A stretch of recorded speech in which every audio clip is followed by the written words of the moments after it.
Sun Gohan is reborn as the younger brother of Kakarot in the world of Dragon Ball, known as Boreklee. In his previous life, he was a researcher and was utterly unaware of the nature of this world. All he knew was that he seemed to be the child of the neighbor, Old Wang Ba. Upon his birth, he was unceremoniously cast into a spaceship along with his elder brother by his rather unremarkable father and sent to Earth. Once he discovered that training could enhance his energy, the researcher's curiosity began to stir within him. To ensure the success of his studies, marrying the daughter of the world's richest man wouldn't be unreasonable, would it? However, Boreklee, who merely wished to focus on his research and cultivation, found himself beset by troubles. What on earth was happening? How did he surpass the realm of Dragon Ball while engaging in combat? Furthermore, why did that old lecture seem so peculiar? Chapter 1. Twins, the unrecognized youngest son. The parallel world of Dragon Ball. In the year 737 of the AG calendar, on November 30th, in the home of Bardock, a low-class warrior with a battle power of 10,000, Boreklee is enveloped in nutrient fluid, residing in a nursery pod. Janae, I do not have this son. Bardock, what nonsense are you spouting? If he is not your son, is he the child of the neighbor, Old Wang Ba? Bardock's voice did not respond, yet Janae was not one to relent easily. Let me tell you, Bardock, Kakarot is undoubtedly your son. As Boreklee is Kakarot's younger brother, he is also your son. Janae pointed to the nursery pod of Boreklee, while gesturing toward another pod resembling Bardock's hairstyle, belonging to Kakarot. The atmosphere fell into silence. Bardock's voice remained absent. After her initial excitement, Janae seemed to digest this shocking revelation. Boreklee quietly absorbed the explosive news. The system had just transmitted the language, and he had only recently grasped the language here. His unremarkable parents entered and delivered this information. Boreklee could not open his eyes. The words of the two clearly echoed in his mind. His parents were unguarded around him, a mere infant of just over 10 days. Even when occasionally gazed upon by them, he remained utterly still. Newly born, everyone regarded him simply as a baby, unaware of any oddities about him. Yet Bardock and the others were oblivious. Unable to speak, Boreklee's thoughts, however, were unrestrained. What a grand play! Reborn as the child of the neighbor, Old Wang Ba. System, can you confirm where this is? Insufficient data, unable to determine. Boreklee felt helpless. He had no idea where he was, and initially, he could not comprehend what others were saying. It sounded like Japanese, but he only knew the term "yamai dai." He had not heard anyone utter this phrase here. Everything felt ambiguous and strangely unsettling. The system had just deciphered the language, yet he was still unclear if he was on Earth. In his previous life, he had been forced to become a test subject, and after a failed experiment that resulted in a massive explosion, he had survived, retaining his consciousness to live again, a matter worth celebrating. Additionally, the presence of a system resembling a supercomputer in his mind was also a source of excitement. However, just as he began to understand the language, he overheard his unremarkable father disavowing him. What to do? From their words, he was likely the child of the neighbor, Old Wang Ba, having just been born. If they were to abandon him, and if Old Wang did not acknowledge him, would he not meet his demise once more? He longed to speak, yet his entire body was submerged in a mysterious nutrient fluid. He could do nothing but breathe. His brain strained to control his limbs, attempting to signal to the two outside. But as a newborn, it was not so simple. His tail, however, danced freely with the flow of the liquid. Thankfully, even with his eyes tightly shut, images of the room appeared in his mind, akin to a divine perspective. Bardock remained silent for a long time, while Janae's stunning face grew clouded with fury, her fists clenched tightly as she glared at Bardock. Speak. Have you gone mute? Bardock, what do you mean? It means just that. What does just that mean? You should understand my intent. Janae was so infuriated that she laughed, trembling all over. Stop with the nonsense and state your purpose directly. Bardock gazed at the almost enraged Janae, pausing for a moment. Throw him away. Upon hearing this, Boreklee felt a chilling sensation surge from his spine to his head. This is too ruthless, leaving no way out. After uttering this, Bardock insisted, This is not my son. My own son knows better. Throw him away. What? Janae shrieked, rushing protectively to Boreklee's servant, watching Bardock warily. No, we must at least wait until he can speak. You absolutely cannot throw him away now. Finally able to gain some control over his body, Boreklee silently shouted.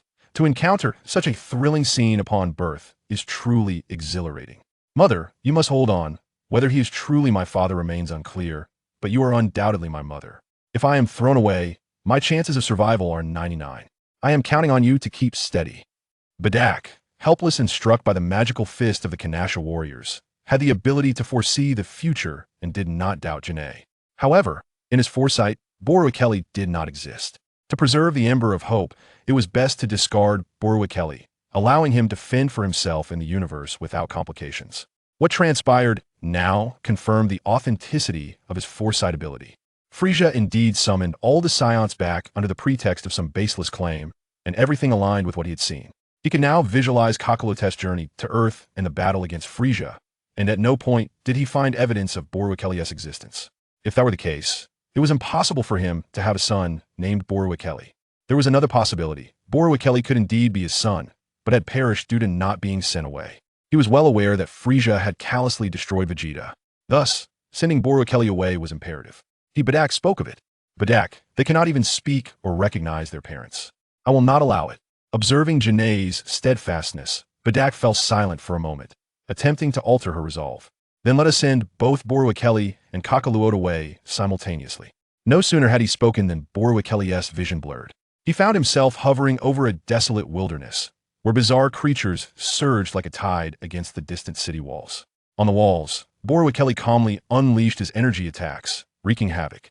In a mere blink, Bedak was momentarily dazed but quickly regained clarity. Contemplating the scene he had witnessed, Bedak felt a surge of joy, believing he held the absolute truth. Sending both of them away was the best choice. Previously, Janae might have hindered him, preventing him from sending Boreklee away, leaving only Kakalot. Now, possessing the ability to foresee the future, it was only natural that changes would occur. With clarity of thought, Bedak's gaze once again grew resolute. Boreklee watched helplessly as Janae collapsed to the ground, feeling despondent. This is disastrous. Even my dear mother cannot save herself. Are we starting with infants being discarded? Watching Bedak rush over, he reignited hope. There's a chance, if you love your wife, it should be easier. Bedak, I have painstakingly borne you 3 sons. Those Saiyans are wicked and irresponsible. You cannot unjustly accuse me. Even if their hairstyles differ, Boreklee does not resemble you. Yet he will call you father. You cannot break my heart. Can twins possibly have 2 different fathers? Now, because of your doubts, you intend to send both sons away. Janae, tonight I will steal a spaceship and send them both away. Janae roared like an enraged lion. No, I have said it. They are both your sons, and not one shall be sent away. Bedak did not respond immediately. Janae's emotions were not conducive to further provocation.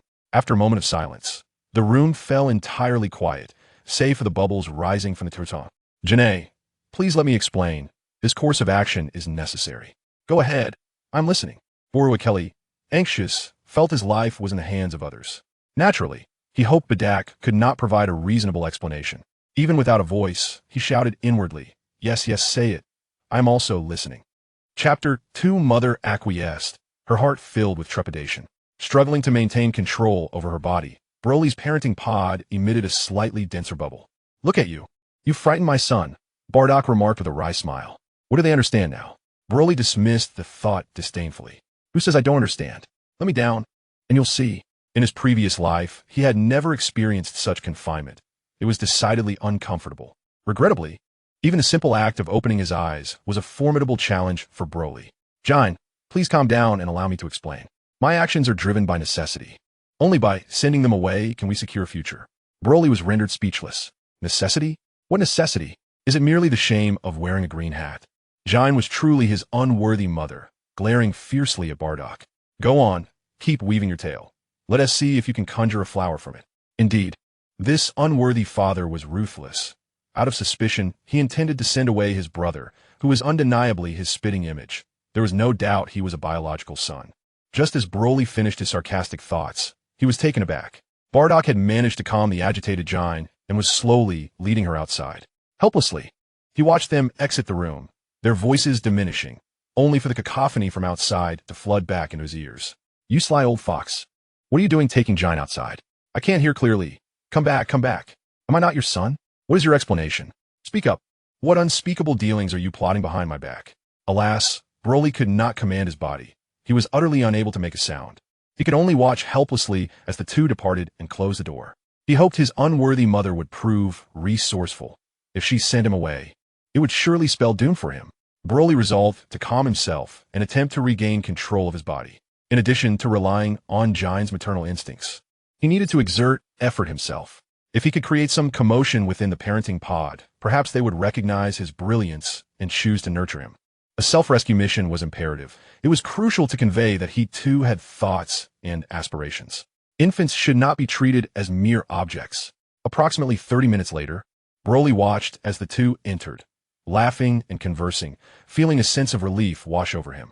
The heavy burden in his heart lifted, allowing him to finally rest peacefully. Jine approached the two parenting pods, lovingly caressing the glass. "My dear child, barely a fortnight old, and we are forced to part ways. Such a pitiable creature, unable to even speak. Do not blame your parents for their heartlessness. Fortunately, the spacecraft is equipped with life support pods." Broly, who had initially felt at ease, suddenly experienced a sinking sensation. He understood Jine's implication. She too had been swayed. This was dire. He was still to be discarded. It was the end. He was doomed. Boreklee now clearly understands that he is certainly not on Earth, at least not the Earth he was on at the moment of his demise. With a tail and claims of having monkey genes grafted onto him, what is the significance of the spaceship? However, at this moment, the question of whether he is on Earth is irrelevant. His life hangs by a thread, with only 3 counts left in the countdown to death. Survival must take precedence. If he is whisked away by the spacecraft, would he not perish en route, unable to utter a single cry for help? Fortunately, during this time, coupled with his conscious efforts to exert control, he has managed to gain a modicum of authority over his body. His limbs begin to flail wildly, causing the nutrient solution to bubble up more frequently. He hopes to attract their attention, urging them to respect the wishes of the individual involved. How ruthless! Is this what it means to be a father? To send him away in a spaceship? This is an attempt to eradicate all traces of existence, leaving no survivors. He has only just been born a few days ago, and he wonders if, should he die this time, he would be able to resurrect once more. As long as he is not sent away, he would not mind being raised like a slave. If all else fails, perhaps by the age of 7 or 8, armed with knowledge from his mind, he could manage to sustain his life. Originally, he thought this was a strategic retreat by Jine to safeguard her son. But Bardock's words left Boreklee stunned. Bardock had his arms wrapped around Jine from behind. "Jine, do not worry. Kakarot and Boreklee will be sent away. They can support each other, and there will be no issues." Initially, he believed that the two would each take a step back, but it turned out they still intended to send both of them away. "Bardock, Saiyans are ruthless, but you're even more so. You're a Super Saiyan." Bardock forced a smile. "Jine, enough. I only wish to ask you one thing. Is Boreklee your son?" "Yes, of course, he is my son." Boreklee, in the incubation chamber, was taken aback. He was left with only the instinctive act of breathing to sustain his life. "Why? You have already acknowledged me as your adopted son. Yet you wish to send us away? Not only will you deny me a path to survival, but you also intend to abandon my brother on the other side. Why would my adoptive mother agree to such a course of action?" Boreklee's mind raced with thoughts, but Jine nodded in satisfaction. "Very well, we shall send them away tonight. I hope you speak from the heart. Even if not, I accept it. However, Kakarot, with a hairstyle just like yours, is undoubtedly your son. As twins, Boreklee and his brother were born together. There could be no mistake. His conscience is clear." "I understand. What I said is indeed from the heart, Jine." Boreklee regained his senses and continued to flail his limbs, causing the incubation chamber to produce an even denser array of bubbles. His actions finally caught Jine's attention. "Look, see how agitated Boreklee has become. Is there truly no other way?" Bardock was dumbfounded. Shouldn't his son only be a few days old? Can one truly comprehend? Broly felt a surge of joy, exerting himself with even greater fervor. If only Jine's maternal affection could overflow, would the crisis then dissipate? "Jine, let us depart. Rest well. For tonight, we shall embark on a quest to pilfer a spaceship," Bardock proclaimed, taking Jine by the hand as they left. Broly's heart sank into despair. "Oh, dear mother, it was you who sought a life of freedom, yet now I must endure this suffering, destined to perish upon birth. If it comes to that, you might as well send me to the neighboring Wong family's abode." As night fell, Broly and his brother Kakarot were lifted like fledglings. "Bardock, do you believe Broly can truly understand our words?" Bardock opened the spherical spaceship, cradling Kakarot and placing him inside. "Do not overthink it. He is but a few days old. How could he possibly comprehend?" Sighing, he continued, "Unlike other Saiyans, who must remain on planet Vegeta for 3 years before being dispatched." Broly found himself embraced by a pair of rough hands, leaving the warmth of his mother's embrace to be nestled beside Kakarot in the spherical ship. Subsequently, a breathing apparatus enveloped their mouths and noses, while a liquid began to envelop them, and the ship's visor sealed shut. There is no choice. Frisia is on the verge of making his move, and we must act swiftly. Broly was engulfed by dread, pedaling with all his might. Jine spoke with sorrow. Chapter 3. Sent away, yet surviving the ordeal. Bardock, I believe Broly may indeed grasp our words. He surely does not wish to part from us. Just look at him. Jine implored. Bardock, feeling helpless, replied Jine. Enough, enough. I realize this is merely my delusion. I must send them away now. We fear it may soon be too late. Let us gaze upon them a while longer, so they may remember our faces. Bardock, Broly possesses a battle power of 30, while Kakarot has a mere 2. They are both low-class warriors destined to conquer planets sooner or later. By ascending them together, they can look after one another. And I have chosen the most remote and insignificant planet in the North Galaxy for them. So do not worry. Jine's eyes remained fixated on the spherical spaceship. Have you removed the tracker? It has been removed. It is merely a black ship now. We must act swiftly. Do not hesitate. Indecision may lead to chaos. Bardock divulged his foresight of the future to Jine, which earned her consent. Yet, there was no time to waste. Jine gazed longingly at her 2 sons. Bardock, can we not accompany them? Alas, our battle power would be easily detected by the scanners. Tears of sorrow streamed down Jine's face. My children, if your father is mistaken, we shall retrieve you soon. At this moment, a smile unexpectedly graced Jine's lips. To my astonishment, a seasoned Saiyan such as Bardock harbored such profound concerns for his offspring. With an affectionate gaze, he looked at Kakarot, who stood beside Broly. My constant battles in the outside world have likely led to this impulsive desire to save lives, particularly that of my son, Kakarot, deemed a low-class warrior.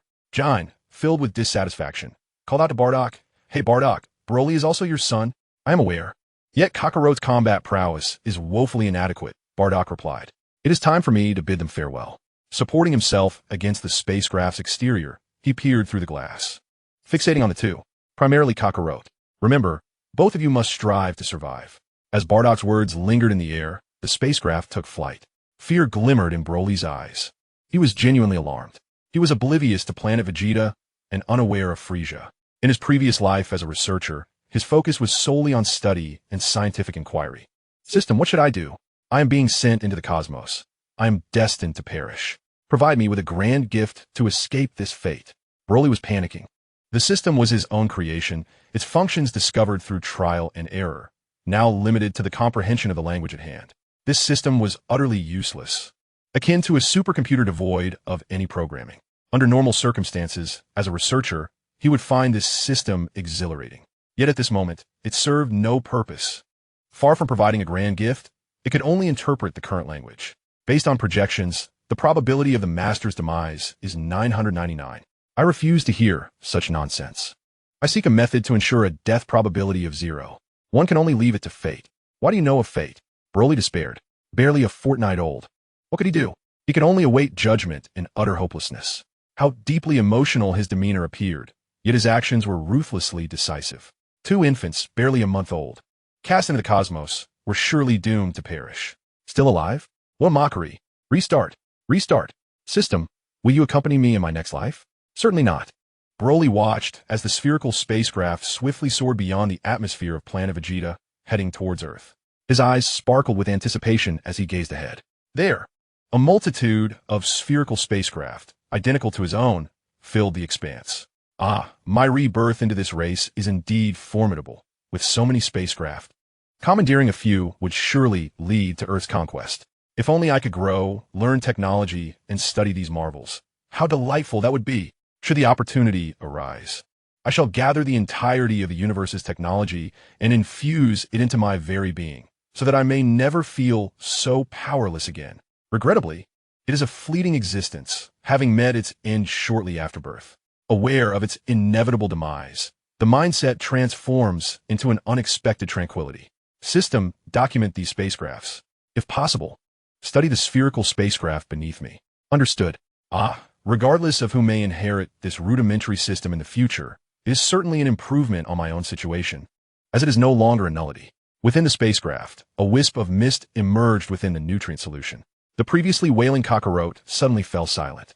Broly felt his mind grow hazy, waves of drowsiness washing over him. Ah, perhaps euthanasia would be preferable, as it would spare one from suffering. Who knows if I shall retain these memories in my next life? Together, Broly and Kakarot succumbed to slumber.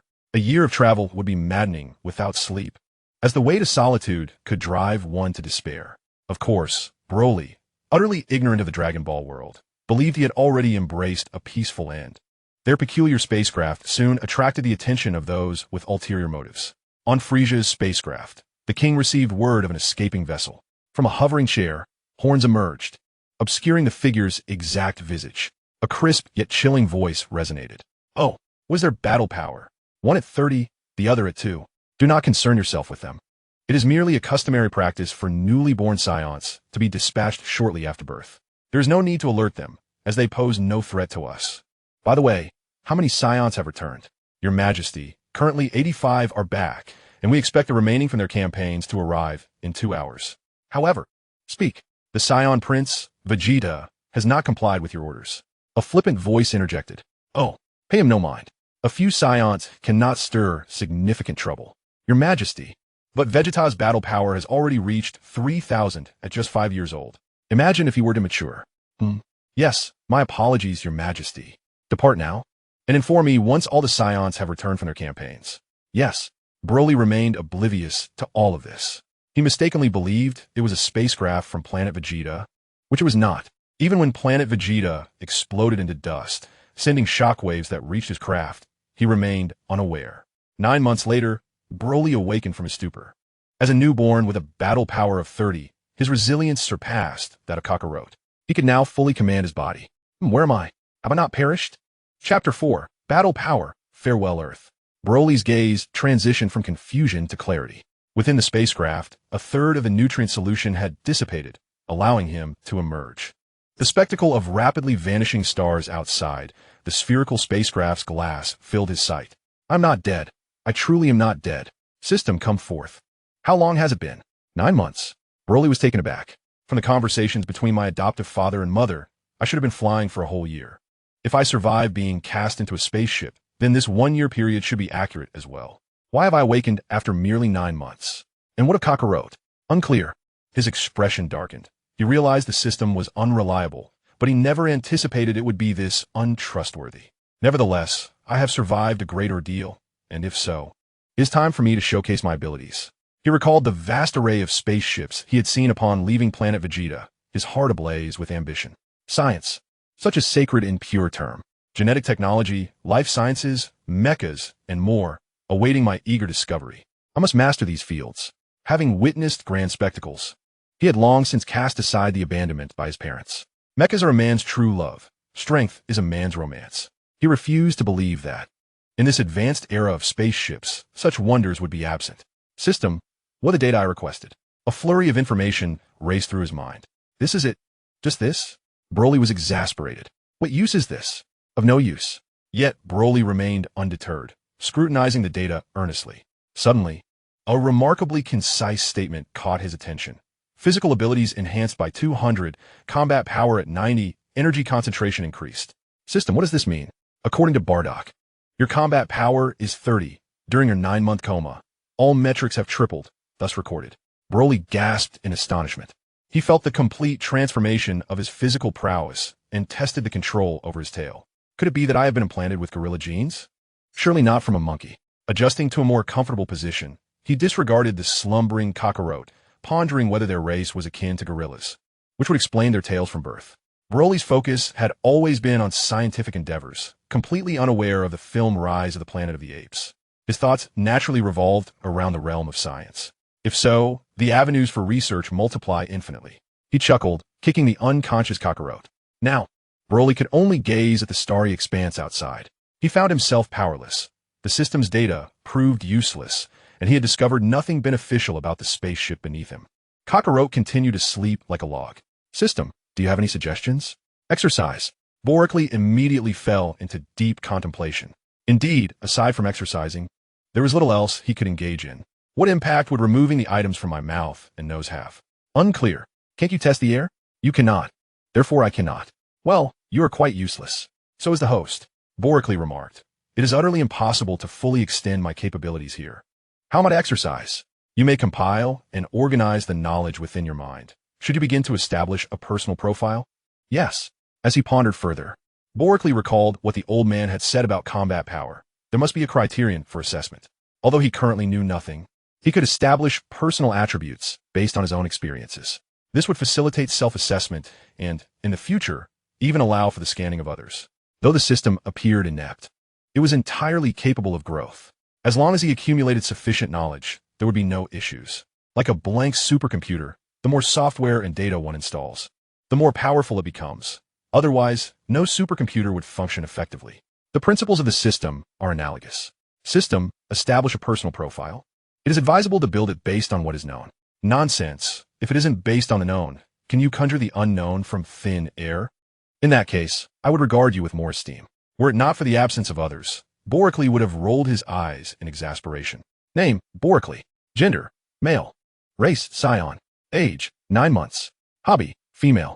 Intelligence, 128. Combat power, 90. Energy, 90.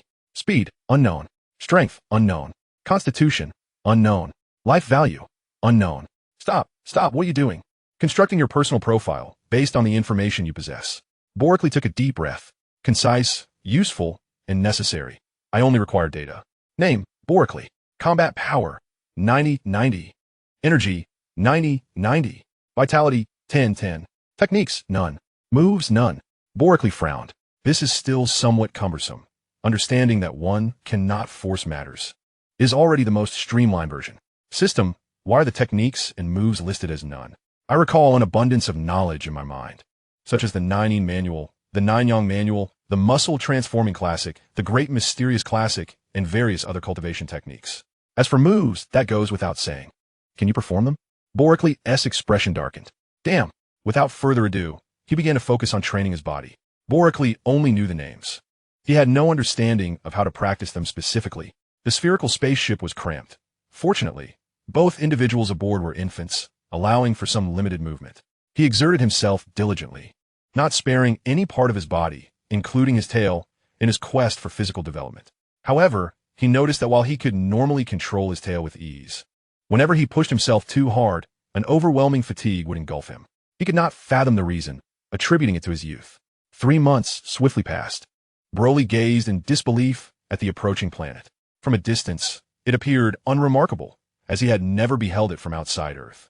But as they drew closer, the full visage of Earth became apparent. Images of it circulated widely on the internet. How could this be? What era was this? Why was it Earth? No wonder he felt a strange familiarity with the place he had just visited. But what was happening? Had he been reborn as a being of the cosmos? Standing on his seat, he nudged Kakarot aside and clenched his fists tightly, his tail swishing behind him as he fixated on the view outside. Indeed, their destination was Earth. The spherical spaceship traveled at tremendous speed. Broly had barely realized it when he was already in close proximity to the planet. He could distinctly ascertain that they were indeed heading towards Earth. This was splendid. If that were the case, could he seek revenge in the future? Yet, considering the formidable power he faced, would he succeed? Just as self-doubt crept in, he reminded himself of his current identity as an alien. Moreover, he was uncertain how much time had passed. If it wasn't long, once he developed new technologies, his thoughts raced as his gaze darted about. Suddenly, panic set in. Oh no, help. Chapter 5, Arrival on Earth, Encounter with Bulma. The spherical spaceship showed no signs of deceleration, barreling directly into Earth's atmosphere. Broly could only watch helplessly as he heard the faint sound of friction in the air. Stop. My heavens, we're going to crash. Even if we survive, the governments of the world will surely notice. Alas, fate was unyielding. The spaceship persisted in its descent, colliding with the ground. Thud. To his astonishment, it remained intact. This vessel was remarkably sturdy. Realizing he was unharmed, Broly found himself in a teasing mood. This was starkly different from his previous experience. He had been delivered here without a moment's warning, landing on Earth in the blink of an eye. He could not discern how deep into the ground they had plunged, enveloped in dust that obscured his view. If it were too deep, how would he manage to escape? He kicked at the hatch. System, how do I open this contraption? Unknown. Come on, you must have some utility. Otherwise, what good are you?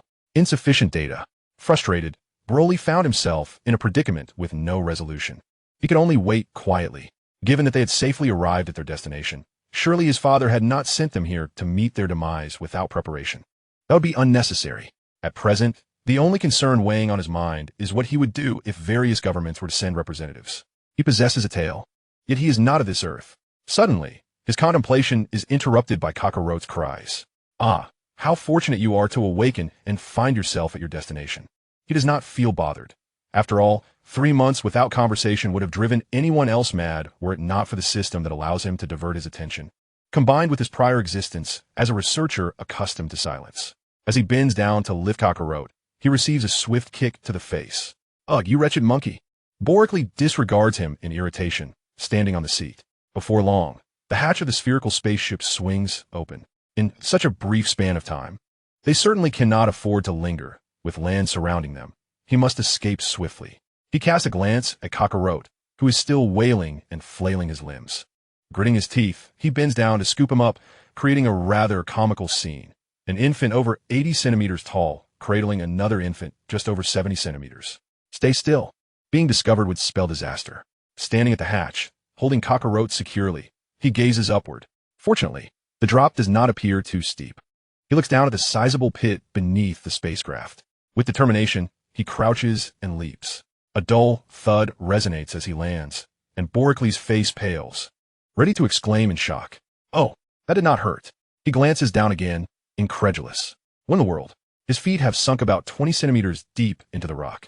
Time is of the essence. He cannot afford to ponder. He exerts himself to pull his feet free and begins to scale upward while cradling Kakarot. The further he climbs, the more he senses something amiss. What is happening? This pit must be at least 3 meters deep, and as a 1-year-old infant, I am navigating it with ease. System, do you comprehend what is occurring? Battle power. Boreklee is instantly awakened to the realization. Indeed, this is the only explanation. His race has changed. Compared to the frail human form, this body seems remarkably formidable. Standing at the edge of the deep pit, he turns to glance back. His tail dances freely in the air. Well, who would have thought that I would one day become a monkey? The continuous cries from Kakarot prevent him from delving deeper into thought. With a leap, he propels himself toward the nearby forest. Goodness, with his strength, revenge may indeed be within reach. Boreklee merely voices this thought. He knows it is impossible to confront his enemies directly. The most pressing matter is to ascertain his location, grow stronger, and ultimately seek vengeance. Just as he hides, he notices an elderly man carrying a basket approaching with curiosity. With gritted teeth, he casts a glance at the still wailing Kakarot. Do not blame me. If blame is to be placed, let it be on your callous father. We are twins. How could we possibly have different fathers? Muttering a brief remark, he set Kakarot down beneath a large tree. With a leap, he vanished from sight.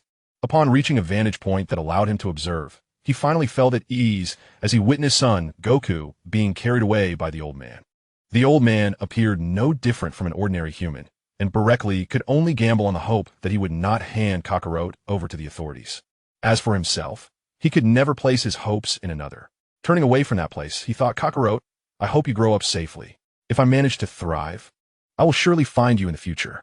After all, the image of Bardock flickered in his mind, his figure growing more distant. He sought to find his own path, one that would align with his innate talents, a path that would empower him. He still needed to understand the current state of Earth. He had grown weary of being unable to control his own body. It had been so in his previous life, and now it was the same. He intended to traverse both the paths of cultivation and scientific inquiry. Uncertain of his own strength, he certainly would not seek out that individual just yet. But that did not signify he felt strong enough to disregard modern weaponry. He still lacked the courage. The abundant energy within him assured him that such feats were within reach. Concealing his tail, he cautiously exited the forest, observing the low-flying vehicles whizzing by on the road. Boreklee was taken aback. This was certainly not Earth, at least not the Earth he remembered. Well, seeking revenge was clearly out of the question. Survival came first, and then he would devise a plan.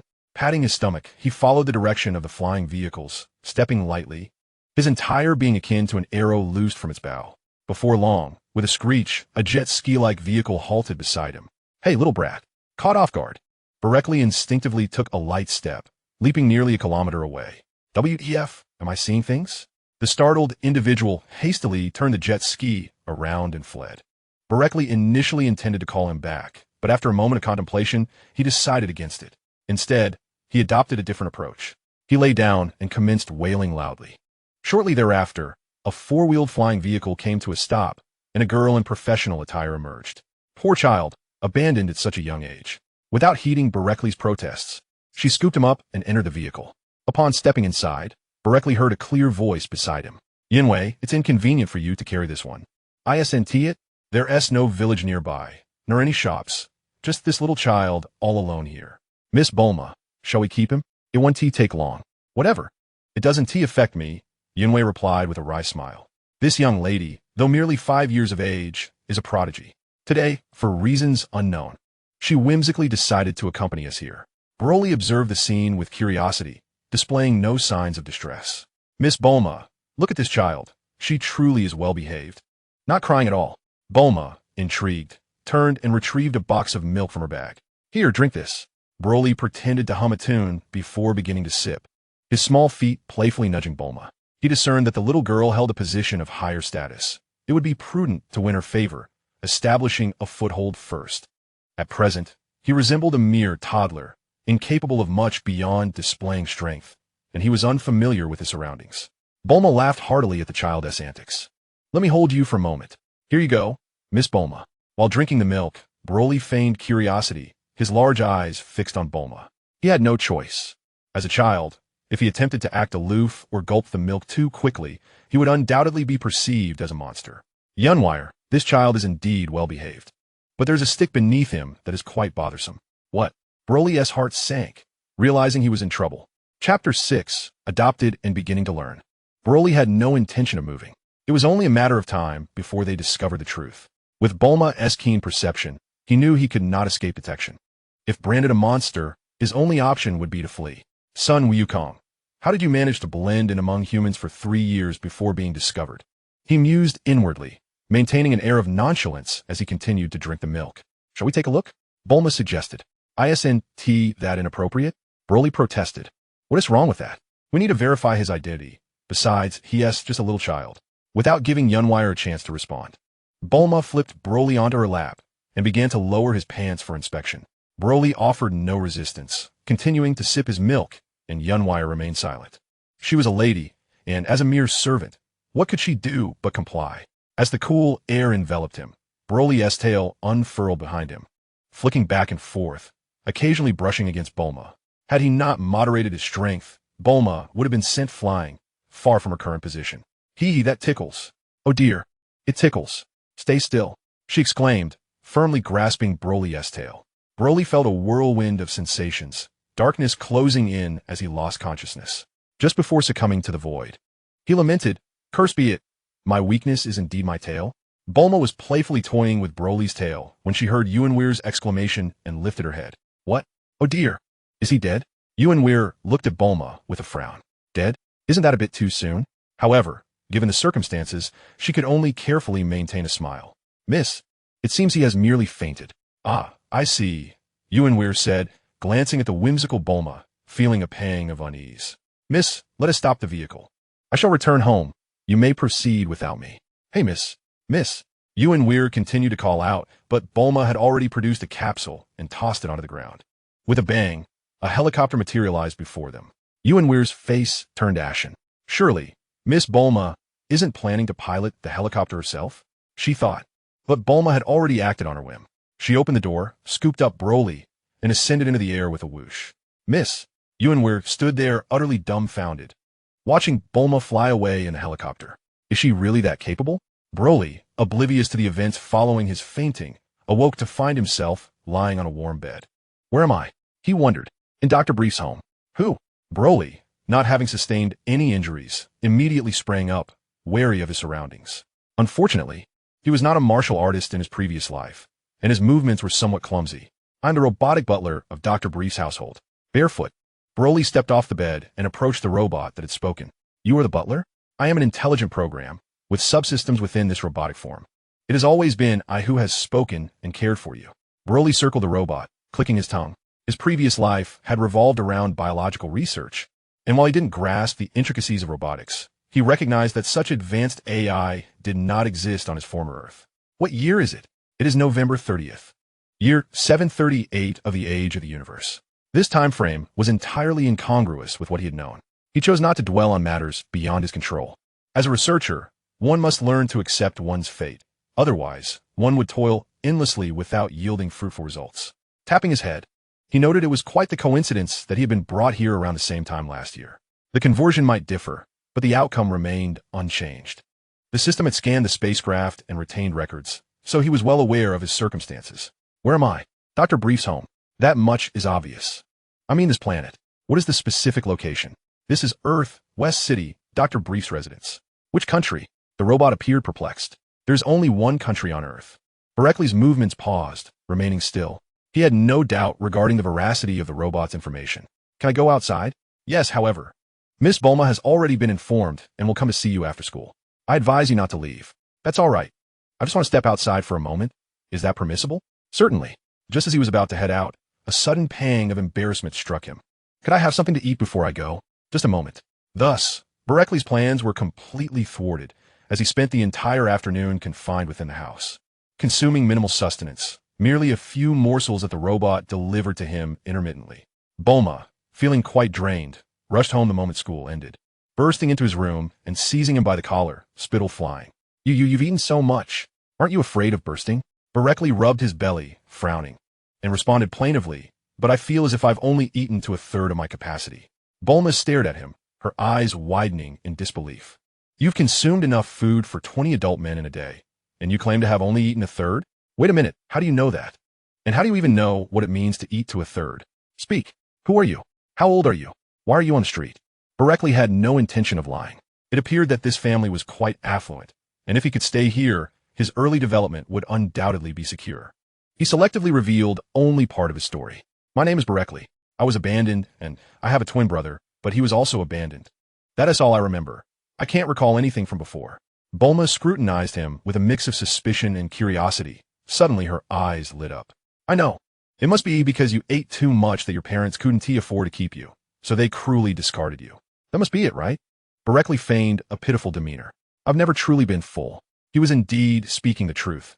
It was the first time he had consumed solid food since his birth, having relied solely on nutrient solutions prior, and he had never truly been satisfied. How lamentable. Then why don't you stay with me from now on? I will take care of you. But why can't I remember anything from before? How old are you? It's hardly surprising you can't remember.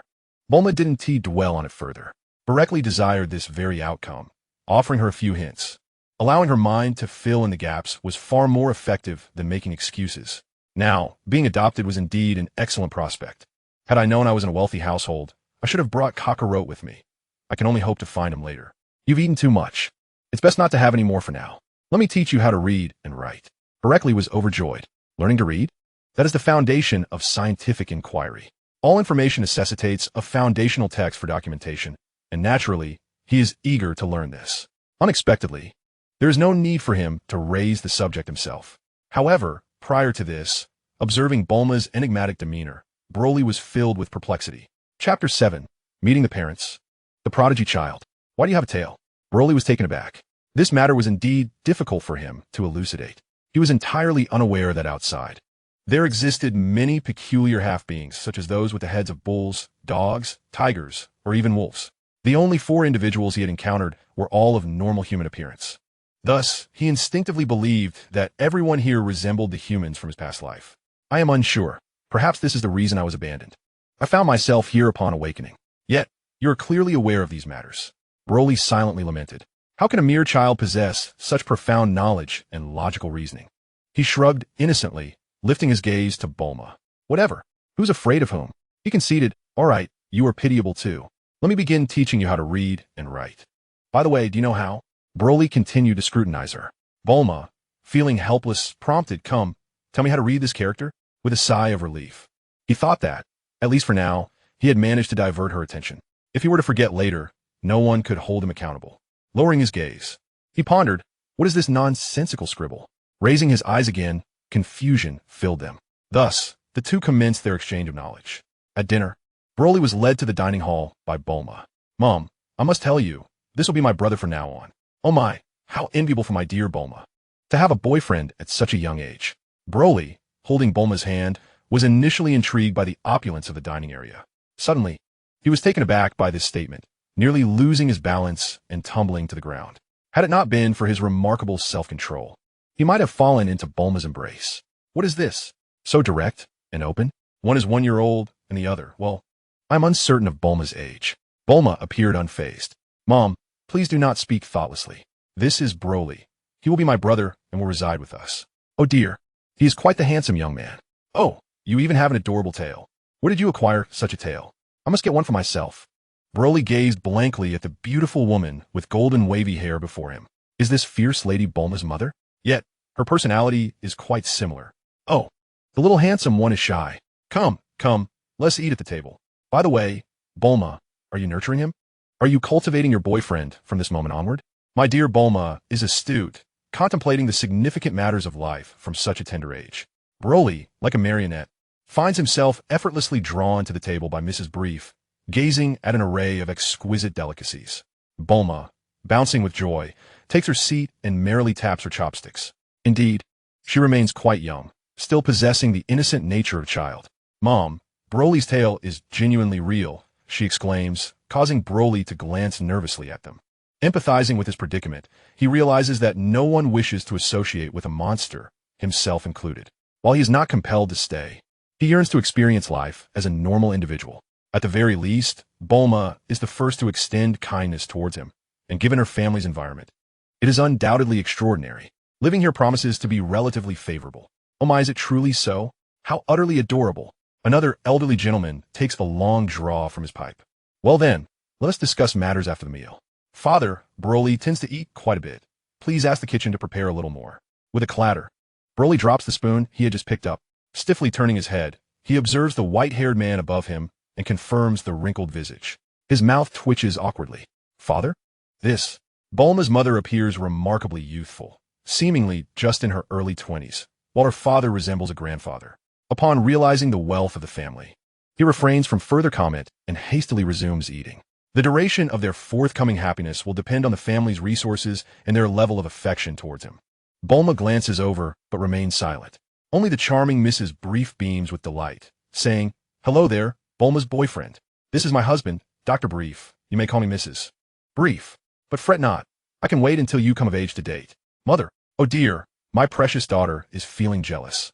Let us not dwell on that and focus on our meal. Broly casts a puzzled look, but continues to eat. A doctor, wealthy beyond measure? He had imagined he was among the upper echelons of this nation, or perhaps a magnate of a corporate empire. Regardless, Broly has found a refuge within the Brief household. Not only is he free from want, but he also receives personal guidance from Bulma, allowing him ample time for physical training. The Brief family treats him kindly, and he gradually learns that Dr. Brief is the founder of the globally renowned Capsule Corporation, a genius in his own right. 4 years later, Broly is 5 and Bulma is 9. In these 4 years, his days have been filled with study and physical training, and the Brief family has grown increasingly fond of him, not for any other reason, but because Broccoli is a prodigy.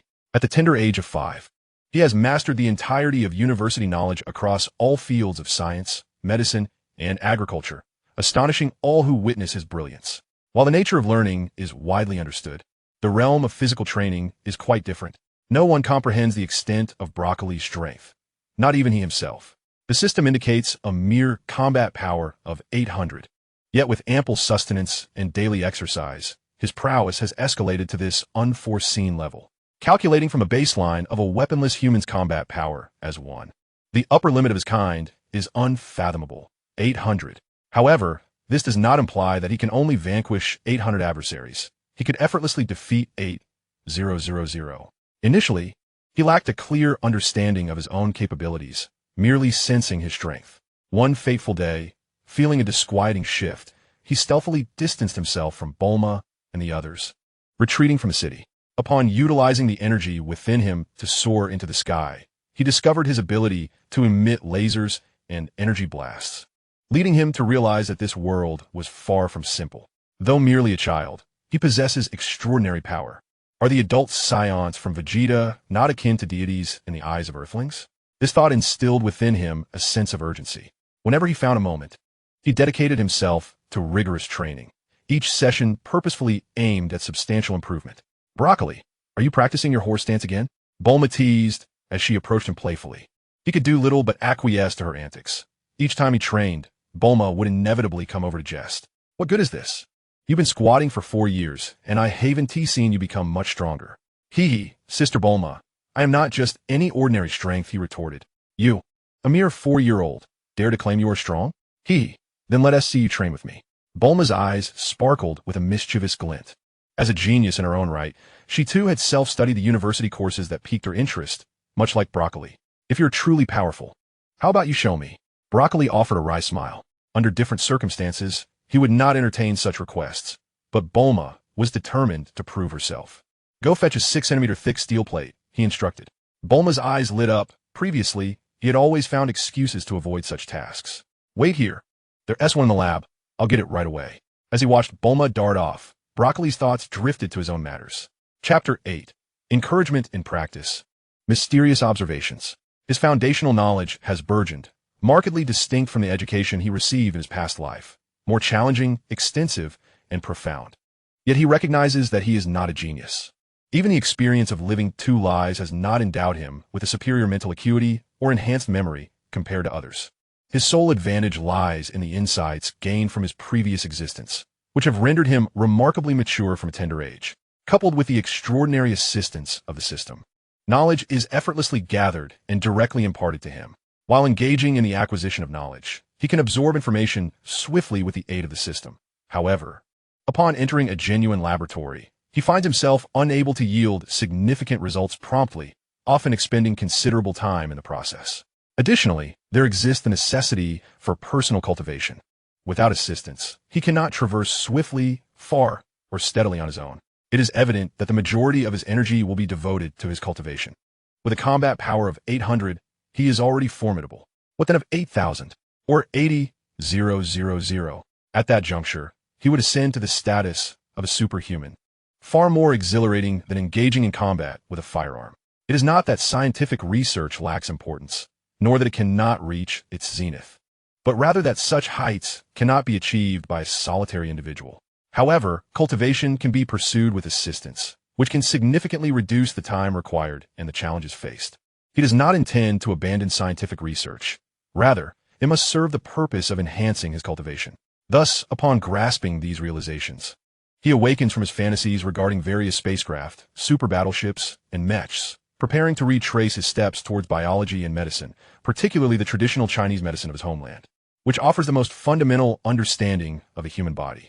His path is now unequivocal: to prioritize cultivation while utilizing research as a supplementary tool. He is still in the exploratory phase of cultivation, currently only capable of basic physical training. He aims to leverage biology and medicine to develop methods for cultivation. However, aspiring to become a leading scientist who uncovers techniques pertinent to human cultivation is no trivial endeavor. Bulma, on the other hand, is a genuine genius in scientific research. If he could guide her into the realm of cultivation, her assistance would be invaluable, not only in cultivation, but also in research and other areas. Furthermore, he could openly acquire more energy-rich sustenance. Presently, the food available to him is too rudimentary, requiring him to consume vast quantities to satisfy his energy demands, thus squandering a significant amount of time. Once Bulma embarks on her cultivation journey, she will undoubtedly require substantial nourishment as well, which would then benefit him greatly.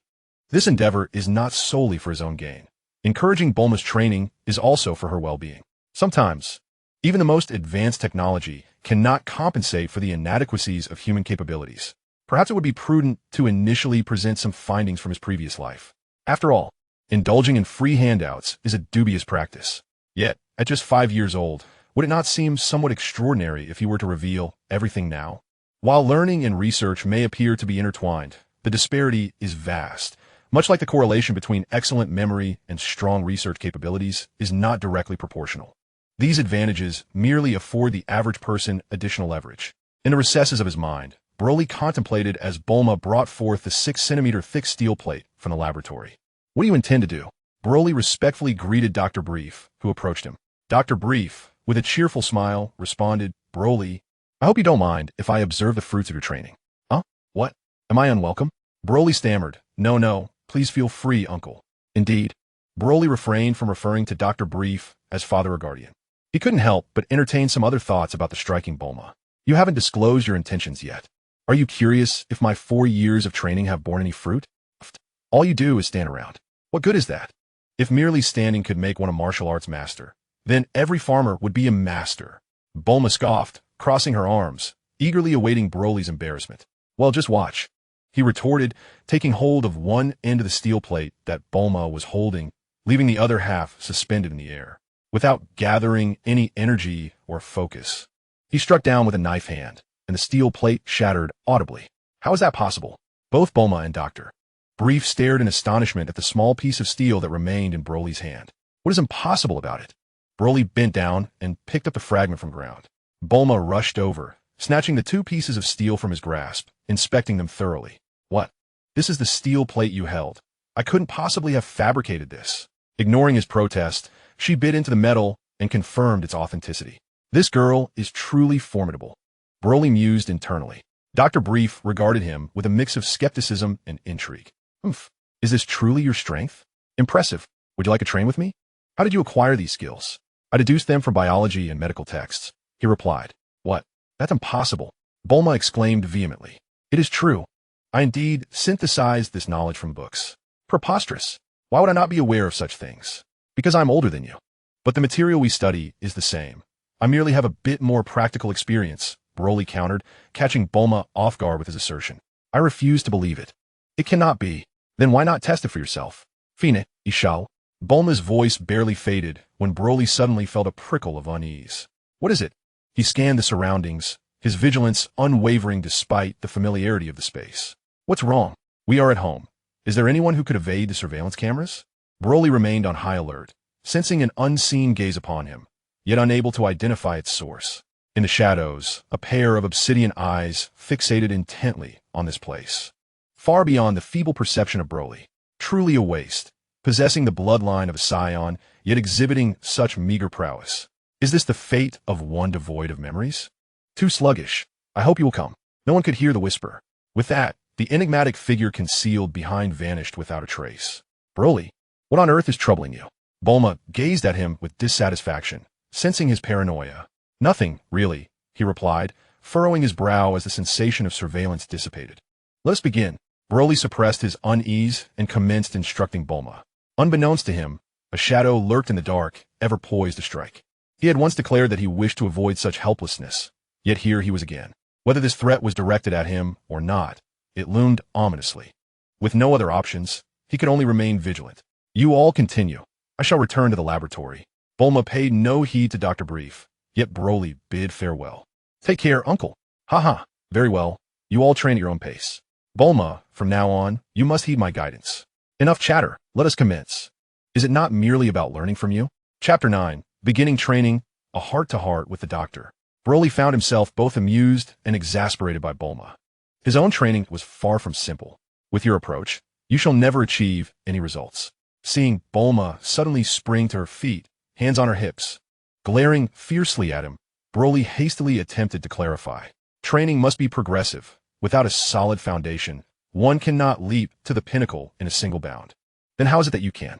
Broly protested. Miss, I too began with basic stances. I did not start by squatting in horse stance. This was indeed the truth. Initially, he lacked such knowledge. However, he possessed a system capable of monitoring his training progress at all times. With the system's assistance, he discovered the most suitable methods for his practice. Yet, it remained unstructured, limited to foundational work. For instance, the current stance was not impossible, but the efficiency was far too slow, gaining a mere 0. 1 in battle power each day offered little benefit to his current strength. Alternatively, the adjusted horse stance yielded quicker results, allowing for an increase of 1 point daily. Really? Bulma regarded Broly with skepticism. Her doubt was not unfounded. As the daughter of the world's wealthiest individual, her pursuit of this discipline stemmed purely from fleeting curiosity. If faced with genuine peril, could one truly rely on bare hands against firearms? A lack of interest could easily translate into a decision to abandon the endeavor. Boreklee has decided to abandon his previous endeavors. He is not one to engage in half-hearted efforts like Bulma, who sometimes works diligently while at other times is distracted. The so-called fighters on Earth, who rely on the expertise of Dr. Brief, have proven to be lacking in genuine skill. Boreklee's rapid enhancement of his physical abilities is solely attributed to his disciplined practice of the horse stance. He has long recognized that through proper nutrition, he can augment his combat prowess, albeit at a slower pace. However, by practicing the horse stance, he can swiftly absorb the ambient energy around him. With a systematic approach to monitoring his progress, he is acutely aware of these developments. lacking superior alternatives. He is currently focused on rigorous training while also utilizing scientific methods to study his physique, thereby formulating a unique cultivation technique. Presently, conventional training methods hold paramount importance, and he instructs Bulma in the same manner. Given Bulma's intellectual prowess, she should grasp these concepts rapidly. Once she successfully masters her training, he will have ample data to analyze. In his perspective, those fighters are nothing but mediocre.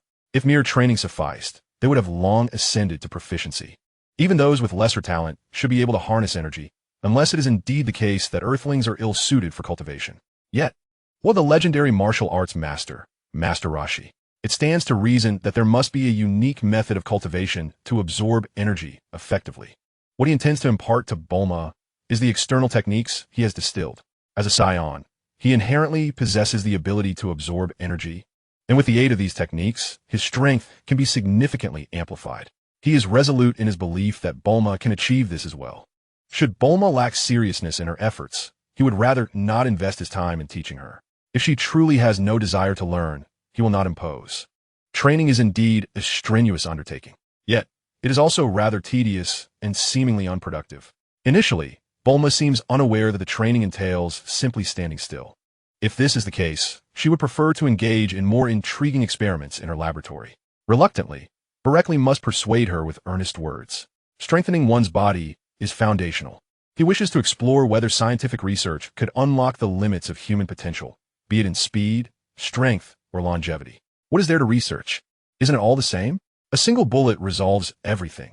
No matter how skilled one is, a bullet can fell them. Furthermore, the notion of extending one's lifespan appears almost impossible. But that's not the case. Look at you, so beautiful, intelligent, and kind. Learning some self-defense skills is hardly an issue. It's not as if I'm asking you to become a fighter. Moreover, if such research could yield results, even if not the elusive secret of immortality, just think, if it could allow you to maintain your youthful appearance, wouldn't that be worthwhile? Really? Of course, would I deceive you? Then I shall train seriously with you. Really? Why do you ramble so much? Are you going to teach me or not? Bulma said impatiently. Of course, I will teach you. I must clarify that if there are no results.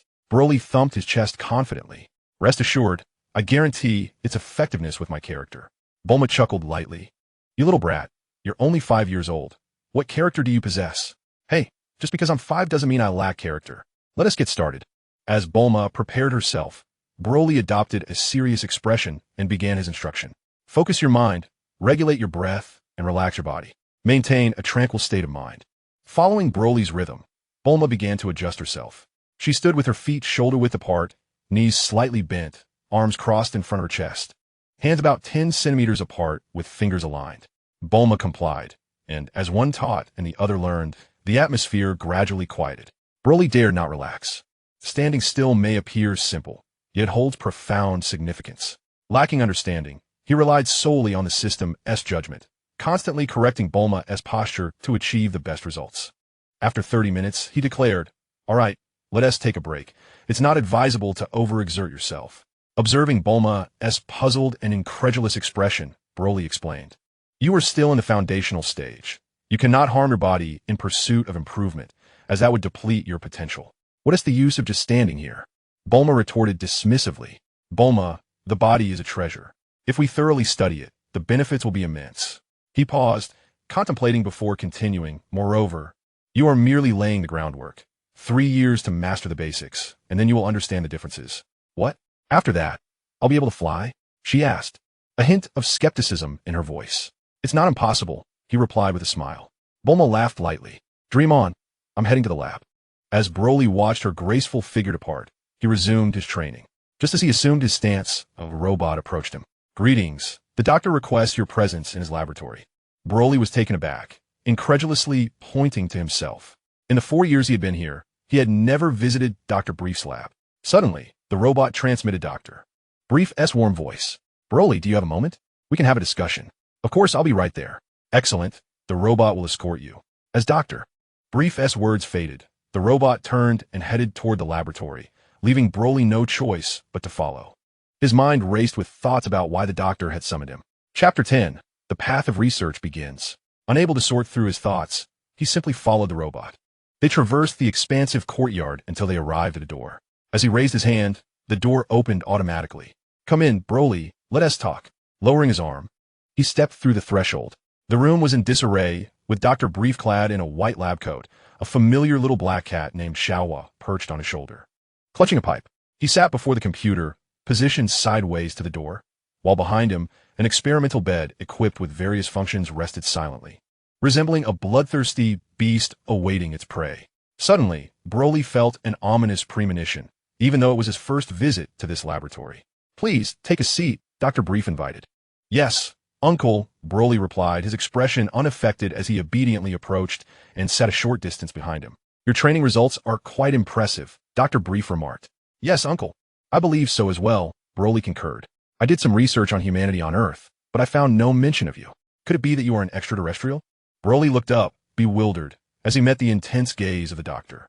"I'm not entirely sure, but I believe I have an older brother. Most of my past is rather hazy." Broly neither confirmed nor denied this, opting instead to be evasive. According to his knowledge, Earth had yet to discover any extraterrestrial life. Who knew what perspective Dr. Brief held? Caution was prudent. With a combat power of 800, he did not feel capable of confronting Earth's military. After all, he was human and required sustenance and rest. Unless there were multiple combatants with similar power levels and the weaponry was not excessively advanced, he could only hope to withstand an adversary. He contemplated this internally, neglecting one significant detail. Moreover, his twin brother's combat power was merely 2, and by the time he would depart, it would only reach 6. Concealing this fact also served to protect Kakarot. After all, he was his younger brother. If he could assist him in any way, he should. "Would you like me to conduct an examination for you?" Dr. Brief inquired. "Examine what, Uncle?" Broly asked. "I've actually observed you for a while. I want to delve into your scientific studies, but your training results surpass those of us Earthlings by a considerable margin. Furthermore, I have detected a unique energy within you." Taking a drag from his pipe, Dr. Brief slowly exhaled a smoke ring and began to speak. Broly's heart raced with surprise, followed by elation. If there was a way to measure his energy, it would undoubtedly accelerate his training. The ability to measure meant that scientific methods could provide a clear understanding of both his physical state and energy levels. Dr. Brief's assertion directly validated his suspicions. As for being monitored, he was already residing in their home. What was the harm in being observed? Although I'm not particularly versed in biology, I do have some friends who are doctors, including a few in the biological sciences, whom I can consult. Moreover, I can comprehend simple concepts. Broly thought aloud, hesitating momentarily. "Uncle, if you do conduct the examination, regardless of the outcome, can you keep it a secret for me?" Dr. Brief turned around, his expression one of curiosity. "If I were truly an alien, would I be confined and treated like a laboratory specimen?" Without allowing any time for a response, Broccoli unleashed a barrage of questions. "Furthermore, why did my parents send me to Earth? How did I arrive here? I recall having a twin brother. Where has he gone?" So many questions remain unanswered. "You seem quite convinced of your alien identity. Uncle, as you mentioned, there are no records on Earth of anyone resembling me, which must be abnormal. Either I am an extraterrestrial or a mutant. Do you believe I can conceal my true self?" As he spoke, Broccoli silently lamented the difficulty of finding excuses. "It is indeed a challenge." Dr. Brief chuckled softly. "You are right. I shall grant you that. However," he watched his doctor. Brief stood and approached him, feeling an unusual pressure, one that transcended mere force and authority. It was the absolute dominion of knowledge over the lesser. "What do you intend to do moving forward? No matter how much power you possess, it would only allow you to overthrow the current rulers." "And then what?" Broccoli was momentarily taken aback, unsure of the meaning behind the doctor's words. "Do you wish to pursue scientific research in the future?" "Doctor, I need to delve into biology and medicine." "No, what you seek is not merely an interest. It is a quest to understand your own body." "What then? Once your abilities reach their zenith, will you still have a drive to continue your research?" Broccoli furrowed his brow in contemplation. He had not considered the long-term implications. Yet, reaching the pinnacle would undoubtedly be an arduous endeavor. Just look at the multitude of adults on planet Vegeta, teeming with spacecraft. "Broccoli, your pursuit of scientific knowledge should be aimed at uncovering the mysteries of the universe and the human body, rather than solely for the sake of power." Broccoli's expression fell. "Doctor, can you truly comprehend my consciousness?" It is no wonder he thought this way, having just completed the foundational studies and established a framework. The doctor came to challenge him. Is this not a clear indication of understanding one's thoughts? If that were the case, he would need to reflect deeply. You are still young and cannot hide your true intentions. it is easily discernible that your focus has been predominantly on power, with little genuine interest in science. Broccoli opened his mouth, hesitating to speak. The doctor's assertion seemed devoid of error. His initial enthusiasm for science had long since shifted to martial pursuits. However, lacking a mentor and understanding, he had sought to utilize science to expedite his exploration of a human body and martial arts.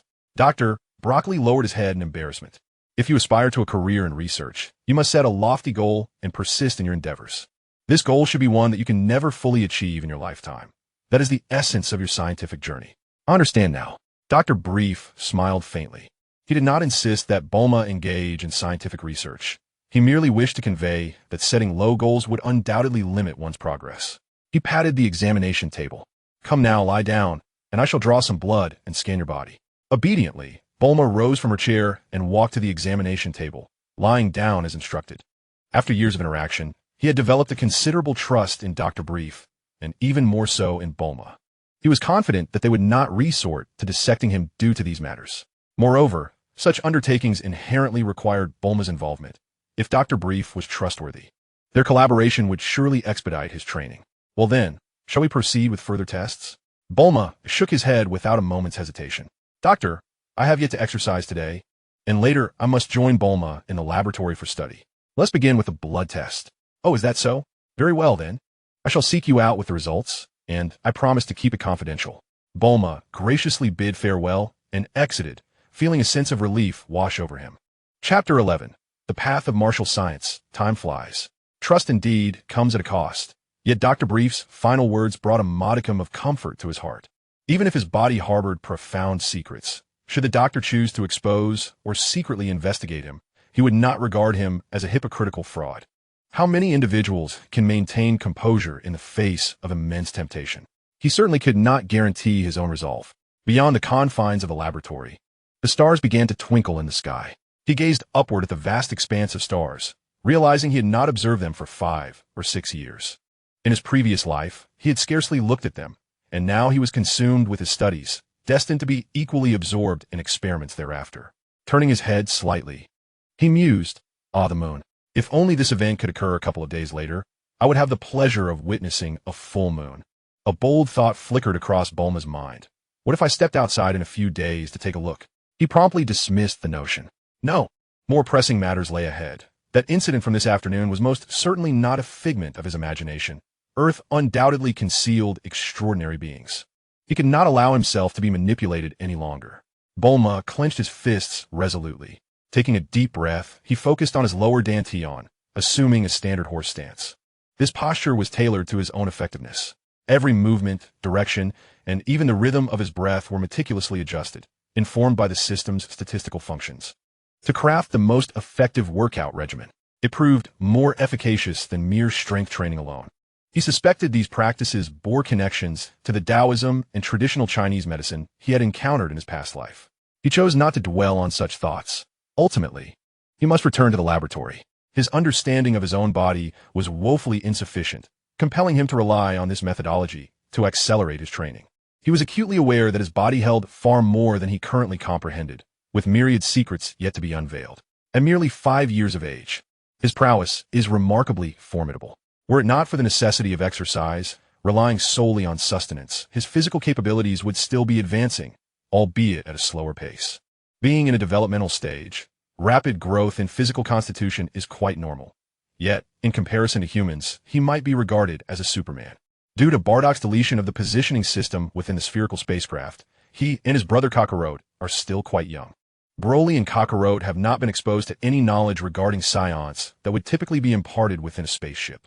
Ordinarily, science with low potential are nurtured on planet Vegeta for 3 years before being dispatched, during which they receive a comprehensive education about their heritage through the spacecraft. However, the circumstances surrounding the two brothers deviate from the norm. Broly, in particular, is far from ordinary. As a result, they arrived on Earth devoid of any inherited knowledge. After sufficient training, he adeptly made his way to Bulma's laboratory. Broly, come take a look at what I've been researching. What is it? Broly leaned closer to Bulma, observing her excitement as she held a finely crafted ring. It's a gravity field device. He furrowed his brow, studying Bulma closely. This bracelet can adjust to 0. 8 times or 1, 2 times the standard Earth gravity, Bulma explained animatedly. Impressive, isn't it? Broly's initially indifferent expression turned serious. Bulma, can this be applied to a person? A thought occurred to him. If it could be. Of course. Let me try it. Upon uttering this, Broly reached out to take it, only to have Bulma swat his hand away, rolling her eyes at him. Are you trying to get yourself killed? 12 times the gravity. And you're still so small. Broly found himself at a loss. Aside from the doctor, no one was aware of his true strength. This is the prototype. It's still quite rough. Once I stabilize it, you can give it a go. All right, let us experiment with some biology. Bulma carefully set the ring aside, and the two began their busy work at the experiment table. Their current objective was to validate the knowledge from the documentation, followed by an attempt to discover something novel. Oh dear, you learn so quickly, yet the experiments are so clumsy. Bulma's voice occasionally filled the laboratory with her complaints. 15 days later, in Dr. Brief's laboratory, Broly sat obediently on a small stool. Broly, I need to ask you something, Dr. Brief inquired with a serious tone. Uncle, go ahead. Can you fly? Broly's pupils dilated, but he quickly feigned nonchalance. How could I possibly fly? It appears you have yet to harness the energy within you. According to my research, you should be capable of flight. Allow me to teach you while you experiment. Dr. Brief pondered thoughtfully as he gazed at the experimental conclusions on the computer screen. Uncle, please share the results of your examination first. How can Broly not fly? Once one's battle power surpasses 100, flight becomes attainable with a modicum of skill. Even without such skill, once one reaches around 130, the sheer force can overcome Earth's gravity. Moreover, how could Broly possibly be so foolish? That technique is easily mastered by anyone with the courage to attempt it, provided they are not entirely inept. Dr. Brief instinctively smacked his lips, realizing he had no cigarette. He was about to retrieve his lighter when he was interrupted. Uncle, smoking is prohibited in the laboratory. You should be more meticulous, even if you're a doctor. Indeed, Broly speaks the truth, the doctor conceded. In fact, you are quite similar to humans, save for the presence of a peculiar cell. Broly rose from his chair, leaning closer to the computer screen. What cell? I have designated it as the S cell. The specifics remain unclear, but I surmise that this S cell is responsible for your tail and your ability to absorb energy. It also enhances your cellular vitality by at least 200 times compared to humans. Truly astounding. You are extraordinarily powerful, the doctor marveled. Broly's gaze deepened. Is that so? However, this cell also has its drawbacks. What drawbacks? Broly inquired anxiously, fully aware that his past life had shown him that certain scientific endeavors had birthed numerous genetic monstrosities, most of which were entirely uncontrollable, while others were only partially so. If he bore such a genetic affliction, inherited from birth, he would be devastated. It is indeed uncontrollable, the doctor affirmed. Broly's heart sank. As expected, what one fears often materializes. What does this entail, Uncle? Dr. Brief shook his head in frustration. I am not entirely certain. The data is scant. Then let us conduct further tests. That is not feasible. You are still young and cannot undergo blood tests so frequently. Uncle, I am fine with it. If there is instability, it could lead to serious trouble. How about this? I will draw your blood every 6 months, and we can research together. This will also serve as your project, allowing you to continue your training. Broly immediately agreed upon hearing this. A blood draw every 6 months would indeed have no adverse effect on him, and he would have the opportunity to engage in research under the esteemed Dr. Brief. It was a harmonious blend of scientific study and martial training. Then let us proceed in this manner, Broly resolved. I will train regularly, learn from Bulma, and we shall conduct our research every 6 months. Very well, thank you, Uncle. Now go. Broly exited with a serious demeanor. He felt as though he were a ticking time bomb, yet he found himself powerless to change his fate. Clenching his fists tightly, he pondered, the more I learn, the more powerless I feel. Is this destiny? I must seize control of it. With piercing determination, Broly settled into Dr. Brief's home, diligently repeating simple tasks each day. Time has swiftly passed, marking the passage of 5 years. In these 5 years, profound transformations have unfolded. Chapter 12. New Breakthroughs, Serious Warnings. November 30th, 747 AD. In Dr. Brief's courtyard, Bulma squats in a horse-riding stance, while Broly floats cross-legged before her, adorned with blue metallic rings on his limbs, suspended about 1 meter above the ground. He has been here for 9 years, now a 10-year-old lad. His combat power has surged past 1,000, and he has become an exceptionally gifted youth, mastering the fields of biology, physics, chemistry, and medicine at a doctoral level. Bulma, now a graceful 14-year-old girl, has ceased her schooling, reasoning that Broly has yet to match her academic prowess, thus rendering her attendance unnecessary. Dr. Brief's household is quite progressive, allowing her this freedom. Consequently, Bulma finds herself as an unemployed wanderer, devoting her time to physical training and experiments. It is noteworthy that in these 5 years, Broly has ceased to grow taller. No matter his efforts, his height remains unchanged. Eventually, Dr. Brief's research yielded some insights, revealing that due to the S cells, Broly must wait until he turns 20 to maintain a youthful state. Until then, he will persist in the form of a child. Upon learning this, Broly resigned himself to the reality. The challenges stemming from cellular and genetic factors were beyond his control. As a result, Bulma now towers over Broly by nearly a head, standing at 162 centimeters, while Broly measures only 145 centimeters. Moreover, Bulma excels in research, far surpassing him. Broly, I feel as though there's a little mouse scurrying around inside me. What should I do? Bulma, drenched in sweat and with a flushed face, could no longer contain her urgency to inquire. With focused concentration and a clear mind, Broly kept his eyes closed, offering a calm admonition. At this moment, he could not afford to agitate Bulma. While her intelligence and agility were undeniable, her dedication to training had been lacking. It had taken her 4 years merely to grasp the basics of stance training, a far cry from his initial projection of 3 years. She had only managed to achieve a full flow of chi, falling short of the next critical phase, let alone the subsequent stages of flexibility and strength. Having finally attained a sense of energy, the thought of losing it filled him with dread as he pondered how long it would take to regain it. He harbored doubts about whether Bulma would persevere if she continued to see no results. After 5 years of training, he had finally managed to draw chi into his body, a significant milestone that he could not allow Bulma to squander. Half an hour later, Broly finally opened his eyes, his lips barely moving. Stop. Moderation is key. Bulma, beads of sweat dotting her forehead, collapsed onto the ground. First, stand up. You have expended a great deal of energy. Do not sit directly. Boreklee, who had been suspended in midair, gently descended to the ground. He retrieved a piece of candy from his pocket, stepped forward, and placed it into Bulma's mouth. Standing tall, he took a deep breath, allowing a moment of respite. Weakly, Bulma inquired why. I felt no fatigue while standing, yet this time it is so exhausting. In Boreklee's mind, the system provided an answer. Name, Bulma. Combat power, 111. Energy, 111. Vitality, 12. Techniques, unknown. He understood that her recent breakthrough had left her in a transient state of energy depletion. Do you not sense a difference in your body? What difference? Bulma's inquiry was only half-formed, as her face blossomed with joy upon perceiving the flow of energy within her. A profound sense of weakness intertwined with an absolute feeling of strength surged within her. Boreklee? Haha. Indeed, congratulations, you have entered the threshold. So can I fly now? Caught off guard, Boreklee retorted, dream on. You are far from that, but with some continued training, you should be able to unleash energy blasts. Surpassing the minor threshold of 10, accumulating energy swiftly to reach 20 was relatively achievable. Bulma gazed at Boreklee in confusion. What do you mean? Once you have rested, I shall take you tomorrow morning. Observing Bulma's current state, it was clear that the project could not proceed tonight. She ought to rest well. Bulma, gritting her teeth, insisted. I can manage. Do not overexert yourself. Training must balance effort and rest, and one must not leave hidden injuries on the body. After imparting this wisdom, Boreklee felt the moment was ripe. By the way, I have developed a high-energy food with an energy density 30 times that of ordinary sustenance. We shall consume that from now on. Boreklee glanced at Bulma, feeling a twinge of guilt as she narrowed her eyes, a wry smile playing on her lips. Fortunately, she said nothing and merely nodded in agreement. This concoction was derived from the nutritional fluids aboard the spacecraft.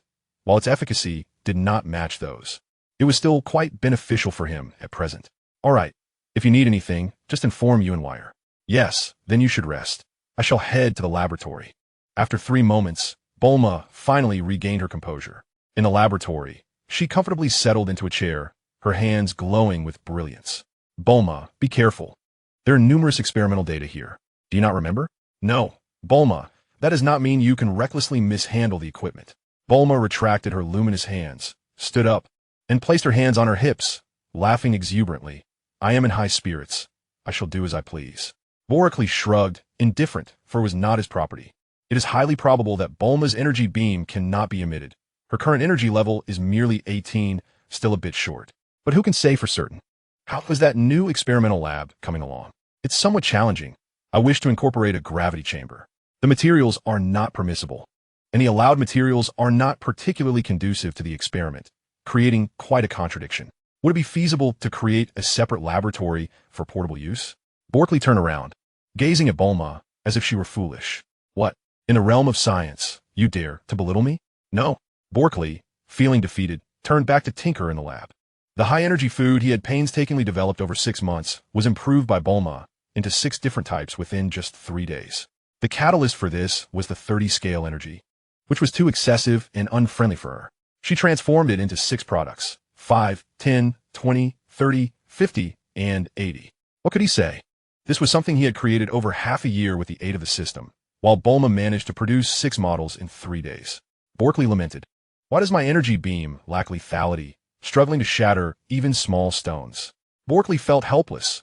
Bulma was perpetually dissatisfied with her combat abilities. The limit for ordinary individuals is 10. Exceeding 20, with the right method or self-summarization, one can emit energy beams, and surpassing 30 permits the release of energy blasts. Bulma was just shy of the standard, rendering her output merely aesthetic, and its power was naturally unimpressive. There are no shortcuts to success. You must learn to be content. How long have you been training? Achieving this level is already quite remarkable. However, with the high-energy nutrient blocks, future training progress will certainly accelerate. Bulma scoffed at the name, finding it quite unpleasing. Boreklee, unfazed, remarked that it was merely a name. Chapter 13, New Equipment, Fun Affairs. Whatever, as long as it is useful. Bulma refrained from further mockery, and instead curiously shifted the topic. Do you really not need my assistance with your research on human anatomy and training methodologies? No need. Focus on completing the new laboratory as soon as possible. If you say so, I can definitely manufacture it before you. Good luck with that. The horse dance training is progressing too slowly. Can I increase the gravity ring's weight? Boreklee immediately turned, gazing at Bulma with a serious demeanor. Bulma, you must not be too impatient. Until your energy reaches 100, it is better not to use the gravity ring. At the very least, you should wait until you reach 80. Humph. Bulma feigned disdain, yet inwardly, she was quite receptive to Boreklee's advice. Over the past 9 years, their relationship had grown increasingly close, to the point that, barring special circumstances, they rarely spent time apart. Boreklee understood that training should not be taken lightly. While progress can be swift now, one must be wary of the potential pitfalls that lie ahead. Due to his ethnicity, he possesses the innate ability to absorb ambient energy from the air, a capacity that Bulma, being a pure human, cannot emulate. The exhaustion of potential and the bleakness of the path ahead are indeed the most disheartening states to endure. Although he has never engaged in rigorous training, he has endured the torment of past experiments devoid of hope. Otherwise, he would not have been subjected to the role of a test subject. He now seeks innovative methods to actively absorb the ambient energy, thereby replacing the inefficient practice of energy acquisition through physical exertion. Only by enabling Bulma's corporeal form to swiftly absorb energy can he take decisive action. The time is not yet ripe. He must proceed methodically and progressively. If it cannot be achieved, then it cannot. Why the somber demeanor? Boreklee glanced at Bulma, who feigned indignation and could only manage a slight smirk before turning away. How could he be unaware of Bulma's true nature? Her demeanor was entirely contrived. System, is the data insufficient? Processing, an estimated duration of 7 days. Upon hearing this, even the ever-composed Boreklee felt a twinge of alarm. Just as Bulma had indicated, he was analyzing human data, yet the pace of progress was lamentably slow. The system's assertion that completion would require an additional week was indeed a cause for celebration. Bulma, regarding that new device, why does my energy design consistently conflict? Bulma caught up with him, standing closely by his side. A careful glance revealed her face suddenly flush. Boreklee, did you alter my blueprints? Indeed, otherwise, I could not accommodate the gravity chamber, he replied nonchalantly. What about the original schematics? They've been overwritten, Boreklee stated matter-of-factly. This was a suggestion from the system. It cannot be erroneous. So what does it matter if I deleted it? You fool. Why would you tamper with my blueprints? Bulma exclaimed, exasperated. Hey. Without those modifications, the gravity chamber cannot be integrated. It has only been 3 days. Do you really think you were smarter than I? Boreklee fell silent, sensing that matters were amiss. It appeared that even with the system as his ally, he could not surpass her intellect. His previously calm expression faltered. and he gazed at Bulma with uncertainty. Surely, this cannot be problematic. Observing Bulma's lack of rebuttal, he prepared to assert his authority, only to find himself abruptly grasped by the collar. With a sudden pull, Boreklee yielded and was drawn before the computer screen. Bulma, with her delicate fingers, pointed at the monitor, her tone void of any gentleness. Come now, great inventor, explain to me the energy conflicts here, and here. How do you intend to resolve them? And what is this you have written? High-density energy blocks? Have you consumed too many high-energy nutrient blocks? Enlighten me on your thought process. I believe traditional energy efficiency is woefully inadequate. Hence, I made some improvements. Bulma was so irate that it bordered on amusement. Improvements? Your lack of understanding is quite evident. You have yet to grasp the fundamentals of biology, yet you dare to delve into the realms of physics and electrical engineering, and even extend your reach into the energy sector. Furthermore, you have the audacity to venture into the manufacturing industry. How do you intend to resolve this conflict? As Bulma pointed towards a certain direction, Broly's mind raced, realizing he had landed himself in trouble. I was merely attempting to alleviate your burdens. Never mind. You can resolve your insular biological experiments, while I will manage the physics lab, the manufacturing room, and the gravity chamber on my own. I can reconstruct a blueprint from the memories in my mind. At this, Bulma's anger subsided significantly, though she shot a displeased glance at Broly. She felt helpless, having encountered someone with exceptional memory, yet lacking in experimental skills. You have one day, Bulma declared before exiting the lab. Without the blueprints, there is nothing to be done. Staying here would only lead to dozing off. Dr. Brief's home returned to its routine of study, research, and exercise. Broly had considered inviting Dr. Brief and his companion to join in their training, but they declined. Their reasoning was rather peculiar. They believed that dedicating excessive time to exercise would deprive them of the opportunity to tend to their plants and the small animals they had adopted, as well as to enjoy leisurely tea. Broly had no choice but to abandon his idea. Everyone's pursuits differ. While the sunrise is beautiful and vibrant, some have a profound appreciation for the evening glow. There is no right or wrong in such matters. 2 years passed, and one day, Bulma exuberantly dashed out of the lab. Broly, where are you? Where have you disappeared to? After searching high and low, she finally pulled him out of the gravity chamber. What do you intend to do? Broly was filled with unexpressed frustration. If she were to damage the gravity chamber, he would be at a loss. This was not an unfounded concern. Bulma had indeed done so before, and on more than one occasion.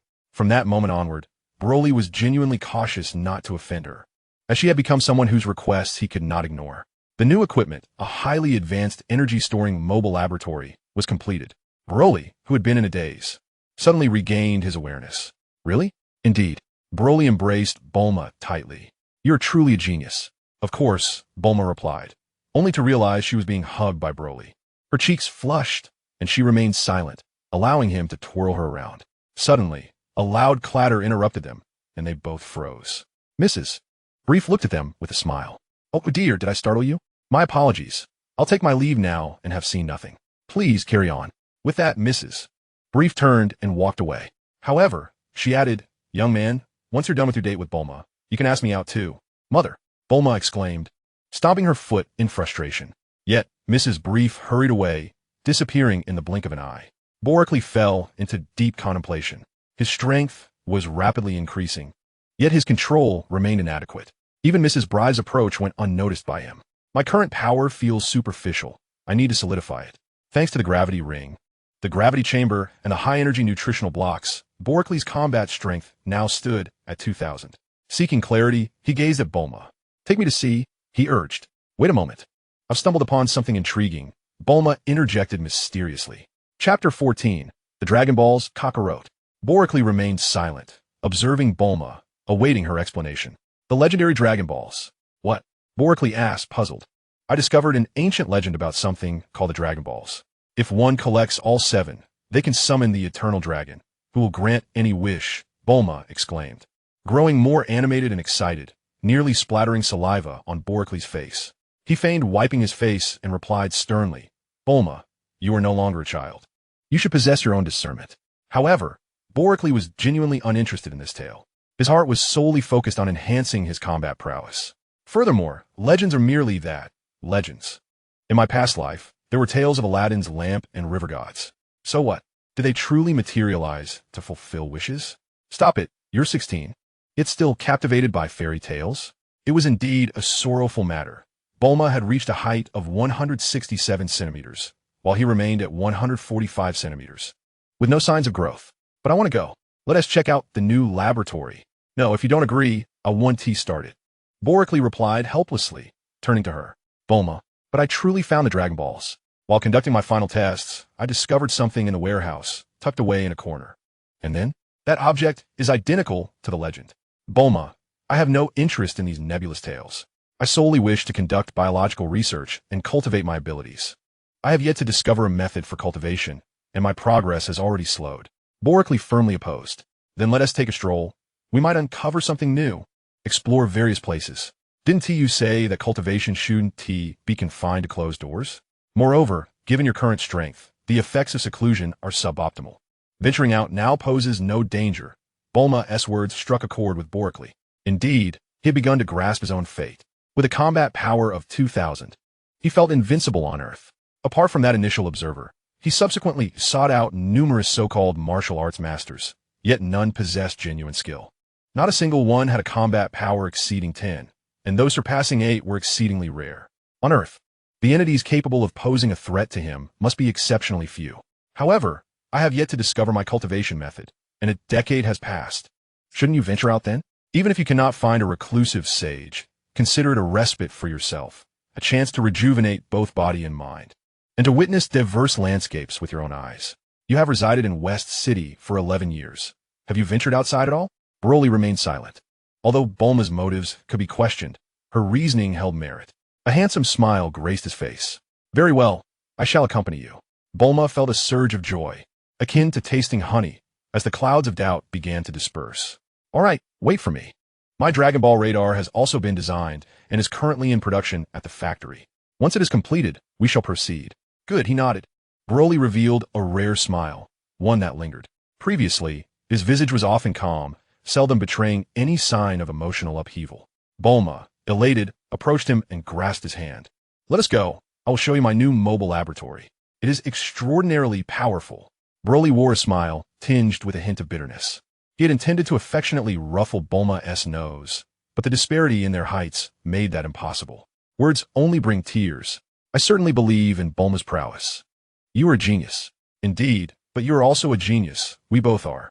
As they walked forward, after only a few steps, Bulma's expression suddenly darkened. Broly, if I cannot persuade you, will you leave such a beautiful woman to venture out alone? Broly was at a loss for words. You are indeed beautiful, yet you are not fragile. Not to mention your nearly 100 combat power. Even with your peculiar inventions, few could best you. Could they? Women can be so capricious. Just a moment ago, everything was fine. He thought this but could not voice it. No, I merely advise you to remain. If you insist on embarking on this adventure, I will surely act as your guardian. Sweet words with a hidden dagger. Broly stared in astonishment as Bulma released his hand and walked ahead confidently. Is that how one uses that phrase? Somewhere, has it finally begun?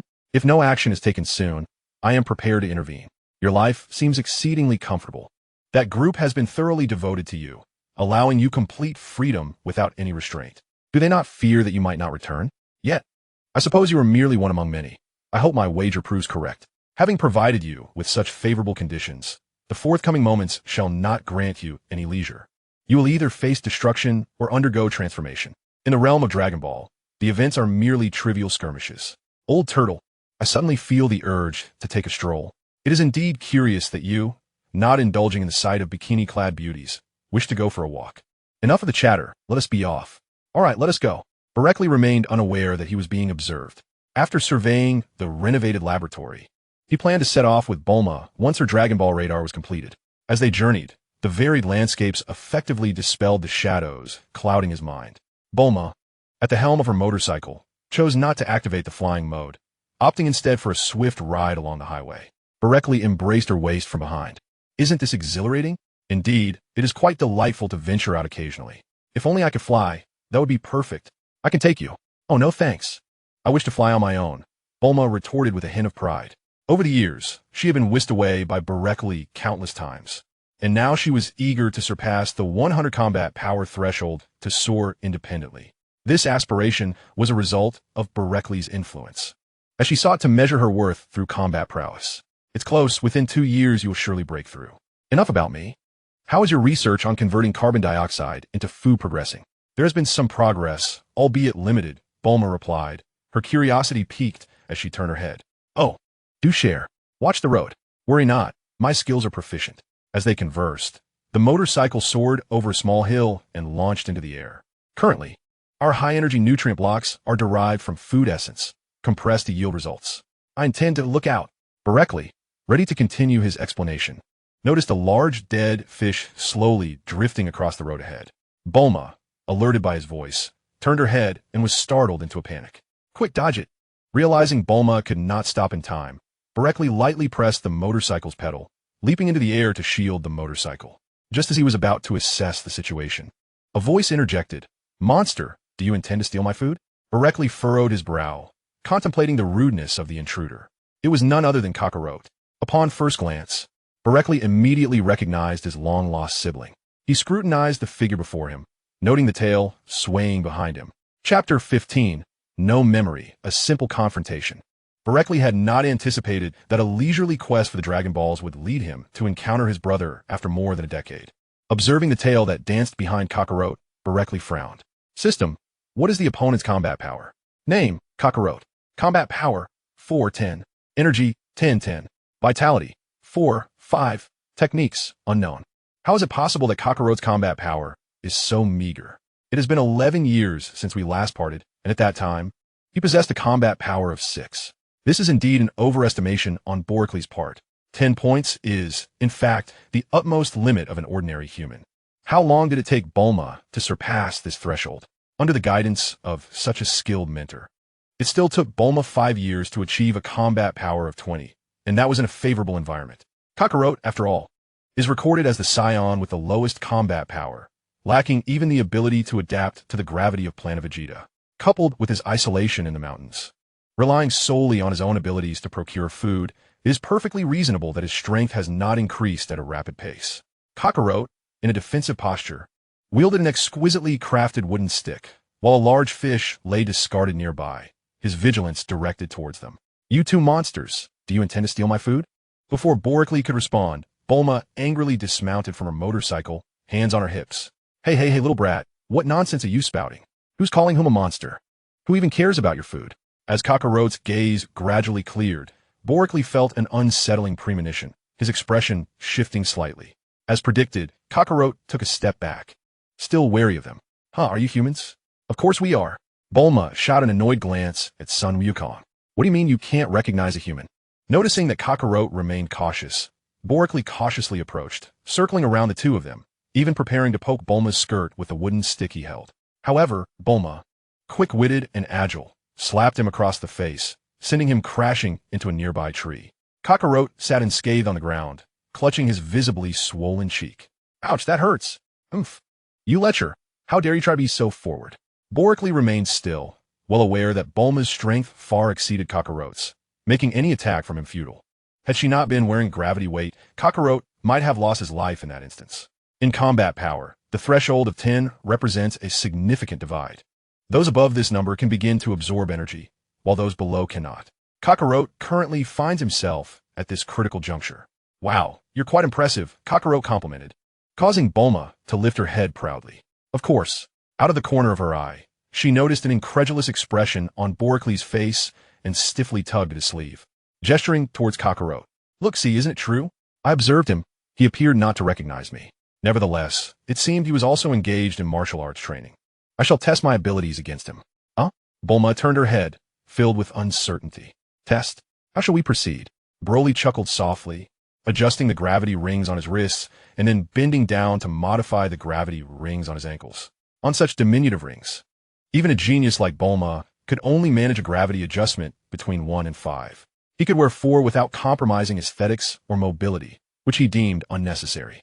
This was merely a transitional phase. He was also developing a new bioarmor, though he had yet to complete it. With 4 rings combined, he adjusted to 3 times the gravity, totaling 12 times. Now, he needed to set it to the maximum limit to restrain his own power, which was the utmost gravity he could withstand 20 times. Beyond that threshold, it would turn into a strenuous endeavor, rendering combat nearly impossible. Kakarot had already risen, baring his teeth. Your strength is truly impressive. Let us continue. He spoke while assuming an offensive stance. Broly swiftly pulled Bulma behind him.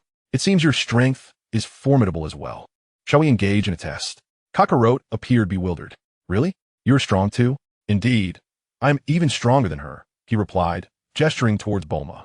She merely pouted in annoyance, opting for silence, choosing to maintain her boyfriend's dignity in public, reserving her grievances for later at home. Though unspoken, their years of companionship were palpable. Kakarot's eyes gleamed with excitement at the prospect of a worthy opponent. Is that so? Excellent. Broly stood quietly, his combat power currently resting at 8, slightly inferior to Kakarot's.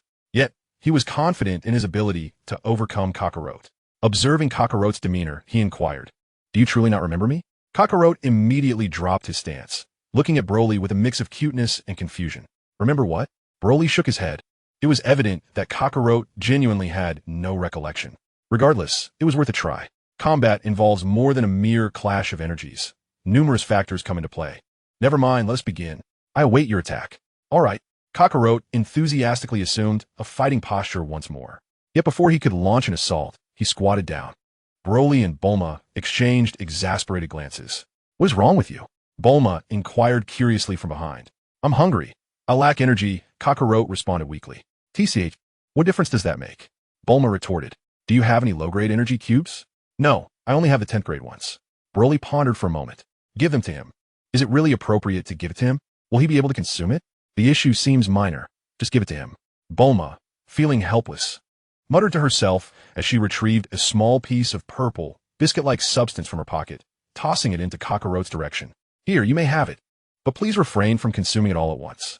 Kakarot, feeling light-headed from hunger, paid no heed to her words. He eagerly picked it up, inspecting and sniffing it before taking a bite. In no time, he was joyously bouncing on the spot. This is wonderful. Haha, this is fantastic. My hunger has vanished. It's incredible. Bulma, rolling her eyes in disdain, regarded him as a country bumpkin who had never seen the world. Yet inwardly, she was profoundly astonished. That morsel contained enough energy for 10 robust men in a day. And here was this little fellow. Shall we commence? A glimmer of surprise flickered in Broly's eyes. It's merely a biscuit, yet Kakarot's combat power has reached 12. I can sense the energy around him flowing into his body, intentionally or not. Their race is truly remarkable. Moreover, the experimental subject we require has just arrived. Let us proceed. Kakarot let out a loud roar and charged forward. Chapter 16. Notad. Special invitation. Broly remained unfazed, lightly stepping aside and effortlessly dodging Kakarot's attack. He then slightly tilted his head, evading Kakarot's subsequent kick. With fluidity, he turned to face Kakarot, who stood between him and Bulma, and sighed inwardly. Kakarot's movements were imbued with a primal ferocity. This is a double-edged sword. While it may grant him an advantage in overpowering foes against equally matched opponents, such wild and extravagant maneuvers could squander his stamina and leave him vulnerable to counterattacks. He pondered that adopting Kakarot was merely a decision made by a rustic individual, likely possessing slightly better physical attributes due to living in the mountains. By now, that old man might have long since passed away. System, what was the combat power of the old man who adopted Kakarot? Upon reflecting, he realized he was entirely unaware of the old man's capabilities. Observing the old man's agile form when he cradled Kakarot, it was evident he possessed some strength. Name, unknown. Combat power, 3240. Energy, 2020. Vitality, 1232. Techniques, unknown. The figures were startling. The old man's combat power was unexpectedly high. This led him into a whirlwind of confusion. If the old man was so formidable, Kakarot's strength should not be so meager. Elation soon followed. This was the first individual he encountered whose combat power surpassed that of ordinary beings, and it was astonishingly high. He realized that this outing was indeed fortuitous. Upon encountering that elderly gentleman, one is certain to glean unique insights through his words. Once more, I bent down to evade Kakarot's onslaught. Is this truly all the strength you possess? Kakarot paid no heed to Broccoli's remarks. His gaze filled with confusion as he paused, scrutinizing his own hands. How peculiar. Why is it that I can never seem to find you? Behind, Bulma chuckled, her laughter causing her to sway back and forth. That individual, who bore a resemblance to Broccoli's brother, was surprisingly endearing, far more charming than the often stoic Broccoli. Both shared a similar height, possessed tails, and exhibited comparable appetites. For the time being, Bulma was inclined to believe that the figure ahead was indeed his sibling. However, observing the clash between the two, it was evident that Broccoli adeptly evaded his brother's flailing attacks, suggesting that his brother's prowess was rather lacking. Moreover, it appeared that the fellow had no recollection of Broccoli at all. This was hardly surprising. At merely 1 year old, how could he retain such vivid memories? Yet, given their similarities, it was astonishing that he harbored no doubts. Truly a simple-minded creature. A smile graced Bulma's lips as she watched with crossed arms, feeling a twinge of excitement. With some sunflower seeds, watermelon, and mineral water, she could easily blend in as a spectator. Hey, you there. Broccoli hasn't exerted himself. You need to step up your game after being treated to such a delightful feast. Bulma, undeterred by the unfolding events, prodded Kakarot further. After several such provocations, Kakarot finally lost his patience. He plopped down onto the ground. I'm done. Why? You keep dodging, and I can't hit you. So you're giving up? It's not that I've given up. It's just that you're good people who have fed me well. My stomach is at least 6 parts full now. And there is no need to continue fighting. Kakarot explained, patting his belly. Broccoli furrowed his brow, unsure of how to respond. The truth was indeed evident. His brother's temperament was far more amiable than that of their father. What is your name? I am called Sun Gohan. What about you? What? Bulma leaped to Broccoli's side, astonished as she gazed at Kakarot. Did you say your name is what? I said I am Sun Gohan. What's wrong? Kakarot inquired, tilting his head in confusion. Sun Gohan? Bulma repeated, looking up at Broccoli. She was aware that his brother should rightfully be named Kakarot. Broccoli, however, was not surprised. He had left his brother at the base of a tree in haste, unfamiliar with the surroundings and solely focused on making a swift escape, leaving no information or clues behind. After confirming that the elderly man had taken his brother in, he departed with nonchalance, only to encounter Bulma shortly thereafter. Thus, it was entirely natural for his brother to have been given a new name. Yet, the question lingered, why was it Sun Wukong, and why did he wield a staff? Had he truly inherited some traits of the great sage Sun? Boreklee maintained a stoic expression, yet internally he found himself scoffing. Indeed, I am Sun Wukong. By the way, I am yet to learn your names. Boreklee. Boreklee? What a peculiar name. It resembles Broccoli quite closely, doesn't it? Sun Wukong mumbled under his breath, prompting Bulma, unable to contain her frustration, to stride forward and grasp Sun Wukong's ear firmly. What are you laughing at? I'm not laughing.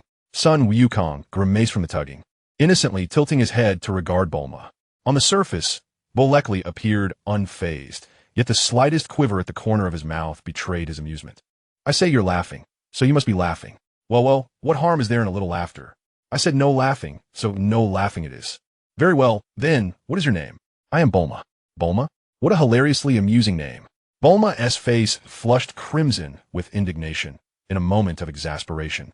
She twisted Sun Wukong's ear with considerable force. Ouch, that hurts, Bulma. Please let go, it's painful. Bulma held on for a second longer before finally relenting. Sun Wukong rubbed his ear, still wincing. Bulma, what was that for? I wanted to teach you a lesson for mocking me. Sun Wukong could only sulk in silence. After observing their playful banter, Boreklee inquired, Sun Wukong, how old are you? A cold sweat trickled down his spine. He nearly shouted Wukong in surprise. Alas, as a person from Huaxia, he found it difficult to restrain himself with such a name. Em14. Upon finishing his statement, Sun Wukong continued to curiously observe them. You all are quite strong, yet unlike me. In what way are we different? You lack tails. You must not be ordinary folk. Bulma and Boreklee exchanged bewildered glances at the confident Sun Wukong. Should they commend him or scold him for his reasoning? Just as Bulma was about to speak, Boreklee interjected. Have you never encountered humans before? You're the first people I've seen besides my grandfather. Boreklee understood, confirming his earlier suspicions. This place was not far from where he first landed on Earth in a spaceship, yet it was even more secluded. His departure had taken him quite a distance, and the road had been scarcely populated. It was entirely normal for Kakarot and his grandfather to reside here. By the way, since you treated me to delicious food, allow me to invite you to my home for grilled fish. Certainly. Bulma hesitated, words caught in her throat. Chapter 17. Not allowed, pack and take away. Based on the information gathered thus far, Bulma internally dismissed the possibility that this individual could be Boreklee's brother. Firstly, their naming styles were completely distinct. Secondly, he had no recollection of Boreklee whatsoever. Even if he concealed his tale, that should not be the case. Lastly, their ages were entirely mismatched, as Boreklee was merely 12 years old. However, Upon witnessing Broly's cheerful acquiescence, she refrained from voicing any objections. Her intention in bringing him along was primarily to alleviate her own spirits. The delayed collection of the Dragon Balls would not significantly impact their plans. Moreover, considering that Son Goku possessed a tail, there was a possibility of uncovering the mysteries surrounding Broly's lineage. Naturally, this pertained solely to Broly's matters. Other distractions were not to interfere with their primary objectives. Broly, on the other hand, was keen to meet the elderly figure, hoping to glean insights that eluded him thus far. Additionally, having discovered Son Goku, it was imperative to escort him away from the mountains. Life there was undoubtedly arduous, insufficient sustenance, inadequate warmth, and restless nights. Furthermore, he represented an exceptional subject for experimentation. Simultaneous research on both of them would undoubtedly expedite their studies. Consequently, whether in scientific endeavors or cultivation, their progress would surely accelerate significantly. Without further ado, Bulma reached into her pocket to retrieve the dragon radar and activated it.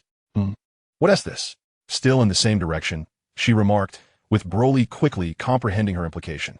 Very well, let us proceed. Son Goku has graciously invited us to partake in some grilled fish. Bulma joyfully followed suit, while Son Goku ambled ahead, carrying a large fish with ease. Don't you outsiders have tails? He inquired. What? I'm a girl. Where would I have a tail? Was her response. A girl? Indeed. My grandfather once told me that this is how girls are, Son Goku replied, with genuine curiosity. It must be so. What did you expect? I don't know. I've never seen it myself. As Broly trailed behind, his thoughts were preoccupied. Kakarot, no, he ought to be called Son Goku, exhibited rather low combat power. He vividly recalled that upon his initial arrival on Earth, he had already reached a power level of 6. Now, 11 years had elapsed. Son Goku, did your grandfather teach you how to cultivate? Broly inquired. Cultivation? What is that? My grandfather only taught me how to exercise, Son Goku replied. Broly furrowed his brow. Exercise? This is not what I anticipated. I had expected some form of martial arts or technique. What purpose does exercise serve? His current regimen suffices. Any further exertion would merely deplete his potential, a prospect he was reluctant to entertain. Is your grandfather at home? Broly pressed on, unwilling to relent. Previously, he had overlooked this detail, fixated solely on immediate leads, inadvertently allowing the chance to encounter a concealed master to slip by. My grandfather has passed away, Son Goku stated nonchalantly, still carrying the fish. What? Bulma exclaimed, taken aback. Aren't you saddened by that? No, my grandfather is still with me, he replied, demonstrating an unexpected resilience. Broly regarded him with a frown. Logically, a warrior with a power level of 40 should not succumb so easily. Having once possessed a power level of 40 himself, he was acutely aware of the vitality of such beings. It seemed improbable that one could perish in this manner on Earth. Wait a moment, suddenly, Broly had a thought. You live nearby. Someone has been here, he stated, trailing off mid-sentence. Sun Wukong had already mentioned that they were merely the second and third individuals he had encountered, which left him at a loss for clarity. What are you trying to say? Sun Wukong inquired, his steps light and carefree as he walked ahead. Upon hearing Broly's unfinished remark, he turned back with a curious gaze. Hey, watch where you're going, Bulma shouted. It was only then that Sun Wukong redirected his attention. I meant to ask, do you know how your grandfather died? He was trampled by a monster, Sun Wukong replied, his tone devoid of any sorrow. A monster? Bulma paused, a chill running down her spine as she instinctively edged closer to Broly. Despite her formidable combat prowess, she found it difficult to confront such ominous tales. Where did this monster come from? She asked anxiously, glancing around and even looking up at the vast azure sky. Monsters appear at night. They emerge with the moon, Sun Wukong stated. Broly felt a sense of déjà vu at his words, yet the specifics eluded him. He seldom ventured out at night to gaze at the moon. Bulma, initially frightened, suddenly burst into laughter, clutching her stomach. What are you laughing at? Sun Wukong's innocent voice chimed in, laden with confusion. Your grandfather must have told you stories. Which is why you say that. No way. That monster left a massive crater, destroyed homes, and even killed my grandfather. Bulma's laughter evaporated instantly, her interest waning as she observed Sun Wukong's serious demeanor. After traversing several mountain peaks, they finally arrived at Sun Wukong's dwelling. A small cottage emerged before them. Sun Wukong set the fish down from his shoulder. Wait here for a moment, he said before bouncing into the house. Broly scanned the surroundings. The towering trees had been cleared, leaving the mountaintop with only this solitary abode. Had he lived like this for over a decade? Bulma, ever impulsive, I already followed him inside, unaware of what transpired next. Broly was startled by Bulma's scream. Dragon Ball? He hesitated to enter, uninterested in the fanciful tales designed to deceive children. Even though Bulma had already found two, he remained steadfast in his beliefs. Hey, what did you do? That's my grandfather. You can't touch him. Their voices clashed in a quarrel. Broly remained unfazed. Although Bulma could be somewhat capricious, she would never attempt to seize Sun Wukong's Dragon Balls. Broly, come in and settle this. He claims this Dragon Ball belongs to his grandfather. I don't care. You two can't take it. It's my grandfather's. I kindly invited you for roasted fish, and you intend to snatch my grandfather away. Boreklee had no choice but to step into the room. The Dragon Ball on the table still shimmered with a captivating glow. Boreklee, tell me, he exclaimed, how can he claim that this or belongs to his grandfather? It infuriates me. He was determined to trade for the Dragon Ball, yet the other party refused. Sun Wukong bared his teeth, glaring fiercely at them. After a moment of silence, Boreklee mused, if we were to seize it, you would stand no chance against us. As he spoke, thoughts of how to address his troublesome brother flashed through his mind. He pondered whether to take it gently and offer guidance or to adopt a different method of instruction. Regardless of your intentions, I will never permit you to take my grandfather away. Observing Sun Wukong's resolute demeanor, Boreklee abandoned that line of thought. Bulma, did you not share the legend of the Dragon Balls with him? Boreklee regarded Sun Wukong, believing that he should also be enticed by the tale of the Dragon Balls. At that moment, he envisioned taking the Dragon Ball with Sun Wukong alongside him, which seemed a natural course of action. Moreover, it would allow him to lead Sun Wukong away, and they could decide where to settle later. Chapter 18, A New Journey, Acquiring the Spaceship.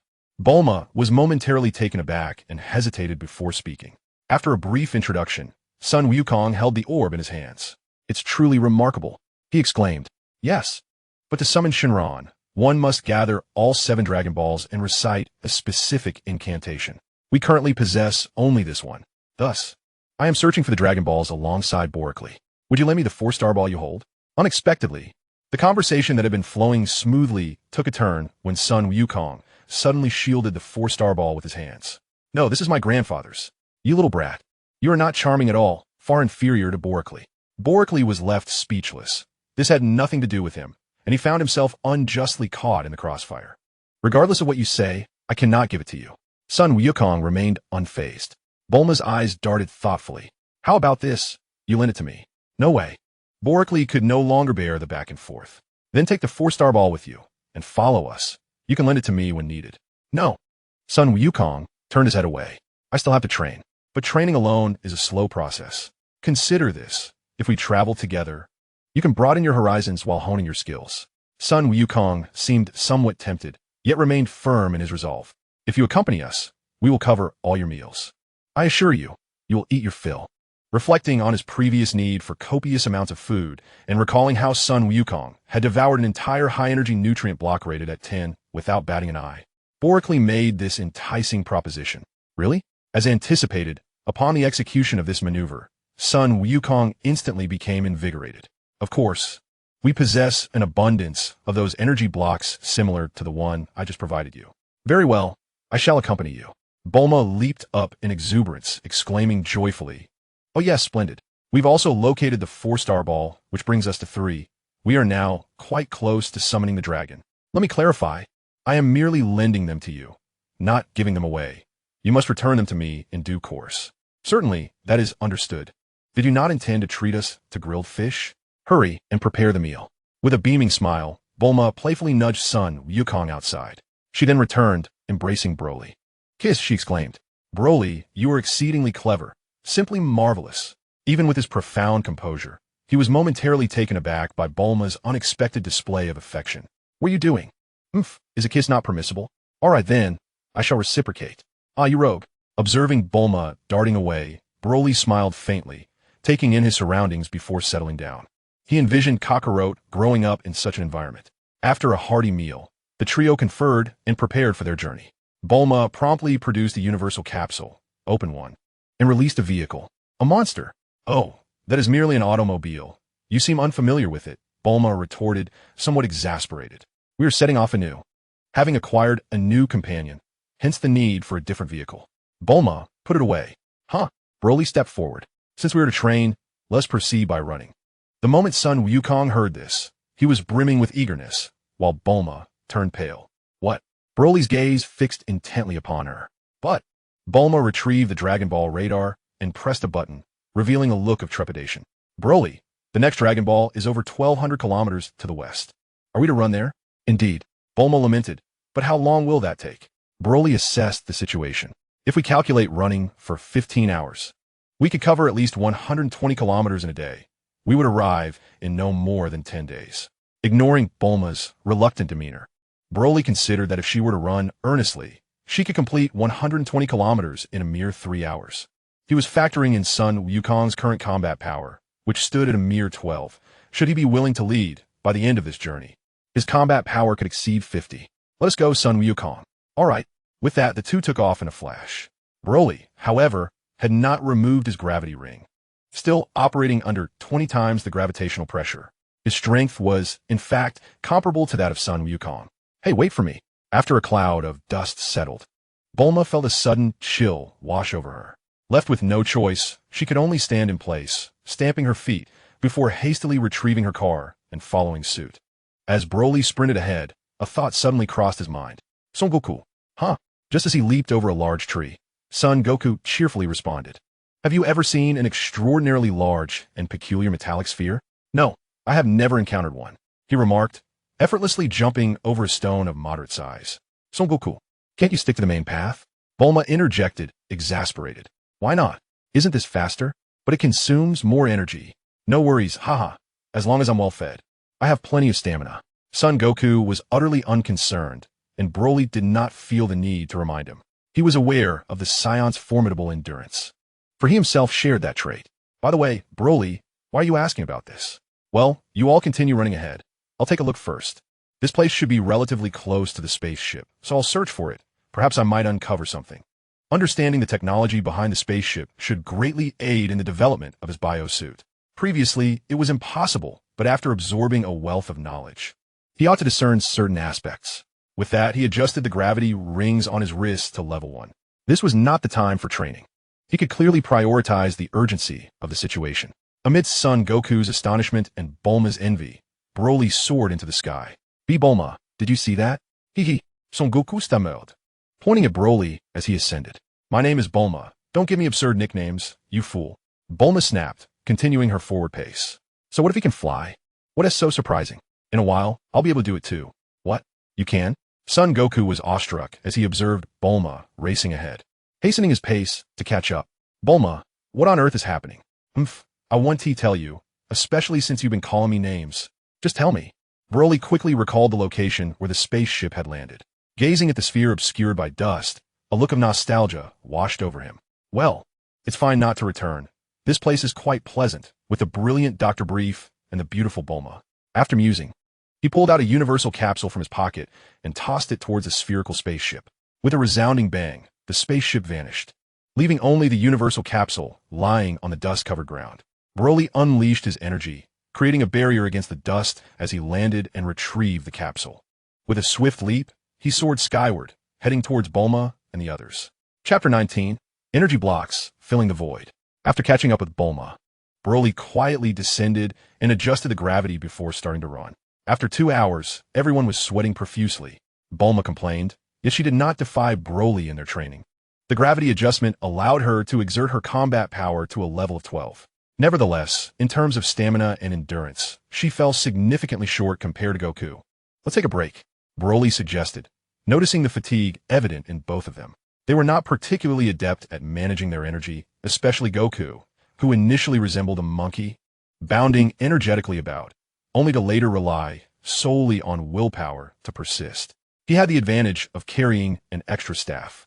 Upon hearing this, Bulma regained her spirits, preparing to sit down on the ground. Stand, don't sit, Broly instructed. With no other choice, Bulma retrieved a universal capsule. But Goku is sitting, she protested.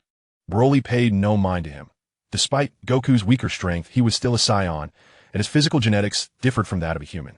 While mumbling, Bulma produced a high-energy nutrition block, offering Goku a portion calibrated to 20. What? Bulma tightened her grip, incredulously glancing back at Broly. Indeed, he affirmed. Goku merely complained of hunger, oblivious to everything else. With an exasperated sigh, Bulma tossed him a block calibrated to 20. Eat up, eat up. Honestly. Broly smiled as he observed the scene, reaching out to catch the energy block Bulma had thrown and promptly consuming it. Such a small amount was hardly sufficient for him. Yet he still had energy to spare. This was merely a halftime break. Mealtime was not yet upon them. They wouldn't have a proper dinner until well past 10 o'clock at night. As they waited for Goku to finish eating, Broly reflected. Goku's strength had indeed increased, indicating that his potential was already sufficient for self-improvement, yet he lacked adequate sustenance. Or rather, the energy contained within the food was insufficient for him to make a breakthrough. Even if he could satiate his hunger, it would only compensate for his prior deficiencies. There is a saying, the scholar is poor, but the warrior is rich. The most direct manifestation of this is consuming food rich in energy to replenish one's physical deficits, thus enabling progress. Goku, in his earlier state, had no means of acquiring such sustenance, which explained his low power level. Kakarot, rest assured with me around, you will never lack food or clothing. This was not mere bravado. His laboratory was nearing completion. Once he could convert carbon dioxide from the air into starch and sugar, mixing in a few trace elements. His high-energy nutrition blocks would not require large amounts of meat or vegetables. The energy from vegetables is obtained through photosynthesis by absorbing carbon dioxide, while meat gains its energy from consuming plants. Ultimately, it is the carbon dioxide that undergoes a unique transformation, merging with the energy present in the air to create the sustenance they require. According to Boreklee's conjecture, once they attain sufficient strength, they should be able to entirely forego food and directly absorb the energy from the atmosphere. However, he is still far from that point and remains uncertain of his own capabilities. From experience, it seems that his father and the others still need to consume food. Regrettably, his previous weakness and lack of information made it impossible to gauge his father's true strength. In his perception, Sun Wukong's power has remarkably surged to 15. It appears that the recent nutrient block served merely as a catalyst. It won't be long before he also experiences a breakthrough. Accumulation of change ultimately leads to a qualitative transformation, albeit at a slow pace. After a while, seeing that the two had relaxed somewhat, Sun Wukong was energetically bouncing around. Having satisfied our hunger, let us continue. Indeed, indeed. Upon hearing the call, Sun Wukong dashed over. Boreklee, I feel my strength and speed have both increased. That's excellent news. So, come join us for this venture. Sun Wukong nodded vigorously. Yes, yes. Let us run. Only Bulma appeared reluctant. Boreklee offered no consolation. Her lack of enthusiasm for training was evident, and such an attitude was not surprising, were it not for the goal of flight sustaining her. Bulma likely would have abandoned her efforts long ago. Bulma, if you persist with this high intensity for a month, you might just achieve a breakthrough and be able to fly. Bulma was once again moved, her eyes sparkling with desire as she looked at Boreklee, eagerly awaiting his confirmation. Really? I assure you.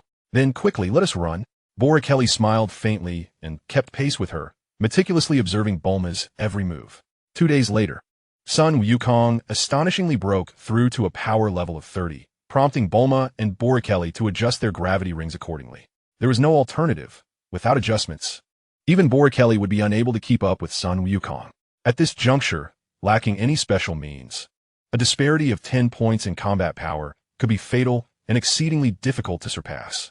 That night, with the moon shining brightly amid sparse stars, Sun Wukong hung his head, recalling his grandfather's words. Boreklee and Bulma, however, showed no restraint, gazing up at the moon with abandon. The luxurious villa stood silently behind them. Ah, such days are truly delightful. Bulma joyfully stretched her graceful figure. After all, it was Boreklee who would bear the brunt of any consequences, so she felt unafraid. Sun Wukong, indeed curious, turned his gaze, fixating intently on Bulma, his curiosity almost compelling him to approach. Boreklee, originally intending to speak, found himself exasperated. Bulma, mind your demeanor. Goku, turn around and close your eyes. Why? Ha ha. Bulma noticed Broly's jealousy and, combined with Goku's innocent demeanor, couldn't help but burst into laughter. There's no reason. Just turn around quickly. But women are different from us, and besides, you don't have a tail. Ha ha ha. Bulma's laughter rang out joyfully beneath the night sky. Broly, feeling helpless, thought, who says I don't have a tail? Yet, he found himself at a loss with his rather carefree companion. Turn around, and I will teach you a swift method to enhance your strength and speed. Really? Goku, filled with curiosity, eagerly turned around. In his mind, he thought, A mysterious woman must have better training than this. Broly shot a fierce glare at Bulma, who was unabashedly flaunting her figure. He rose, dusted off the mud from his posterior, and walked over. Since he had promised to teach, he would indeed do so. Everything naturally began with the foundational stance. Goku was strong, but his basics were not as solid as his grandfather had forged for him. It could not compare to Broly's own extensively honed stance. After a brief introduction, Goku mimicked the stance quite adeptly. He experienced the sensations of virtual leading power, sinking shoulders, dropping elbows, retracting the chest, and expanding the back. Loosening the waist while tucking in the hips, standing upright, and centering his energy in the dantian. Just as Broly finished explaining the essentials, Goku maintained his position, his face a canvas of profound confusion. Chapter 20. Exceptional Talent, the Cause of Amnesia. Broly, what does that mean? Ha ha ha. Bulma erupted in her third fit of laughter that night. Shut up. If you truly don't understand, just stand there for now. Goku, utterly unfazed, wore an excited expression. Is it really that simple to just stand like this? He diligently adjusted his stance. Initially, he was taught a stance suited for himself. Now, it was being tailored to fit Goku's personal needs, much like how he had instructed Bulma. The tranquility among the three formed a beautiful tableau under the moonlight. In the distance, a bright gleam emerged. It seems you haven't come empty-handed after all. You can make precise adjustments based on his body changes. An observer in the shadows leisurely watched Broly from afar, as if equipped with some kind of detector. Every dialogue, action, and expression was transmitted without fail. Should I create some trouble for him? With a battle power of 2,000 now, future matters could become troublesome. I must ensure that Goku doesn't accidentally defeat Piccolo, or the Supreme Kai would perish, and neither the King Kai nor Namek would appear. However, the sudden emergence of several thousand combat power seems rather concerning. Moreover, if I were to intervene, it might appear somewhat exaggerated, and the combat strength cultivated by that individual seems excessively beyond the norm. In the recesses of the mysterious man's mind, another figure unexpectedly materialized, a lecherous old man. In the realm of Dragon Ball, if one were to identify the individual who has caused the most trouble for Goku and his companions, resulting in the greatest narrative conflicts, it would undoubtedly be that person. He has stirred chaos from beginning to end. Well, since you're so adept at creating turmoil, I shall accept you and observe whether you can grow and achieve greatness anew. After murmuring to himself, the mysterious man leisurely closed his eyes, a solitary glimmer reflecting brightly in the air. After instructing Goku for a while, Broly noticed Bulma's boredom. Considering the intensity of today's training, he recognized that Bulma was not as physically resilient as he and his brother. Bulma, if you're tired, you may return to rest. It's perfectly fine. Bulma's eyes brightened. Really? I could take a break? With no one to appreciate her, Bulma had long ceased to languidly display her graceful figure. Feeling exhausted, she could hardly muster the energy to continue training, instead resting her chin on her hands, listlessly watching the two of them. Well, an early rest will help me regain my strength for tomorrow's continued training. All right then, Bulma cheerfully replied, quickly rising and stretching. I'll head back to wash up and apply a face mask before resting. Broly gazed in silence at Bulma's retreating figure. With a combat power of 98, did she truly need a face mask? Understanding it was merely Bulma's psychological comfort, he chose not to interrupt her, letting her be. After all, even a person with a combat power of 98 would not be harmed by such trivialities. His attention shifted back to Goku. Is this how you became so powerful? Broly inquired. Of course, but what you're learning now is still the basics. There will be even stronger techniques in the future. Really? That's wonderful. Goku's eyes sparkled with joy, his face radiating happiness. The prospect of advancing in his training brought him immense delight. Broly sighed. This child has undergone quite a transformation. By the way, Goku, have you always had this personality since you were young? Goku shook his head. Hold your position and do not move. With a serious expression, Goku obediently resumed his stance. His posture matched Broly's precisely, leaving Broly astonished. It is important to note that, even with the aid of the system, achieving the optimal position for the most beneficial flow of energy through countless repetitions was no easy feat yet. Goku managed to accomplish it in an instant. Goku, come, move a bit. Oh, he responded, immediately raising his hand and stretching. He resumed his stance, and just as Goku completed the action, Broly's eyes widened in disbelief. A tempest rages within, an incredulous disbelief echoes. This is beyond exaggeration, truly unfathomable. Yet, on the surface, all appears unperturbed, feigning a semblance of satisfaction. It is adequate, refined. Let's maintain this facade. Please, continue to elaborate on the nuances of your character. I am uncertain. However, my grandfather once informed me that I sustained a head injury during a fall, which has rendered me incapable of recalling past events. Broly, contemplative, nodded in understanding. Such a conclusion is indeed fitting. The Saiyan disposition is notoriously tempestuous. Due to the weight of memories, I have suppressed this trait since childhood, rendering it less evident. Furthermore, having been born into the relatively stable Bardock household, my temperament is somewhat tempered, yet I can still succumb to bouts of rage. This is innate, despite my lifelong restraint. Suppressing such nature is a formidable challenge. The innocence exhibited by Goku is nothing short of miraculous. Moreover, his current demeanor bears no resemblance to that of his early years. With Goku's declaration, everything becomes clear. So, is it true that you cannot recall your past? Indeed, it has long been forgotten. Observing Goku's placid expression, it is evident he bears no inclination to delve deeper. Do you not feel sorrow? Not at all. My grandfather taught me to look forward. Broly remarked, well, I stand corrected. Your mindset is remarkably resilient. Is it? I believe so, Goku replied with a giggle. Broly shook his head, noting Goku's posture. Perfectly maintained in the optimal position for his vital energy flow. He retrieved a versatile capsule, which unveiled a metallic cube in the open space. Squatting down, he opened the box to reveal an array of energy blocks meticulously arranged within. There were blocks of 5, 10, and 20 units, each prepared to prevent any significant mishaps, thus only allowing for the consumption of lower-grade energy blocks. Extracting one block each of 10 and 20 units, he placed them into Goku's pockets. These energy blocks, as you are aware, will be for when you feel famished. The left pocket contains the 10-unit block, while the right holds the 20-unit one. Remember this. Understood, Broly. You are truly kind. With a smile, he shook his head. Continue your training until you can stand no longer. I shall take my leave. Very well, go ahead, Broly. After securing the square metallic box, Broly walked steadily towards the villa. In the early morning, upon Broly's arrival, Goku was already at the villa entrance, energetically pacing back and forth. What are you doing? Good morning, Broly. There's an old turtle outside who asked me for some salt water to drink. But I'm unsure of what salt water is and cannot open the door. Broly stood in stunned silence, mentally chiding himself for his oversight. You remember nothing. This is an electronic keypad secured by facial recognition. You trained all night and did not come in? I was merely resting beside that large rock when I awoke to find another considerable stone nearby. Initially, I intended to exercise by lifting it, but to my astonishment, the stone transformed into an old turtle that requested water. Sun Wukong gestured towards a large rock while using his other hand to illustrate his explanation. Boreklee understood and opened the door. Chapter 21. A Kind Heart and a Mysterious Turtle. Wait here, Boreklee said before turning and entering the villa's kitchen. He placed a large bucket under the faucet, turned on the tap, and began to fill it with water. Simultaneously, he retrieved 10 packets of salt, tore them open, and poured the contents inside. Once everything was prepared, Bulma, still groggy, emerged to go to the bathroom and move the large bucket. Drink up.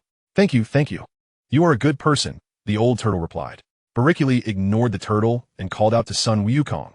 You should come in and wash up as well. Oh, just wait a moment until we finish. Gurgle, gurgle. All right, thank you, kind souls, the turtle responded, turning to pull Sun Wukong inside, where he began to clean him up. On, old turtle, Bulma exclaimed upon her exit, spotting the aged turtle with a brown shell. Madam, I am a sea turtle, not a mere turtle. They're quite similar. Boreklee, what on earth is happening? Bulma inquired bluntly.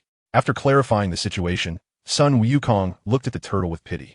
Shall I take you back to the sea? No. The ocean is so far away, and it is entirely opposite to our destination. It would waste too much time. I must assist the sea turtle in returning.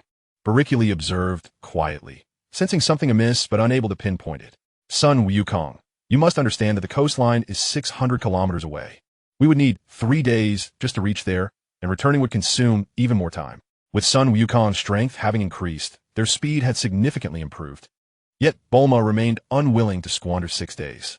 No, if you will not take him, I shall do it myself, Sun Wukong declared, defiantly lifting the old sea turtle and dashing off in the direction Bulma had indicated. However, neither the old turtle nor Sun Wukong knew the way. Then, give me the Dragon Ball, Bulma exclaimed. Once I have delivered him, I will catch up. Frustrated, Bulma stomped her foot. You can't even find your way. How will you catch up? She glanced at Boreklee, who appeared deep in thought. What should we do? Bulma, do you not find this peculiar? What do you mean? How could a large sea turtle stray so far from the ocean, let alone travel 600 kilometers inland? Bulma paused, then realized, indeed, you're right. They can't possibly be after the Dragon Balls, can they? No, with Sun Wukong's formidable strength, they wouldn't dare to steal, but Bulma inhaled sharply, apprehensive that they might be deceived. Unsure, she suggested they pursue the matter. All right, she said, preparing to sprint, while Broly looked on with a furrowed brow. At this juncture, it would be prudent to utilize tools. Bulma abruptly halted, her impatience palpable as she retrieved a universal capsule and tossed it with haste. Broly stared incredulously at the enormous aircraft that materialized before them. Goodness, hurry aboard. Bulma dashed up the ramp, beckoning Broly to follow. With a resigned shrug, he complied. Soon, they spotted Goku. In unspoken agreement, they descended, aiding the sea turtle and Goku onto the plane. Upon reaching the shoreline, Bulma paused. Sea turtle, we VE delivered you safely. It's time for us to depart. Farewell. Wait a moment. Bulma and Broly exchanged subtle glances. Sure enough, the sea turtle had anticipated their arrival, having orchestrated this encounter. Is there anything else? Goku, blissfully unaware and grinning from ear to ear due to his good deeds, chimed in, you've helped me. Please wait a moment while I fetch my master to reward you properly. Very well, he agreed, cradling his head contentedly. Without awaiting Broly's or Bulma's consent, the sea turtle turned and plunged back into the ocean. Bulma gazed out at the azure sea, bewildered by the unfolding events. Meanwhile, Goku, still cradling his head, jubilantly approached the shore. Wow, is this the ocean? The pair watched Goku play merrily, unbothered by his antics. As time passed, afternoon swiftly approached. Broly, he has yet to arrive. He must be toying with us. We should return. Seeking the Dragon Balls is of utmost importance. Shaking his head, Broly replied, there's no rush. He should reappear. Just as he spoke, the silhouette of the sea turtle emerged from the waves, carrying someone on its back. Hey, what splendid timing. I was worried you might have left. Do you realize how busy we are? You've delayed us considerably. I didn't ask you to wait. You could have left on your own. The sea turtle, recalling Bulma's earlier refusal to escort it back, held a grudge and spoke to her with a tone lacking in warmth. Ignoring Bulma's irritation, the turtle turned and guided the bald figure to Goku's side. Master Roshi, this is the kind-hearted youth who returned me. The old man comically hopped off the turtle's back. Ah, so, it is you, the benevolent lad who rescued our sea turtle. I'm immensely grateful. Bulma stared in disbelief at the grotesque old man, now standing before her. The sea turtle, expressing disdain, remarked, Master Roshi, what are you doing? Can you not embody the demeanor befitting a sage? The elder known as the turtle hermit finally came to a realization and subsequently posed the same question to Sun Wukong. It's quite all right. If it can find its way home, that would be splendid. Broly observed the old man, who was carrying a turtle shell on his back, with keen interest. The power emanating from this elder surpassed that of both Sun Wukong and Bulma. This was the first time he had encountered an outsider with such extraordinary combat prowess. This individual undoubtedly possessed remarkable abilities. Moreover, the fact that he used a turtle as a pet or mode of transportation added an air of mystery. It was hard to believe he had nothing extraordinary about him. I must express my gratitude to you, the turtle hermit said as he summoned the flying nimbus for Sun Wukong. The group bid farewell and prepared to depart. Throughout this exchange, under Broly's subtle guidance, Bulma suppressed her anger and quietly followed him. Wait a moment. Turtle hermit, do you have something to say? The turtle hermit met Broly's gaze unflinchingly. You're practitioners, are you not? Indeed. Have you not heard of my reputation? The great turtle raised its head in astonishment. Turtle hermit, could it be? The elder turtle nodded with pride. Indeed. In stillness, I yearn for movement as well, if you do not mind. After you conclude your tasks, you may come find me, and I can teach you the ways of cultivation. Who do you think you are? Teaching us cultivation. Are you truly that formidable? Bulma could no longer contain herself and scoffed loudly. Coughing, she could only retreat, casting a fierce glare at the turtle hermit. The turtle hermit merely regarded her with an inscrutable expression, while the great turtle beside him appeared incredulous. If the opportunity arises, the turtle hermit interjected, cutting off Broly. Sun Wukong, with your inherently pure disposition, after you accomplish what you set out to do, you may come to me. I possess information regarding your grandfather. Is that so? Is it true? Do you know my grandfather? If I am not mistaken, the staff behind you is called the Rui Bang, which I gifted to your grandfather, provided your grandfather's name is Sun Gohan. Indeed, old man, you are truly remarkable. My grandfather's name is Sun Gohan.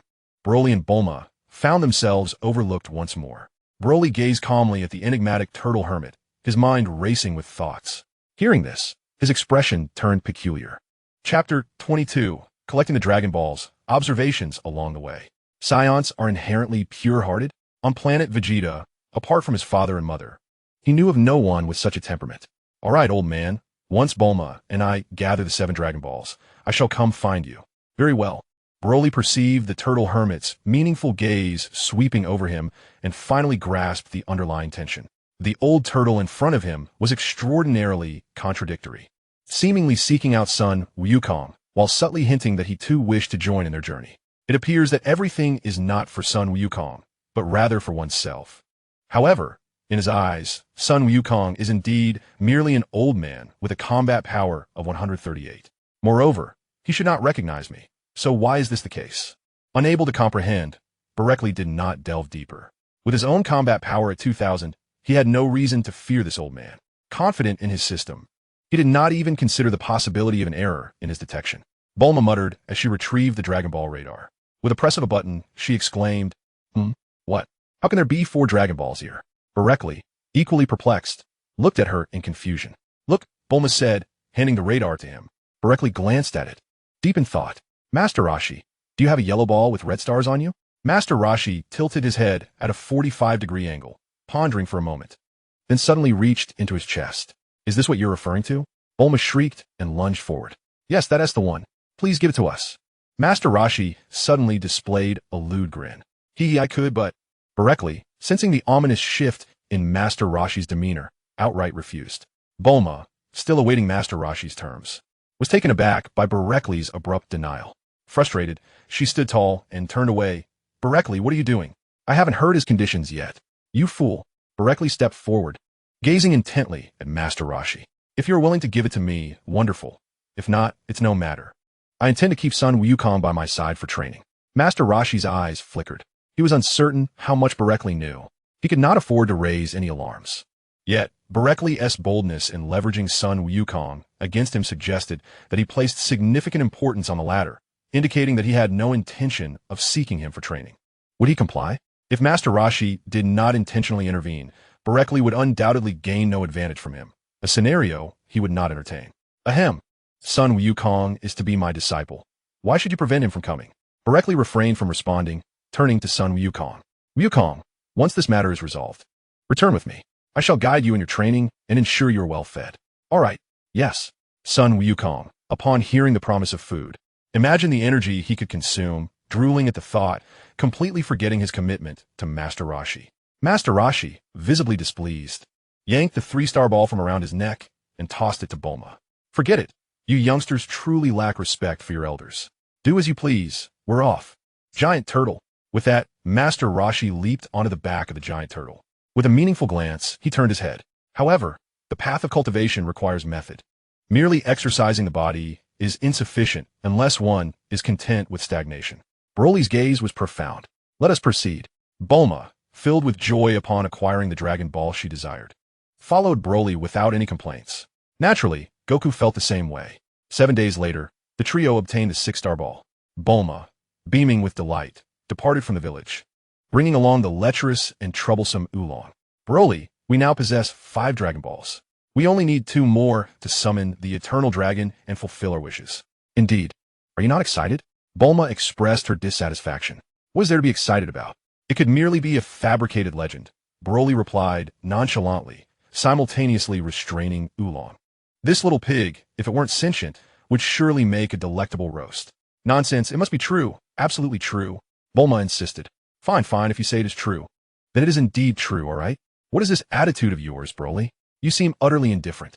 Broly raised his hand, and a laser shot forth, obliterating a motorcycle that was approaching from a distance. What are you doing? Goku inquired curiously. Just as you see, Broly replied. Are those villains? Bulma asked. I do not know, but their intentions are surely nefarious. Bulma gazed at the smoke rising in the distance, choosing to remain silent. To her, aside from Broly and her own objectives, everyone else was inconsequential. Goku lay on the vehicle, while only Oolong appeared contemplative. This seems to be the evil desert, therefore. That must be the legendary Yamcha. Oolong mused, suddenly animated. Wow, you are amazing. You can emit lasers from your body. And you might have just killed the sand bandit Yamcha. Broly shot a cold glance at Oolong, but offered no response, merely closing his eyes. Oolong, feeling awkward, fell silent, though his eyes darted about. He was reluctant to let Bulma and Broly dictate his actions. The group set off once more, encountering many strange sights along the way. Bulma successfully experienced a breakthrough, exclaiming with glee, "Broly, you were right. I have truly broken through. I can fly." However, with a thud, Bulma fell to the ground. "Ouch! My back! It hurts! Help me up!" Broly, both amused and exasperated, dismounted to assist her.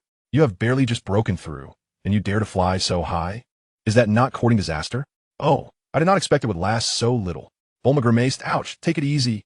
As she stood up, grimacing in pain, she quickly pointed in a particular direction. "Alas, alas, the dragon has fled. Fear not, for I have marked it. It shall not stray far." Witness how Bulma is lamenting her pain, yet still finds the energy to concern herself with the spoils of the chase. Boreklee remarked with a hint of annoyance. "Ah, very well. You shall retrieve it shortly. Rest assured, you may retire to the vehicle for now." Sun Wukong exclaimed enviously as he approached.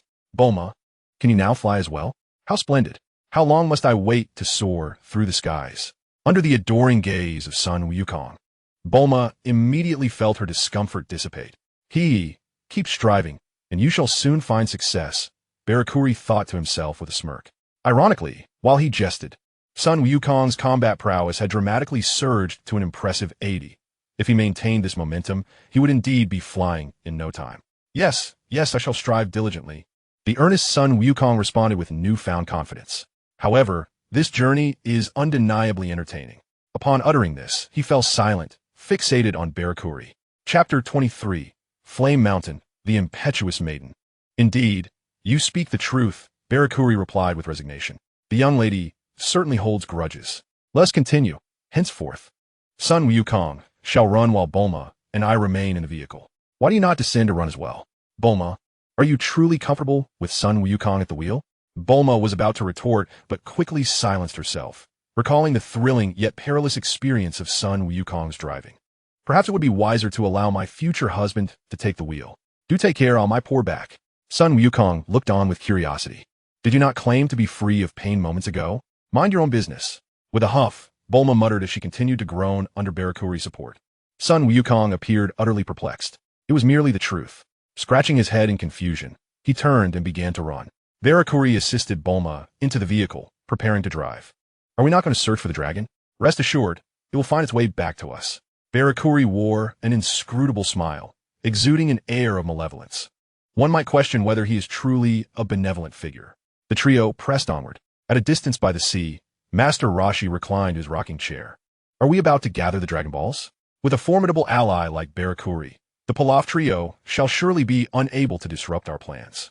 If the Dragon Balls were to be assembled too easily, would that not be rather unsatisfactory?" Squinting, Master Roshi's voice drifted into the air. "Master Roshi, what are you contemplating?" The great sea turtle, looking up curiously, inquired. "I was pondering how truly lovely and exquisite Bulma is." "Master Roshi, as a sage, how can you indulge in such base thoughts?" The great sea turtle covered its face, as though it were a matter of great embarrassment. Hello. This is merely human nature, dear Master Roshi. I am but a person myself." The turtle hermit, unashamed, boldly retorted to the sea turtle. "There is nothing I can do about you." Observing the sea turtle once more bowing down, the turtle hermit revealed a mysterious smile. "Oh well, let us consider this a gift. I wish to see whether you, devoid of any Dragon Ball memories, will grant the wish to another or keep it for yourself. If it is for your own wish, what would it be? After you finish this time, if you do not return, I shall come to assist you." With that, the turtle hermit closed his eyes, swaying leisurely in his rocking chair. The smile at the corners of his mouth overflowed, enveloping the nearby sky. Everything appeared tranquil and serene, particularly the surrounding sea fish. Meanwhile, Broly was attending to Bulma. Although he had thoroughly checked her condition and found nothing amiss, she continued to feign illness, insisting he massage her. "It's intolerable not to massage. Once you do, it feels wonderful." "Bulma, your pretense is rather excessive." It's quite comfortable." "What are you talking about? I'm not pretending. It genuinely hurts. However, your massage is remarkably soothing, quite professional." Have you had training? Broly's forehead throbbed with tension. Since childhood, when have you seen me train? Ha, regardless, it feels delightful. Broly remained silent, quietly massaging her, without any intention of teasing Bulma. Hey, can we continue our journey? Broly asked. You must wait for Bulma, he added, his expression revealing rare exasperation. Bulma, Son Goku, true to his nature, dashed toward her without a moment's hesitation. All right, we can leave now, can't we? Bulma, feeling the weight of Goku's gaze, awkwardly rose. Mumbling to herself, she muttered. But Goku was unconcerned, eager to resume their journey. Wonderful, oh yeah. Just as he prepared to sprint ahead, Broly interjected, wait, hold on. What? Broly's eyes shimmered with a mysterious smile. The reason he was willing to pause and massage Bulma was, in part, for this very moment. Oh, it's Oolong. Oolong has indeed followed us. Broly, you are truly impressive. Broly regarded Bulma with a half-smile. Indeed, Bulma, discerning the oddity in his tone, turned to see Broly's peculiar expression laid bare. She didn't bother to think twice. Oh dear, enough already. Your charade has lasted long enough. When will this end?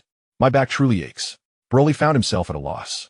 He simply opened the door, exited, and returned to the driver's seat. Let us go. Are we not waiting for him? Son Goku inquired curiously. No need. Doesn't he enjoy running? Let him run. As Boreklee finished speaking, he ignited the engine and pressed the accelerator. Help! I was wrong. Please wait for me. The pitiful pleas of Oolong echoed from afar. Sun Wukong glanced back, but chose not to return for him. There must be a reason for Boreklee's actions. Understanding this, Sun Wukong continued to run joyfully. The power was still abundant, and the allure of flight was irresistible. Although the Nimbus cloud was swift, stable, and effortless, it could not compare to the freedom of flying on one's own. Once he mastered flight, it would be a double guarantee of safety. Boreklee, of course, would not disregard Oolong's fate. The speed of the vehicle soon came to a halt, and once Oolong boarded, it accelerated again. Why did you come back if you had already run away? Bulma, lazily reclining in the back seat, teased Oolong. I'm sorry, I was wrong. Please spare me. I won't dare again. Oolong sobbed in supplication. Oomph. Seeing that they bore no intentions of reproach, Oolong finally breathed a sigh of relief. However, as he observed the increasingly desolate surroundings and felt the rising heat, his face turned pale. Are you all really going there? He stammered, trembling as he pointed in the direction the vehicle was heading. Indeed, why not? Oolong suddenly regained his spirits, disregarding the gravity of his situation. He waved his hands anxiously, trying to dissuade them. No, we can't. That is the legendary residence of the Bull Demon King, the Flame Mountain. We mustn't go there. He is a being known as the Demon Emperor. What nonsense! You said the same thing about Yamcha earlier, and what was the outcome? Oolong's excitement turned into a shiver. Yes, the one driving, with a gentle demeanor and refined manner, could unleash a laser with a mere finger, obliterating Yamcha in an instant. Who was truly stronger or weaker between the two was still uncertain. Just as everyone pondered this question, ahead, Sun Wukong continued to dash forward. Suddenly, a figure appeared in front of him. Hey, move aside. I can't stop. Sun Wukong shouted anxiously. You weirdo. What are you doing? Get out of the way. I can't stop. Bang. Sun Wukong collided with a reckless girl. Bulma glanced over. Oh, two clumsy fools. Oolong's focus shifted immediately, his eyes sparkling. Wow, a stunning beauty. Pervert. What are you staring at? Boreklee calmly approached. Chapter 24. Flame Mountain, Bold Speculations. Sun Wukong had already covered his head, crouching on the ground. Ouch, that hurts. What are you doing? Boreklee glanced back, where a girl donned a pink unicorn helmet and a blue cloak, similarly touching her forehead. How infuriating, you little brat. Resorting to a sneak attack, the girl across shouted angrily, her hands poised like swords on her helmet. Take this. A beam of laser shot forth instantly. Sun Wukong shouted and evaded it. Oh dear, a monster. Not too shabby, are you? With that, the girl unleashed another attack, which Sun Wukong narrowly dodged once more. However, this time Boreklee was walking toward them, and the girl's laser shot straight at him. Watch out! Watch out! Both Sun Wukong and the girl yelled in unison. Behind them, Oolong was utterly stunned, while Bulma watched with displeasure, irritated by the girl's scant attire. Boreklee, the Dragon Ball is right in there. Oolong, who was beside Bulma, turned pale at these words, beads of cold sweat forming on his brow. Despite knowing Boreklee's formidable strength, having never witnessed it clearly, he still felt a twinge of doubt. After all, the Ox King was a notorious figure. Their unguarded approach left them feeling quite unsettled. Impressive. The commotion inside the vehicle failed to reach the dazed girl in the unicorn helmet. What is going on with you two? Boreklee, you arrived just in time. That person shot a laser at me. Boreklee glanced at the furious Sun Wukong. Who are you? I'm Chi-Chi, the daughter of the Ox King. Wow. Before anyone could react, Oolong was so startled that he ducked behind a car. What are you going outside for? I'm going to find Master Roshi and ask him to extinguish the fire with the banana fan. Boreklee's lips twitched. The banana fan? Sun Wukong. The Ox King, reminiscent of the Flame Mountain, the banana fan, coupled with Oolong's hefty pig, and Sun Wukong's Rui Jingubang. Why does all of this feel so familiar? The flames of Flame Mountain cannot be doused by mere water. Only the banana fan can quell the fire. Boreklee gazed at the towering inferno in the distance, momentarily at a loss for solution. Up until now, he had solely focused on enhancing his combat skills, yet he was still lacking in many techniques. Who is Master Roshi? After pondering for less than 2 seconds, realizing he couldn't comprehend it fully, Boreklee swiftly shifted his thought process. Given that he wielded such a wondrous artifact as the banana fan, he must be an extraordinary being. Perhaps he possesses methods of cultivation that could be of use. The girl across stared at him in disbelief. What? Is there something on my face? No, it's just that you don't even know who the martial arts god Master Roshi is. A flash of insight struck Boreklee. The martial arts god, Master Roshi? Damn. Bulma had leaned in closer. What's the matter? Nothing. I just didn't expect that lecherous fellow to be the legendary Master Roshi. Indeed, didn't he mention it? Bulma inquired with curiosity. I was caught off guard. It had been a long time since I had heard that name, and I didn't react immediately. And who is she? Broly quickly grasped Bulma's implication. Chi-Chi, the daughter of the Ox King. What? Bulma's eyes widened in disbelief as she regarded the sweet and innocent girl before her. Her entire perception of the Ox King crumbled. Oolong trailed behind. Broly pondered for a moment. Goku, you should take her to Master Roshi. Only you can locate him. What? You know where Master Roshi is? Kiki exclaimed gently. Broly looked at her with a perplexed expression. Didn't you say you were searching for Master Roshi? Kiki felt embarrassed. Yes, but I don't know where he is. I've been out looking several times and have never found him. By the way, don't you know? Take me with you. Broly was at a loss for words. Had he been deceived? Broly, the Dragon Balls are in there, and we must extinguish the flames. Bulma's words reminded him. Right, then Goku, you take her. But only those with a kind heart can ride the flying Nimbus. And I have no idea where it is. We need the Nimbus to find Master Roshi. As soon as Goku finished speaking, a deep voice resonated. You say you possess the flying Nimbus? Yes, it was a gift from Master Roshi. Then let us see it. All right. Goku, oblivious, immediately called for the Nimbus. Oolong trembled as he observed the imposing shadow that emerged behind Goku and Chi-Chi. The Ox King. We're doomed, he stammered. Bulma watched with curiosity, emboldened by her skills. She felt confident that, aside from Broly, no one could surpass her. Yet Broly's attention had already shifted, moving directly toward Flame Mountain. Hey kid, I can't get close to Flame Mountain, so don't get too near. Broly paid no heed to his warning. He needed to verify something. In his memory, the flames of Flame Mountain were not ordinary mortal flames. If there were elements in this world that resembled what he knew, could it be that deities existed here? Perhaps even a heavenly realm? If there were a heavenly realm, it would imply that many myths from his past were indeed true. Did this mean he might even have the chance to return? With this thought, Broly quickened his pace. The Bull Demon King squinted his eyes, completely ignoring him. Since Flame Mountain was inaccessible, he decided to entertain the little fellow with the flying Nimbus for the time being. Young man, Sun Wukong said, looking curiously at the towering Bull Demon King. Is that Nimbus sent by Master Wutian? Indeed, the Bull Demon King exclaimed with great excitement. At last, there is news of Master Wutian. Might I trouble you to invite him to bring his banana fan? The flames of Flame Mountain can only be extinguished by the fire of the banana fan. Of course, Sun Wukong glanced at Chi-Chi. Hey, you mentioned wanting to find Master Wutian. Are you going? Yes, I want to go. The Bull Demon King nodded eagerly. Then see if you can come up. At Sun Wukong's bidding, the Nimbus descended. Chi-Chi jumped on it, standing firmly atop. Wow, you're the second person who can ride the Nimbus. Sun Wukong exclaimed, but then frowned. In Chi-Chi's bewildered gaze, he knelt upon the Nimbus, boldly reaching out to touch Chi-Chi's privacy. Chi-Chi shouted in embarrassment and anger, promptly slapping Sun Wukong away. She swiftly fled down. Wow, Bulma, that's a woman just like you.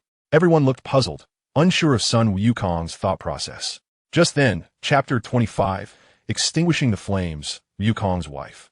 In the place where Broly had vanished, a beam of light appeared, and with a thunderous roar, The entire flame mountain was flattened, its flames vanishing instantly. Did I exert too much force? Just how strong am I? Broly mused as he examined his hands repeatedly. The beam of light had indeed been released by him. The Bull Demon King and others hurried over, speechless as they gazed at the now flattened mountain. Bulma rushed forward. Broly, did you do this? Unfazed, he replied, I simply exerted a little effort. Who knew this mountain would crumble so easily? That's incredible. Broly reflected on his recent actions. Actually, Bulma, if you were to make a little more progress, you could easily destroy this mountain too. Even if not as thoroughly as I did. You could at least temporarily extinguish the flames of Flame Mountain. Bulma pointed incredulously at herself. Are you saying I could do it too? Yes, I believe you could. Then I'll give it a try. Encouraged by Broly's affirmation, Bulma was eager to attempt it. You want to make a big hole? Bulma's expression fell. The mountain had already been flattened by Broly, leaving her with little to do. This turn of events was something even Broly had not anticipated. Since Bulma perfected the gravity ring, he has worn it continuously, hardly realizing that his strength has grown to the point where he can obliterate a mountain with a single blow. In comparison, in my previous life, no weapon, aside from the ultimate ones, possessed such formidable power. It appears that my current focus should not be on hastening the enhancement of my strength, but rather on devising ways to fully harness my abilities. With this thought in mind, Boreklee once again clarifies the path he intends to pursue in the near future. Turning back, he apologizes, I'm sorry, but I accidentally extinguished the flames of Fire Mountain. However, your castle. No worries as long as the fire is out. Responds the Bull Demon King, somewhat speechless. He had no idea that Boreklee was so extraordinary. This strike not only extinguished the flames, but also devastated the entire Fire Mountain, leaving his castle in ruins. Nevertheless, the nearby villagers will likely enjoy a better life, and the spoils from future raids will increase. Even Master Wu-Tien could not achieve such a feat. Boreklee was merely being courteous, with such overwhelming power displayed. It was clear that the Bull Demon King would not dare to voice any objections. In his eyes, the Bull Demon King's strength was merely rated at 16 points. Since the flames have been extinguished, it is time to find the Dragon Balls and depart. Wait a moment, the Bull Demon King interjects. What is it? Young brother. Is that staff behind you the Rui Bang? Indeed, it was a gift from my grandfather. Huh? So your grandfather is Sun Wufan? Yes. How did you know? Sun Wukong looked at the Bull Demon King with curiosity, devoid of further thoughts, merely astonished. That's wonderful. Since you are the grandson of Sun Wufan and just now touched my daughter, I shall marry her to you. You will be my son-in-law. The Bull Demon King exclaimed excitedly. Son-in-law? What is that? Can it be eaten? Yes, you can enjoy a multitude of delicious foods. The Bull Demon King was completely unaware of Sun Wukong's character, mistakenly believing he was referring to a wedding feast, laughing heartily. Sun Wukong's imagination ran wild with images of various roasted meats, drooling at the thought. That is fantastic. I can eat so many delicious things. I agree. Oh yeah, that's splendid. Chi-Chi, come quickly. Indeed, a father knows his daughter best. The Bull Demon King swiftly pulled the shy Chi-Chi from her hiding place. Chi-Chi, quickly call him husband. Husband. Chi-Chi blushed as she gazed at Sun Wukong, already envisioning names for their future children. Sun Wukong, still oblivious to what they were discussing, remained naive and ignorant. Up ahead, Boreklee felt a wave of disbelief. Was his brother truly being arranged in a marriage? All while he remained completely unaware, only knowing he wanted to enjoy the feast? Initially intending to turn around and refuse, he reconsidered. Since he had not denied it himself, and they had yet to acknowledge one another, it felt inappropriate to intervene. Thus, he chose to turn a blind eye and not let it trouble his heart. After all, it was not he who was being wed against his will. Turning around, I set off with Bulma to search for the 6th Dragon Ball. However, I must first accompany Broly and Bulma to locate the remaining Dragon Balls, and then visit Master Roshi for training. It's alright. You are still young. Once you grow up, you will naturally be able to do so. How about this? When my daughter matures, I will send her to find you at Master Roshi's place. Please leave an address. I'm a brother-in-arms with Gohan, having trained under Master Roshi as well. The Ox King spoke with an air of negotiation, as if anything could be arranged provided you agreed. He reminisced lightly about past experiences. Up ahead, Broly was on the verge of laughter. Address? What is an address? Can it be eaten? This left the Ox King and Chi-Chi somewhat perplexed, as their usual logic seemed ineffective here. Leave our home address. Broly will also follow to train under Master Roshi. At least you will know where to find us, as we are currently unaware of Master Roshi's whereabouts. Bulma kindly took on this task, casually speaking. Wasn't Goku's flying nimbus given to him by Master Mateto? Indeed, but it was gifted to him by the seaside. So let your daughter come to the beach in the future, Bulma retorted with a hint of annoyance, turning to search through the ruins. At that moment, Broly was not diligently searching for the Dragon Balls. He sensed something was amiss. The flames here had not been extinguished, but merely held at bay, concealing a path that was burning beneath. Perhaps another time, I shall investigate further. Soon, the group successfully located the Dragon Ball. Wonderful. It's the 6-star ball. That means only 1 star ball remains, and we can complete our task. Bulma cradled the recently discovered Dragon Ball, her excitement palpable, her lips curving upward in delight. Let us go. Broly joined her. He had readjusted the gravity ring, reverting to the form of an ordinary individual with average strength. Bulma eagerly followed behind him. Oolong, on the other hand, had no choice but to reluctantly tag along, for his own source of misery had yet to be discovered, and he dare not stray too far from him. Goku, continue running. Yes. Why? Chi-Chi protested, mustering her courage and casting an indignant glare at Broly. Broly smiled warmly at his soon-to-be sister-in-law. Because he needs to train to grow stronger. Then why aren't you running? I have run. I, along with Bulma, have been running. It was supposed to be Goku's turn, but I bumped into you instead. Kiki ses cheeks flashed the red. She had not anticipated that her reckless collision would lead to a future husband. You must not bully him. Rest assured, aside from training to enhance his strength, we will not intentionally bully him. Let us go. Come visit him at my house in the future. Your house. Bulma emerged exclaiming, yes, this is my home. My boyfriend will be heading to Master Roshi's alongside Sun Gohan. If you visit us, you shall find him. Otherwise, you must find your own way. Oh, Kiki nodded, somewhat bewildered. Broly stood speechless, as he had never insisted on going. Bulma provided the location of her residence before getting into the vehicle. Sun Wukong bid farewell and dashed away, showing no sign of reluctance. Broly, initially prepared to drive, had to begrudgingly take a seat in the back. Oolong, you drive, he said with a frown. Why? Bulma retorted from the back seat, her voice laced with irritation. Mind your own business. Reluctantly, Oolong took the driver's seat, realizing that driving was nowhere near as enjoyable as being a passenger. However, he had little choice but to comply. Not long after Oolong started the engine, Bulma's voice echoed from the back seat. Broly, apply some pressure, it's comfortable. Oolong cast a sly glance, inwardly ridiculing the notion of Broly, a formidable warrior, giving Bulma a massage. To his surprise, Bulma seemed to revel in it, uttering soft sounds of enjoyment. Really, what can one say? Broly, we only need 1 more Dragon Ball to gather them all, Bulma noted. Broly, lacking enthusiasm, pressed lightly. Do you have any wishes? None, he replied. Bulma, resting her chin on the seat, pouted. Then you have nothing at all. Broly remained skeptical about the existence of the dragon, responding. Let's talk when you can summon the dragon. But we have indeed found 6 Dragon Balls, and they're just as the legends describe, from 1 star to 7 stars. Only 1 star remains. Bulma detected Broly's indifference and expressed her dissatisfaction. Well, yes, I never said otherwise. Frustrated, she flung open the car door, rising swiftly to leap out, declaring, I'll run myself. Broly shrugged, choosing not to comment further. This situation was indeed astonishing. Yet, Broly did not hold an absolute belief.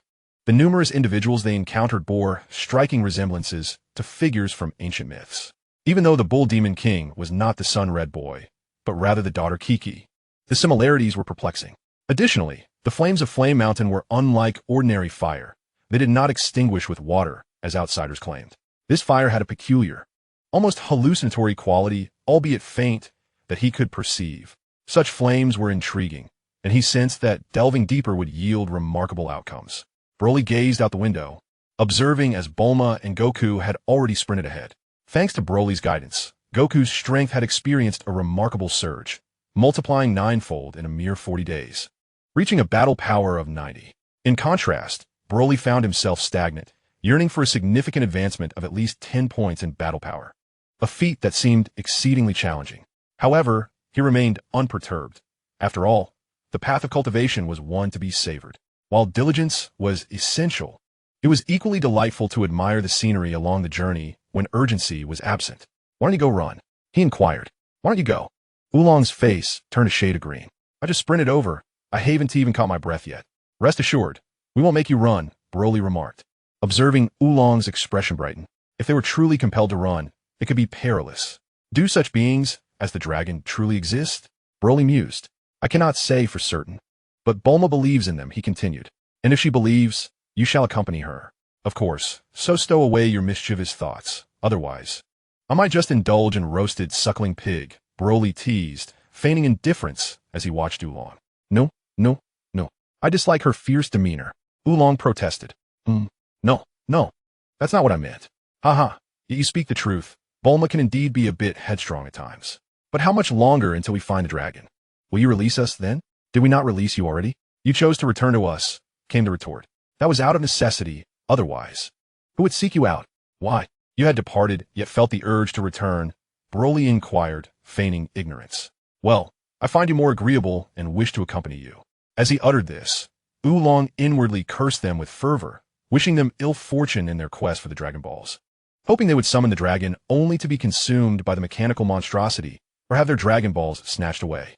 Unbeknownst to Oolong, his disgruntlement inadvertently created trouble for Goku. He dashed ahead, knowing the route, and soon found himself racing along a shaded avenue abundant with flourishing trees. In the distance, atop two grand trees, two individuals concealed within their mechs communicated through an internal channel. Is that him? Asu? Indeed, he possesses one, came the response. Shall we wait for that woman behind us before we strike? Are you out of your mind? That fellow can fly. We acquire one and return to report to Emperor Pilaf. Simple as that. But ultimately, we will have to emerge. The woman, known as Xiaowu, retorted loudly. Are you foolish? Once they reach the castle, armed with an array of super weapons, what can we accomplish with just two mechs?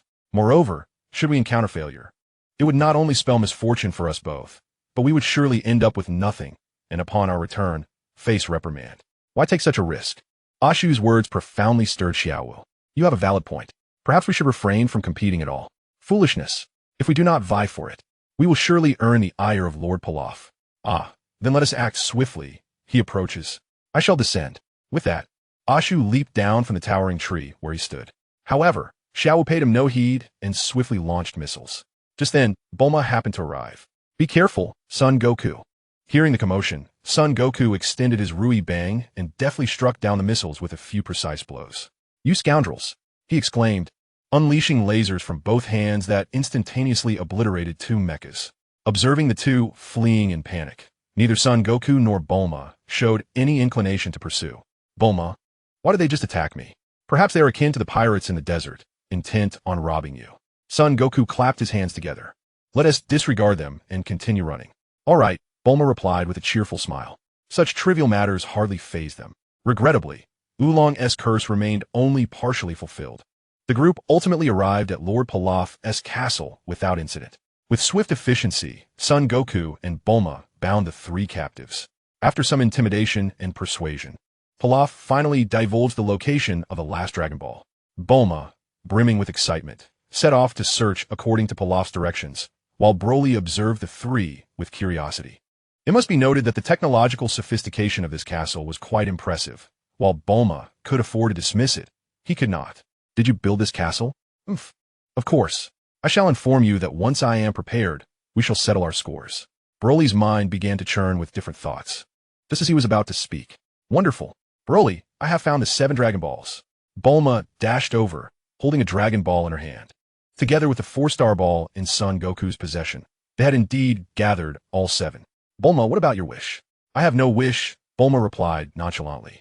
As the daughter of a wealthy tycoon, a brilliant scientist, with a good partner and formidable strength, she had little to worry about. An idea sparked in Bulma's mind. Son Goku, do you have a wish? Son Goku was momentarily taken aback, unprepared for her inquiry. What is a wish? Bulma was left speechless. She had witnessed Son Goku's innocence before. A wish is simply something you desire. To always have enough to eat, does that count? Bulma's eyes lit up with delight. See? How can anyone not have a wish? Yes, that's it. You shall propose that wish yourself when the time comes. My desire is to have an abundance of women, thought Oolong, excitedly raising his hand to express his wish. As he perceived it, being an adventurer, he believed he was entitled to voice a wish. Bulma, with a sullen expression, swiftly slapped Oolong on the head. You lecherous pig, you have no right to make a wish. Squatting down, Bulma took out all 6 Dragon Balls and arranged them together. Gazing at the shimmering orbs, she mused, this legend is undoubtedly true. Look, the balls are glowing. Sun Wukong also retrieved a Dragon Ball from his possession. Broly, intrigued, contemplated the phenomenon, which defied scientific explanation. Wait a moment, Bulma said, looking up at Broly with hope. If the dragon is real, it would be best to seal the mouths of Pilaf and his companions tightly. Realizing this, Bulma stood up, supporting herself on her knees, and took out a universal capsule to retrieve a large cloth, using it to cover the mouths of the three. MMM. Bulma confirmed their silence before turning around excitedly. Sun Wukong, lend me your Dragon Ball. Broly waited quietly. Regardless of the outcome, they had gathered all 7 Dragon Balls, and it was worth a try. The final step required utmost caution, although it seemed that all attention was directed at the Dragon Balls. Broly's awareness was already attuned to the surroundings. Oolong anxiously observed, unable to resist exclaiming, "The moon is truly round tonight." Sun Wukong offered his cherished 4-star ball, gazing at the 7 radiant orbs. "How do we make our wish come true?" "Fool, of course we summon the dragon." "I know, but how do we summon it?" Bulma pondered, resting her chin in thought. Unable to contain himself, Oolong suggested, "Let us try saying, 'Come forth, dragon, and grant my wish.'" Discontentedly, Oolong uttered the words, and to their astonishment, the Dragon Balls began to react. The 7 orbs first emitted an even brighter glow, then the sky was suddenly obscured by emerging dark clouds. A brilliant beam of light shot forth from the Dragon Balls, and a green dragon, approximately 100 feet long, appeared, its eyes glowing red and long whiskers extending from either side of its nose. Broly's pupils constricted. A remarkable transformation had indeed occurred, stark and evident. From the current sensory perception, it felt far from an illusion. Observing the dragon's majestic figure and feeling the overwhelming pressure it exuded. How powerful must be the entity that created the 7 Dragon Balls? Broly gazed solemnly at the spectacle, merely observing in silence. Bulma, her hands clenched in excitement, had stars in her eyes. The data was not erroneous. She was not merely fooling around, but truly engaged in something monumental. Sun Wukong felt nothing but shock and curiosity, his mind devoid of the intricate thoughts that occupied others. Oolong, however, was entranced, his eyes sparkling with pink hearts. "Wow, there truly is a divine dragon. Does that mean I will receive countless wishes?" Pilaf could only lament his misfortune. Ash and Xiaowu shared a similar sense of astonishment. Due to their position, they were unable to see the entirety of the dragon. A flash of red light gleamed in the dragon's eyes, and a commanding voice resonated from its mouth. "State your wish, whatever it may be. I can grant it, but only one." Sun Wukong's eyes widened in disbelief. How enormous! This divine dragon is colossal. Boreklee sensed something amiss, yet he could not pinpoint what it was. It felt as though he were being watched from the shadows, but it was distinctly different. Frowning, he lowered his head and muttered to himself, "Strange, I cannot shake the feeling that something is off, yet I cannot articulate it." Oolong, drooling, perceived the dragon as gazing directly at him, believing the dragon was addressing him since he had summoned it. A beam of light pierced the ground at Oolong's feet, abruptly interrupting his impending words. "My wish is that you grant us 10,000 wishes." Bang! The room erupted in laughter, not only from the shock of the divine dragon, but also from Bulma, Sun Wukong, and Pilaf. Such audacity existed in this world. Meanwhile, Master Roshi, who was intently observing, was equally flabbergasted, his legs twitching in disbelief. He never anticipated that Boreklee would dare utter such a jest. In another location, a green elder and his black attendant stood at the edge, beads of cold sweat trickling down their foreheads. Such shamelessness was rare in this world. Bulma, having collapsed, immediately regained her composure. Though she had no wishes left, she feared the wrath of the legendary dragon. Given the vast disparity in size between the dragon and the group, a mere swipe could spell their doom. She anxiously gazed at the dragon, awaiting the final verdict. Ultimately, the dragon dispensed with any unnecessary dialogue. "This wish cannot be granted. Please make another. Then make me the most powerful being, surpassing all others." After a moment's hesitation, she added, "And all the gods." A bead of sweat appeared on the dragon's forehead. "I regret to inform you that this wish is also unattainable. Please choose another." "Do you know where I originally came from? Is this your wish?" Boreklee immediately denied it. "This is merely a test for this useless dragon. How could I consider it a wish?" "No, you cannot fulfill my wish." Boreklee regarded this so-called divine dragon with disdain. After so many conditions, not one could be met. The bravado that had initially filled the air now turned to self-deprecation. The divine dragon was momentarily taken aback by the words of Broly, rendered motionless. It had been summoned several times before, yet this was the first instance it was blatantly disregarded. However, Bulma quickly discerned that Broly was merely jesting and promptly stepped forward. exclaiming, "Dragon, may you ensure that Goku never experiences hunger again." The dragon, glowing with a crimson light, was about to respond when it suddenly faltered, as if encountering an obstacle. "I cannot fulfill this wish. Please choose another." Everyone was left in a state of bewilderment, particularly Pilaf. According to his rigid understanding, reigning as king was far more challenging than ensuring one's perpetual satiety. Yet, even this rather unsightly green dragon was incapable of achieving such a feat, rendering it utterly inept in his eyes. Indeed, the dragon had automatically diminished in Pilaf's esteem. As everyone stood dumbfounded, Oolong felt a surge of elation. With Pilaf out of the equation and the wishes of Goku and Broly unattainable, and knowing Bulma had no need for such a wish, it was his turn. "Speak your desires. Whatever they may be, I shall grant them." However, the glimmer of hope in Bulma's eyes had entirely vanished. This useless dragon was nothing more than a boastful entity, incapable of actualizing any wishes. Unable to contain his burgeoning excitement any longer, Oolong envisioned a blissful future spanning 50 years and inadvertently voiced his thoughts. "Dragon, grant me mastery over all acupoints in the human body." Broly's voice echoed once more, interrupting Oolong's daydream and jolting him back to reality. "This is quite simple," the dragon declared, no longer feigning complexity. If that man were to change his wish again, it might indeed become unfeasible. The rules were unyielding, and as a mere vessel, it found itself in a helpless predicament. With such a straightforward wish at hand, it hastened to fulfill it before making its escape. The dragon's eyes flashed red. "Very well, your wish is granted. Farewell." It completed its statement rapidly, leaving no time for anyone to react before transforming into a flurry of light and vanishing. The Dragon Balls ascended skyward, radiating brilliance as they scattered. Fortunately, Broly was quick-witted. In the blink of an eye, he adjusted the gravity and soared skyward, seizing both the 4-star and 1-star Dragon Balls.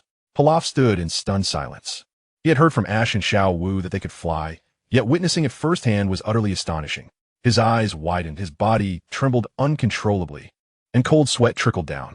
The three unfortunate individuals found themselves unable to speak, bound in place, and consumed by anxiety.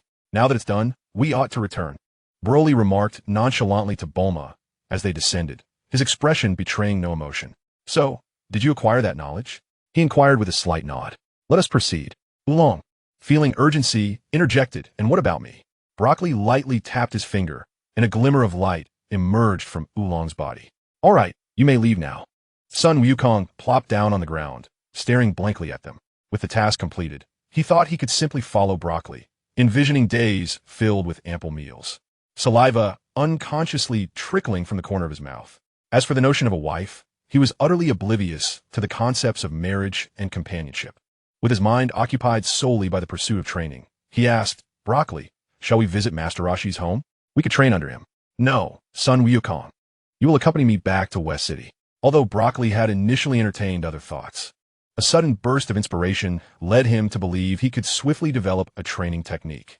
Even if rudimentary, it would be entirely functional, eliminating the need to seek Master Roshi's guidance. He harbored a peculiar feeling about Master Roshi, as if the old man were observing him closely, yet not quite.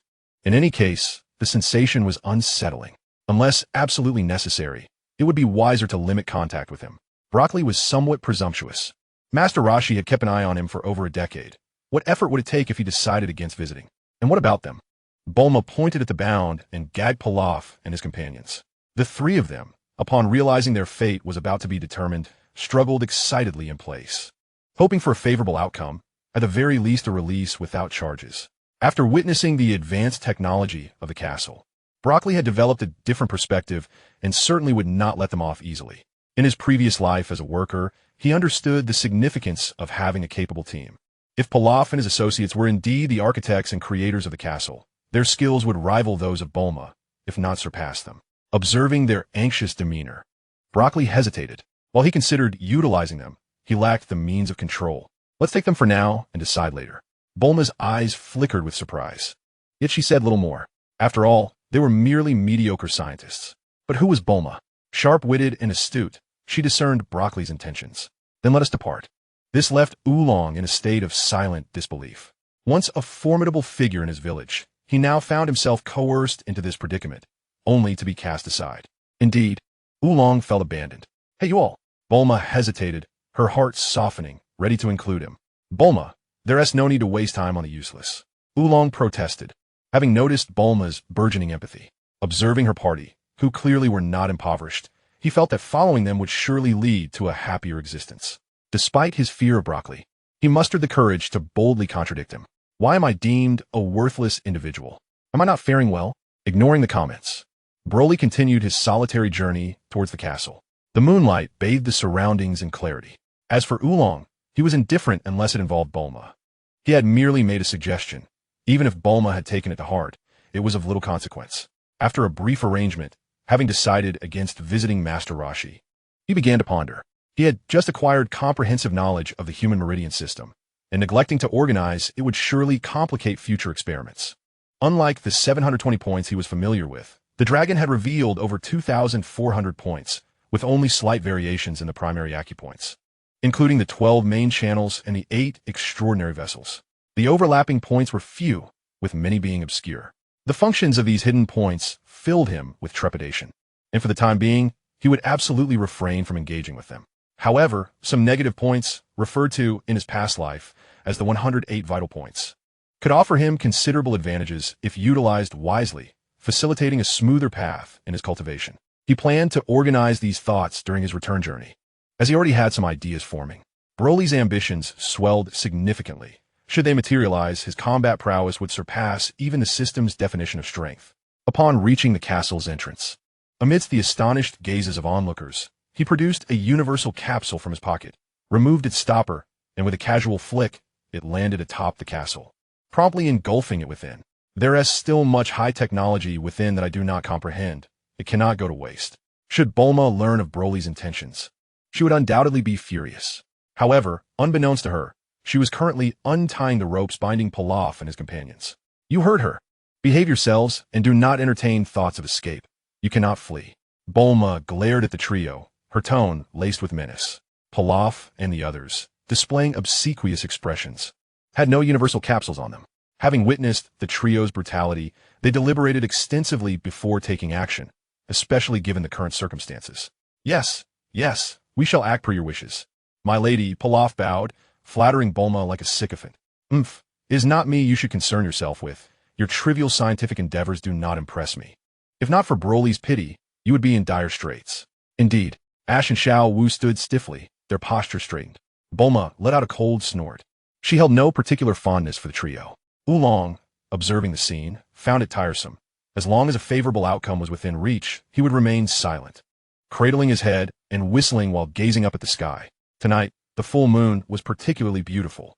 Goku did not lift his gaze. However, one must refrain from gazing at the full moon, for it is said that monsters may emerge. Oolong erupted into laughter, exclaiming, "Are you jesting? That's impossible. I looked at it and nothing happened." Sun Wukong, observing Oolong's unwavering confidence, innocently lifted his gaze, his eyes fixated on the luminous orb. Broly's expression shifted dramatically. Initially, he felt no apprehension, but then a mysterious wave surged within him, threatening to spiral out of control. He sensed that calamity was imminent. Bending down to retrieve a capsule, he urgently called out, "Bulma, you must take them away at once." Bulma's voice resonated in unison. Broly, Sun Wukong. Broly, no longer requiring Bulma's warning, had already discerned the gravity of the situation. His countenance grew solemn as he looked up. Suddenly, Broly's expression darkened once more. He quickly lowered his head to calm his racing blood, drawing upon his strength, and having not gazed upwards for long, Broly managed to suppress his tumultuous emotions. With lingering apprehension, he pondered, what was that just now? A thunderous roar abruptly interrupted his thoughts, and he dared not raise his gaze at the towering figure of the black-furred gorilla. Slowly, realization dawned upon Broly. He began to piece together the truth. No wonder Sun Wukong warned that gazing at the moon during its fullness would summon monsters. This was the explanation. Reflecting on the blood changes he had experienced while observing the moon at Dr. Brief's residence, coupled with the Dr.'s remarks about the S cells and his own physical flaws, along with Sun Wukong's warnings and the current transformation, he understood well that the instability brought by the S cells had manifested. The transformation into a gorilla, or rather, into a great ape, was not the most difficult aspect to accept. He believed it could be reversed, lest Sun Wukong cease to exist. The most troubling part was the unpredictability of the transformation. It became evident to him that the full moon was a crucial or essential condition for the change. "You need to get away. I'll handle him," he urged as he watched Bulma eagerly prepare to engage.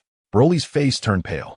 The gorilla before him was not merely a simple alteration of size. Its power was surging dramatically. "I want to test my strength," he declared defiantly. "Damn it, Bulma. Hurry and leave." Broly swiftly adjusted the gravity ring on his wrist back to its original setting of 1. He was accustomed to restoring things to normal after a battle, yet he found himself needing to recalibrate the gravity once more. However, the release of gravity from his hands did not instill him with confidence to overcome the great ape transformation of Sun Wukong. Crouching down, he queried the system. What is his power level now? Name, Sun Wukong. Battle power, 500, 1400, 900. Energy, 900, 900. Vitality, 1111. Techniques, unknown. Damn, he's so strong. A tenfold enhancement, with the potential for even more erratic eruptions. Observing the gigantic ape, it becomes evident that it lacks any semblance of rationality. One can surmise that had it possessed any sense, Sun Wukong's grandfather, Sun Wufan, would not have fallen victim to the colossal creature. Broly no longer concealed his power. An overwhelming aura surged forth, and the tail, previously hidden within his trousers, emerged. Without the agility afforded by a tail, he felt utterly devoid of confidence in his ability to maneuver gracefully. Yulong, stammering, pointed at Broly. It was obvious that Sun Wukong had a tail. But why did Broly possess one as well? Pilaf, Xiaowu, and Ashio clung tightly to one another, trembling as they gazed at the massive thigh of the giant ape. Mere inches away. What do we do, King Pilaf? Xiaowu stammered. If you ask me, I have no idea. Goodness, how can there be so many monsters in this world? It's terrifying. Bulma, reprimanded by Broly, reluctantly pulled Yulong closer, then attempted to gather Pilaf and the others. However, this movement proved disastrous. The giant ape, previously howling at the sky, was drawn in by Bulma's actions and swung a massive hand towards her. I'm not afraid of you," Bulma retorted, unfazed by the immense pressure emanating from the ape, preparing to confront it head-on. Little did she know, if she dared to engage the giant ape directly, it could spell her doom. In a critical moment, Broly adjusted his gravity ring and arrived, just in time, anchoring his legs firmly to the ground. His hands raised above his head. A tremendous gust of energy propelled Bulma and the others violently away, though this all transpired in mere breaths. Broly arrived too late to retaliate and chose instead to shield Bulma. "Are you all right?" Broly inquired as he slightly bent forward, his hands firmly planted on the ground, propelling himself like a bolt from a crossbow onto the arm of the giant ape. In passing, he inquired about Bulma's condition. Goodness. Starting at 30 meters and towering 10 zhong high, this transformation of the giant ape, if it were conscious, could indeed serve as a formidable weapon. Alas, Broly mused. Gazing into the crimson eyes of the creature, he found little hope. Sun Wukong, with his inherently pure and innocent nature, despite not being born that way, had always exuded a simple-minded demeanor. Yet, even this could not shield him from the profound influence of his genetic lineage. For someone so consumed by thoughts, no expectations could be placed. Embracing the gargantuan arm of the ape, Broly endeavored to lift it. "Wake up, you scoundrel!" he bellowed, energy coalescing in his arms. The giant ape, exasperated by this tiny ant, swung its other hand towards him. Boreklee found himself at a crossroads, compelled to relinquish his initial intentions and sacrifice his arm as he lunged towards the chest of the colossal creature. However, his strike against its chest failed to yield any effect, only serving to further incite the wrath of the giant ape. Bound by hesitation, Boreklee dared not unleash his full potential. Despite the beast's current madness, it was still his own brother, and it was not merely a matter of subjective choice. With no other options, he resolved to find a way to restrain the giant ape. "I'm fine, Boreklee, just be careful," came Bulma's voice, laced with trepidation after what felt like an eternity of battle that had moved several hundred meters away. This harrowing experience left her genuinely reluctant to engage recklessly with unknown adversaries. The sheer terror of it all was palpable. Even the residual shockwaves from their skirmish rendered her utterly defenseless, sending her flying. If she felt this way, one could only imagine the state of Pilaf and his companions, who stood frozen, dazed and fortunate to have survived, merely spectating the chaos. Had they ever witnessed a giant ape's fist creating a crater 5 or 6 meters deep? Its fists were as large as a sofa, radiating formidable strength. This was one thing, given its sheer size, But what of that ostentatious fellow with the stylish pompadour? It was astonishing to see such a diminutive figure outmaneuvering the behemoth with such finesse. Boreklee, teach him a lesson, Bulma urged. Her encouragement cut short as Boreklee, caught off guard, was sent flying by Goku's tail. His combat experience was woefully inadequate. Had it not been for his superior physical prowess surpassing that of Goku, he might not have stood a chance. This was intolerable. He felt utterly restrained. Realizing the gravity of the situation, he called out for assistance. Bulma, is there any way to bring him back to his senses? There was no option to eliminate his own brother. Stunned, Bulma responded, given the circumstances, can he even recover? Clenching her fist, she shouted, Chapter 30, Master Roshi, the moon is obscured. Boreklee, there's no hope. Just bury him. Boreklee evaded a swipe from the giant ape. Amused. Was it Goku who was beyond help? Or was it Boreklee himself? How could it be that there was no hope? There was still ample time. Even in dire straits, one must persevere. This transformation into a giant ape must be exhausting significant energy. Otherwise, it was utterly incomprehensible. It shouldn't be sustainable for long. His mind raced as he grasped a single hair from the giant ape, swinging it around his thigh. The giant ape grimaced in pain. After several failed attempts to catch him, the creature's frustration boiled over. With a wide-open mouth, a powerful beam of energy erupted forth. Boreklee's eyes narrowed. Could it be that we possess a latent racial ability? His understanding of his own body was shallow, but with the knowledge gleaned from this encounter, he felt confident in his ability to unlock something new. It was merely a matter of not giving him time. Now, the colossal ape before him was of the same lineage. Even if his so-called mother indulged in infidelity, his biological father must surely be a Saiyan, sharing the same bloodline. It was only reasonable to expect some semblance of similarity. Lost in thought, he was suddenly propelled through the air by the overwhelming force of the giant ape. Boreklee, however, felt a surge of delight.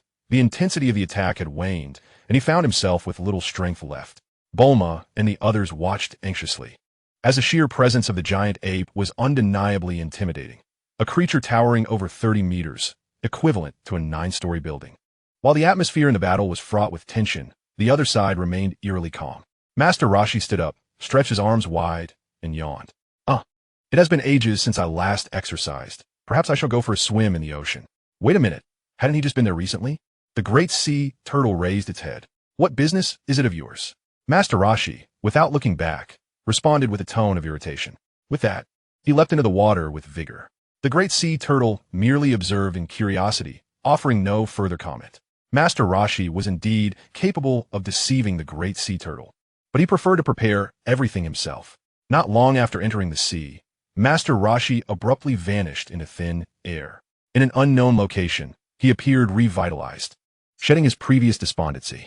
Surrounded by towering mountains, isolated from the world, he stood before a pitch-black passage, obstructed by a masterfully crafted stone door. Since you refuse to adhere to the script, I shall do the same. Let's disrupt everything and see how they manage. How will they report back when the time comes? With a mysterious smile, Master Roshi advanced into the cavern before him. Upon entering the dark corridor, the stone door opened to reveal an identical Master Roshi, yet exuding an aura as profound as the abyss, making it impossible to discern his true strength, albeit adorned with a ghastly expression. Has the target qualified for observation? No, the target was chaotic, rhythm disordered, requiring arrangement to seize dominance. The other remained expressionless. What number are the specimens? What is the lowest designation among the current specimens? 62. Combat power? 800,000. Master Roshi's expression soured. Even the most recent specimen, ranked lowest, possessed a combat power of 800,000. What more could be done? They cannot be dispatched. What are the highest? Due to resource limitations, the top 30 have reached their current peak and cannot advance further.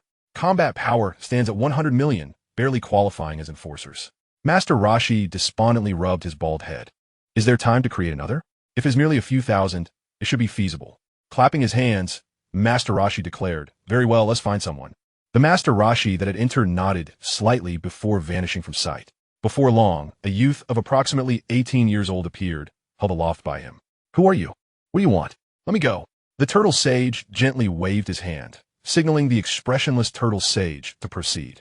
After about half an hour, the sound of footsteps echoed through the corridor, accompanied by a pungent aroma of decay and darkness. The expressionless turtle sage emerged, leading a towering figure, cloaked in black robes. standing 22 meters tall. It is done, the turtle sage remarked, furrowing his brow. 8,000? That is the bare minimum. Any less would render the energy infusion unbearable. Very well, I shall take the individual, the turtle sage mused, ultimately deciding to proceed with his course of action.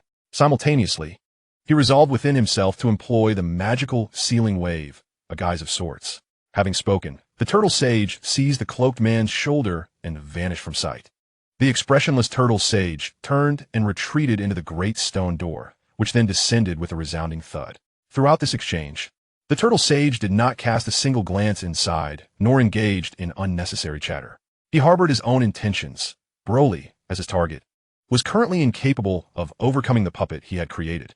The notion of allowing Broly to transform into a giant ape on the night of the full moon had never crossed his mind. The purpose of unleashing the puppet was to compel them to train under his guidance. If Broly resolved matters independently, what role would he have left to play? Broly was still struggling, but it could hardly be said he was truly in danger. He merely refrained from inflicting catastrophic harm upon the giant ape, which kept him suppressed. As time passed, the full moon gradually waned, and he sensed the giant ape's power diminishing. Broly, are you truly untroubled?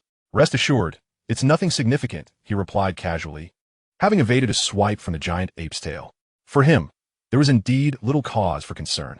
The irrationality of a being whose strength was dwindling bore a striking resemblance to Sun Wukong's combat style, bold and unrestrained, thus posing minimal threat to him. After another half-hour of stalemate, the giant ape, transformed from Sun Wukong, could no longer endure. Nearly an hour had passed, and while Broly had been deftly toying with it, the moon's energy was also fading.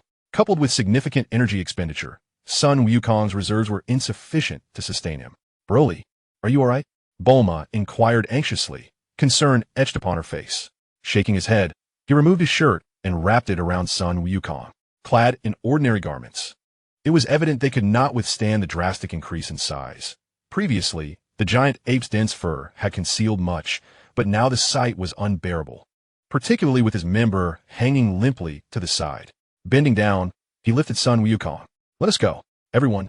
He cast a surprised glance at a group of individuals, accompanied by the whimsical Oolong, soared into the skies aboard the aircraft produced by Bulma.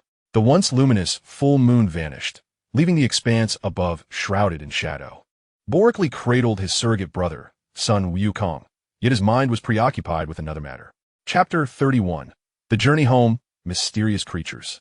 Should they all possess unique abilities? Whether it be the transformation into a colossal ape or innate skills, such powers would invariably demand vast reserves of energy. Relying solely on cells for energy storage may seem ample, yet the consumption is indeed monumental. The physical body, in its every motion, exhausts energy, a reality that cannot be circumvented. But what the legendary Danteon spoken of in ancient tales is said to be an expansive realm within the human body, capable of harboring immense amounts of energy, far surpassing simple cellular capacity. Just as this thought surfaced, Boreklee swiftly dismissed it. Why must I choose one path? Adults engage in such dilemmas, whereas I desire all. Upon returning, what shall we pursue? In an instant, Boreklee grasped Bulma's intent. Her family is the wealthiest, and she is a technological prodigy, having invented numerous invaluable creations. Now, she has progressed further in her training, achieving the ability to fly freely. Having encountered the enigmatic Dragon Balls, she now felt as though she had lost her direction. Bulma, the journey of cultivation is unending. Boreklee, so too is the pursuit of scientific advancement. Boreklee found himself at a loss for words. Logically speaking, there appeared to be no fallacy in her assertion. The paths they tread may differ, yet the ultimate objectives should not be so disparate. Bulma spoke of achievable short-term goals that had now eluded them. Her inclination was to relax and savor life. While such an approach is not inherently flawed, the shadowy figure that had once lurked in secrecy remained unaddressed, leaving him discontent. Moreover, there are matters concerning the cosmos. Earth currently lacks any discourse on extraterrestrials, and no one possesses knowledge of the universe's mysteries. Boreklee is distinctly aware of the existence of aliens, for he himself is one. Now is not the time to venture into the cosmos. A combat power of 2,000 may reign supreme on Earth, but in the vast universe, it is far from formidable. Our journey remains arduous. Yet, with your strength already so formidable, who could possibly challenge you? What further endeavors require our diligence? Through this experience, Bulma, who had once been fervently devoted to her training, began to relinquish her fixation. Many renowned individuals have been vanquished by Boreklee. Why then the urgency? She did not fully comprehend Boreklee's perspective. Is not cultivation something that can be undertaken gradually? When he eventually develops a viable method for training, progress will naturally ensue. What need is there to adhere to the past? Boreklee immediately grasped Bulma's meaning. However, he refrained from mentioning the clandestine, enigmatic figures, the extraterrestrials, and the existence of their kind, along with the fearsome Frisia, who instilled dread not only in him, but in his entire lineage. It was unclear what events transpired in the past. Yet he distinctly heard that Kakarot was sent away primarily due to Frisia's impending assault on their Saiyan race. As for the multitude of spaceships he witnessed in the vastness of space when departing from planet Vegeta, he held no doubts. The spacecraft he piloted were of a similar design. Such advanced technology could undoubtedly be attributed to the Saiyans, who must have prepared to resist Frisia, thus allowing him to behold that expansive sight. Boreklee, what are you daydreaming about? I've called your name several times. No, I was merely lost in thought. I was just asking what you were pondering. Thinking of you. Bulma instantly felt goosebumps. Oh, you rogue. Who knows which woman you're actually thinking of? Despite her playful retort, Bulma continued to pilot the aircraft with a cheerful demeanor, saying nothing further. Boreklee surveyed the full cabin of passengers, his mind swirling with thoughts. Was Bulma incorrect in her assertions? Not at all. Yet, he found himself perplexed by the source of his urgency. Even the memory of the previous clandestine observation felt ethereal. Nevertheless, he remained steadfast in his determination to seize control of his own destiny. He had endured numerous such experiences in the short term. In his past life, the experimentation had been coerced, ultimately leading to abandonment. Regardless of the reasons, the occurrence left scars that would not easily heal. Furthermore, the struggle for self-mastery was inherently valid. Bulma, HM, what is it? Upon our return, you should instruct Goku in his training. Really? Is that true? Can I? Bulma suddenly erupted with excitement, causing the aircraft to sway dangerously. Hey, Bulma. For safety's sake, you should focus on flying the plane. Boreklee exclaimed, what can't wait until we land? We're in the sky. Everyone's lives are intertwined here. Indeed. Pilaf and the others eagerly nodded in agreement with Oolong. What are you afraid of? We can fly. Bulma, in a fit of exasperation, playfully attempted to frighten Oolong. Hey, you truly are endangering us. This is not acceptable. Oolong's complexion turned a shade of deep purple. It would be one thing if you couldn't T-fly, as that might capture attention, but claiming you can fly disregards the lives of the others. He urgently cautioned. Don't worry, only you will perish, not us. Is Goku still with us? No. If Boreklee is with him, he will undoubtedly take Goku flying. Bulma teased Oolong further, increasing the tilt of the aircraft, causing it to sway even more. Bulma, the life of an aviator rests in your hands. This is no jest. Bulma remained unfazed, engrossed in serious matters, while you insist on interrupting her discourse. If not you, then who else shall I trouble?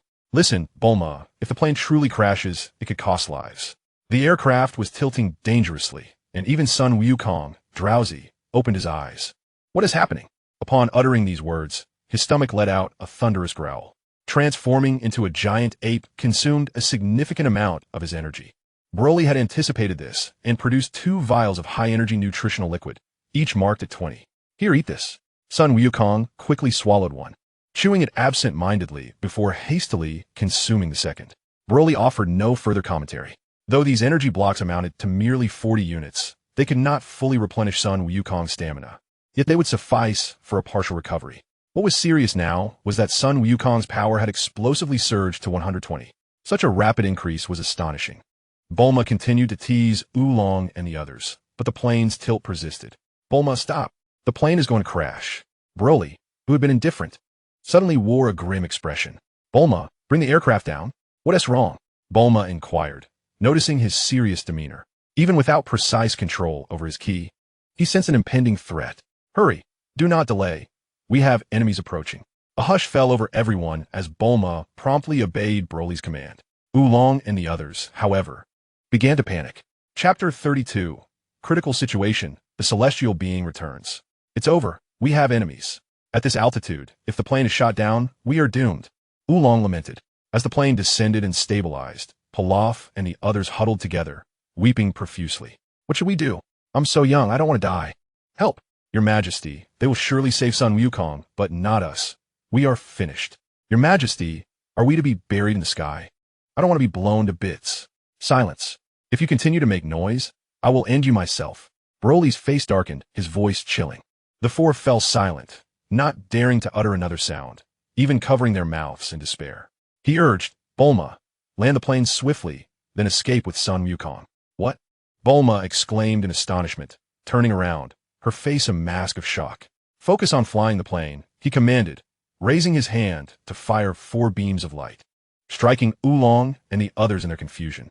This was something only Bulma could unravel. Should they provoke him, they would undoubtedly face dire consequences. As Broly uttered those words, all 4 individuals simultaneously felt as though countless ants were gnawing at their bodies. Please, spare me, I implore you, they pleaded, crawling over in a state of utter panic. Unfazed, Broly adjusted the gravity ring and opened the aircraft door.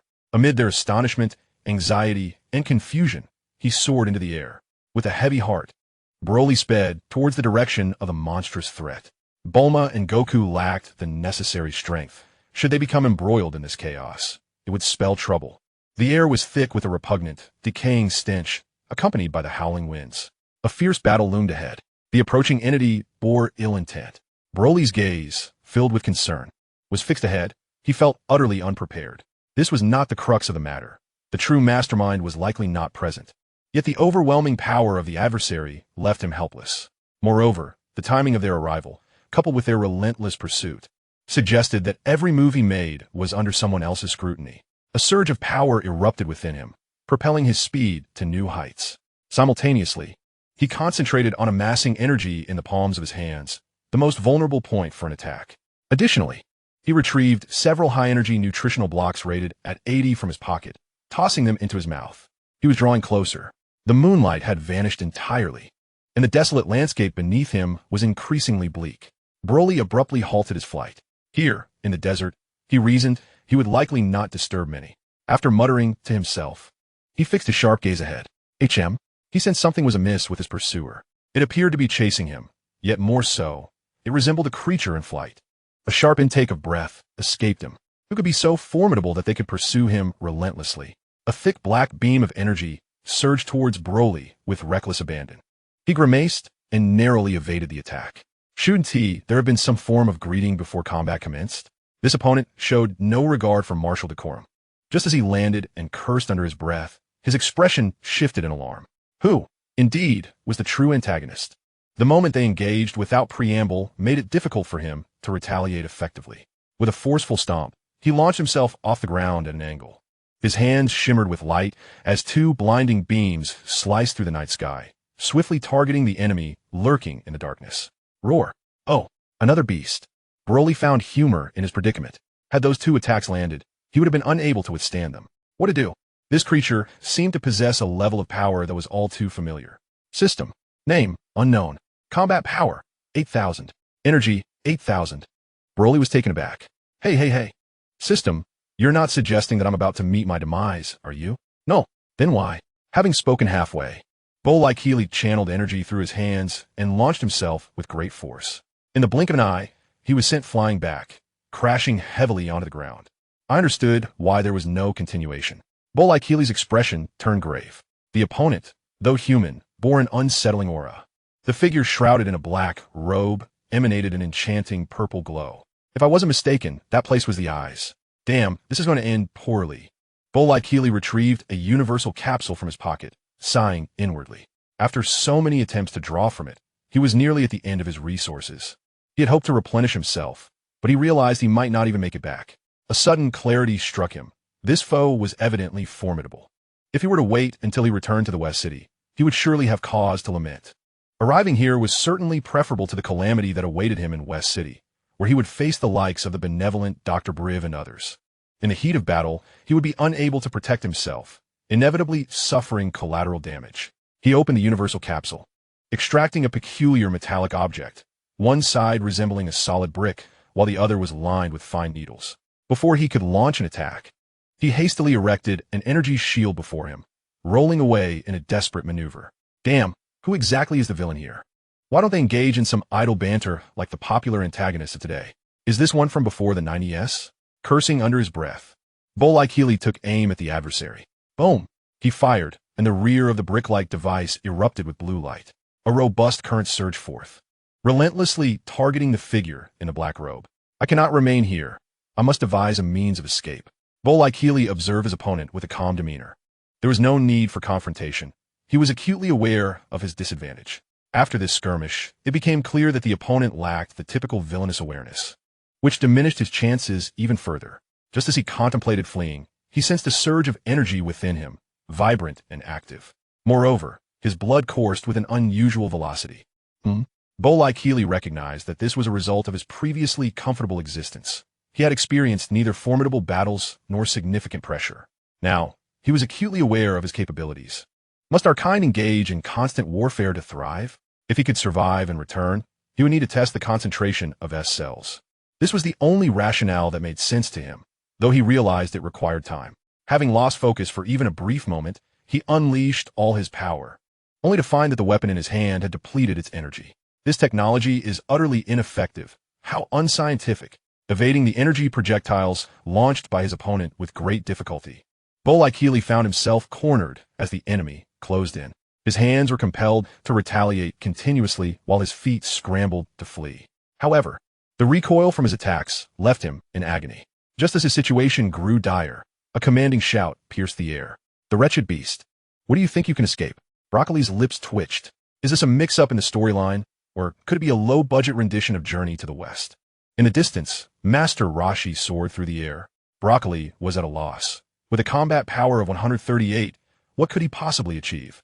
The slap in the face arrived swiftly, like a whirlwind. The force exerted upon him diminished drastically. Broccoli narrowed his eyes, instantly comprehending the other's intentions. Chapter 33. Displaying Might. Kamehameha. The adversary sought to flee. This revelation left Broccoli utterly astonished. His hands instinctively clenched, desperately attempting to ensnare his opponent. The current situation was clear.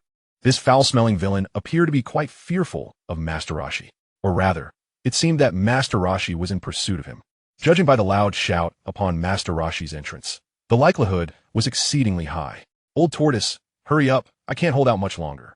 Originally, he was no match for his opponent.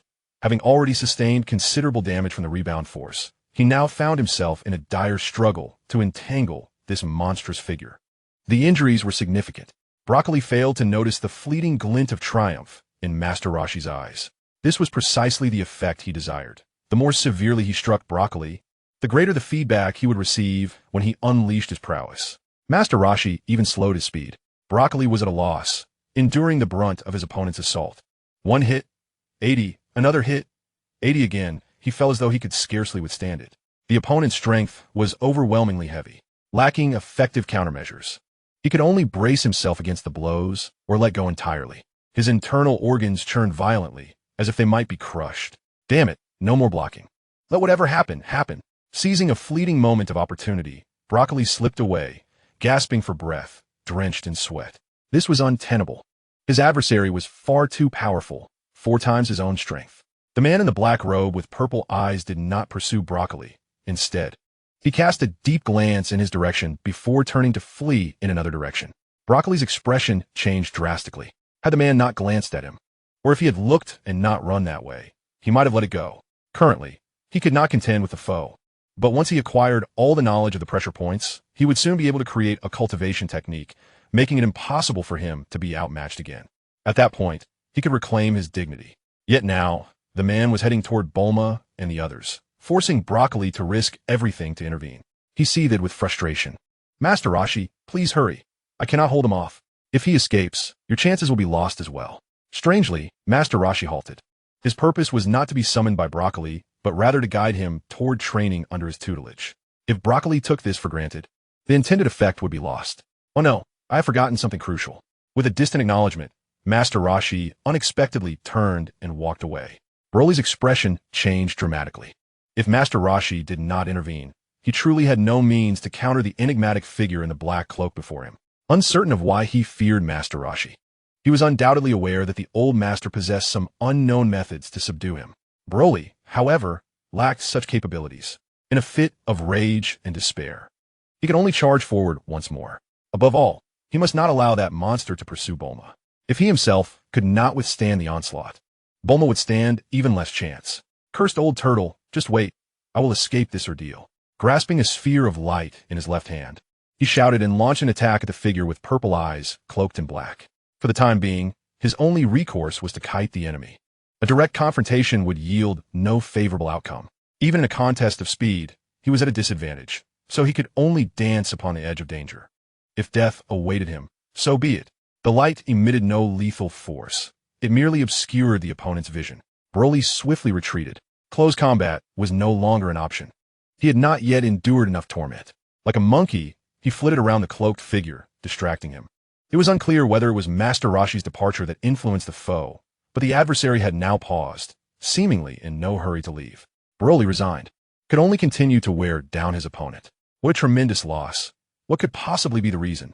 Broly pondered, baffled. Master Roshi possessed merely a combat power of 138, while this monstrous being boasted a staggering 8,000. Why did it fear him? Up until now, he had not considered the possibility of his system misjudging the situation. From his encounters with the creature, its actual combat prowess seemed consistent with the measurements. Suddenly, as he contemplated, a momentary lapse in focus proved fatal. He was struck. A spray of blood erupted from his mouth, splattering onto the ground. The blow was severe, heavy enough to render him unable to rise. Broly's gaze dimmed, his heart heavy with despair. This was dire. He was never a match for his opponent, and now he gathered the last remnants of energy within him. Should the foe draw near, he would unleash one final, desperate attack. The enemy, however, did not utilize energy, but instead approached him leisurely on foot, as if relishing in his torment. Broly, summoning his strength, lifted his head defiantly, locking eyes with the creature's mesmerizing purple gaze. Who are you? What is your purpose?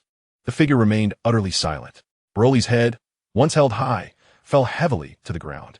A surge of formidable energy manifested, and Broly was engulfed in despair. There would be no chance for a reversal. With a bitter smile, he ceased to conceal his intentions, allowing radiance to emanate from his hands. The air crackled as the energy tore through, creating a resounding explosion. Boreklee found himself unable to ponder why sound arrived before light, as his entire being unleashed its energy towards the adversary. Having lived a second life, these 12 years could be deemed satisfactory, a gain of sorts. Yet, as he bitterly reflected, he sensed something amiss. His strength should not have allowed him to endure for so long. Moreover, why did his left eye perceive a surge of brilliance? He looked up in astonishment, noticing a beam of energy on his left side clashing against the violet energy orb before him. The supplementary attack from this entity momentarily prevented him from dissipating entirely. However, he discerned that this light was, in truth, not formidable. Indeed, it paled in comparison to his full-force strike. Death appeared to be inevitable. Turtle School, Chi Technique. The energy of the light waned, and Master Roshi, shedding his previous infatuation, adopted an utterly solemn tone. A more robust beam of energy shot forth from the left. This energy seems promising. Boreklee, despite his severe injuries, retained his system intact, capable of precise perception. Master Roshi soon approached him. Are you all right? Do I look all right to you? Boreklee replied with irritation, deeply dissatisfied with Master Roshi's earlier retreat. Don't take it personally, young man. I forgot to bring something crucial. Without it, I wouldn't stand a chance, and my sacrifice would be in vain. Master Roshi's stooped figure stood before Boreklee, carefully retrieving an object from his robe and placing it on the ground. Boreklee's gaze sharpened as he discerned what it was. To his astonishment, Master Roshi had produced a small glass vial with a cork, adorned with cryptic symbols seemingly of little significance. Is this what you refer to? He exclaimed incredulously. Young man, do not underestimate it. It is precisely because of this that I have the confidence to seal him away. What is it? The vessel of the magic sealing wave. I tell you, you should focus on defeating the opponent before boasting. Chapter 34. Altering the course, New Training. Boreklee felt helpless. The adversary appeared evidently hesitant. At that moment, he was gravely wounded, his mind clouded. He had no time for extensive contemplation. He could not fathom how Master Roshi had arrived here, why he could intimidate the monster, why the creature did not flee this time, or what Master Roshi intended to do with that small vial. Master Roshi, a familiar face, was here, but Boreklee could no longer hold on and succumb to slumber. As for whether he lived or died, let it be. He had no strength left. The fourfold disparity in power, coupled with his injuries, had rendered his condition exceedingly dire. What transpired thereafter was beyond his comprehension. "It hurts. Bulma, Bulma," Boreklee murmured as he regained consciousness. Within the confines of the airplane cabin, Sun Wukong was vociferously expressing his thoughts. Master Roshi stepped forward, acknowledging you've awakened, which indicates you're not gravely harmed. That is reassuring. As he gazed at Master Roshi, clarity washed over him. Master Roshi? The one I am to blame? Rest assured, I have sealed him away with the Mafuba technique. Once we reach the seaside, I shall cast him into the depths of the ocean, ensuring he remains eternally imprisoned. Broly, with great effort, raised his hand to massage his temples. Thirsty, are you? Here, drink this. Master Roshi kindly offered him a glass of water. Broly accepted it without hesitation, gulping it down eagerly. Bulma, meanwhile, maneuvered through the cramped space of the plane to join them. Broly, how are you? Are you feeling better? Observing the worry etched on Bulma's face, Broly managed a faint smile. Do not worry, Bulma. I am fine, resilient as ever. Bulma suddenly collapsed onto him, tears streaming down her cheeks. You scare me to death. If anything were to happen to you, I wouldn't know how to go on. Broly gently lifted his arm to stroke her hair. What nonsense are you speaking? Look at me. I am perfectly well, aren't I? There is nothing to fret about. Dear, Bulma sobbed, I intended to find you, but when you appeared so serious, I hesitated and could only run alongside Sun Wukong and the others. It was only when Master Roshi brought you back that I felt relief. It's all right. I have returned unscathed, Broly reassured her. Unscathed? You were unconscious. After a brief exchange, the tension eased, and Bulma wiped her tear-streaked face. See, I'm not missing any limbs. In his eagerness to prove his well-being, Broly moved too vigorously, inadvertently aggravating his injuries. Stop. Just lie still and rest, Bulma urgently interjected. She then murmured in annoyance, even in this state? You're still trying to act tough. Broly offered a wry smile, knowing he was merely trying to spare her feelings, yet he chose not to elaborate further. Oolong, Pilaf, and the others remained silent, fully aware that regardless of the extent of Broly's injuries, they were too fearful to act recklessly. Bulma was not one to back down easily. Sun Wukong, do you wish to train with me? Master Rashi's words disrupted their intimate moment, easing the awkwardness for Pilaf and his companions. I will follow Broly's lead, Sun Wukong declared, his eyes wide with determination. His affection for Broly had intensified, and among them, only the two possessed tails. Broly's unprompted kindness had not gone unnoticed by Sun Wukong. Master Roshi found himself at a loss for words, as his intentions had been solely focused on Broly, and now he felt he was inadvertently complicating matters. Broly shifted his gaze slightly. Master Roshi, he inquired, was there anything special about that final move you used to defeat the monster? Master Roshi gravely shook his head. Not at all. That technique is rather weak and has minimal effect on you all. What do you mean? Bulma interjected nonchalantly. Broly struggled to sit up, but Bulma firmly pressed him back down. He could only relent, lying quietly in bed, awaiting Master Roshi's elaboration. That technique is particularly effective against evil beings. The seal on the small vial exerts a powerful suppression over malevolent energies. Once sealed inside, no one can open it from within. What technique is that? Goku asked, tilting his head with curiosity. He continued to probe. If it can't be opened from the inside, can it be opened from the outside? Master Roshi, furrowing his brow, looked at Goku with exasperation. You wanted to see how others explain things, but now you're the one asking for clarification. What is the matter? Can't you explain? Bulma, understanding Rashi's sentiment, was astonished that he was actually willing to explain it to Goku. That old pervert seems to genuinely care for Goku. Then why didn't you use it from the beginning? Why let Broly suffer such severe injuries? Master Roshi retorted, glaring at Goku. If it were that easy to resolve, how would my strength be showcased? Yet he could not voice this thought. Just as he was caught in his dilemma, Broly shifted the topic. Master Roshi, you harbor immense energy within you and can still employ that technique known as the Kamehameha. Master Roshi declared proudly, indeed the Kamehameha, but do you possess any special training methods? Master Roshi shook his head. There are no so-called training methods. Nonsense, Bulma retorted, slightly irritated. Though she had not been deeply involved, her daily companionship with Broly had led her to believe in the existence of training techniques.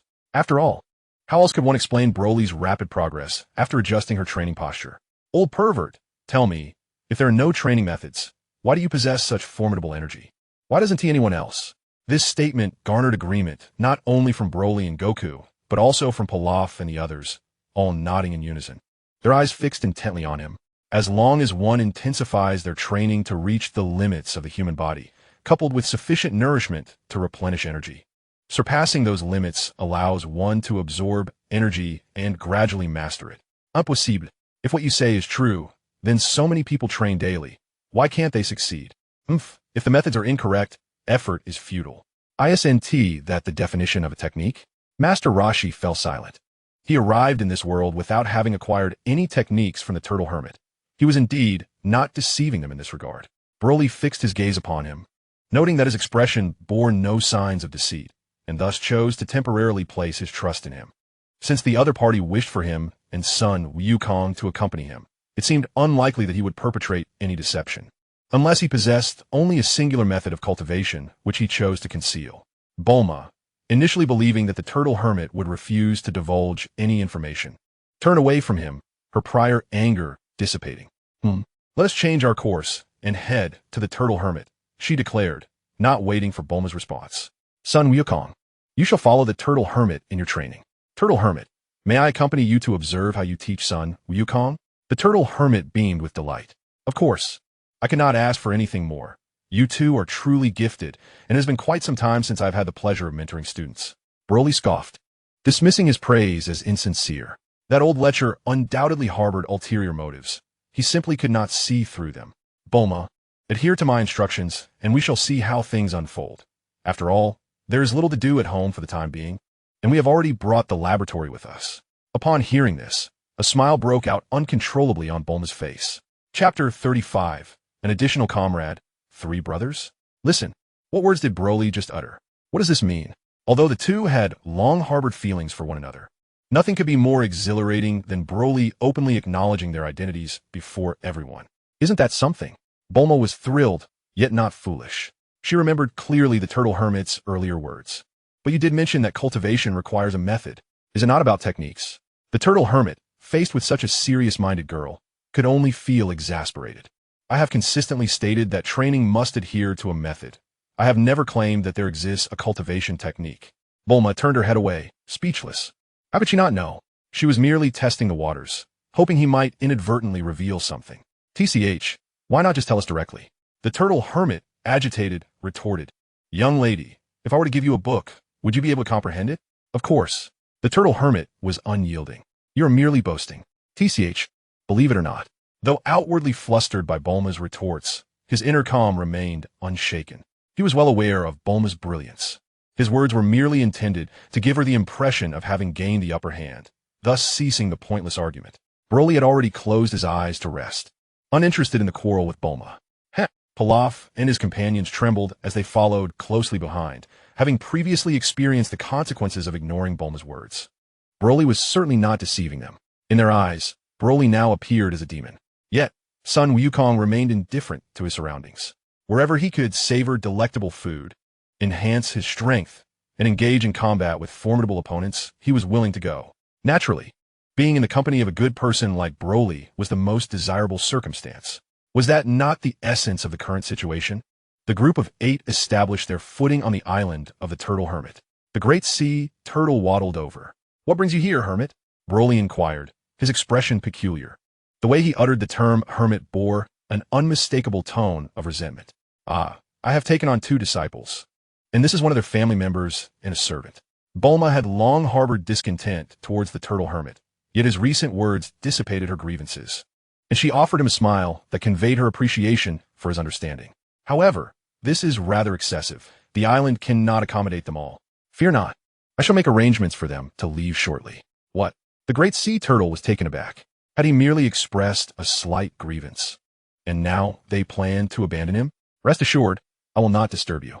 Besides, if I were to, you could always retreat to the sea, he replied, dejectedly lying on the ground. What is this? Just a few words from me, and you wish to expel me? The turtle hermit disregarded him and proceeded into his dwelling. Broly naturally did not hold back. Although he had refrained from publicly contradicting the hermit when he mentioned taking on disciples, this did not imply his acceptance of the situation. He followed him inside. I would never become your disciple. Why? Do you believe I am unworthy? My battle power is now 4,000, while yours is merely 141. Indeed, after regaining some strength, he discovered his battle power had surged to 4,000. Although the turtle hermit had made progress during this time, the gap between them had only widened. As for the method, the turtle hermit was not surprised. The Saiyan bloodline possessed such traits, yet not everyone had this capability, nor could everyone uncover it. Otherwise, those warriors battling in the outer realms would have discovered it long ago, without needing Broly and Sun Wukong to reveal it. Prior to their emergence, aside from Bardock's legendary Super Saiyan tale, the strongest Saiyan was King Vegeta, with a battle power of 20,000. If one could double their power merely by recovering from severe injury, the Saiyan strength would have reached astonishing heights. It was said that injured Saiyans would be discarded, but Bardock would never do such a thing. He would rescue any injured comrade, and if possible, they would have been discovered long ago. What was the outcome? Who among the Saiyan clan knew? This was information the turtle hermit chose not to disclose to Broly. Such an ability required reaching a certain level of strength. But more critically, it necessitated a connection to that realm. Otherwise, the S cells would remain dormant, even if you were to sustain injuries 10 times over and recover. Would you witness an increase in their power? Broly is an outsider, yet is not the turtle hermit an outsider as well? At this moment, it is premature to engage in such discussions. The current focus lies in enhancing 1's combat techniques without augmenting 1's total energy. Otherwise, the current Broly could ascend rapidly. Once he arrives at that place, everything would change.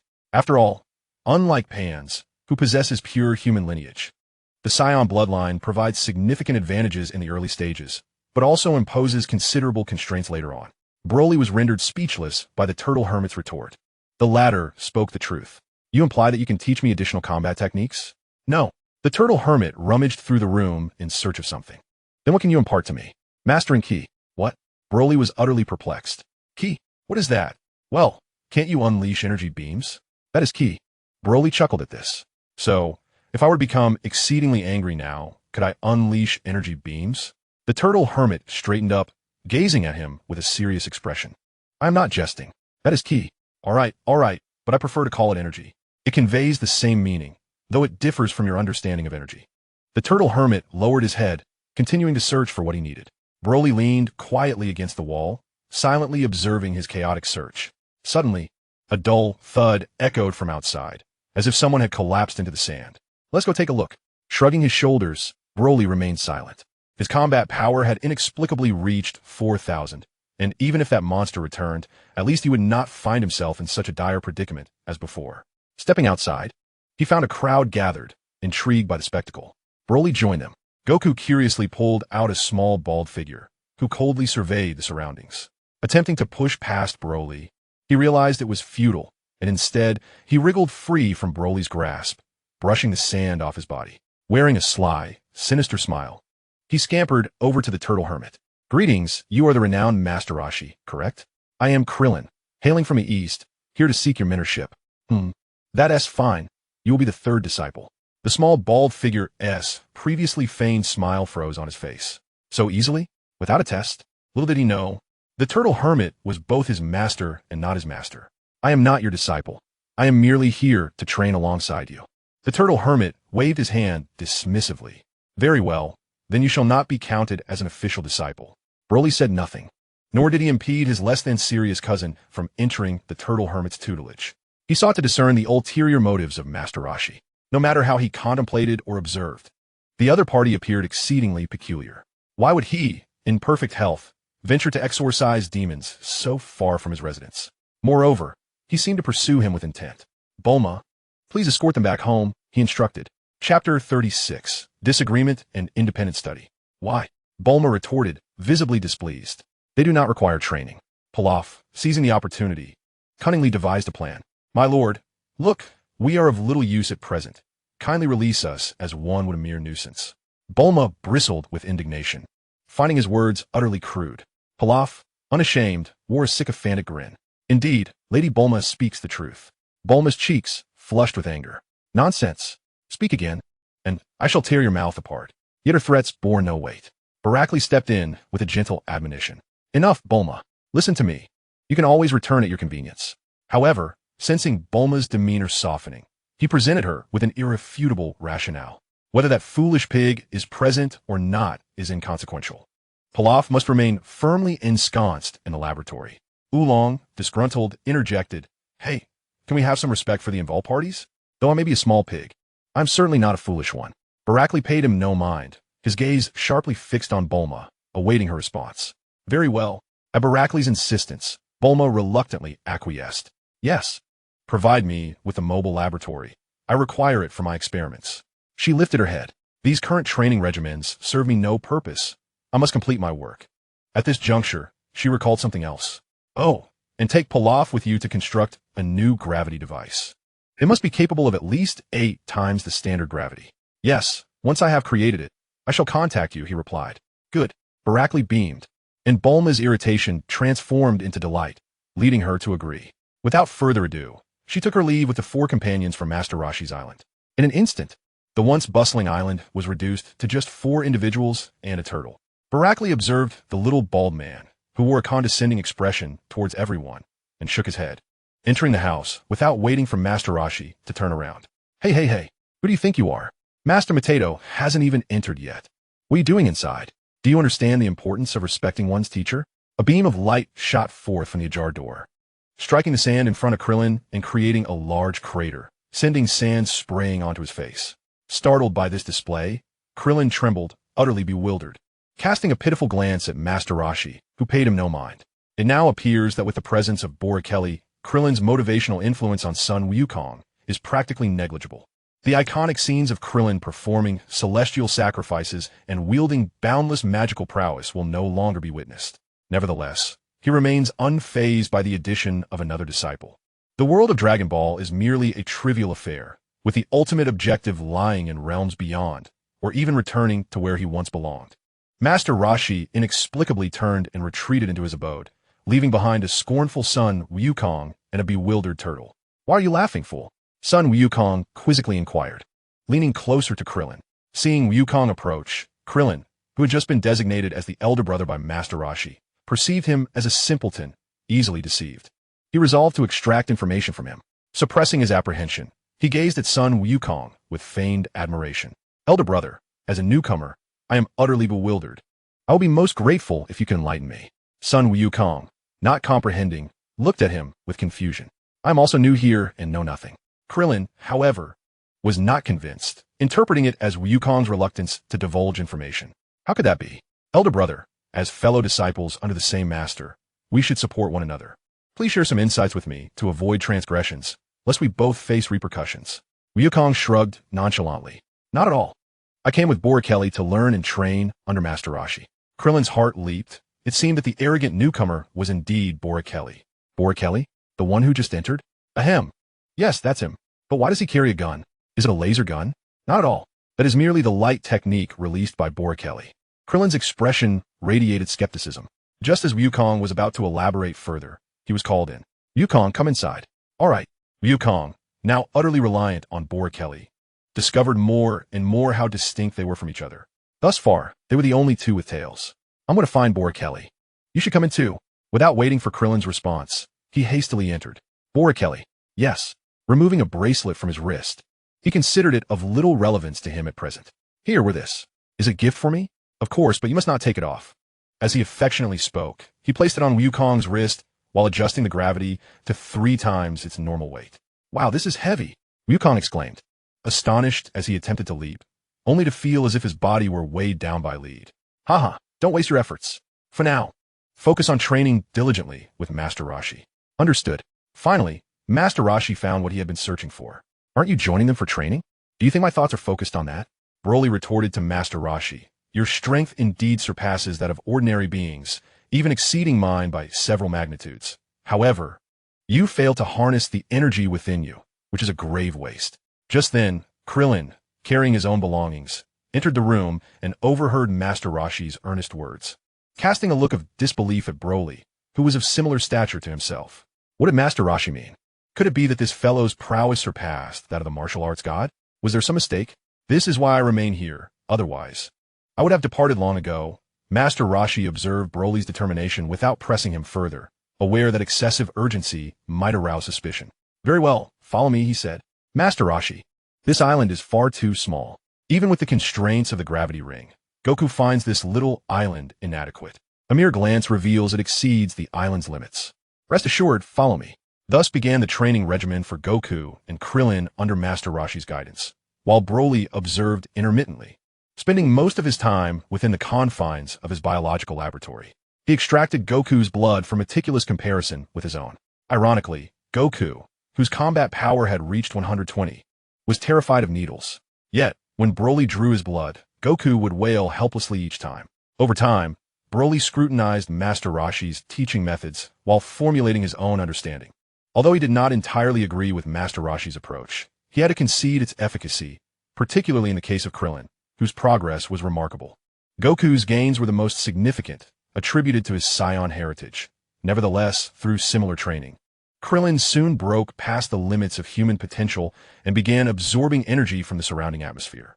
Despite the lack of conventional methods, the results were undeniable. In a laboratory, Broly examined the data displayed on his computer. Though he remained skeptical, he felt close to forming a complete cycle based on his findings. At the very least, the path to energy cultivation had been illuminated. Chapter 37. Meteoric Realm. Mastery over the stars. Having studied alongside Master Roshi for over 8 months, Bulma had visited twice, each time staying for less than half a day before returning. Her research on the gravity ring had yielded no breakthroughs, and she felt reluctant to linger further. However, she maintained lengthy daily phone conversations with Broly.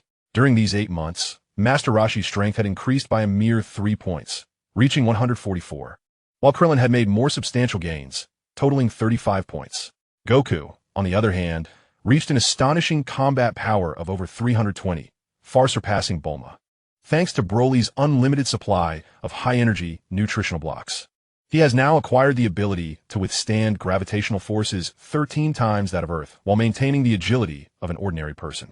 To further enhance his training, he dons 4 gravity rings from Boreklee, each calibrated to exert 3 times the gravitational pull.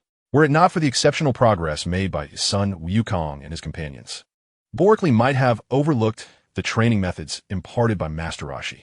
In his perspective, those exercises pale in comparison to the efficacy of the stances and horse-riding stances he teaches. Yet, it is precisely these seemingly inconspicuous movements that have yielded remarkable surprises. Indeed, the current surprise is on the verge of overflowing. With fervor in his eyes, Boreklee gazes intently at the computations displayed on the computer screen. He harbors hopes for success, for if he succeeds, the foundation of his training will be solidified. Having lived on this island with Master Roshi for 8 months, his daily endeavor has been to research the manipulation of energy within his body. Today marks the day he simulates success. A chime resonates. Though Boreklee appears unchanged, the tension in his clenched hands and the gleam in his eyes vividly convey his emotions. The system confirms, feasible. Upon receiving the system's affirmation, he rises with determination. The cultivation route of this technique has been etched in his mind, simulated countless times, and memorized to perfection. With everything in place, it is now time for him to conduct the experiment himself. Exiting the laboratory, he stores his equipment in a universal capsule. Hey, why are you out so early today? I feel I am on the brink of a breakthrough. Really? Master Roshi replies, his expression a mixture of surprise and skepticism. So soon? 8 months may seem lengthy, yet creating a technique from nothing is indeed a formidable challenge. Well, though it's merely a rudimentary foundation, it is viable. Were its effects, it compresses the energy within, accelerating the absorption of energy from the surrounding air. That sounds promising. At this moment, Boreklee, surprisingly calm, stands beside Master Roshi, sheltered by the shade of a tree, observing Sun Gohan and Krillin eagerly digging into the ground. Ah, but it is just the basics. After uttering this, Boreklee thoughtfully inquires, Master Roshi, do you believe the energy resides more within the acupoints or the cells? The acupoints, Master Roshi replies without hesitation. Master Roshi, the enigmatic sage, surprisingly acknowledges the acupoint's significance. With his eyes narrowed, he reflects on his extensive lifespan of several centuries. Earning him the title of the god of martial arts, he must possess profound knowledge. Hence, Master Roshi has opened several acupoints. But to what extent is his true power? My strength lies in these abilities. As for how powerful I am, that is harder to articulate. Indeed, I must return to my training now. Wish me luck. Boreklee does not press further, instead offering a bright smile. Of course, best of luck. With that, Boreklee turns and walks away from them, seeking solitude to avoid interruption. Master Roshi slightly turns his head. Hasten your growth. The mightier you become, the greater my joy, for the future is fraught with thorns. After murmuring this softly, Master Roshi fell silent, quietly observing Sun Wukong and the others. Broly, unaware of the joyful news Bulma was attempting to convey via phone, found himself unable to connect due to his involvement with the energy accumulation laboratory. In a state of urgency, he was hastily making his way here, self-proclaimed as a genius. She had spent a staggering 8 months on a mere gravity ring, which had left her quite vexed. With results in hand, she was eager to boast about her achievements. Broly arrived alone at the seashore, listening to the rhythmic crashing of waves against the cliffs. With a simple gesture, a beam of light shot forth, creating a platform mid-air. One must acknowledge that after 8 months of dedication, his control over the energy within had significantly improved. Even with a battle power of 4,500, it was of no consequence. He leaped into the abyss, naming his newfound ability Celestial Control. Specializing in vital energy, he murmured to himself before gently closing his eyes. Broly had no intention of establishing a new lineage. Since Master Roshi deemed this energy as chi, he merely sought a more melodious name for it. Under his guidance, the energy within swiftly transitioned from tangible cells to the ethereal meridians. He could perceive these meridians clearly, noting every acupoint without exception, though they remained invisible to others. Even biological experiments were merely simulated diagrams, synchronized with muscle, cellular activity, and movement to mimic the effect of energy flowing through the meridians. He began to gather vital energy once more, experiencing a profound contradiction, an overwhelming sense of strength paired with a remarkable vulnerability. This sensation was unbearable. He needed to advance swiftly. With such thoughts swirling in his mind, his actions mirrored his resolve. Under his precise control, the vital energy surged rapidly through the meridians. The human meridians, inherently permeable, allowed chi to flow, though prior to unblocking, both the capacity and velocity were severely limited. Lacking relevant knowledge previously hindered him, but upon gaining insight, he had deliberately trained his meridians. Now, with energy coursing through them, there were no adverse effects. The first realm, the meteoric realm, corresponded to a battle power of under 100. With a forceful shout resonating in his mind, a mass of liquid emerged just below his navel at the Guanyuan acupoint, gradually solidifying into an irregular form. The Ren Meridian's acupoint, Guanyuan? Broly furrowed his brow as he observed the gray, irregular mass of vital energy accumulating within his acupoint, feeling the surging energy, yet remaining emotionally detached. In truth, he felt a tinge of dissatisfaction. The Guanyuan acupoint belonged to the 4th point of the Ren Meridian and did not intersect with any other meridian, rendering it far less useful than some other acupoints. His ideal should be the acupoints where the 8 extraordinary meridians and the 12 regular meridians converge, allowing for dual functionality and facilitating a swifter path to enlightenment. Nonetheless, this is still a commendable start. The Guanyuan acupoint, being one of the 3 primary dantians in the human body, possesses an infinite internal space capable of accommodating boundless energy, akin to a microcosm of the human body. Nurturing it diligently is indeed a wise choice. Just as he was poised to continue cultivating the Guanyuan acupoint, the energy within him surged uncontrollably. Broccoli's expression darkened as he gazed despondently at the heavens, cursing inwardly. How could the simulation and cultivation that had been going so well become uncontrollable? Chapter 38. The Perfected Body Consciousness.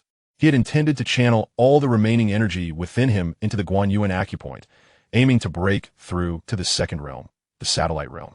However, as he activated his internal vitality, it spiraled out of control once more. He found himself once again devoid of authority over his own body, which filled him with profound frustration. The energy surged like a wild horse, entirely beyond his control. All Broccoli could do was watch helplessly, unable to intervene. Though he had lost control of his body, his awareness remained intact. He was acutely aware of the flow and quantity of energy within him. He watched helplessly as the excess energy flowed into the Zongdanshan and the Shanzhong acupoint. Impossible. Why was the energy gathering once more in the Shanzhong acupoint? Despite being in the same realm, countless instances of the meteorite realm, contemplating a certain hypothesis, Broccoli's countenance turned ashen. Yet, regardless of the circumstances, he found himself unable to master his own body. This was a cruel jest. How could one claim mastery over the stars when one could not even perfectly control their own form? Though he lamented, his body remained his own, and Broccoli observed quietly. After more than 10 minutes, The meteorite energy in the Shanzhong acupoint was finally refined. Just as he prepared to continue, the energy within him remained beyond his dominion. Broccoli felt the relentless flow of energy. What was happening? As he had anticipated, the energy continued to elude his control, automatically converging at the Yintang acupoint in the upper dantian. What madness was this? Was it not said that the lower dantian housed essence, the middle dantian housed qi, and the upper dantian housed spirit? He watched in silence until the meteorite energy in the upper dantian was also completely formed. In his cells, he could no longer sense even a hint of energy. Even Broccoli's steadfastness began to fray under such repeated disturbances. What was happening? Why was he still unable to control the energy within him? Was it on the verge of rebellion? Aside from his clear perception of the energy from the three primary dantians transforming into meteorite energy, swirling ceaselessly, he remained powerless to act. Broccoli was utterly perplexed. What on earth was happening? How had such a transformation occurred? With his body in disarray, Broccoli understood that the changes within him had not yet ceased. As expected, after the upper and lower dantians rotated 72 times in the positive direction and 36 times in reverse, the lower dantian released a substantial amount of energy, flooding into the various acupoints of his lower limbs. The essence released from the central dantian has enveloped various acupoints in the abdomen and back, while the essence emanating from the upper dantian has filled the acupoints of the head. This phenomenon does not adhere to the meridian pathways nor corresponds to the 2400 acupoints he is familiar with. Rather, it pertains to the extraordinary 8 extraordinary meridians and the 12 main meridians known from his past life. Broccoli found himself in a state of bemusement. What on earth is this peculiar situation? Has the essence developed consciousness?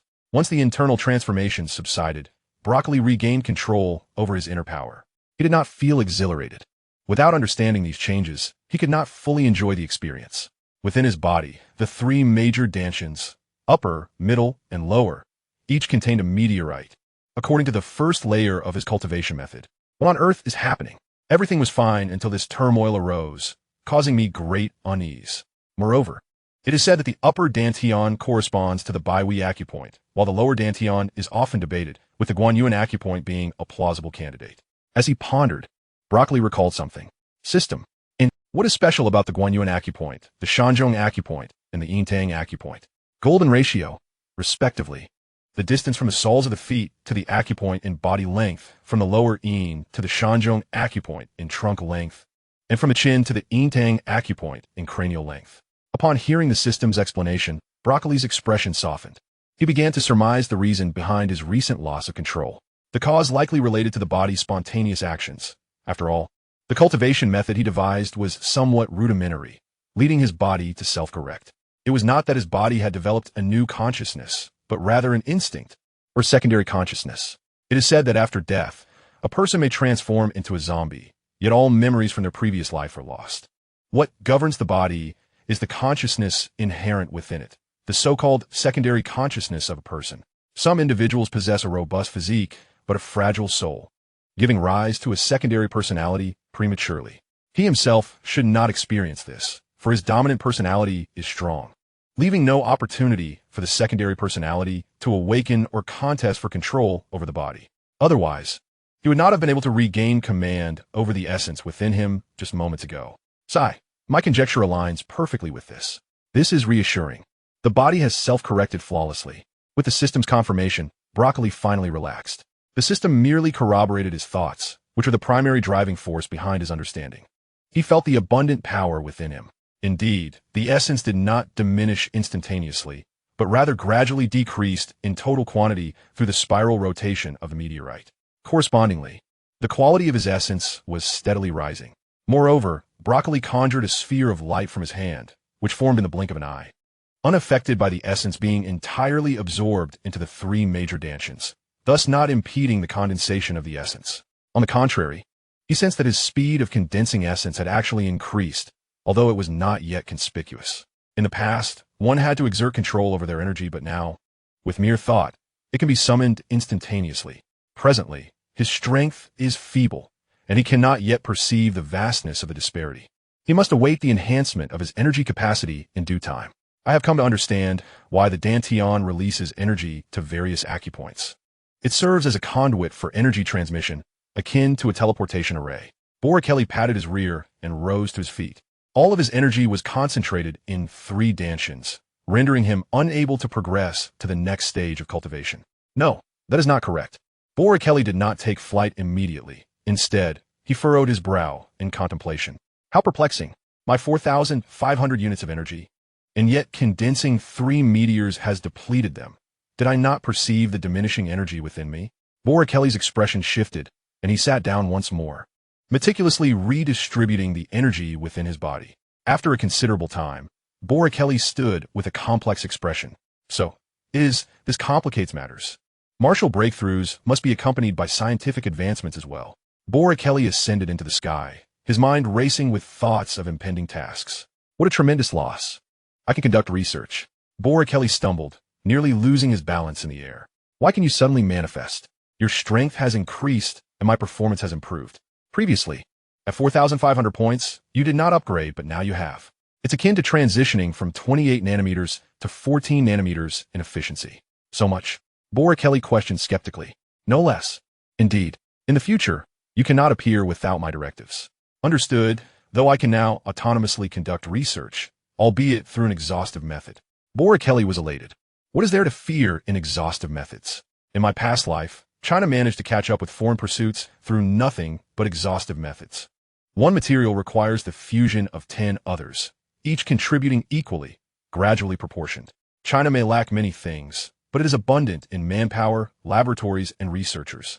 If one researcher can conduct 200 experiments in a day, with 100 researchers in a laboratory and 100 laboratories in China, how many materials can be processed in a single day? He did not wish to calculate, but this method certainly appeared promising. Very well, proceed with your experiments.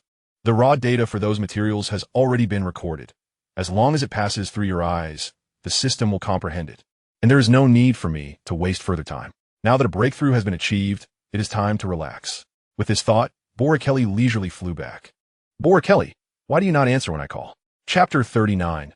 The Martial Arts Conference, Declining Participation. Boreklee gazed at the fiercely determined Bulma. How could I answer?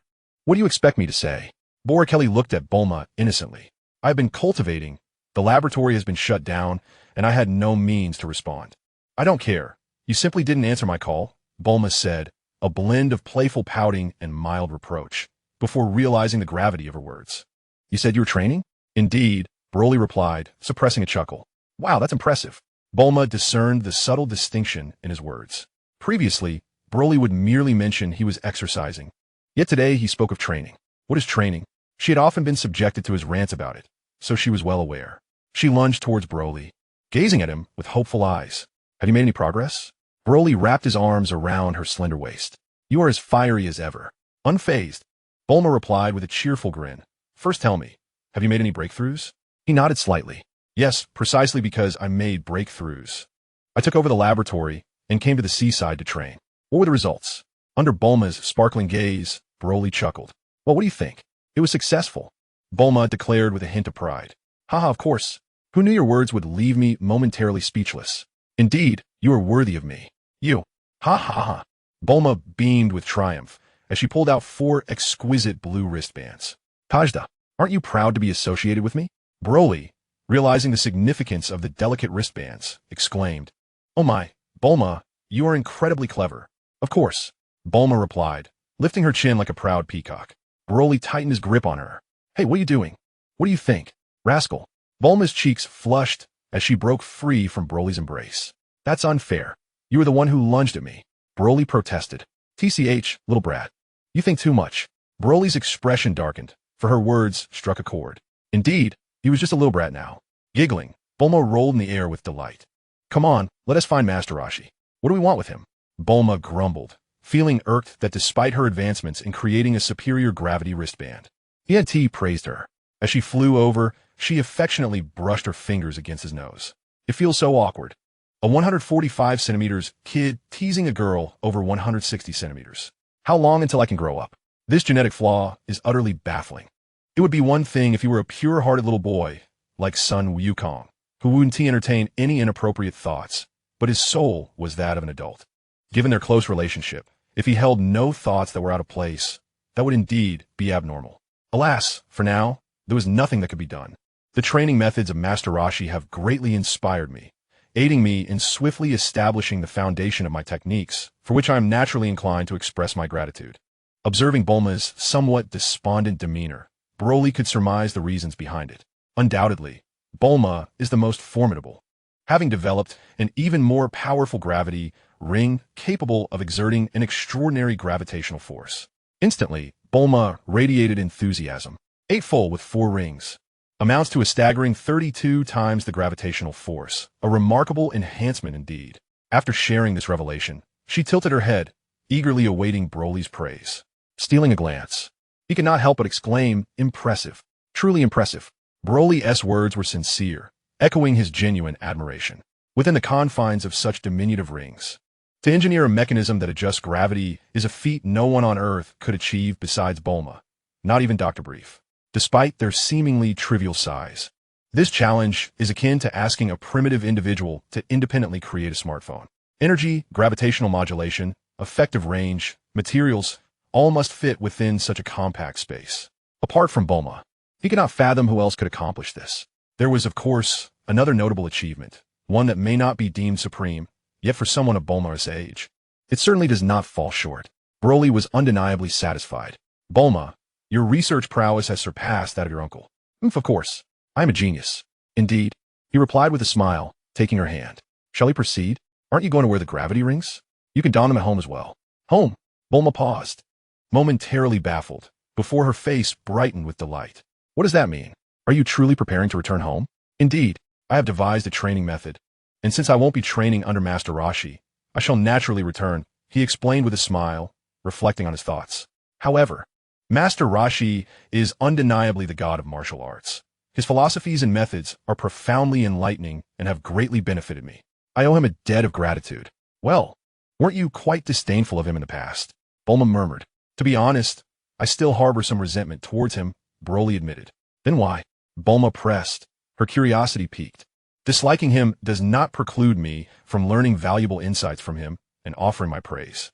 "All right then, let us go," Broly said, leading Bulma toward Master Roshi. His next endeavor would be to explore high-energy nutritional blocks and bioarmor, as well as to develop combat techniques. Remaining here was no longer necessary. Goku could stay, as Master Roshi's instructional style was more suited to him. There was no need for contemplation. One merely had to follow the directives and engage in continuous training.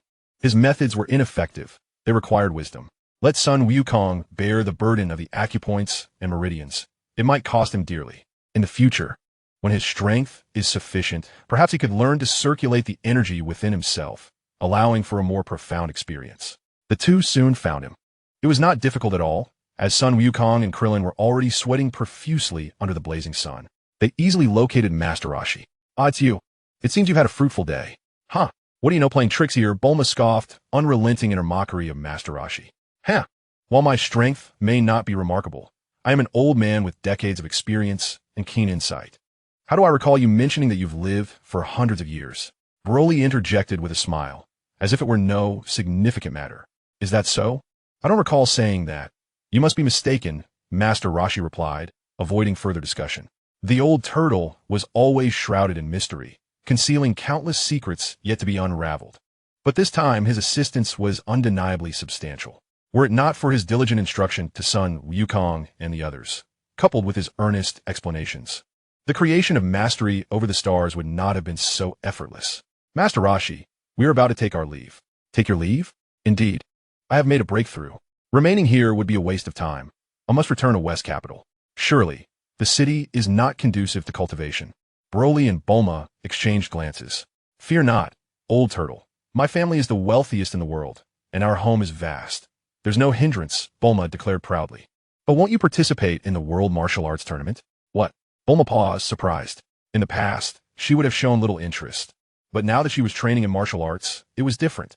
Historically, there has always been a first in literature and a second in martial arts.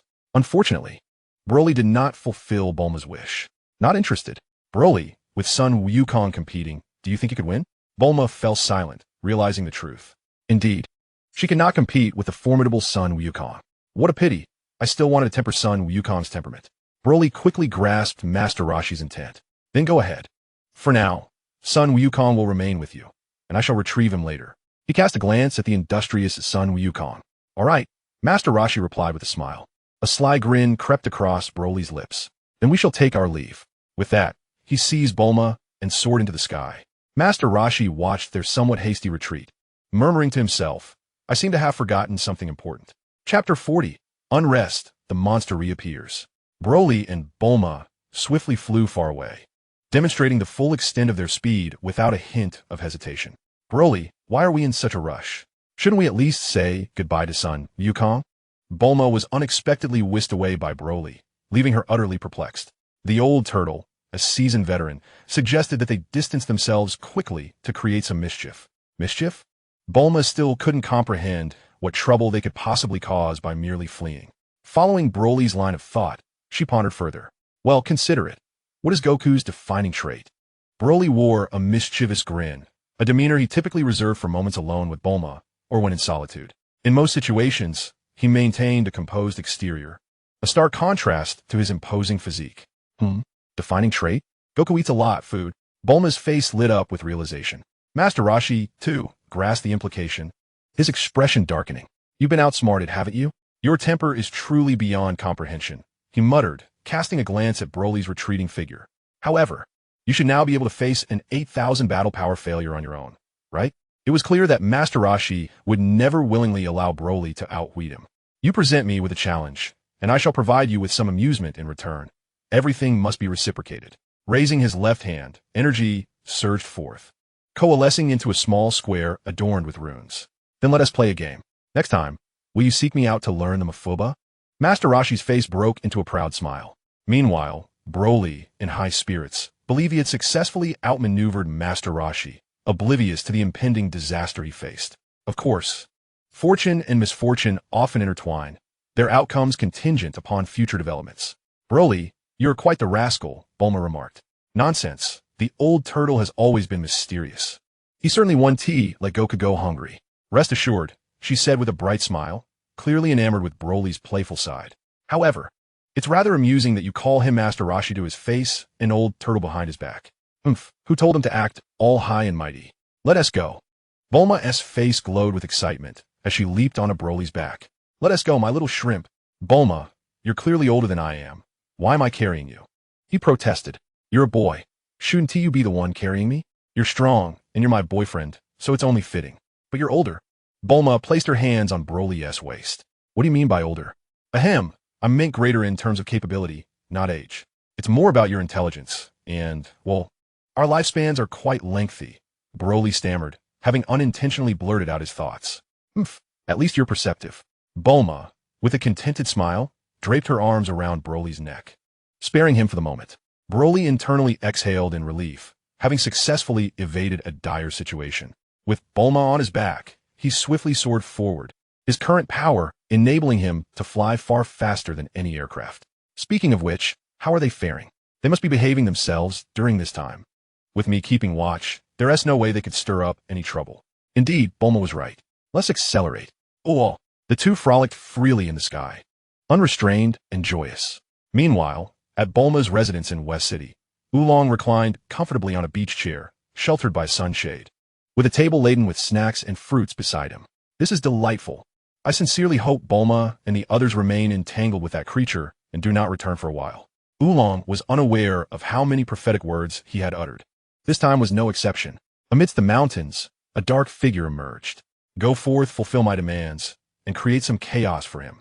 Roar, maintaining his usual stoic demeanor. Master Roshi turned to close the massive stone door behind him. Truly, I am quite bored. At this rate, when shall I ascend to the upper realms? The shadowy figure, observing the impassive Master Roshi enter, let out another roar. Its nostrils flared slightly as its eyes suddenly glimmered with a violet light, visible even in broad daylight.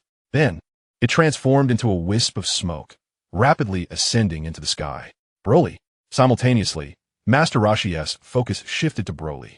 In 3 days, the martial arts tournament will commence. Expected to last 3 days. Thus, 6 days should suffice for you to revel in your adventures. Master Roshi spoke leisurely, just as Goku had been encouraged by Krillin to arrive. Master Roshi, I'm hungry. Master Roshi's expression darkened. Come, I shall take you to eat something delicious. Hooray! That is wonderful. With the promise of good food, Goku paid no mind to anything else, wholly engrossed. Krillin, too, was no exception. That rascal was entirely focused on this. He immediately followed suit. Master Roshi, grinning, led Goku and Krillin away from the spot. The two devoured their meals voraciously. Training had consumed an immense amount of energy. Without substantial nourishment, they could not hope to replenish themselves. Delicious, Grandpa! Master Roshi beamed with greater joy. If it's tasty, then eat your fill, rest assured. There is plenty. You're the best, Grandpa. Our teacher is wonderful too. Of course, I'm devotedly laboring for your sake, Master Roshi remarked with a knowing tone. He did not touch his chopsticks, his gaze seemingly piercing through the clouds to witness Broly joyfully playing with Bulma in the distance. Let me enhance your happiness a little more. What? Sun Wukong and the others remained engrossed in their meal, their heads not lifting as they muttered inquiries. The turtle hermit offered no reply, and Sun Wukong and his companions paid it no mind, continuing to indulge in their delectable feast. Broly, what troubles you? She exclaimed in alarm. Broly, however, responded with a grave expression, urging, Bulma, you must hurry to West City. What?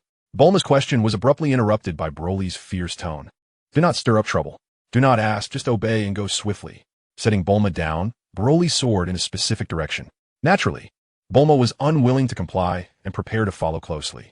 Stay back, or go seek the turtle hermit instead. Bulma's face paled as realization struck her. Is it that individual? Reluctantly, to divert Bulma, Broly insisted she seek the turtle hermit. Find the turtle hermit. Perhaps there lies our salvation. This was but a ruse to ensure her departure and protect her from harm. After observing for over 8 months, Broly had not exhausted all his learned skills, including sensing energy. Though not precise, he could discern the aura, recognizing it was identical to the previous encounter. He realized he was still outmatched, yet certainly not to the same extent as before. Moreover, he was not entirely convinced defeat was inevitable, feeling the power coursing through him. Broly disregarded Bulma's presence behind him and surged forward, confident Bulma would not defy his wishes, even for her own safety. Soon, he spotted a dark cloud. Since you have arrived, cease your hiding. Come forth. As he spoke, a beam of energy shot forth from his hand. Chapter 41. Outmatched and retreating in disarray. After this encounter, I must devise more combat strategies. These antiquated techniques seem universally applicable, yet yield no effectiveness against anyone. Broly scorned himself internally, observing the identical creature that had emerged, his lip twitching in disdain.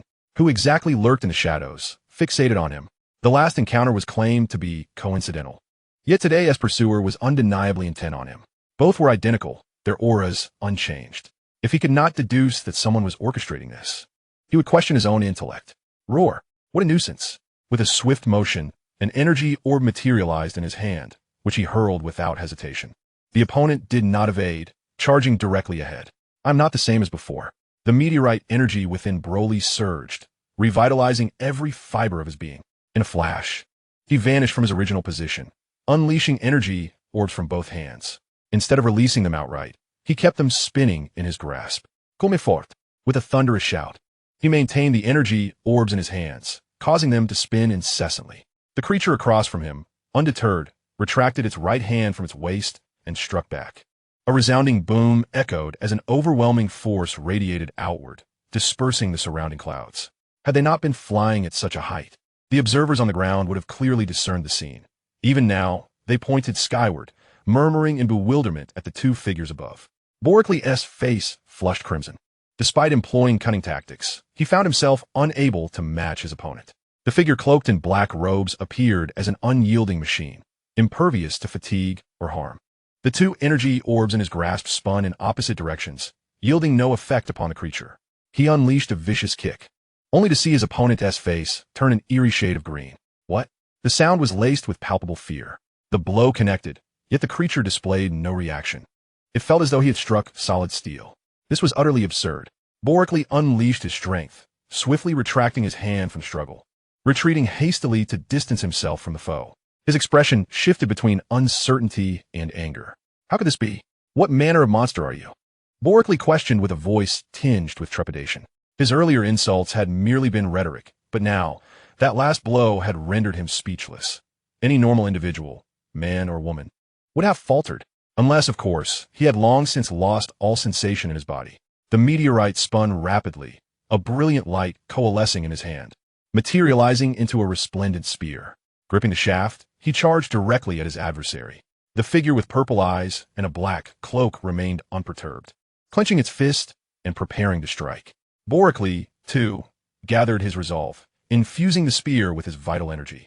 Though he lacked proficiency in wielding a spear, based on the physical strength he had felt from that previous kick, he reasoned that a weapon capable of delivering a powerful thrust would be more suitable than a sword.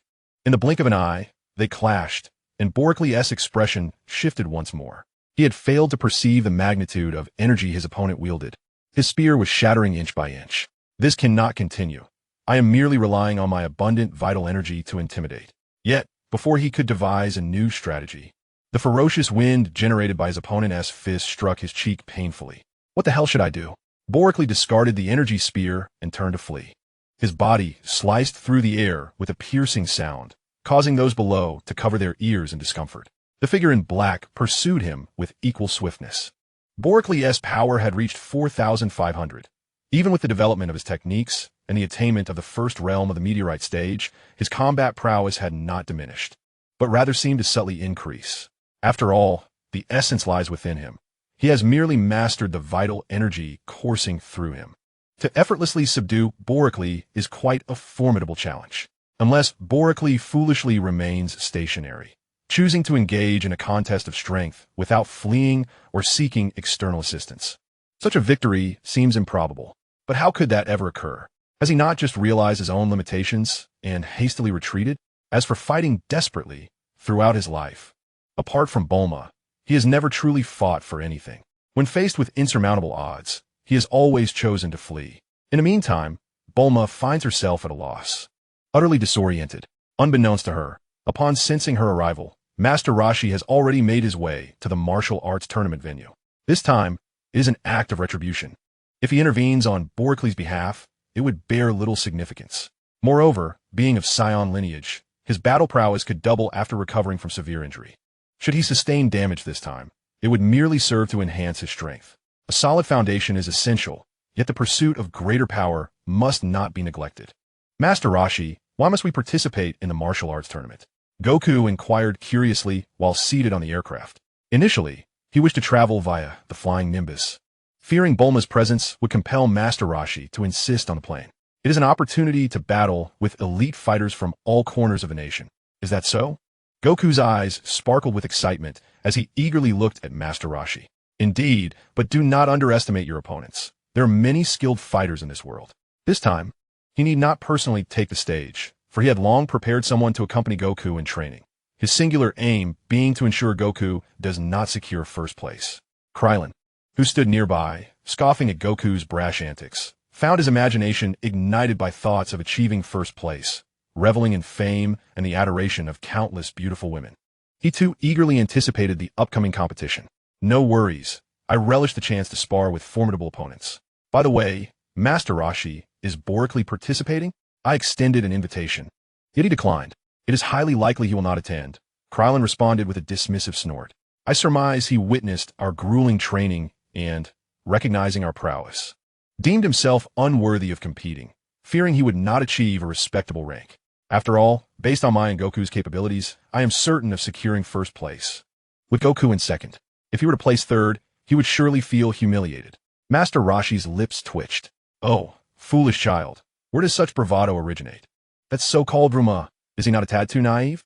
Goku, with a serious demeanor, turned to Krillin and earnestly cautioned, Krillin, do not speak so lightly. I cannot even defeat him.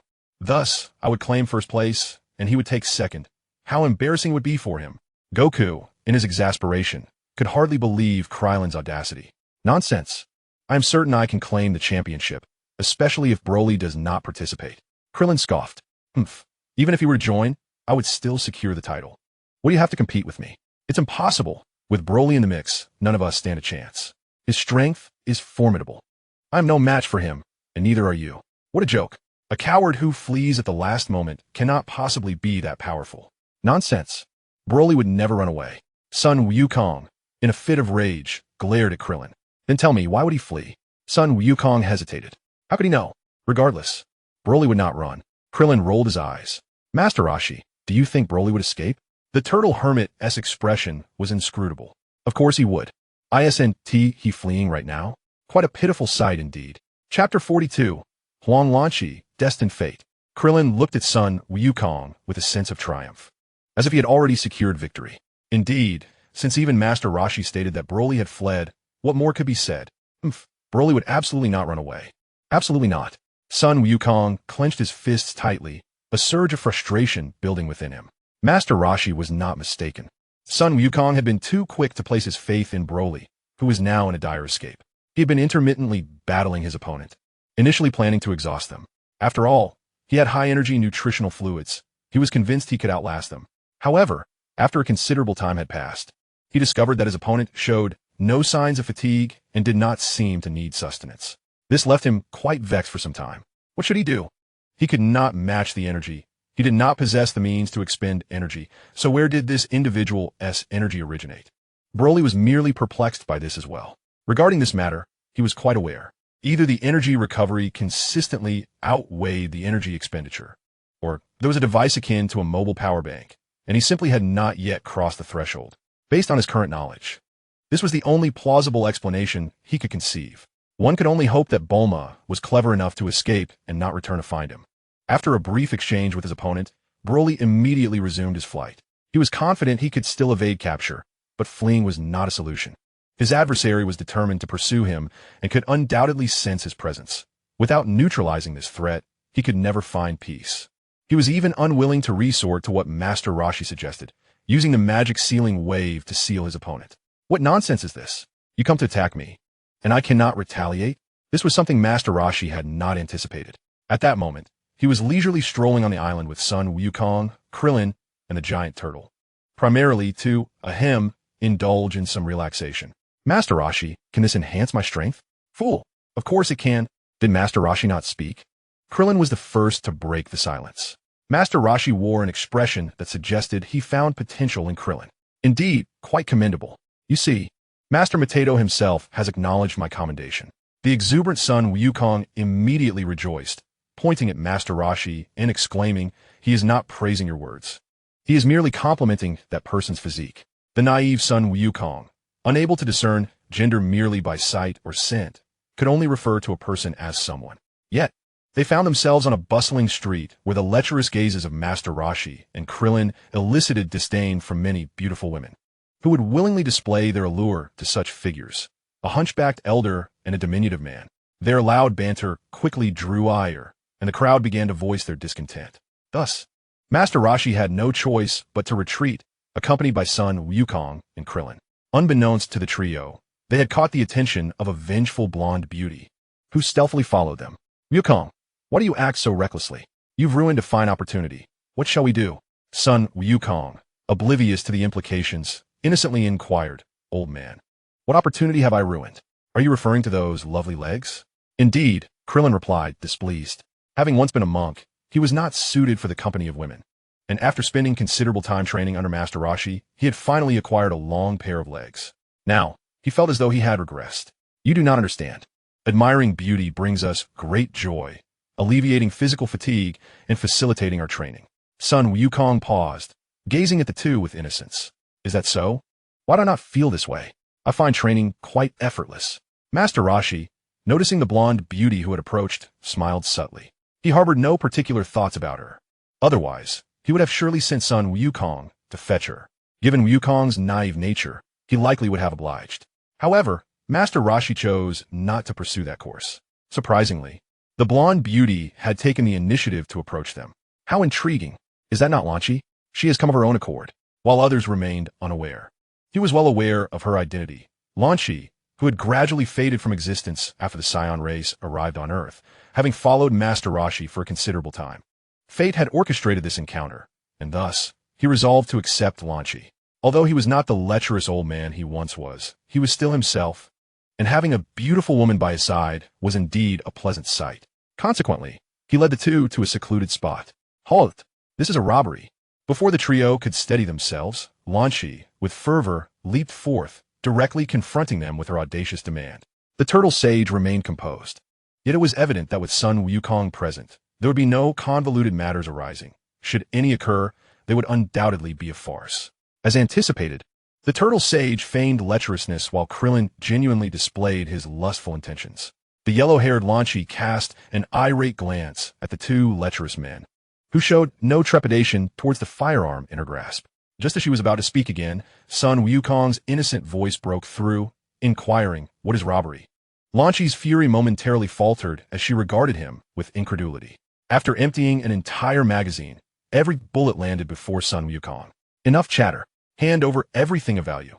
"You disgusting scoundrels." Sun Wukong, with a naive expression, was about to ask further questions when the turtle sage interrupted him from behind. "Wukong, they are here to rob us. They are villains. First, subdue them." Upon hearing the turtle sage's words, Sun Wukong wasted no time. Grinning menacingly, he assumed a half-squat stance, readying his hands for an attack. "Why do you wish to rob us? No wonder you resort to using a gun against us." Lanchi had never encountered someone so unfazed in the face of firearms. It was a novel experience for her to see someone not trembling under the threat of her gun. She stood frozen for a full 3 seconds before ejecting the magazine and reloading. She fired several more rounds, demanding enough talk. "Hand over the money if you wish to live." However, this time, she could not act with impunity. Sun Wukong executed a series of agile maneuvers, effortlessly dodging the bullets. Just as his fists were poised to strike Lanchi, the turtle sage, filled with concern, thought it wise to let Krillin take the lead. Fearing that Sun Wukong might be too reckless, he called out loudly, "Wukong, show some restraint." Prompted by the turtle sage's shout, Sun Wukong instinctively tempered his strength. Without a hint of hesitation, Lanchi collapsed to the ground, swift and decisive. Krillin, observing the scene, stammered, "Master Wutian, will this result in a fatality?" The turtle sage, with a serious gaze, spoke lightheartedly. "She is still breathing, so it won't be fatal. Now we have someone to cook for us." The turtle sage remained unfazed, fully aware that while Lanchi's temperament could be fiery, her counterpart, the blue-haired Lanchi, was genuinely gentle. Krillin, tilting his head in confusion, looked at the turtle sage, uncertain of his meaning. Let us go. Take her back." Chapter 43. The Sixth Day, the Moment of Hunt. On Bulma's side, there was no news from the turtle sage, and upon returning, she could not locate Broly. She could only anxiously return to West City. Upon her return, she dove straight into her laboratory, experiencing the despair of lacking power. Without cultivation, even if she had not achieved her current accomplishments, it would not have mattered to her personally. Yet now, as a martial artist with a combat prowess exceeding 100, she finds herself deeply troubled. Faced with adversaries, she feels unworthy of even showing her face. It is clear that she cannot catch up in terms of training, but perhaps technology could offer her a glimmer of hope. She is filled with determination, vowing to pursue Boreklee and the others. The sensation of helplessness is one she now knows all too well. In her scientific endeavors, nothing had ever posed a challenge to her, until now. Mecha? Genetic serums? Or weaponry? Weaponry is out of the question. She swiftly dismisses part of her thoughts. No matter how powerful a weapon may be, her individual strength is insufficient to inflict any significant damage on formidable foes. Genetic serums are viable, but can only serve as a last resort. Mecha, while somewhat useful at present, will inevitably lose its efficacy as enemies grow stronger. Nevertheless, it could serve as a supplementary aid. What remains? Bulma squints her eyes slightly. Just wait, Boreklee. Soon, I shall provide you with assistance. She chooses to believe in Boreklee's ability to escape peril while she focuses on her research. Boreklee possesses confidence, albeit temporarily burdened by pursuers, merely a trivial matter. Such trivialities, he could evade in the blink of an eye. Do not let me catch you off guard. I will not rest until I have my vengeance. The issue is not significant, yet he cannot swallow his pride. Considering he has been on Earth for 11 years, he should not have provoked anyone without cause. Indeed, he has never instigated anyone to be targeted without reason, and now to scurry about like a stray dog, who would not be infuriated. The crux of the matter is the inability to escape. He can only buy himself some time. The pursuer behind him seems like an unyielding machine, not pausing even for a moment. Gathering a sphere of energy, he keeps his hands behind his back as he watches the opponent close in. Wait, can we discuss this? He implores. By the way, I curse your ancestors. In a moment of urgency, he releases the energy sphere concealed behind him and hastily shifts to the side. Could we not exchange pleasantries before continuing our assault? You make it seem as though I am the villain here. Yet his opponent remains resolute, unleashing a beam of black light towards him. Boreklee, already in a prepared state, retaliates with his light-based abilities without hesitation. The cloaked figure with purple eyes glimmers with a red light, enveloped in an ominous protective shield.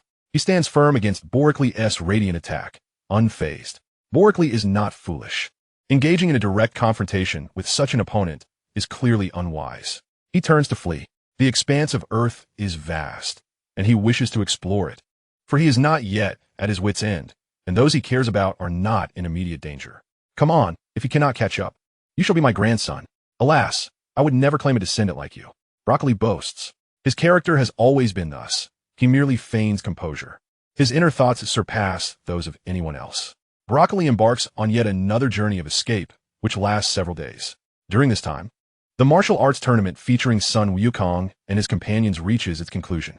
Unsurprisingly, Krillin faces an early defeat, failing to secure a place in the top 4. Sun Wukong, however, finds himself contesting for the title of the world's greatest on the stage. With a respectful bow, he curiously observes his enigmatic opponent before him.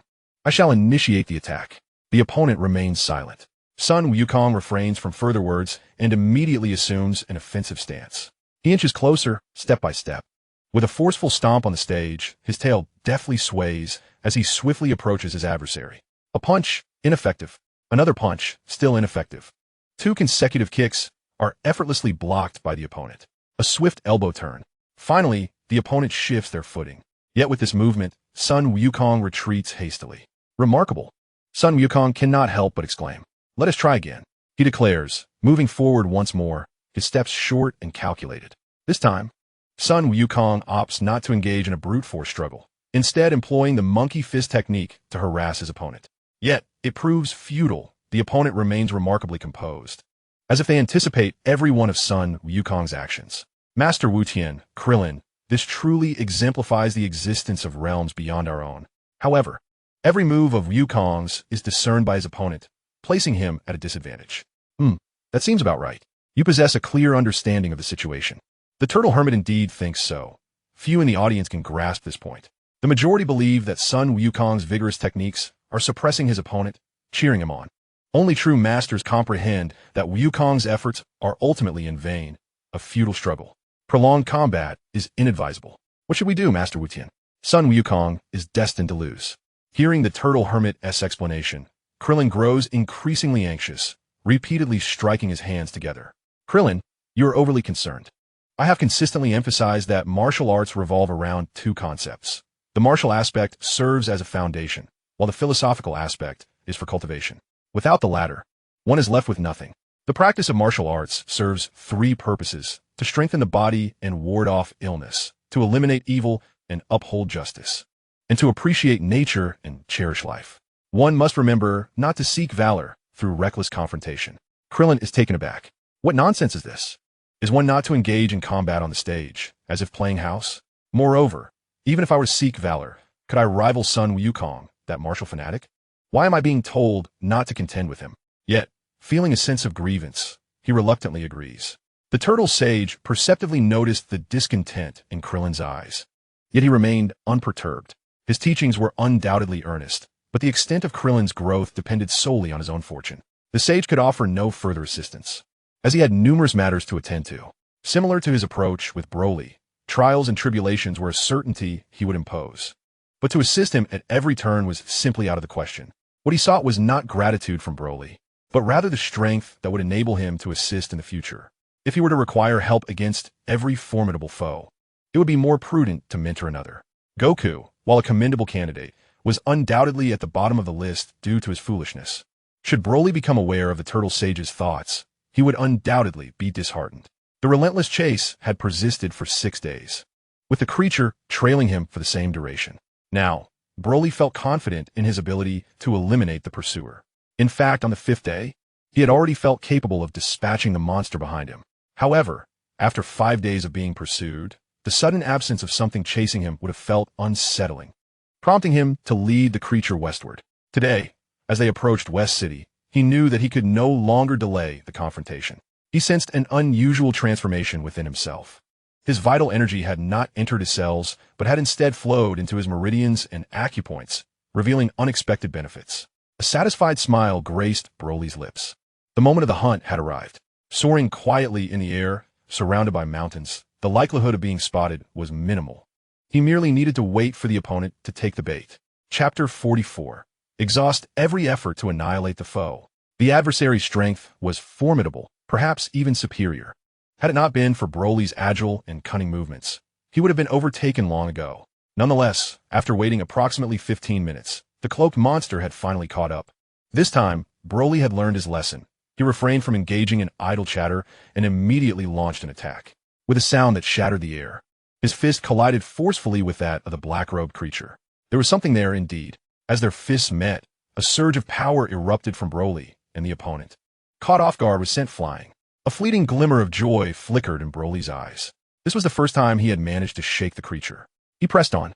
Broly unleashed a flurry of punches, each strike employing only 80 of his strength, followed by a release of 40 power. He continued to push the adversary back. However, his momentary elation faded quickly. He understood that to truly defeat the foe, his current capabilities were still far from sufficient. Yet his confidence surged. Having dared to confront the enemy head-on, he was resolute in his success. With a sudden pivot, an elbow strike was met with the creature's rough hand gripping him tightly. Broly remained composed, unfazed by the encounter. A radiant light erupted near his elbow, unleashing an energy attack. This was the strategy he devised, yet it was insufficient. After momentarily repelling his adversary with the energy strike, he immediately pursued the opportunity. "Monster, are you not afraid of harm?" he declared, as 3 meteorites within him spun wildly, thickening his vital energy. With his intention, the vital energy materialized in his hands, retaining its essence without transforming into any beam of light. "Allow me to offer you something delightful." Clenching his fists, he unleashed a powerful strike aimed directly at his opponent's temple. The figure cloaked in black, however, was undeterred. Having withstood the relentless barrage of attacks, he swiftly raised his arm to block. In a feint, he evaded and spun, delivering a fierce blow from his tail against the line of the opponent's armpit, targeting the first rib's front. This pressure point, known as the Zhongmen, is one of the 36 fatal points. Even the most resilient would falter under such an impact. Witnessing this, he felt a surge of elation, realizing he could conserve his strength. "Huh, boy, your doom is upon you. Although you are a monster devoid of consciousness, your fortunate days are numbered. Even if you elicit sympathy, it pales in comparison to my plight." While speaking, he continued to assault his foe, denying him a moment's respite, all while silently mocking himself, as if he were the villain in this narrative. Finally, he unleashed the full force of his hands, a torrent of potent vital energy blossoming forth, piercing directly towards the adversary's temple. The sun and the mute door shall inevitably meet Yama, though perhaps not in such an exaggerated manner. It was undeniable that the opponent could not maintain such formidable strength for long. A triumphant smile played upon his lips, his brows curving like a crescent moon. All the anguish he had endured at the hands of this being would now be repaid in full. With a vigorous lift of his legs, he targeted the Zusanli, one of the longevity points, yet also a deadly pressure point in the lower limbs. This point belongs to the stomach meridian. A severe strike here would result in numbness and a loss of mobility. Attacking 3 fatal points simultaneously with the abdomen already struck, any further assault would exacerbate his opponent's injuries. Though not outwardly apparent, the threat he posed would diminish to naught. A howl escaped the monster, its bewitching violet eyes flashing crimson. Instead of concern, he felt exhilaration. This was a reaction indicative of a critical hit. His adversary was flustered. He merely needed to weather this storm, and the rest would be trivial. With arms crossed before him, he braced himself for the impending damage, knowing that to evade would be to deny his opponent the respect they were due. As anticipated, the creature launched a powerful strike downwards. The force was overwhelming, and he found himself unable to withstand it, crashing into the earth amidst a cacophony of mountains. Before the dust could settle, the black-cloaked monster surged forward. Who fears whom? A robust beam of light erupted, relentlessly assaulting the adversary. With a fierce roar, Broccoli unleashed energy with one hand, while the other hurriedly discharged energy orbs in all directions. In the mountains, a cloud of dust swiftly enveloped the surroundings. Even with both hands channeling energy, Broccoli could hardly withstand the onslaught, let alone with a single hand. Fortunately, he quickly carved out an escape route for himself and seized the moment to flee. The opponent showed no signs of relenting. A black pillar of light struck the ground, creating an unfathomably deep crater. The trees in the vicinity were coated with dust, which was subsequently swept away by the following tempest, shedding their leaves. The remaining branches, unable to retain the dust, let it fall to the ground. Broccoli patted his chest, exclaiming in relief, "That was close, too close." After a moment of reflection, his gaze sharpened as he focused on the ground. That foe was still not dealt with, and he could not afford to relax. The aura. He sensed something was amiss. Although it seemed to remain at 8,000 without fluctuation, this 8,000 felt almost illusory. With this realization, Broccoli extended his hands, palms facing downward in a claw-like formation. As dazzling light erupted once more. With intent, the energy orbs between his palms began to spin in opposite directions. Broccoli pivoted and hurled the energy orb forward. Go! Beneath the swirling dust, the adversary's furious roar echoed once again. A thunderous boom followed, engulfing the area in a cloud of debris. Broccoli could no longer contain his exhilaration. Surely, these two strikes would either incapacitate or severely wound the opponent. He remained still, and the enemy did not hastily retaliate. As the dust began to settle, Broccoli's confusion grew. The opponent's eyes were no longer purple, but had transformed into a crimson hue, interspersed with black and white. It resembled a normal person's eyes, severely bloodshot, now appearing as they did. Broccoli contemplated a terrifying possibility, his expression darkening. Could it be? Undeterred, he charged forward. The opponent's condition had considerably deteriorated, and in a direct confrontation, he felt he had the upper hand. After several minutes of back and forth, Broccoli seized an opportunity, striking 3 vital points, leaving the opponent trapped in a deep pit, unable to rise, only able to roar in agony from below. Broccoli remained composed, observing calmly. 10 minutes later, he gazed at the now shrunken adversary, whose half-red eyes reflected a grim countenance. Originally towering at around 22 meters and shrouded in a dark robe, the enemy had gone unnoticed until now. Could it be that someone is conducting experiments on ordinary humans? Broccoli's eyes turned blood red as he swiftly attacked the foe. This time, it was no longer an even match. He dominated the fight. After resisting for over 20 minutes, the adversary was ultimately reduced to mere remnants by Broccoli's relentless onslaught. Why should he concern himself with others being subjected to experiments? It is not he who orchestrates such trials. His ire stems from the perception that he is being targeted, and the elusive puppeteer behind it all remains hidden from his grasp. No, this passivity is unacceptable. He must devise a way to unearth the shadowy figure pulling the strings. As he surveyed the desolation surrounding him, the visage of the turtle hermit floated through his mind. Surely, he is currently engaged in a martial arts tournament alongside Sun Gohan. One can only wonder how it is faring. Shaking off such thoughts, he soared into the void. Chapter 45, A Reunion, Bulma's Delight. Naturally, Sun Gohan, who was on Broccoli's mind, faced defeat. Observing his opponent's calm demeanor, Goku sheepishly scratched his head. You are truly formidable. In this state, I am no match for you. The middle-aged man remained as serene as the still waters. Intrigued by his silence, Goku inquired, "Why do you refrain from speaking? Are you mute?" Such an inquiry would provoke anger in most, yet the man displayed remarkable composure, unperturbed by Goku's words. "Hey, would you care to join me? My friend Broccoli is also quite impressive." If Broccoli were aware that he was regarded as a friend by Goku, he would surely be immensely grateful. Such esteem warrants appreciation. However, the middle-aged man remained unmoved by Goku's invitation, simply collecting his prize and departing. How peculiar. Krillin and the turtle hermit entered the scene. "Goku, you're truly extraordinary." At this moment, Krillin cheered for Goku.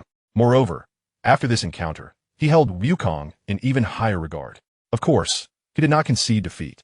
He was determined to surpass Goku in the future, yet this did not diminish his current admiration for him. Having engaged in battle himself, he knew none of his opponents were weak, and Goku's achievement of second place amidst such formidable competitors filled him with genuine respect. The intensity of the final championship bout had not escaped his notice. Goku fought remarkably well, leaving no room for envy. The turtle hermit refrained from excessive praise, offering only a brief commendation. His keen perception revealed that Goku had not exerted his full strength, yet in comparison to the warriors he had arranged for combat, Goku undeniably proved himself a combat genius, far superior to the foolish Broccoli. No one knows the origins of the turtle hermit, but he appeared remarkably familiar with the surroundings. During the championship battle of the martial arts tournament, he meticulously observed Broccoli's fight, as well as Goku's performance. To be candid, Broccoli's battle was scarcely worth watching. Had Goku possessed such strength, he would have charged forth and swiftly dispatched the puppet. Instead, Broccoli endured 6 grueling days to wear down his opponent, a style of combat that bore no resemblance to that of the Saiyans. Shouldn't we apply some pressure on him? At this rate, when will he truly become formidable? Halfway through this thought, I shook my head. It is not the right time to impose too much pressure on him. After all, he is not a reckless figure like Sun Wukong. Let's observe how far his research can progress before making any judgments. If he indeed paves the way for scientific and martial advancements, he may well be a genius and ultimately secure his place in that realm. Krillin, being quite astute, quickly noticed the peculiar demeanor of Master Roshi and promptly inquired, "Master, what troubles you?" "Nothing much. I merely suggested bringing Lan Chi along to return to the small island," replied Sun Wukong, shaking his head. "Master Roshi, I wish to embark on a period of training," Sun Wukong declared. "Oh." Master Roshi regarded Sun Wukong thoughtfully. This journey marked the beginning of Sun Wukong's rise. First, he would vanquish the nefarious Red Ribbon Army, encounter Tao Pai Pai along the way, ascend the Korin Tower, and ultimately return to participate in the martial arts tournament, only to narrowly miss the championship. Following that, the great age of conflict would commence, with the arrival of old Piccolo, whom Sun Wukong would defeat, leading to the emergence of Vegeta, the Saiyan Prince. With the exception of Vegeta, it could be said that the strongest warriors of the Dragon Ball world had converged, all surrounding Sun Wukong, a fundamentally kind-hearted and pure soul. Despite his penchant for creating absurd situations, he inexplicably earned the respect of those around him. "Grandpa," Sun Wukong called. "Huh? Oh, what is it, Wukong?" "I shall ride the flying Nimbus then," he stated confidently. Master Roshi observed Wukong. Ordinarily, he would indeed need to use the Nimbus. But considering Sun Wukong's combat power had already soared to 600, he was prepared for the next step. This was initially supposed to occur after the fortune teller's time. But given the circumstances, Master Roshi's expression turned serious. "No, Wukong, since you have chosen to train, you must resolutely forego the Nimbus." "Huh? Then how will I train?" "If it is training, you should measure the length of the earth with your feet, its width with your hands, and perceive its nature with your heart." Sun Wukong gazed at Master Roshi in confusion. "Grandpa, what do you mean?" "Oh dear." Both Master Roshi and Krillin stumbled, but quickly regained their footing. "In short, all of this should be accomplished using your own feet during this journey."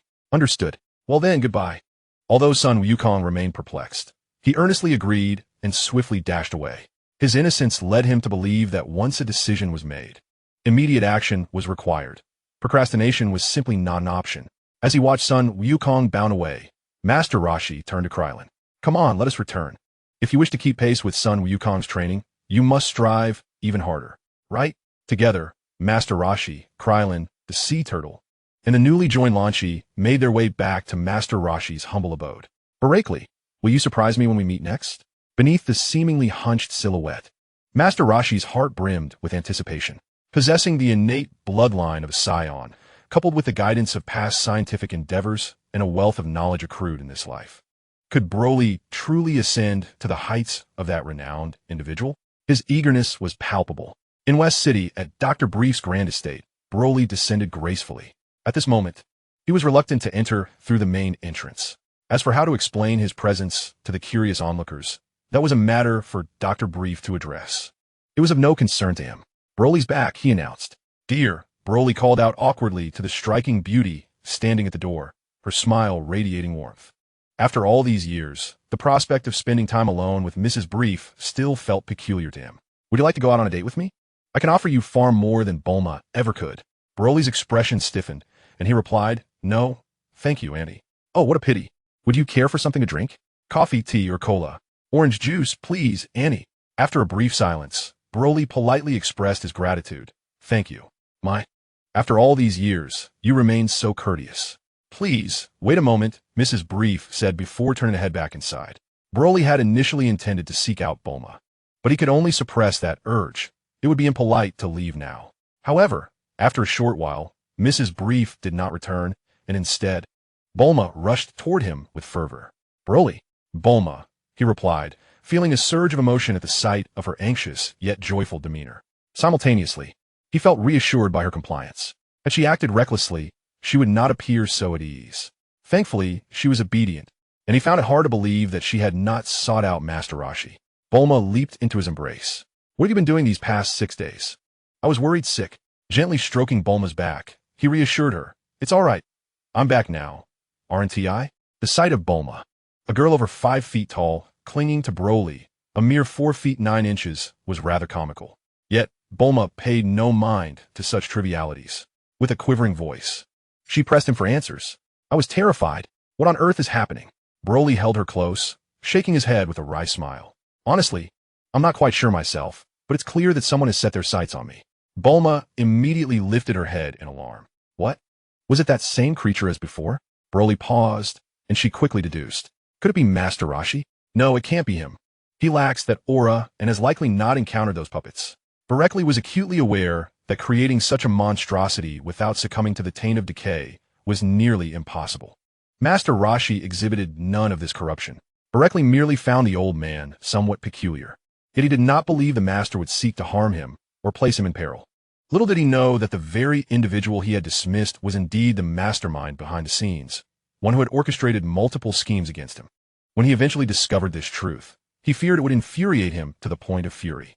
Bulma, upon hearing a sensitive term, asked with curiosity, "Puppet?" Indeed, it was a puppet. Boreklee donned a contemplative expression. The true puppet master remained concealed in the shadows, and he pondered why, despite his seclusion in the grand estate, he had offended someone. "Should I investigate?" he inquired. "There's no need," she replied, "for the current situation is the most favorable outcome. However, I return to inform you that I plan to venture out." "Why? Are we afraid of him?" "You have returned, and I can merely enhance our defenses here. Do not act rashly, Bulma. You must listen to me," Boreklee implored, his voice steady as he sought to calm her. At that moment, an unexpected voice chimed in from the side. "Oh dear, am I interrupting your little rendezvous?" Bulma's face flushed with embarrassment as she quickly disentangled herself from Boreklee. "Mom, please refrain from such nonsense." "Oh my daughter is turning against her mother," she teased as Bulma gazed at her mother in astonishment. Having stepped away from Boreklee, Bulma approached Mrs. Brief with a few swift strides. "Mom, all right. If you two are discussing serious matters, I shall not intrude any longer, Mrs. Brief said with a smile, placing the orange juice she had been holding on a nearby table. She waved her hand dismissively. "You two take your time. By the way, Boreklee, after your date with Bulma, would you care to join me for an outing?" "Mother!" Bulma exclaimed, her cheeks crimson as Mrs. Brief turned away with a cheerful laugh, leaving her daughter flustered beside Boreklee. Yet, Boreklee was not preoccupied with such trivialities. He had more pressing matters to attend to and could not afford to linger here for too long. "Bulma, listen to me regarding serious matters." "Yes, go ahead," she replied, quickly regaining her composure and gazing intently at Boreklee, who appeared grave. Although she sensed that something ominous was afoot, she remained attentive, listening patiently, unlike her usual impatient self. The puppet master has not yet been identified, and there are many such puppets still in play. This is an unavoidable reality. Therefore, the immediate priority is for me to depart from your company and venture out alone. Why? Because they are targeting me. While I'm uncertain of their motives, I must take this course of action. This is West City, one of the 5 largest cities in the nation, and with you and your parents here, we cannot allow the battleground to be set in this location. I must depart, diverting the gaze of the puppet master and the attacks of the marionettes. Is that not perilous for you? I shall accompany you." "No," Boreklee immediately declined. "It is far too dangerous. Your current abilities are insufficient to confront such a battle. The best way you can assist me now is to ensure your own safety, to delve into more advanced technology, preferably that which could enhance your training." "Very well." Surprisingly, Bulma did not throw a tantrum. She understood this was the wisest choice, and it was precisely what she had been contemplating and doing all along. Her thoughts aligned perfectly with Boreklee's, though her momentary lapse of reason upon his return was understandable. It is best not to linger on this matter, to avoid further puppet assaults. I must leave promptly and will not return to West City for some time, unless the puppet master is unmasked. Please convey my regards to Uncle and Aunt. What do you require? Shaking his head, he replied, "I only need to take Pilaf with me." Bulma exhibited a peculiar expression. "Those 3 miscreants must be taken together. You will likely need to bring them all." Boreklee paused, perplexed. What? Do the other 2 possess scientific knowledge? Was it not said that it was Pilaf who constructed that castle? No, but they're almost inseparable, and no matter how Pilaf treats them, they remain fiercely loyal to him. To be fair, Pilaf's scientific prowess is commendable, albeit slightly inferior to hers and her father's. Yet, he seems to exploit his subordinates without hesitation. Curiously, despite their frequent foolishness and cowardice, Those two remained steadfastly devoted, bound together in life and death.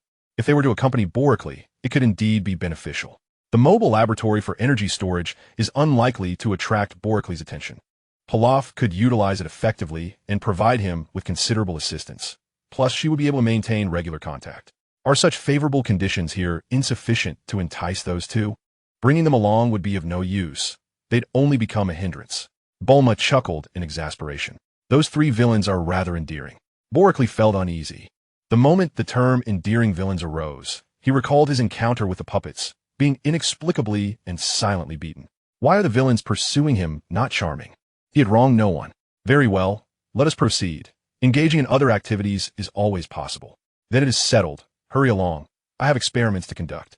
And should I succeed, it will surely provide you with significant assistance. However, do not forget to give me the gravity ring. And make sure to research it thoroughly in your spare time. Bulma looked at Boreklee in astonishment. Is 32 times gravity not sufficient? At times, one can endure 8 times gravity, but 9 times is absolutely unbearable. The increase is not merely a simple multiplication. Significant breakthroughs are essential in all aspects of the body. Currently, such magnitude is unnecessary. However, once I achieve another breakthrough, it will become insufficient. Bulma finally felt a sense of relief. Had her painstakingly developed gravity ring proven ineffective against Broly, it would have greatly distressed her. Preparing in advance would indeed be a different matter. Rest assured, I'm aware of that. By the way, Bulma, regarding the cultivation techniques, I have successfully developed the first level, and you may commence your training. It is quite straightforward, and with your intellect, you should have no difficulties. Once I discover a new location, I will inform you. Bulma expressed her concerns. Aren't you going to teach me before you leave? I worry that I might not grasp it. Do not fret. You will certainly manage. Initially, we can communicate frequently via phone. For now, I am merely seeking desolate and remote places, and I will return whenever I can, so there is no need for worry. Very well, then. Prepare to go swiftly. Bulma was not hastening him, since their acquaintance. These 6 days marked the longest they had been apart. This time may extend even further, but there was little they could do. Chapter 47. The Road of Scientific Research, New Achievements. Broly was acting for their safety, while Bulma was eager to conduct her research and keep pace with Broly. The enemy was formidable. Her presence would serve no purpose at this moment. The only course of action was to avoid becoming a hindrance while striving to enhance her own abilities. Discussing further would only reveal a lack of understanding. Very well. I will take Pilaf and the others with me. Oolong can stay behind. Broly was not one to dawdle. There was no urgency. The enemies trailing behind could not react so swiftly. Safety was temporarily assured, but concerns regarding training were unavoidable. The target seemed not only distant, but increasingly elusive, as if shrouded in a thick fog that pushed and prodded him, threatening to consume him. He had no choice but to hasten his progress. All right, Fine. Oolong serves little purpose. Not quite. You should keep him for now. Why? Bulma's brow furrowed, looking at Broly with confusion. He had previously shown disdain for Oolong. It's all right. Just leave him here. Once I deal with the hidden enemies behind us, I will return to study him. Study what? He can transform. Are you not intrigued? But isn't that a matter of zoology? Bulma still could not comprehend. Indeed, humans are also animals, primates, to be precise. Bulma was speechless and chose not to elaborate further. Let us go together. Broly reached for the orange juice that Mrs. Brief had sent over. Taking a sip, Bulma wore a look of happiness as she accepted it and savored a mouthful. Hey, you just drank a third of it. What? It's only this little. Observing Bulma's mood slightly improve, Broly felt his own unease temporarily dissipate. How could he fail to perceive Bulma's reluctance? Their separation this time could last an eternity. The helplessness of adulthood is always so stark, reflecting on a past life filled with various pressures, yet still unable to afford a car or a home. And in this life, even a moment's carelessness could lead to ruin. He clenched his fist tightly in the shadows. Just wait. I shall return when everything is ready. Suddenly, Bulma recalled something. Should I prepare more high-energy nutrient solutions? No need.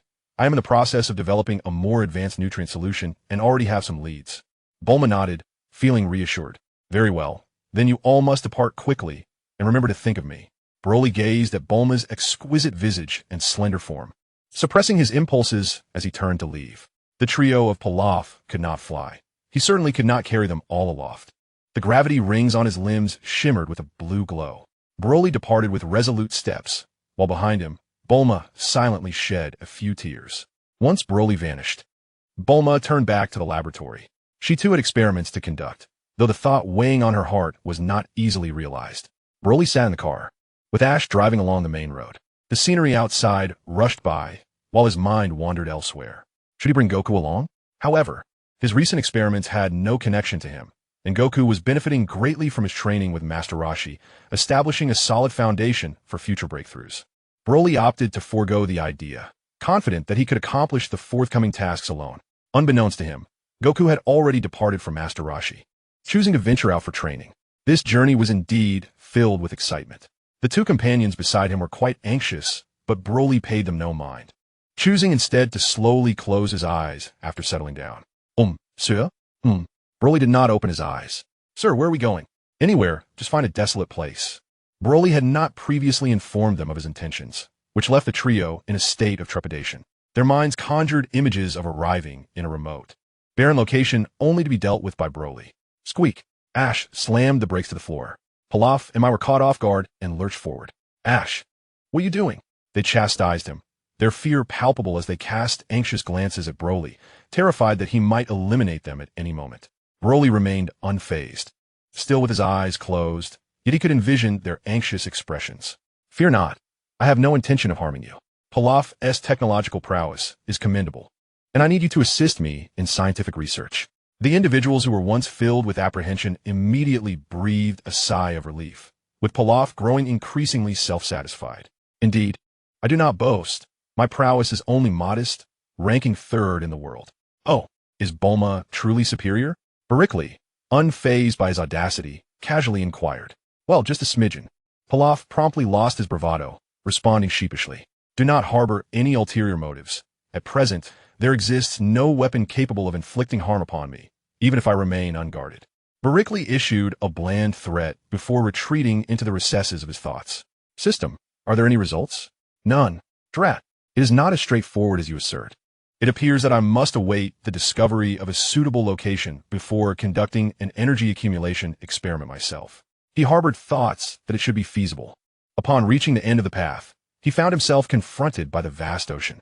Wait for me. With that remark, Boreklee soared into the sky, seeking an appropriate island amidst the sea. By the time all was concluded, the night sky was adorned with countless stars. You may continue your training. With that statement, Boreklee retreated into his laboratory. His physical capabilities were not something these insignificant beings could compare to. His primary focus now was to develop a new high-energy nutrient block, rather than concern himself with the nutritional solution of the Saiyan lineage. The value of that substance was incalculable, aside from the peculiar universal capsule on Earth. He was uncertain if anything could rival it. In Boreklee's eyes, the universal capsule of Earth was akin to a cheat. Moreover, as Earth was not interstellar, it was likely that nothing existed beyond. He held no extravagant expectations, merely desiring to produce a second generation of energy blocks containing energy below 1000. Currently, he could achieve an 80 scale. Surpassing 100 would not be exceedingly challenging, provided he found the right direction. 10 days later, with Pilaf's assistance, he had successfully completed the first step. As the experimental product emerged, Boreklee toyed with the milky energy block before him. System. Conditions met. While it was Pilaf's assistance that concentrated on functionality, the primary energy for the new energy block derived entirely from the sun, carbon dioxide in the air, and water. A 100 scale was indeed commendable. Should he possess a dozen of such nutrient blocks, he could confront the figure in the black robe and purple eyes without retreating, simply outlasting them. System, what is my current combat power? Chapter 48, Satellite Realm, a new transformation. Even within the confines of the laboratory, he did not neglect his training. He was acutely aware of his rising strength, albeit lacking precision. 5200. This was in line with his expectations. Arriving at the seaside, he swiftly tossed the energy block into his mouth, savoring its essence. Indeed, it is more delectable than the first level, with a more pronounced sweetness and an excellent sense of satiety. The dilution occurs rapidly, and once the body's nutritional levels reach 80, the release of energy slows even further. Boreklee nodded in satisfaction at the commentary. System, continue the development of the second generation. According to his vision, the second generation would be divided into 4 scales, categorized by energy value into 4 tiers. The first tier of the second generation should be set at 100, followed by 300 for the second tier, 500 for the third, and 800 for the fourth. This scale is optimal, establishing a standard that the system can operate upon. The initial research was challenging. The second round was slow, and the third round introduced a more efficient method through the system. By the fourth iteration, the system should be able to conduct research independently, no longer reliant on him. Otherwise, this system would merely serve as a detector. Boreklee did not dwell on this issue, recognizing that the path ahead would be more arduous. A biological combat suit was undoubtedly necessary. Standing by the seaside, with the ocean breeze caressing him, Boreklee gazed up at the starry sky. Not only was it needed, but it must also be exceptionally powerful and multifaceted. "Sir, it's time to eat." "No, you all enjoy your meal," he replied, as he observed the three of them lost in thought. He needed to depart. The subsequent content was scant, and Pilaf would be of no assistance. Whether regarding the biological combat suit, mastering the stars, or researching the Saiyan physique, these were not Pilaf's strengths. For all this, he required Goku's help. The second layer of the technique has been completed. Boreklee's eyes narrowed slightly. What a coincidence! He did not ponder further. "Transmit it to me." Upon acquiring the knowledge related to the second layer of cultivation, he realized that his technique would align with his combat prowess. Moreover, upon completing the second layer, he would exceed the combat power of others in the same realm by at least 5 times. In terms of sheer strength, speed, energy, and reflexes, he would surpass them all. Should he develop new techniques, his power would amplify even further. The second layer encompasses 3 dansins, upper, middle, and lower, not only doubling the intensity of accumulated energy, but also augmenting the total amount, resulting in a 6-fold advantage over others. This combat power is unparalleled. Without further deliberation, he soared into the sky once more. He soon discovered a small, desolate island and sat cross-legged, employing the method transmitted by the system to cultivate. Rapidly, the energy from the meteoric stones within the 3 dansins began to whirl faster, gradually forming an elliptical sphere. Shortly thereafter, a new meteorite appeared nearby. Instead of fleeing, this meteorite circled the newly formed elliptical sphere in a regulated manner. A satellite realm, perhaps? Combat power, 110,000.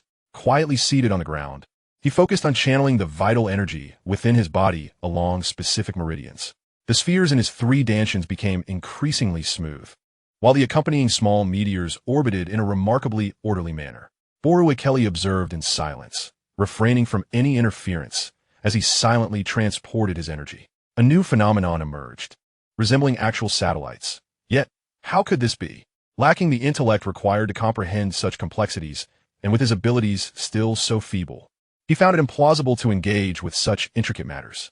The satellites and meteors orbiting each of the 3 dansins exhibited slightly varying trajectories. Though most of the scenes were familiar to his eyes, the system spoke spirituality, articulate in human terms. The body operates autonomously. This was incorrect. Boreklee wished to terminate the process, sensing that something was amiss with this technique. This time, there were no unforeseen complications. Yet the satellites and meteors within him continued their motion despite his cessation of energy cultivation. Not only did the satellites persist in their orbit, but the meteors circled around them, while the satellites' paths bore a striking resemblance to movements around 2 fixed points. Although subtle, a clear depiction of their trajectories would reveal the truth. The lower Dantian's motion paralleled that of the moon orbiting the Earth and the sun. Could it be that the satellites and meteors within me truly resemble the moons of a planet? Is it possible that my body can indeed give rise to a galaxy? What could this mean for me? A creator deity? What on earth is happening? Boreklee remained motionless, perplexed by this astonishing spectacle. If the 3 energy-converging planets within him were to evolve into an entire galaxy, it would be utterly absurd. One might expect such evolution to occur at advanced stages of cultivation, but he was merely at the nascent phase of his journey, already witnessing the emergence of satellites. Would planets follow, and then stars, ultimately leading to the advent of life? Yet, he was but an infant on the path of cultivation. This was exceedingly exaggerated. It is not so, the system clarified. This is a passive influence of cosmic rules, not as you perceive. The paths they traverse indeed reflect your understanding. Boreklee's expression darkened. The system continued to elucidate. Your strength is still limited to the satellites and meteors formed from vital energy within the 3 dansins. They are tangible within the dansins, but outside, they become ethereal. The changes you observe are merely projections of cosmic rules cast within your dansins. They are not substantial. These paths serve no purpose and cannot generate force fields. They're simply propelled by your energy, yielding no additional transformations or assistance. Upon hearing the system's explanation, Boreklee remained unsettled. However, according to the classification, my battle power barely reaches a few thousand. Shouldn't the others with similar power also have attained a projection of the cosmic rules? That is not the case. The creations you have manifested have yet to materialize in this universe, effectively allowing you to forge a new path. Boreklee initially found this hard to believe. Isn't this absurd? He cautiously inquired, what implications does this hold? At present, there are no repercussions. It merely pertains to your own comfort. Then what about my future techniques? Boreklee was not being overly anxious. He was well aware of the two current realms and even harbored vague notions of the subsequent stages. However, thoughts are merely thoughts. And if the cosmic rules were to seek him out due to his peculiarities, rest assured, it is understood that this universe lacks a so-called heavenly path. And no formidable beings are watching over you. What nonsense! How can you claim to understand? I know nothing. Furthermore, what do you say about those lurking in the shadows, ready to undermine me? I have drawn conclusions based on the changes recorded over the past decade. Your focus is merely on fixed entities and events. Boreklee was momentarily taken aback. The system's assertions were not unfounded. How could he possibly have recorded so much? Yet, he remained unconvinced. Chapter 49, Master Roshi and the Physical Techniques. You cannot assert that from these past years, one can directly comprehend the cosmic rules. The system has clarified that it is well informed. Damn, playing word games. How I despise such individuals. Boreklee silently scoffed, striving to maintain a tranquil state in his dantian. Despite his efforts, he still found himself faltering. From his previous life to this new existence, from birth through scrutiny to the initial techniques, and now, this goal of his seemed exceedingly arduous. All of this brought Boreklee to ponder certain imaginings from his past life. If he had been a farmer, living a life of simplicity, he might have remained unscathed. Yet if one were a pupa, troubles would inevitably arise. The burdens of a 996-work schedule, purchasing a home, raising children, and countless other responsibilities loomed large. Yet, if one were to simply resign and become prey, then all would be lost. This encapsulated Boreklee's current sentiments. However, he was unwilling to accept such a fate. Even a mere mortal's fury could bring about significant consequences. He refused to lie down passively, determined to either evolve or perish. From a day he was cast aside until his awakening, he had vowed to seize control of his destiny and shun helplessness. Alas, the road ahead is steep, and he merely lacks strength. Turning back, he resolved to entrust the development of the biosuit to the system, planning to follow up on it later. It was time to seek out Master Roshi and find Sun Gohan. As for them, let them remain until my return. Resolute, others have departed from the seaside. After conveying all necessary instructions and collecting the energy-absorbing mobile laboratory, he soared into the sky as the satellite rotated. Observing the departing figure of Broly, Ash ventured, "My lord, do you think we might fool? What are you pondering?" Xiao Wu interjected, unable to restrain herself from speaking a fair word. "Yet, my lord, I find him quite agreeable. Far better than Bulma's incessant commands." Pilaf could no longer suppress his ire. "You wretched beings, do you not see how he has exploited me?" Xiao Wu murmured. "But you seem to enjoy it. You run far more merrily than we do." Pilaf, taken aback, quickly masked his embarrassment with a loud retort. "That does not conceal his inherent villainy, which exploits my intellect. My lord Pilaf, your scientific prowess pales in comparison to theirs." Enraged, Pilaf retaliated with a swift blow to Ash's head. "Do you wish for your demise?" The two fell silent. Pilaf, regaining his composure, spoke earnestly regardless. "It is unlikely he will teach us the ways of cultivation. Why not give it a try, my lord Pilaf? You are a genius in research. He requires your expertise. And I assure you, there should be no significant issues if you were to propose it." Xiao Wu's flattery brought a wide grin to Pilaf's face. "Indeed, I shall wait for his return to request it. With my capabilities, he would not dare to defy me." The two sycophants eagerly continued their praises. Fortunate that Pilaf lacked a tail, lest it had been wagged to the point of breaking. Meanwhile, Broly found himself in a bit of a predicament. With his current battle power exceeding 5,000, reaching Master Roshi would take merely 2 or 3 hours. Upon landing on the island, aside from Krillin, who was diligently training, he found only Master Roshi, leisurely reclining on a beach chair, fanning himself, accompanied by a large sea turtle. "Master Roshi," he exclaimed, removing his glasses. "It is Broly. What brings you here?" Broly observed the scene without immediately disclosing his purpose. He inquired, "Master Roshi, what became of the creature you sealed last time?" Master Rashi sat up. What is it? I merely wish to ascertain whether my current strength is sufficient to defeat it.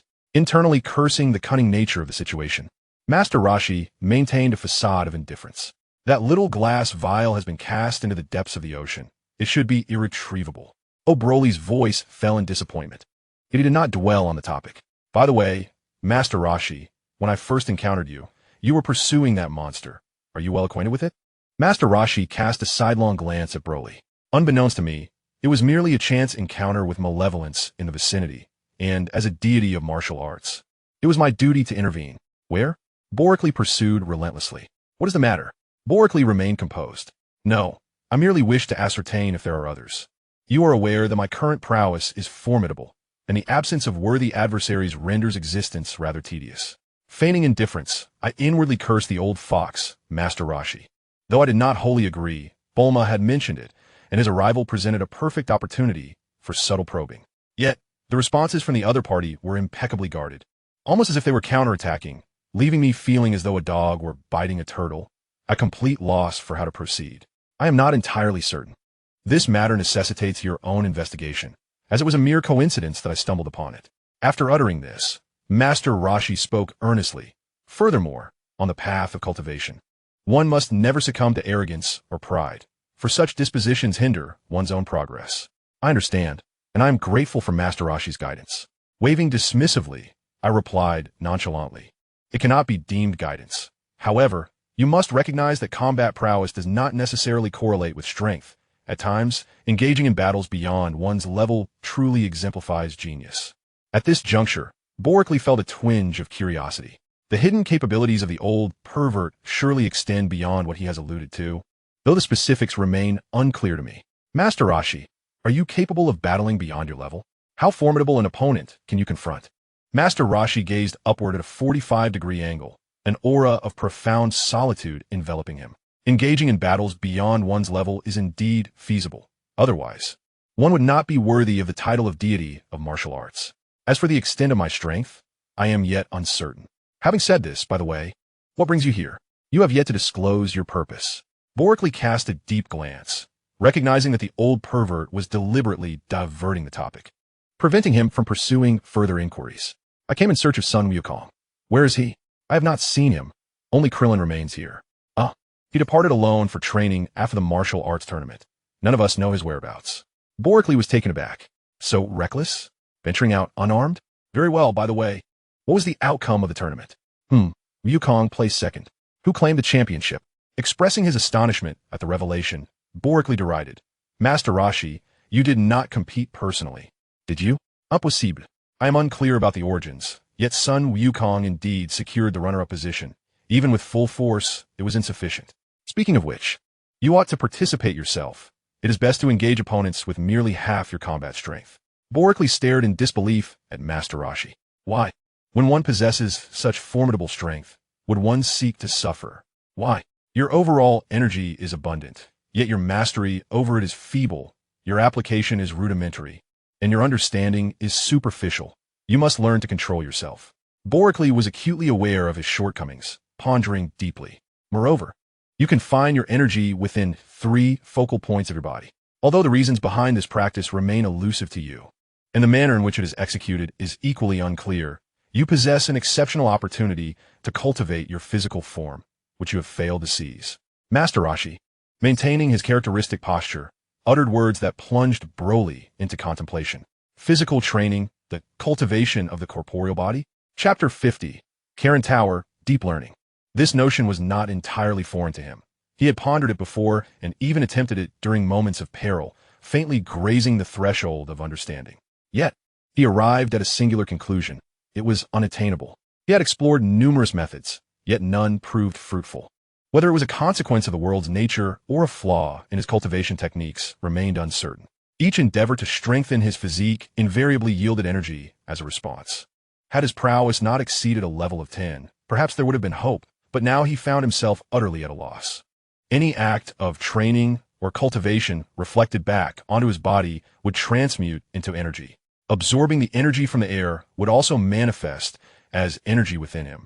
However, Apart from physical training and energy absorption, he could conceive no alternative means to invigorate his vital essence, to amplify his corporeal strength without the enhancement of vital energy. He could think of no method beyond the legendary vital essence. Master Roshi finally relinquished his pose. Are you not troubled by the fact that you are utterly incapable of controlling the energy within you? Every action seems only to amplify your own energy. Broly gazed at Master Roshi in astonishment, surprised by his own self-awareness. Indeed, I seek to understand. Is there a solution? There exists but one remedy. Master Roshi's expression turned nostalgic, a genuine reflection of his reminiscence. All that he was began from that very place. The prolonged absence had naturally bred a sense of longing. Broly's mind stirred at this revelation. Master Roshi's demeanor indicated that he was unable to resolve the matter himself, yet he knew where a solution could be found. Please, Master Roshi, teach me. This time, Broly approached the request with utmost seriousness. He would seize any opportunity to enhance himself, free from the influence of others. As for the whispers labeling him an old lecher behind his back, he maintained a facade of earnestness. Such contradictory behavior did not faze him in the slightest, especially since he had yet to reach the point of supplication. Are you aware that there exist immortals in this world? Broly responded, damn. You wouldn't be referring to yourself, would you? That would make my conjecture rather foolish. Initially shaking his head, he then nodded in agreement. Of course. Before him stood Master Roshi. Though the true nature of this immortal remained ambiguous, he was undeniably far beyond the realm of ordinary humanity. The great turtle silently raised its head, disdain evident in its tone as it remarked, Master Roshi, you posed a rather pointless question. Are you not an immortal yourself? No. Rarely did Master Roshi display a countenance devoid of jest. Instead, he appeared solemn and respectful. With unwavering intensity, his eyes fixated on Boreklee. The turtle sage spoke with utmost seriousness. It is said that in the sacred land exists a Corinta. Boreklee felt uneasy under the gaze of the turtle sage. And then, the height of Corinta is unknown, where the true immortal, the Corinta sage, resides. The turtle sage emphasized this point. However, Boreklee was skeptical. Do deities truly exist in this world? He was uncertain. Nevertheless, the system had stated that there is no such thing as a rule consciousness. If that were indeed the case, then these so-called immortals are merely more formidable beings. With his current strength, they should pose little threat. If seeking the aid of these immortals were the solution, what would that make him? The notion of self-mastery would then be nothing but a farce. Relying on others for assistance and support. It would be far better to languidly drift through life, indifferent and unambitious. What he sought were methods, not faith in celestial beings for strength. The turtle sage, astute as he was, immediately perceived Boreklee's reluctance and his desire to divert the topic. He slowly closed his eyes again and, without directly addressing the matter, suggested, you could meet him. I will consider it. He can teach you how to reduce your energy to zero and then unleash it. Not a mere facade, but a genuine reduction to nothing. At this, Boreklee's interest was piqued. Turtle sage, can you do that? The turtle sage displayed a hint of discomfort, his lips twitching. He indeed possessed the ability, but he could not divulge everything. Although he longed to impart all his knowledge, if Boreklee were to rush into a confrontation with those immortals without proper understanding, what would happen? While Boreklee was currently powerful, he could not compare to the individual he knew. Who could withstand the annihilation of the Omni King with a mere couple of 100 million battle power? Boreklee still had a long way to go, lacking in various aspects. The best course of action would be to foster relationships with the immortals, much like Sun Goku did. As for the cat sage, he was the most approachable and the easiest to befriend. That fellow was well connected throughout the Dragon Ball universe, and during his time on Earth, the cat sage provided the most assistance to the warriors. To establish a good rapport with the cat sage, one simply needed to bring some fresh fish. If that were not feasible, dried fish would suffice as well. As these thoughts crossed his mind, a smile of amusement crept onto the turtle sage's face. Turtle sage, have you lost your wits? Boreklee called out several times before rousing him from his reverie. As he regained his composure, he could not help but exclaim, you foolish boy. What nonsense are you spouting? Whether you go or not is of no concern to me. What does it matter if I can or cannot?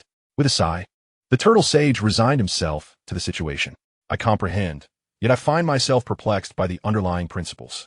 Each learner possesses their own insights. I have gleaned knowledge from him, coupled with my own reflections. It would indeed be more beneficial for you to learn directly from him. Master Roshi nodded in agreement.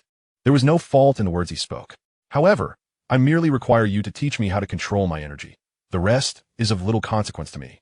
Master Rashi, incensed, rose from his seat, his expression a mixture of frustration and indignation. I have completed all my tasks, and yet you linger? I shall not teach you. It is far too exhausting. If you wish to learn, you must find your own way. Boreklee, with a disdainful expression, glared at him, unimpressed. If you refuse to teach, what purpose does your incessant chatter serve? Unbeknownst to him, Master Rashi harbored ulterior motives, merely entertaining himself at Boreklee's expense. If you truly desire a profound education, it would be wiser for you to pursue training at Karen Tower rather than follow me. Boreklee, adopting a languid demeanor, feigned indifference, intending to provoke Master Rashi further. Little did he realize that Master Rashi had already reclined back onto his sun lounger, eyes closed in contemplation, pondering. Should I arrange for a puppet to impart a lesson to this insufferable youth? His laziness is quite intolerable. Yet, he soon dismissed such thoughts, recognizing that he lacked suitable puppets at present. To genuinely stimulate Boreklee, he would need to have his clones capture ordinary individuals for training. He let that notion go, believing that, without enhancing himself, he would inevitably find ways to compel Boreklee to improve. After all, many of the puppets at his disposal possess combat powers exceeding 100 million. In due time, he could control Dr. Gero to create dozens, if not hundreds, of androids, ample enough to challenge both Boreklee and Goku. He had little doubt that the ever-concerned Boreklee would strive diligently to cultivate his skills. Unbeknownst to Boreklee, his careless words nearly invited unwarranted trouble upon himself. Fortunately, both he and Master Rashi preferred to avoid complications. Had Boreklee been slightly stronger, Master Rashi would not have needed to devise additional plans. He would simply let his puppets roam freely. Yet, Boreklee's current strength was hardly noteworthy, diminishing any interest Rashi had in toying with him. Very well, provide me with the address, and I shall go myself. Master Rashi, with his eyes still closed, lazily responded. I've come to a resolution. I have little else to occupy my time. A visit would do me good. Ah, and if Goku returns here, please inform him to seek Bulma in West City, and then contact me. All right, off you go. Boreklee retorted, but you haven't given me the address. Karen Holy Land. Karen Tower, head westward, Master Rashi replied. Boreklee was taken aback, suspecting that this old lecherous turtle might be misleading him with vague directions. However, having interacted with him for some time, Boreklee had developed a certain acumen for discerning character, and he deemed the likelihood of Master Rashi fabricating a false location to be quite low. Though the old turtle may seem frivolous, he is unlikely to lead one astray in these matters. Very well, I shall take a look. Oomph. The turtle sage uttered a grunt from his nose, unwilling to elaborate further. Boreklee, too, had no intention of lingering. With an old lecherous turtle and a young bald head, there was little to gain. Remaining here held little interest. He turned and soared away. The turtle sage, eyes closed, reclined leisurely on a sun chair. After Boreklee had flown for a while, he suddenly opened his eyes. Oh no! The great sea turtle was startled, raising his head in confusion. What is it, turtle sage? I forgot to tell Boreklee to bring some fresh fish from Master Karen. The great sea turtle paused, then shrugged it off, lying down indifferently. If he didn't bring it, so be it. Would he chase after him? Besides, the turtle sage knew he was not fast enough to catch up. After so many years together, he was well aware of his own limitations. 15 days later, Boreklee was captivated by a towering spire that pierced the clouds. Damn! I knew the old lecher merely gave me a random location, leaving me to search blindly. Is it really this far west? Even the journey for the Western scriptures isn't this distant. 15 days is enough time to circle half the globe. Complaining, Boreklee quickened his pace, his figure cutting through the sky with a piercing sound. In less than a minute, he arrived near the high tower. Rather than flying up, he descended to the base. Odd. Why is it that when I was further away, I couldn't see Karen Tower, but now that I'm close, it is so clear? Boreklee gazed up at the seemingly endless tower, a deep confusion in his eyes. Who are you? A booming voice interrupted his contemplation. Turning to face the source, he saw a man with dark skin, bare-chested, with sharp, piercing eyes. Around his neck hung a necklace strung with 3 fangs, and he held a spear cautiously poised, his gaze aflame with anger. Just as he was about to speak, a slender figure with braided hair, dressed slightly better but appearing timid, quickly hid behind the muscular man. Drawing Boreklee's attention, I ask you, why have you come to the Holy Land of Karen? Boreklee was about to respond when he heard the title. Holy Land of Karen? So this is indeed Karen Tower. He then patted the intricately patterned, segmented pillar before him. You dare to desecrate Karen Tower. Broccoli dismissed the man's fury entirely. This was merely the impotent roar of one lacking power, devoid of intimidation. Ah, so this is the challenge. I've heard that one must first scale it. Frustrated, the man thrust his spear forward, but Broccoli merely glanced at the slow, snail-like attack with nonchalance. With light footsteps upon the ground, others had already darted up the Kalinta. Uninterested in further play, he bid farewell. Infuriated, Bra remained below the tower, yet made no move to ascend. Father. Even in his rage, Bra did not unleash his ire upon his son. What's the matter, Yuba? Yuba shielded his forehead with one hand, while pointing toward the Kalinta with the other. Father, look how quickly he climbs. Bra's expression darkened as he swiftly lowered Yuba's hand. Turning his gaze toward the Kalinta, he beheld Boreklee already touching the clouds. So swift, so powerful. Father, surely the Kalan sage will not hold it against the brave climbers? Yuba, Bra, observing Ub es admiration, chose silence. Given the other's prowess, climbing the tower was a perfectly natural endeavor. As guardians of the sacred land, they should not hinder such actions. Boreklee had long ascended beyond sight, oblivious to their conversation, unaware that the Kalan sage at the summit observed him intently. At the pinnacle of the Kalinta, an oval-shaped, capped sphere housed a cat, its fur entirely white, eyes narrowed to mere slits. With 3 whiskers on either side of its mouth and another 3 above its brow. With pink ears and leaning on a cane, the cat quietly regarded Boreklee's ascent. After so many years, there was indeed someone daring enough to climb the Kalinta, and this individual possessed remarkable strength, reaching such heights in mere moments, perhaps even within an hour. Could it be that old turtle sage? The feline sage remained still, contemplating silently, while those below gazed up at the unseen climber. And those within the tower continued their ascent, unaware of the sage's watchful presence above. Boreklee, immersed in his endeavor, remained ignorant of it all, laboriously climbing. His immense strength rendered the task effortless. Were it not for adhering to this peculiar rule, he would have soared to the top, rather than dutifully scaling the tower. His current actions were merely an expression of reverence toward the unknown. At all times, he endeavored to tread cautiously, for such prudence would lead him farther along his path. After over an hour, he could discern a small black figure ahead. Narrowing his eyes slightly, he mused that it must be the summit of the Kalinta. Is there truly a sage above? Taking a deep breath, he realized that, as an ordinary person, breathing was one of his essential requirements for survival. Yet the air here was exceedingly thin. Surely, after climbing tens of thousands of meters, he ought to be able to glimpse outer space. How strange. Shaking his head, he resumed his climb. Why ponder so much? The immediate priority was to ascertain the presence of the cat sage. Has he arrived? The strongest on earth. The cat sage remains oblivious to the hidden techniques of the turtle sage. According to his observations, the mightiest being on earth is merely Broly. He is even unable to detect the puppets released by the turtle sage. Time swiftly passes. Broly's strength ascends effortlessly. He crawls through an opening, glancing around to confirm the absence of others, then locates a door and turns to ascend the stairs. Upon reaching the summit, Broly stands in bewilderment on the tower's peak. Akat, leaning on a cane? Where is the human? Nevertheless, he attempts to speak politely. Greetings. The figure slowly turns, revealing itself to indeed be a cat. Hello. Broly scans his surroundings. Is there no one else here? This is Corinne Tower. Of course, there is no one. What brings you here? After a moment's hesitation, Broly replies. It is said that one who climbs here will encounter a sage, so I have come to meet the sage. Regardless of this cat's origins, it is still in this revered place. As the saying goes, even a low-ranking official should show respect before a prime minister. A bit of courtesy never harms. Very well. I am the sage. You may return now. Huh. Broly is taken aback, having gained nothing but the sight of a cat after his arduous climb. With his formidable power, his energy is concentrated and unified, rendering the cat sage incapable of reading his thoughts. However, having observed the mortal realm frequently, the cat sage can discern what Broly is contemplating. Your combat strength is exceedingly high. Ascending Corinne Tower so swiftly is not a good sign. Broly remains unfazed, merely following the turtle sage's advice. Whether he came or not is inconsequential. Furthermore, what does a cat know of cultivation?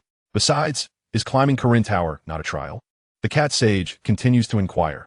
Can you fully control your strength? I'm looking for Corinne. I am Corinne. There is no other sage here. Only me. I am a cat sage. Broly is left dumbfounded. What is happening? The cat sage, feeling exasperated, regards him as somewhat foolish and responds based on his strength. Chapter 52. If you wish to learn, ascend the tower again. Your power is so great that, logically, you should be able to sense others through their energy, yet you cannot. Energy? Indeed, you can find someone with your eyes closed. Broly scoffs. Isn't that akin to the legendary divine consciousness? What does energy have to do with it? The cat sage, unperturbed, calmly replies, I know not of what you speak, but you may search for yourself. Apart from me, there is no one else here. Unyielding, Broly conducts a thorough search from top to bottom, inside and out. There truly are no other beings present. He hastily ascends, curiously scrutinizing the figure before him. Are you truly? The cat sage maintains an air of detachment. Indeed, Boreklee marveled in astonishment. Can you guide me in my training? Not at this moment, came the reply. Boreklee remained unfazed. The individual before him dispatched foes effortlessly, as if it were child's play. I can only teach you to harness the chi and power within your body. Boreklee was at a loss for words. He had undergone such training before, yet the results were negligible, offering him little enhancement. It was understandable, for he was not unfamiliar with restraining his strength for related training. In fact, he had engaged in it numerous times, yet the mastery he had acquired provided no assistance in unleashing his full potential. What he had learned to control were merely the powers and speeds of his weaker self. How will you teach me? Boreklee inquired, as he observed the individual lift a wooden staff and adjust the gravity ring, setting it to its maximum level. Boreklee's face paled. At the highest setting, he could barely manage to rise. Currently, the maximum was 8 times, totaling 32 times the normal gravity. With a combat power of 500, he could only withstand 30 times that, which would leave him utterly incapacitated. The cat sage, not yet finished, added, then you must climb back up the Karen Tower. Have you lost your mind? Boreklee exclaimed. The cat sage, however, remained composed. If you wish to master the chi within you and gain formidable control over your physical form. Boreklee gritted his teeth, realizing he had come this far. This was a hallmark of their Chinese heritage, colloquially known as the 4 Great Forgivenesses. Since you've come this far, after all, you are still a child, all for your own good. Nothing worth having comes easily. Expanding from these 4 to 8, and then to 16. It's the new year, grant me some grace. People have perished, and they were friends, he murmured. Contemplating the first of the 4 Great Forgivenesses became increasingly infuriating. Damn it, little white cat, if you can't do it, just wait for me to topple your Karen Tower. The cat sage's expression darkened, and just as he prepared to intervene, Boreklee leaped off the Karen Tower without a second thought. Hey! The cat sage's hand reached out into the air, his usually tranquil heart now fluttering with unease.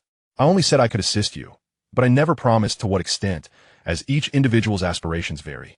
After muttering a few words to reassure himself, the cat sage found himself looking down at the base of the tower once more. At the tower's base, Brat and Yuba were about to turn away. This was the sacred ground of their clan, and having lingered here for so long, he felt he had overstepped. He merely wished to observe whether the climber would succeed. Father. He absent-mindedly ruffled his son's hair. He has fallen. Brat turned around just in time to see Boreklee plummeting rapidly. His expression changed instantly. Yuba stepped back. With that, he prepared to dash forward to save him. Regardless, dying in a sacred place carries an air of misfortune. Yet, who is Boreklee? He is utterly unconcerned. He descended lightly to the ground, leaving 2 naive individuals utterly astounded. You. Upon noticing that the 2 primitive souls had not yet departed, Boreklee disregarded them. Adjusting the gravitational ring on his wrist to its maximum, he squatted down to perform the same adjustment on the ankle weights. Have you seen Master Karen? Boreklee, still crouched, responded to the child's inquiry with a counter-question. That cat. Silence. One must not speak disrespectfully of Master Karen. Boreklee scoffed, dismissing the notion that a mere cat could hold such reverence. Surely, it was merely a being of greater strength and longevity. Observing the feline's remarkable endurance and ease in reaching such heights, he surmised that its power must indeed be considerable. However, he could not ascertain the true extent of the cat sage's strength. Yet, with a request in mind, it was prudent to ascend the tower with humility. Do not disturb me. Your Master Karen has deemed my strength excessive and instructed me to ascend anew. Boreklee's words left the Bra family utterly bewildered. Was there such a claim made about oneself? This must be a diamond. Ignoring the duo, Boreklee commenced his ascent. This time, the challenge was formidable. He adjusted the gravity to 32 times his utmost limit. The only advantage he held over ordinary individuals was his stamina and willpower. This stamina was not merely physical. It indicated his capacity for endurance, though he was only marginally superior to the average person. My combat power is roughly 3. Alas, I must prepare adequately. Recalling something, he glanced at the ground, not far beneath him, and retrieved a universal capsule. Upon opening it, he extracted all the high-energy nutrient blocks within. His combat abilities may have been suppressed, but that did not preclude him from absorbing exceedingly high-energy sustenance. 100 nutrient blocks could be fabricated with ease. Patting his bulging chest and the backpack laden with nutrient blocks, Boreklee felt a sense of satisfaction and concentrated on his ascent. On the ground, his father observed. He is progressing slowly this time. Bara gently stroked Yuba's head. This is Master Karen's trial. Only by climbing in this manner will he gain the sage's approval and be imparted with martial wisdom. Yuba gazed upward, filled with aspirations. Can I do that in the future? Yes, if you diligently train and cultivate yourself, you certainly can. I will strive to do my best, father. The two were in no rush to leave, standing at the base of the tower, watching Boreklee struggle to ascend. Indeed, this was a grueling endeavor. 3 hours had passed, and he had yet to reach the clouds, not even halfway to their elevation. How long did it take last time? 3 minutes? Or was it 1? Boreklee's expression reflected his frustration. This endeavor proves to be quite challenging for an ordinary individual. With no alternatives, he could only persevere in silence.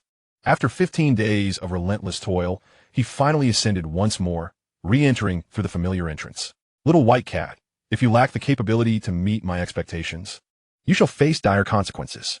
The cat sage's demeanor shifted, significantly suppressing Boreklee's strength, allowing him to employ telepathy on Boreklee. He discerned the authenticity of Boreklee's words. Yet the latter couldn't help but feel a pang of trepidation within. The figure before him was formidable. If he aimed to dismantle the Karen Tower, it seemed entirely feasible. Chapter 53. Meticulous Training, Enigmatic Divine Beings. The cat sage remained silent, engrossed in his reading until he sensed something amiss. Abruptly, he inquired, "What race are the Saiyans?" Boreklee, who had been panting, fixated his gaze intently on the cat sage. "What are you saying? You can discern my thoughts?" Boreklee was acutely aware that he was secretly grateful for being a Saiyan. Otherwise, he would have collapsed from exhaustion long ago. After exerting such effort, if the outcome was unfavorable, he would dismantle the Karen Tower, rendering the charlatan powerless. To his astonishment, the little white cat seemed to know what he was contemplating. The cat sage could no longer maintain his aloof demeanor, a bead of cold sweat trickling down his forehead. Stammering, he muttered telepathy. Boreklee narrowed his eyes, scrutinizing him relentlessly. "You diminished your strength solely to invade my thoughts?" He now comprehended why the cat sage had been unable to read his mind initially, yet could do so now. "Not at all. I explained the reason from the very beginning, and you consented to it," the cat sage promptly refuted. Should this accusation be levied against him, the man before him would undoubtedly erupt, and he would be powerless to resist. A man kneels only when absolutely necessary. Moreover, it was merely a matter of clarification. There was no need for him to prostrate himself. Boreklee remained silent, continuing to gaze at the little white cat while his mind raced with thoughts. He needed to weigh the potential gains and losses. Yet, the other party was a sage who seemed entirely ignorant of the Saiyans and even of himself. Realizing this, he abruptly halted his thoughts, aware that the adversary possessed the ability of telepathy. The cat sage was also sweating profusely, internally lamenting, "Even if you figure it out, I cannot dare to voice it. Your power is unfathomable, and I wish to continue my role as a sage." Boreklee perceived the unease of his opponent, but remained oblivious to the true nature of his thoughts. He ventured tentatively, "Cat sage, do you know who the strongest person in the world is?" "Isn't it you?" Boreklee replied, casting him a meaningful glance. "Is that incorrect? Never mind. Please commence your teachings." Boreklee was well aware that the individual before him was but a novice, lacking in every regard. The greatest possibility is that he has lived long enough to be regarded as a celestial being. Any immortal known from a previous life possessed a multitude of abilities.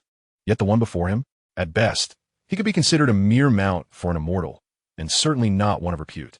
Observing the cat immortal's foolish demeanor, he regarded him with suspicion.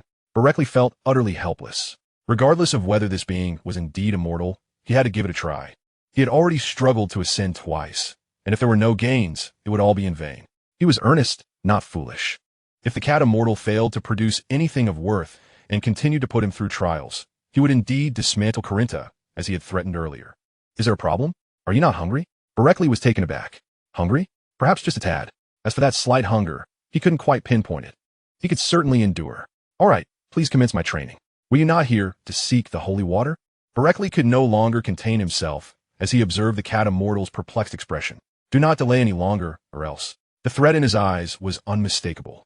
The cat immortal's expression darkened, his brow furrowing into 3 deep lines. Young man, why are you so impatient? Surely you understand that good things take time?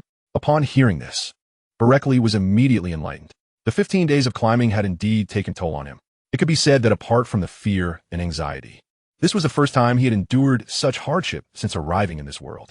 Feeling restless was entirely reasonable. He promptly settled into a cross-legged position. Stand up. Do not sit down. Boreklee stared blankly at the suddenly serious cat immortal, catching a bean tossed his way, without time to inquire about its significance. He examined the bean in his hand, questioning its origin. What is this? Celestial bean. Consuming one allows for rapid healing of both internal and external injuries. And you will not feel hunger for 10 days, the cat immortal explained.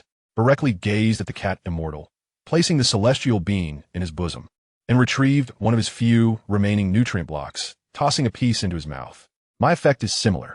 After speaking, he turned to the cat immortal, his tone unfriendly. Why must I not sit down? This was not akin to physical training. Moreover, given his current strength, circulating his energy while seated would be more beneficial than merely standing. If the cat immortal did not provide clear instructions, he would not relent. The cat immortal, having observed Boreklee's actions, could only respond with exasperation to the threat. Your mind is restless. You must learn to control your emotions, energy, and physical form at all times. Currently, you are relying too much on external forces.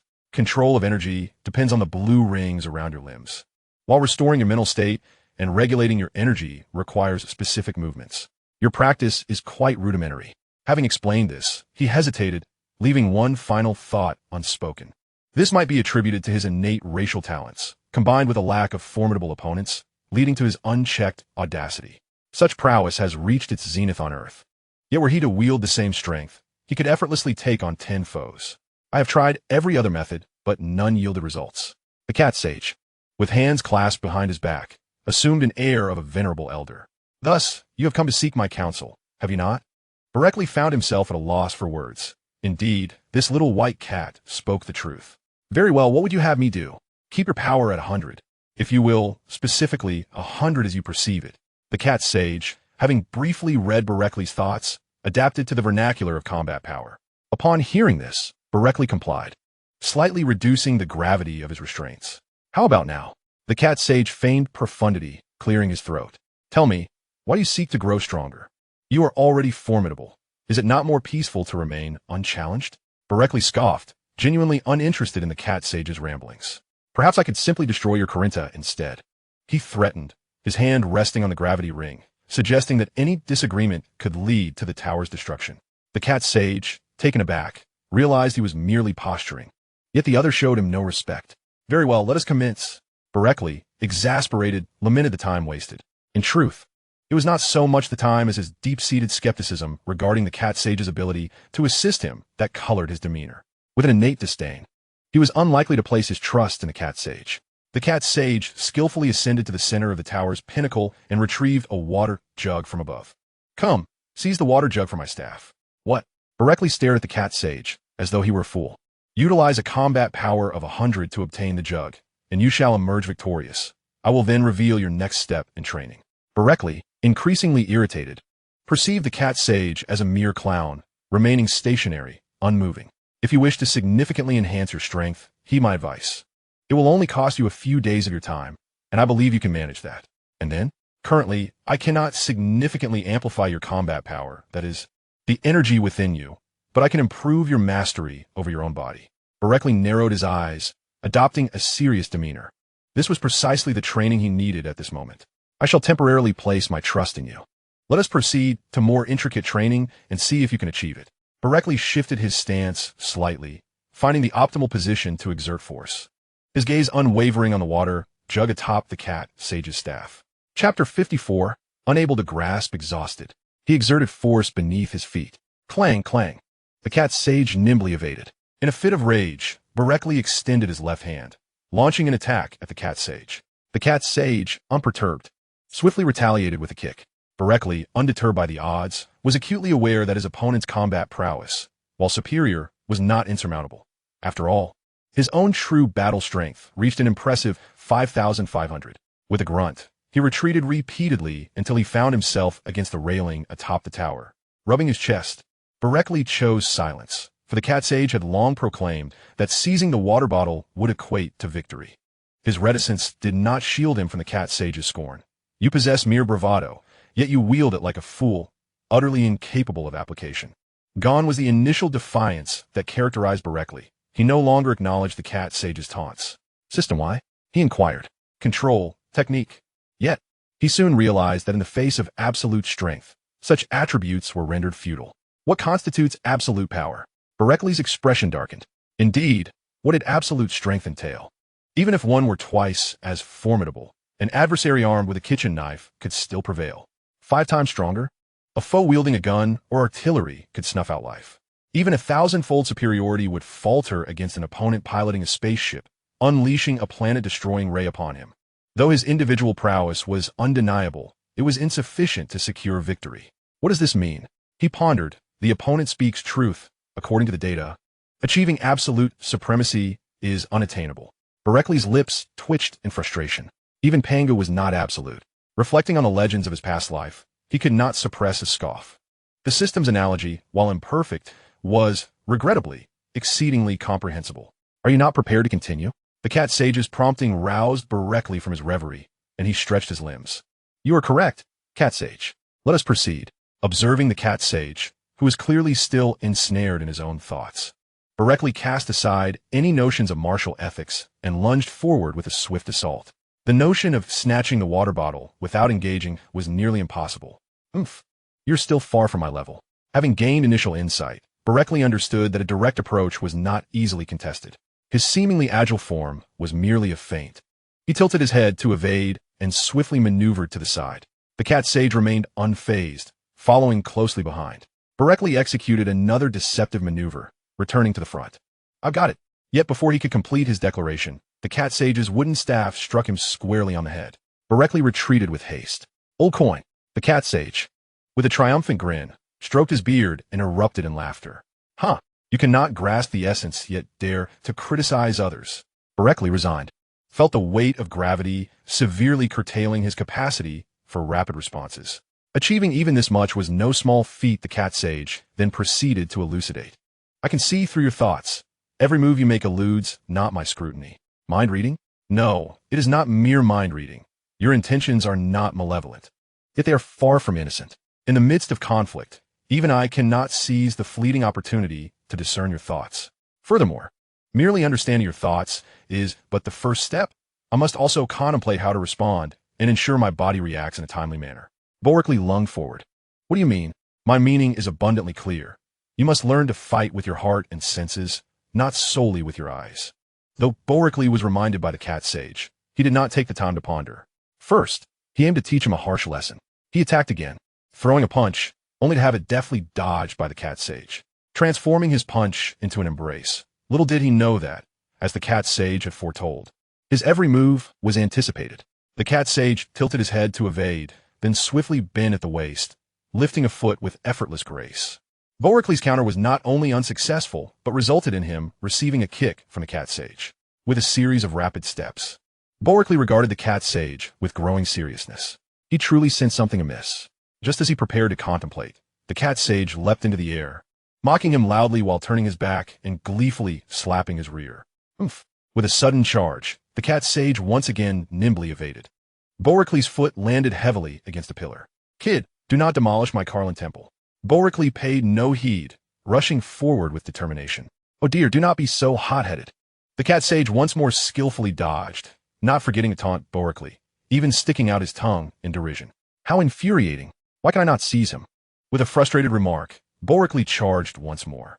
I told you to fight with your mind. Do you only know how to throw punches? Boreklee lamented with exasperation. Nonsense. My skills are utterly ineffective against you. Huh, is that what you call skills? Mere showiness, with superfluous movements longer than your grandmother's tails. Boreklee, already somewhat agitated, became further incensed by the cat sage's provocations. You shall not have an easy time today. Boreklee merely uttered threats.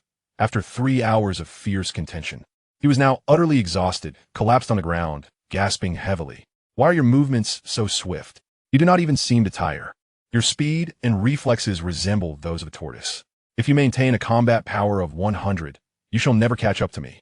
Here, in the heights where the air is thin, your excessive movements are futile. Boreklee clenched his fist, realizing that the cat sage spoke the truth. At this rate, he could never hope to surpass him. If he could not catch up, then all else was but a fruitless endeavor. What then was truly the matter? Even if I cannot catch up to you, I should be able to exhaust you, shouldn't I? Why? You do not truly command your own body. When you pursue me, you charge forward in a straight line, executing turns and counterattacks with exaggerated movements, lacking the ability to discern the thoughts of others. Nor do you utilize your surroundings. Boreklee is drenched in sweat. He has been enduring 32 times the normal gravity while engaging in such extensive, high-intensity, and prolonged exertion, which is utterly exhausting. I cannot read minds. How could I possibly discern the thoughts of others or make use of my environment? What environment do you have here? The air is so thin. What can I utilize? The cat sage leaned the staff against his shoulder. Dust. And even light and shadows are all aspects of the environment you can exploit. Boreklee pondered thoughtfully. What should I do? Enlighten yourself. I cannot teach you. Boreklee's expression darkened. He detested those who spoke in half-truths, concealing their knowledge. Should I consume a senza bean in return? Without hesitation, he reached into his pocket and retrieved the senza bean he had obtained earlier, tossing it into his mouth. Boreklee's eyes widened in surprise. The cat sage smiled and said, continue. Chapter 55, Super Divine Water, Exceeding Expectations. So let us proceed. Boreklee lunged forward like a hungry tiger. As always, there was no immediate effect. Yet, Boreklee remained invigorated. The substance known as a senza bean was indeed remarkable and potent. Once more, the dynamic of one pursuing while the other evaded resumed. 3 days later, after much trial, Boreklee finally gleaned some insights. With his eyes closed, he anticipated the cat sage's trajectory and captured the water from his hands. Old fellow, you truly are impressive. The cat sage, hands clasped behind his back, regarded him with astonishment. I never expected you to exceed my expectations. Is that so? You too, it seems. Boreklee retorted boldly. The cat sage felt astonished. He too had underestimated the situation. This time, he had merely been fortunate. A second attempt might not yield the same result. Capturing once was easier, yet achieving success on the first attempt was never guaranteed. However, your eagerness clouds your purity of intent. It matters not. As long as I achieve my goal, you must now fulfill your promise. What should I do next? The cat sage remained silent, and suddenly, a thunderclap echoed outside the tower. Have you not heard the saying? Boreklee looked at the cat sage, puzzled. A towering building rises from the ground. Boreklee regarded him as if he were a fool. Who doesn't know that? He is also aware that without accumulating small steps, one cannot reach 1,000 miles. Without gathering small streams, one cannot form rivers and seas. Boreklee, glory can only be achieved by oneself. Enough with the unnecessary words. Simply tell me what my next step should be. Beneath the base of the tower, against the wall, there are 3 jars lined up. You should uncover them one by one. Boreklee gazed at the cat sage with profound intensity, remaining silent before turning to descend to the base of the tower. Upon his ascent, he had observed something, yet his curiosity had not compelled him to investigate. However, now that the master had spoken, it seemed only fitting to take a look. 10 minutes later, Boreklee returned, contemplative. What was it? The cat sage revealed a hint of a mysterious smile. Have you not already discerned the answer? Are you truly an immortal? As you can see, is it possible for me to glimpse my entire future? Boreklee noted the cat sage's eagerness to leap. Forget it. I shan't look at that thing. I have always believed that the future cannot be controlled. For instance, at this moment, I could choose to languish here, or I could continue my training, or even return home. Each choice would alter the course of my future. The cat sage regarded him with an expression of teachable wisdom. Now that you comprehend these truths, do you wish to pursue it further? What do you mean? You have now grasped how to achieve your goals with subtler movements. How to anticipate your opponent's actions through breath, minute muscle reactions, and slight environmental changes. Have you considered attempting to accomplish this with less force? Boreklee shook his head. After days of training, he had indeed gleaned much, but did not feel compelled to push further. Besides, he still needed to return to his research, with numerous tasks awaiting him. No, I'm not ready yet. You are correct. I'm still lacking in my practice, and the path ahead remains long. The method you just described is not suited for me at this moment. Perhaps I shall seek you out again when I am ready. Well, I have nothing further to teach you then. The rest is for you to discover in extreme environments. Boreklee's gaze hardened. What did you say? In terms of skill and training, he indeed could not rival the cat sage. Yet, if pushed to his limits, few on Earth could withstand his wrath. Whether Earth itself could endure remained uncertain. At the very least, the white cat before him was certainly incapable. Is your current level of training insufficient? Insufficient, far from it. The cat sage sighed, deliberating. For you at this stage, I have nothing more to impart, especially considering your greater potential. If you are unwilling to further control your strength, I do not even qualify as your sparring partner. What? Boreklee clenched his fists tightly, his body trembling slightly from anger, his eyes instantly reddening. Are you deceiving me? Not entirely. There is indeed another method. However, it was evident that even now, the cat sage had yet to resolve to divulge this information. You said it yourself. If I seize it, you must reveal the next step. Boreklee glared at the cat sage, fury radiating from him. Had it not been for the knowledge that the other party possessed certain abilities, he would have long since lost his composure and erupted in fury. Yet, he continually reminded himself that impulsiveness is a devil and that restraint leads to tranquility. The cat immortal stood with his hands clasped behind his back. I acknowledge your wisdom. Yet the truth remains that your current prowess far surpasses mine, rendering me incapable of imparting any teachings. As for that method, it is perilous. Perilous, indeed. It is exceedingly hazardous. To date, there has never been a soul who has successfully utilized that method. What precisely is it? Boreklee was on the verge of losing his patience. It was but a single matter, yet the cat immortal had been dilly-dallying for ages. Should the subsequent actions be abandoned? The cat immortal gritted his teeth and consumed the super divine water. What? Boreklee gazed at him as if he were a fool. Not the deceptive super sacred water I possess, but the genuine super divine water with remarkable properties. However, no one has ever withstood its energy. Boreklee narrowed his eyes, contemplating the pros and cons. The super divine water harbors the essence of divine energy. Boreklee suddenly stood upright. What did you say? Divine? Indeed, the energy of deities. However, throughout history, no individual has ever ingested super divine water without succumbing to death. Boreklee, have you not exceeded your own expectations through your training thus far? Boreklee felt a slight flush of embarrassment. Logically, he should have felt content. Although he had not gained significant power or energy from the cat immortal, he had reaped immense benefits in mastering his physical form and techniques. The data recorded by the system was already ample. With just a bit more collection, he was even confident in his ability to create a truly effective physical training technique. At that point, energy would reign supreme and strength would rule, allowing for both unity and invincibility. One could assert that, aside from the discussions with Dr. Brive regarding scientific martial arts, the assistance from the Turtle Immortal's energy cultivation methods and the mastery of physical training from the cat immortal were equally vital to him. The scientific martial arts served as the branches, while energy cultivation and physical training provided the essential nourishment. All three elements were indispensable. Thus, the training here far exceeded his expectations, and there was no doubt regarding the Turtle Immortal's recommendation. However, the initial subtle messages conveyed by the cat immortal suggested that as long as he exerted effort, even greater treasures awaited him in the future. Yet, after finishing his bath, he found nothing and was merely instructed to sleep. It truly felt like a mere wash and sleep. How could he possibly accept that? Is that super divine water what they came here to drink? The cat immortal shook his head. Not at all. Boreklee's eyes brightened with hope. He eagerly inquired about the specifics. Chapter 56, Reappearance Endless. The melodious tones of the cat immortal's lips resonated in Boreklee's ears. In the past 8 centuries, you are the second person to ascend here. The eyes gleam with brilliance. Thus, the inept are unable to partake, yet it does not signify their inadequacy. There, I shall drink. You must seek it out yourself. Boreklee was filled with wrath. Are you jesting with me? Seek, merely name a location, and I shall retrieve it without hesitation.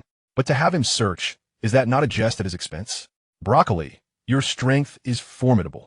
However, the divine water is unlike anything else. It does not equate to being invincible in power, but rather it awakens the latent strength of your spirit. You must deliberate carefully. Once consumed, your might will offer no assistance in overcoming adversity. Observing the gravitas with which the cat sage approached the matter, Boreklee regained his composure. The other did not appear to be fabricating tales. Consequently, the risks were too great. Has anyone throughout history ever consumed the divine water? and emerged unscathed? Never. Watching the cat sage's serious demeanor, Broccoli settled cross-legged upon the ground, resting his chin upon his hand, his mind a battlefield of conflicting thoughts. How perilous is the risk? Uncertain. Cat sage, how old are you? 800. Why do you suddenly inquire about this? The cat sage, puzzled, failed to notice the self-satisfied grin upon Broccoli's lips. Thus, the cat sage's assertion of since ancient times could only pertain to the last 8 centuries at most. The remainder is merely derived from historical records, the veracity of which is debatable. Moreover, given his already formidable prowess, he did not believe he would falter, coupled with the aspect of spiritual strength. While Broccoli may not possess the simplicity of Sun Wukong, he did possess a unique artifact. This item, while of little aid to general cultivation, offered unparalleled assistance to scientific endeavors and granted absolute dominion over those esoteric spiritual forces. By my word, Broccoli's resonant voice echoed powerfully in the stillness of the space. The cat sage sighed, turning to embrace his staff, facing the ominous clouds gathering outside the tower. His tone was notably somber. At the northernmost reaches of the world lies a dread labyrinth of ice. To obtain the divine water, one must traverse this maze. Within a deeper, shadowy cavern, it is not easily located. Furthermore, once one ventures inside, exit is not assured unless the divine water is found. At this juncture, the cat sage hesitated. Behind him lurked a monster, defying all conventional logic. Yet, for you, it may not pose a significant challenge. The cat sage turned, his expression lightening. What is the matter? Broccoli regarded the seemingly innocent cat sage, the creases upon his brow subtly shifting. Cat sage, you inform me it lies at the northernmost point of the world? Indeed. Unable to contain himself, Broccoli adjusted the gravity ring upon his wrist to a lower setting. With a sudden rush, Broly seized the neck of the cat sage, forcing him to turn and face the tower once more. Extending his hand, a beam of laser energy shot forth. Come now, you white cat, are you jesting with me? Point me to the edge of the world. Do you presume that my lack of formal education renders me ignorant? Speak, where lies the end of the earth? Otherwise, prepare for your demise. Broly's eyes glinted with murderous intent as he fixed his gaze upon the cat sage. His fury had reached its zenith. If the cat sage failed to provide a coherent answer, he would not hesitate to act violently. After enduring so much, his emotions were now boiling over, leaving him unable to restrain himself any longer. Should the cat sage continue with his cryptic responses, Broly might indeed lose control. As a Saiyan, Broly was not forgetful. He possessed a calm, adult mindset from a young age, always prioritizing his goals and attempting to manage his emotions. Raised in the comfortable environment of the affluent Dr. Brief, he had cultivated an air of sophistication. However, this did not imply genuine kindness. When provoked, he could be utterly ruthless. In the 3 days since arriving at Karen Tower, he had endured more indignities than ever before, and the cat sage's last remark had ignited a fire within him. I mean it, Broly growled, his eyes turning a deeper shade of crimson, baring his teeth. Repeat that. The cat sage clenched Broly's increasingly tight grip, his fur bristling, eyes wide with fear. I can use my jar to send you directly down there. You needn't go on your own. Broly paused, his hands instinctively loosening their hold as he took a breath. The cat sage hastily added, but can you let me down first? Fear gripped him. He had no desire to feel that proximity to death again. Broly's mood calmed slightly. Enough chatter, just take me there. The cat sage coughed a couple of times, begrudgingly leading him forward. That is the jar. Broly followed the direction of the cat sage's wooden staff and stared in disbelief. What distinguishes it from those 3 jars? Come, I will guide you, the cat sage replied, no longer daring to waste words, and led him directly to the jar. He extended his wooden staff and lifted the lid. You can descend from here. Peering down, Broly discovered it was indeed an ice cellar. After a moment of hesitation, he stepped forward. Before you go down, allow me to offer a warning. Beware of the darkness. Broly turned to him, puzzled. What do you mean? I cannot disclose it, but after traversing the glacial trials, you will encounter darkness. Just be cautious. They tend to ensnare you and lead you away from the super divine water. Pah! Enough of your mystical nonsense, Broly retorted, exuding absolute confidence. He feared no physical challenge. Yet the spectral elements still loomed in his mind. There exists a system, yet it plunged directly into the depths. The cat sage gazed into the jar, pondering the recklessness of this individual. After accompanying you in training for so long, is this truly the extent of your gratitude? Unbeknownst to the cat sage, Broly is not akin to Sun Wukong. The ferocious Saiyan essence within him has not been eradicated. had he not promptly clarified the situation and quelled Broly's wrath. He would have found himself lifeless by now. Ah, the turtle sage is indeed preferable. At the seaside, the turtle sage wore a smug smile. Old chap, do you now recognize my extraordinary prowess? Rising from his seat, he stretched languidly. The great turtle tilted its head in confusion. Turtle sage, what are you planning to do? Oh, it has been ages since I've exercised. I shall take a swim. In this chill, turtle sage, are you quite unwell? Ha! It is precisely because of the cold that one must invigorate their muscles. The turtle sage spoke with a significant tone, then proceeded towards the shore. Broly also arrived at a frigid locale. Before he could properly survey his surroundings, a familiar stench of decay assaulted his senses. Without needing to witness it firsthand, he instinctively recognized its source, his expression darkening as though he had just lost his parents.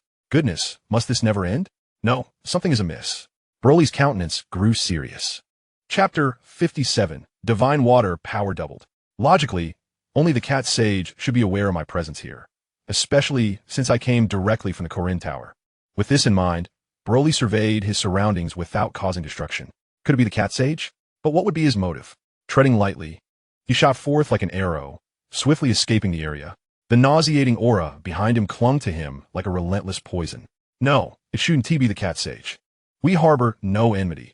He has no reason to act thus. Broly conveniently forgot that he had just grasped the cat sage by the throat, demanding answers. To now claim it was inconsequential was rather audacious. By the time the cat sage returned to inspect the jar, Broly had long since distanced himself. Alas, I neglected to inform him that once he discovers the divine water, he can return here, and I shall retrieve him. Cold sweat beaded on the cat sage's brow. That harbinger of death possesses such formidable strength. Surely he will not overturn this place. Initially anxious, the cat sage soon adopted a nonchalant demeanor. The one observing from above should be capable of handling the situation. If there were any issues, they would have intervened long ago. With this thought in mind, the cat sage settled comfortably beside the jar, clutching his wooden staff. Ah, I shall take a brief respite. It has been far too long since I last rested, and I am utterly exhausted. Meanwhile, Broly continued searching for traces of the divine water within the icy cavern, entirely disinterested in the lurking creature behind him. This endless ordeal was nothing but a waste of his precious time. The opponent's fighting style resembled that of a rabid dog.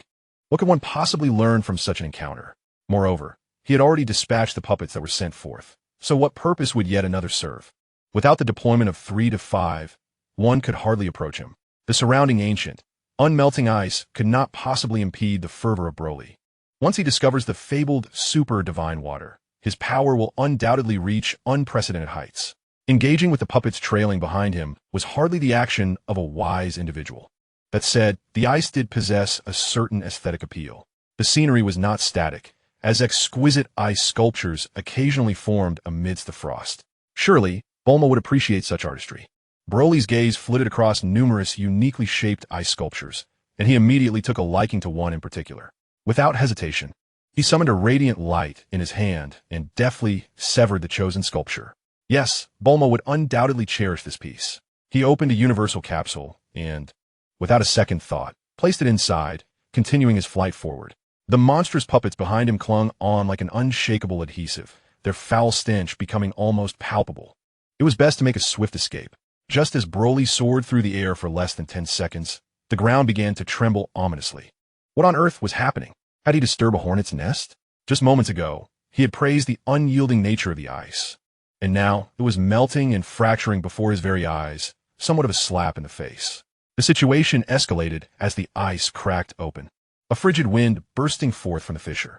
The gale whirled relentlessly, gathering the shattered ice shards into a form resembling a footless yet hand-bearing snow monster. What was going on? Why was there no peace to be found? And what was this snow creature? Muttering to himself, he remained vigilant. Within him, a satellite spun rapidly, coalescing energy in the palm of his hand in accordance with Broly's intent. He casually hurled the energy towards the snow monster's crimson eyes.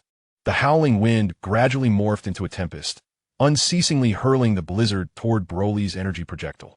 Yet, this was but a futile endeavor. Upon entering this realm, Broly had released himself from the constraints of the gravity ring, utilizing the techniques he had mastered to control his combat prowess. With a mere thought, he could unleash his full might in an instant. 6,000. Under the tutelage of the cat sage, He had honed not only his skills, but also his overall strength, which had seen a steady ascent. This trifling snow monster, it was entirely within Broly's expectations.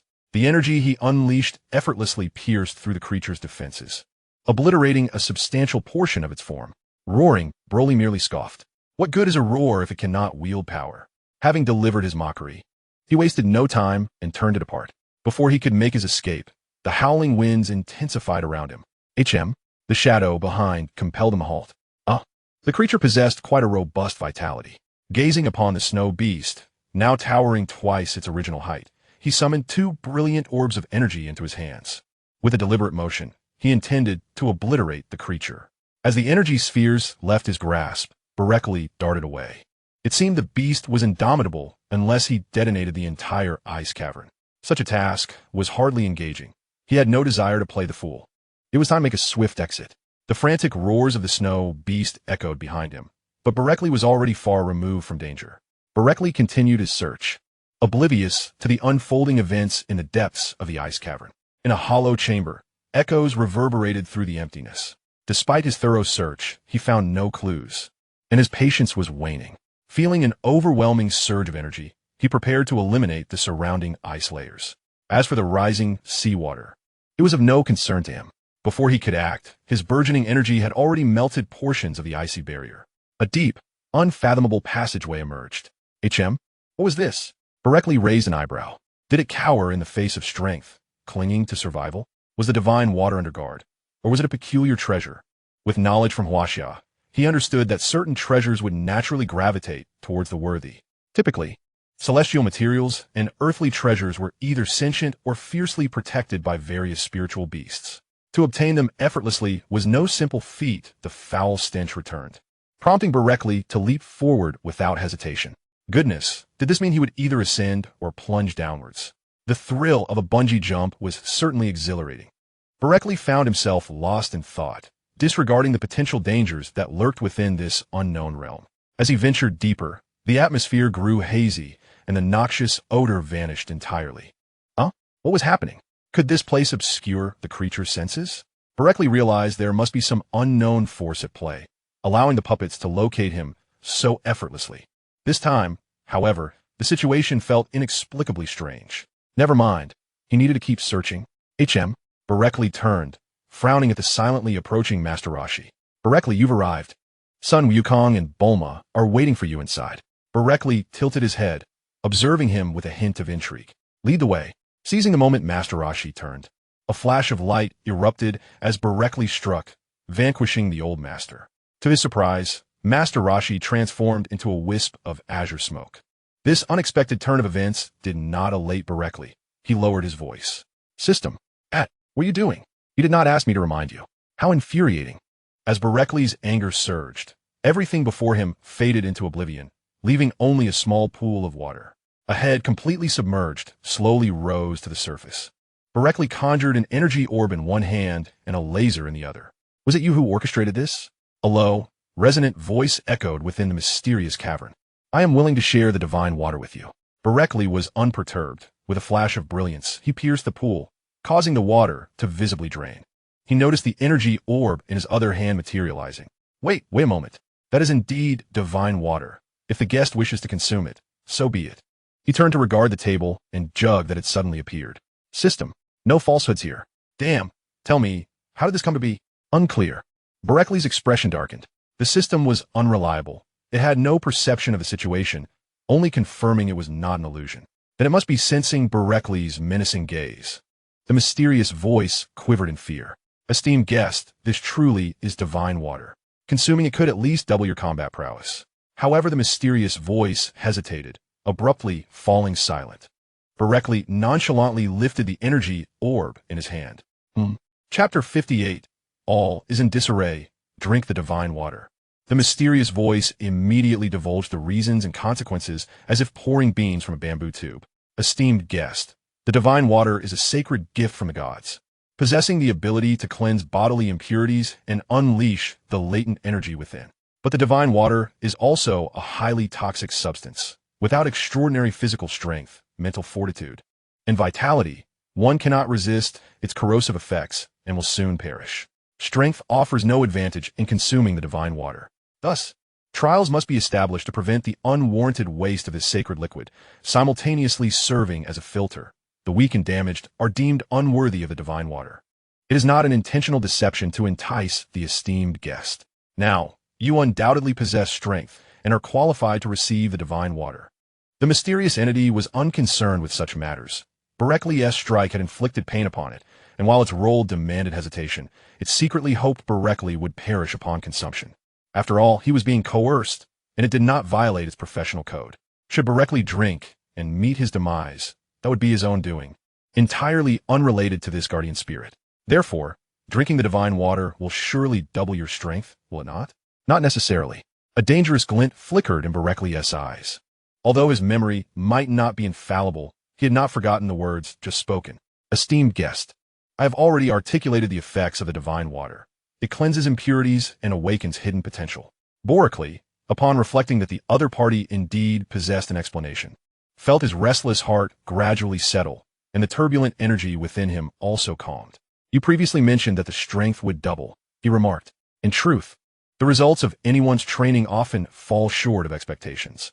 To put it simply, if your training grants you a strength of 10, you may only be able to exert 3 of it. A super genius might manage 4, while an unparalleled prodigy could reach 6. Therefore, once one endures the toxicity of the divine water, all the latent energy within can be unleashed, and the claim of doubling is bound to occur. However, there are exceptions in this world. Some anomalies do not conform to logic and can fully harness the energy acquired through their cultivation. Thus, I cannot ascertain whether it will indeed double, remain unchanged, or perhaps even multiply several times. Boreklee's eyes narrowed slightly. So, it follows that the effects of the divine water can actually be attained through training. Are there any side effects? There are none. The divine water is a gift from the gods. Apart from the trial of its toxicity, it bears no adverse effects. Boreklee pondered as he gazed at the water jug before him. To drink or not to drink, to partake seemed rather ordinary, while abstaining would make him appear cowardly, as if he were roasting himself over an open flame. What loss it would be! Why should he be like that curious cat, so consumed by curiosity? Shouldn't he simply walk away upon sensing something amiss? With a sigh of realization, he then sensed a discrepancy. How many people have consumed the divine water? He inquired of the mysterious guardian spirit. 14. And how many have managed to awaken their hidden energy? Not a single one. The response was delivered with striking clarity, causing Boreklee's expression to shift dramatically. His once fair complexion, illuminated by radiant light, now darkened to the hue of a coal pit. You speak with such fervor. Sir, you misjudge me. I have merely been recounting events without any emotional alteration. Boreklee's eyes narrowed further, a burst of energy igniting in his hands. I apologize, sir. It appears I was mistaken. I should not have recounted with such fervor. Only then did Boreklee lay down the energy sphere in his hand, satisfied. He had always preferred to persuade with reason. After a moment's hesitation, he deliberated once more. System? No issues detected. You may drink it, and it will significantly aid in enhancing your strength. Have you analyzed its components? Only partial components. By the way, you may retain some as experimental samples. Boreklee's already darkened countenance grew even more grim, akin to coal. He cast a glance at the water pool and, clutching the jug, took a decisive gulp. The system had assured him of its benefits. Given this, he was willing to take a gamble. Anyone could deceive him, but the system should not.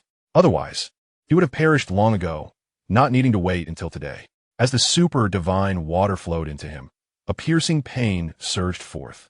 Goodness, does it hurt this much? The water skull did not depart, but instead observed silently. Even the unwavering willpower of Broly, the second of his name, was overwhelmed, causing him to writhe in agony. Time trickled by, both inside the ice cavern and outside the dissolving cave. A figure cloaked in black, with purple eyes and exuding a foul stench of decay, flitted about like a headless fly. He had lost the scent of Broly and was utterly unable to track him. The turtle sage sensed everything, aware that Broly had consumed the super divine water. His expression remained stoic. That substance was something he would never consider drinking. Sun Gohan, as the protagonist of the celestial realm, could consume it without consequence. Yet for him, as the one who imparted wisdom, the results could be unpredictable. He would never take such a risk, and having reached his current level of power, he no longer required such a thing.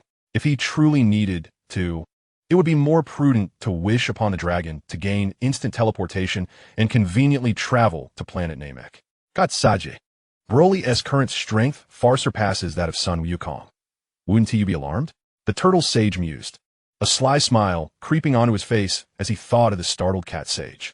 Turtle sage, are you once again plotting mischief against some poor girl? The great sea turtle glanced up and immediately caught sight of the turtle sage's shameless demeanor, retorting without a second thought. Nonsense, such slander is beneath me. I am a sage. How could I engage in such unrefined behavior? The great sea turtle scoffed, returning to its resting position, wherever the turtle sage roamed. Within 100 miles, there were no maidens left unscathed. However, reflecting on the current situation, even if King Piccolo were to appear now, Sun Wukong could effortlessly defeat him, leaving no opportunity for Piccolo to even make an entrance. Would the celestial beings not face doom then? Moreover, considering the implications, if Piccolo were to be vanquished, Sun Wukong would undoubtedly refrain from seeking the cat sage and would miss the chance to drink the super divine water. Pondering further, Sun Wukong's strength had now exceeded 300. Tao Bai Bai would surely not stand a chance against him. The turtle sage's countenance shifted dramatically. It's all in disarray, utterly disordered. Chapter 59. Eliminate him and return to Karen Tower. The great sea turtle gazed at the turtle sage in confusion, raising its head high. Turtle sage, what troubles you this time? Have you lost your mind? The turtle sage paid no heed to the great sea turtle. The rapid transformations unfolding before him were too overwhelming. Sun Wukong had only just claimed the runner-up position at the World Martial Arts Tournament, and he had initially overlooked this fact. However, after the incident involving Broly, he immediately sensed something amiss. Other matters could be set aside. Yet if King Piccolo were to be directly slain by Sun Wukong or Broly, the ensuing events would surely be entertaining. Without a moment's hesitation, it is evident that Short Flute has perished, leaving no one but the likes of Krillin. Thus, the celestial beings are no more. Furthermore, under the devoted guidance of Boreklee, Sun Wukong would certainly not remain oblivious. Consequently, the subsequent relationships with the King of Worlds, the Great King of Worlds, and the God of Worlds may not flourish as they once did. As for what follows, the turtle hermit need not ponder. One can readily foresee the grave repercussions that lie ahead. I have thoroughly upended the Dragon Ball universe. What shall come next? It is not imperative to possess those entities. After all, this realm exists solely to serve that singular purpose. Yet, the current predicament is chaotic. If discovered, his plan shall be thwarted. What to do? No, it is essential to devise a solution. The turtle hermit anxiously paced along the seaside, contemplating strategies, leaving behind a bewildered sea turtle gazing innocently at him. Krillin remained diligently training, indifferent to the turmoil, while Launch was still indoors preparing a meal. As anticipated by the turtle hermit, Karen Tower and the cat hermit were indeed astounded by the energy released from Boreklee's innate essence. Gripping his wooden staff tightly, the cat hermit's eyes glazed over, his body trembling slightly. I seem to have glimpsed the energy within Boreklee. Yet, why is it so formidable? At least 10 times stronger than now. But how is this possible? How can his physical form harbor such immense energy? And why is it embodied in a gorilla? What on earth is transpiring? The cat hermit, in a state of shock, approached the 3 jars nearby. Alas, time had passed, and he was not present here. No. A sudden chill coursed through the cat hermit. Even if he were here, he would not permit me to witness his past and future, especially since he harbors no belief in the future. Hesitant, the cat hermit squatted back beside the jar. Should he fail to guard it? Once Boreklee, the harbinger of death, catches wind of this, he would not meet a favorable fate. At this juncture, he should be on the verge of completely absorbing the super divine water, preparing for his resurgence. I hope he returns to the landing position. Alas, what a hasty individual. Refusing to allow me to finish my thoughts, the cat hermit slowly closed his eyes. When it came to Boreklee, he was genuinely terrified. To seize one by the throat at the slightest provocation is a sign of abnormality if one is not afraid. In the icy cavern, Boreklee finally managed to rise. Struggling to his feet, ignoring his disheveled appearance, he glared fiercely at the head emerging from the center of the pool. Is this the toxicity you spoke of? The fearful voice of the guardian spirit echoed once more. But your strength has increased, has it not? Boreklee's furious expression faltered momentarily. He had just overcome the ordeal and had yet to fully grasp the sensations. After a careful examination, he muttered, "Nonsense. I feel nothing beyond a surge of energy. There is hardly any substantial change. Just after drinking, he sensed something amiss. System: my strength. Name: Boreklee. Combat power: 20,000. Energy: 9,999. Vitality: 999,999. Techniques: unknown. Skill: mastery of the stars. Boreklee's countenance reflected his distress. He had not achieved a single increment. Yet, this was not the crux of the matter. The enhancement of his prowess had transpired unbeknownst to him. Even his dominion over his own body was remarkably inadequate. Moreover, his combat power was discordant with his energy levels. System: the vital energy has undergone some alterations. Your physical form has also been partially developed. I feel nothing. That is due to your lack of training and development. He clenched his fists tightly. You may return now. He coldly instructed the enigmatic guardian spirit before him. Boreklee soared into the heavens. Was it true that he had not mastered his own corporeal form? Was there not someone outside who could assist him? Ultimately, he bore no blame for these circumstances. Boreklee had not comprehended that it was his possession of the system that afforded him such clarity and understanding of his own body. His belief that he lacked control over his physical form was merely a matter of perception. It was akin to an individual who possessed the strength to lift 100 pounds, yet was convinced they could only manage 40. Presently, Boreklee believed he could only lift 40 pounds, while the system informed him he could indeed lift 100. Thus, a significant disparity ensued. The activation of the super divine water had left him utterly unprepared. Now, as Boreklee burst forth from the cavern, he encountered a headless, black-robed puppet with violet eyes, flailing about like a headless fly. Indeed, it was as anticipated. However, the strength of this opponent was alarming. System: 12,000. Boreklee's expression shifted dramatically. What was the meaning of this? How had it reached 12,000? Furthermore, prior to consuming the super divine water, his strength had been merely 6,000. Did this imply? Additionally, upon exiting from the turtle sage's abode, he had been pursued by an adversary with a strength of 8,000. Observing the foe rushing towards him, Boreklee's face contorted with fury. He had originally intended to refine his skills through this encounter, but now he entirely abandoned that notion. You scoundrel! Who is the wretch hiding behind you, capable of conjuring a puppet with a combat power of 12,000? Why not confront me directly?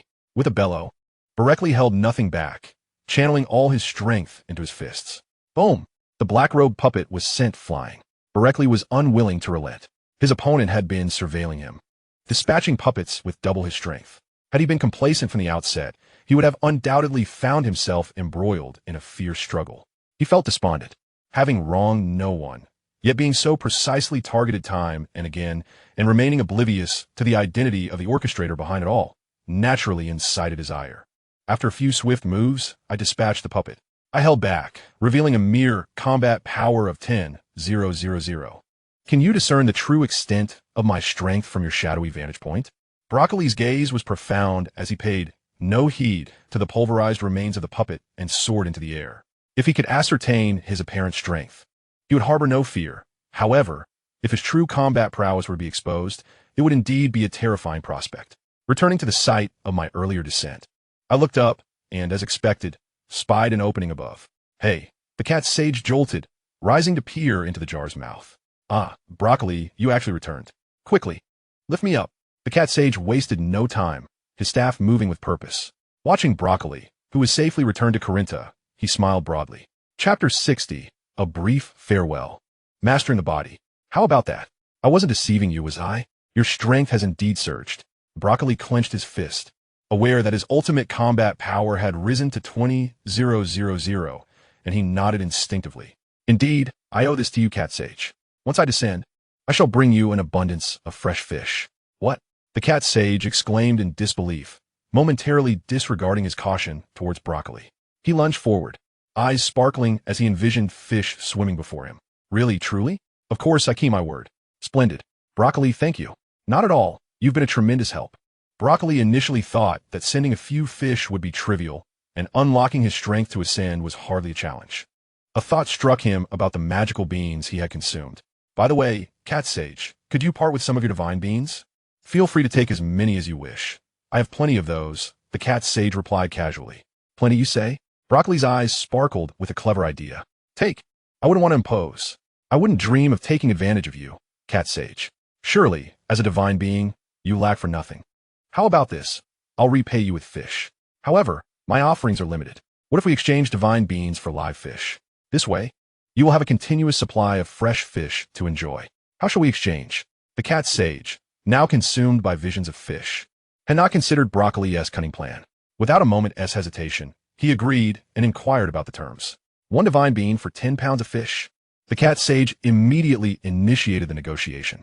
That won't do. It must be at least 20 pounds. Seeing the cat sage's eagerness, Broccoli thought about how much fish he could catch from the sea and agreed without hesitation. Very well, then, it shall be 20 pounds. The cat sage casually remarked, intending to haggle with Broccoli, but to his surprise, Broccoli readily acquiesced. He stood there, momentarily stunned. What happened? The cat sage leaned his staff against his shoulder and, with his free hand, tugged at his whiskers in frustration. This is a tremendous loss, an outrageous one at that.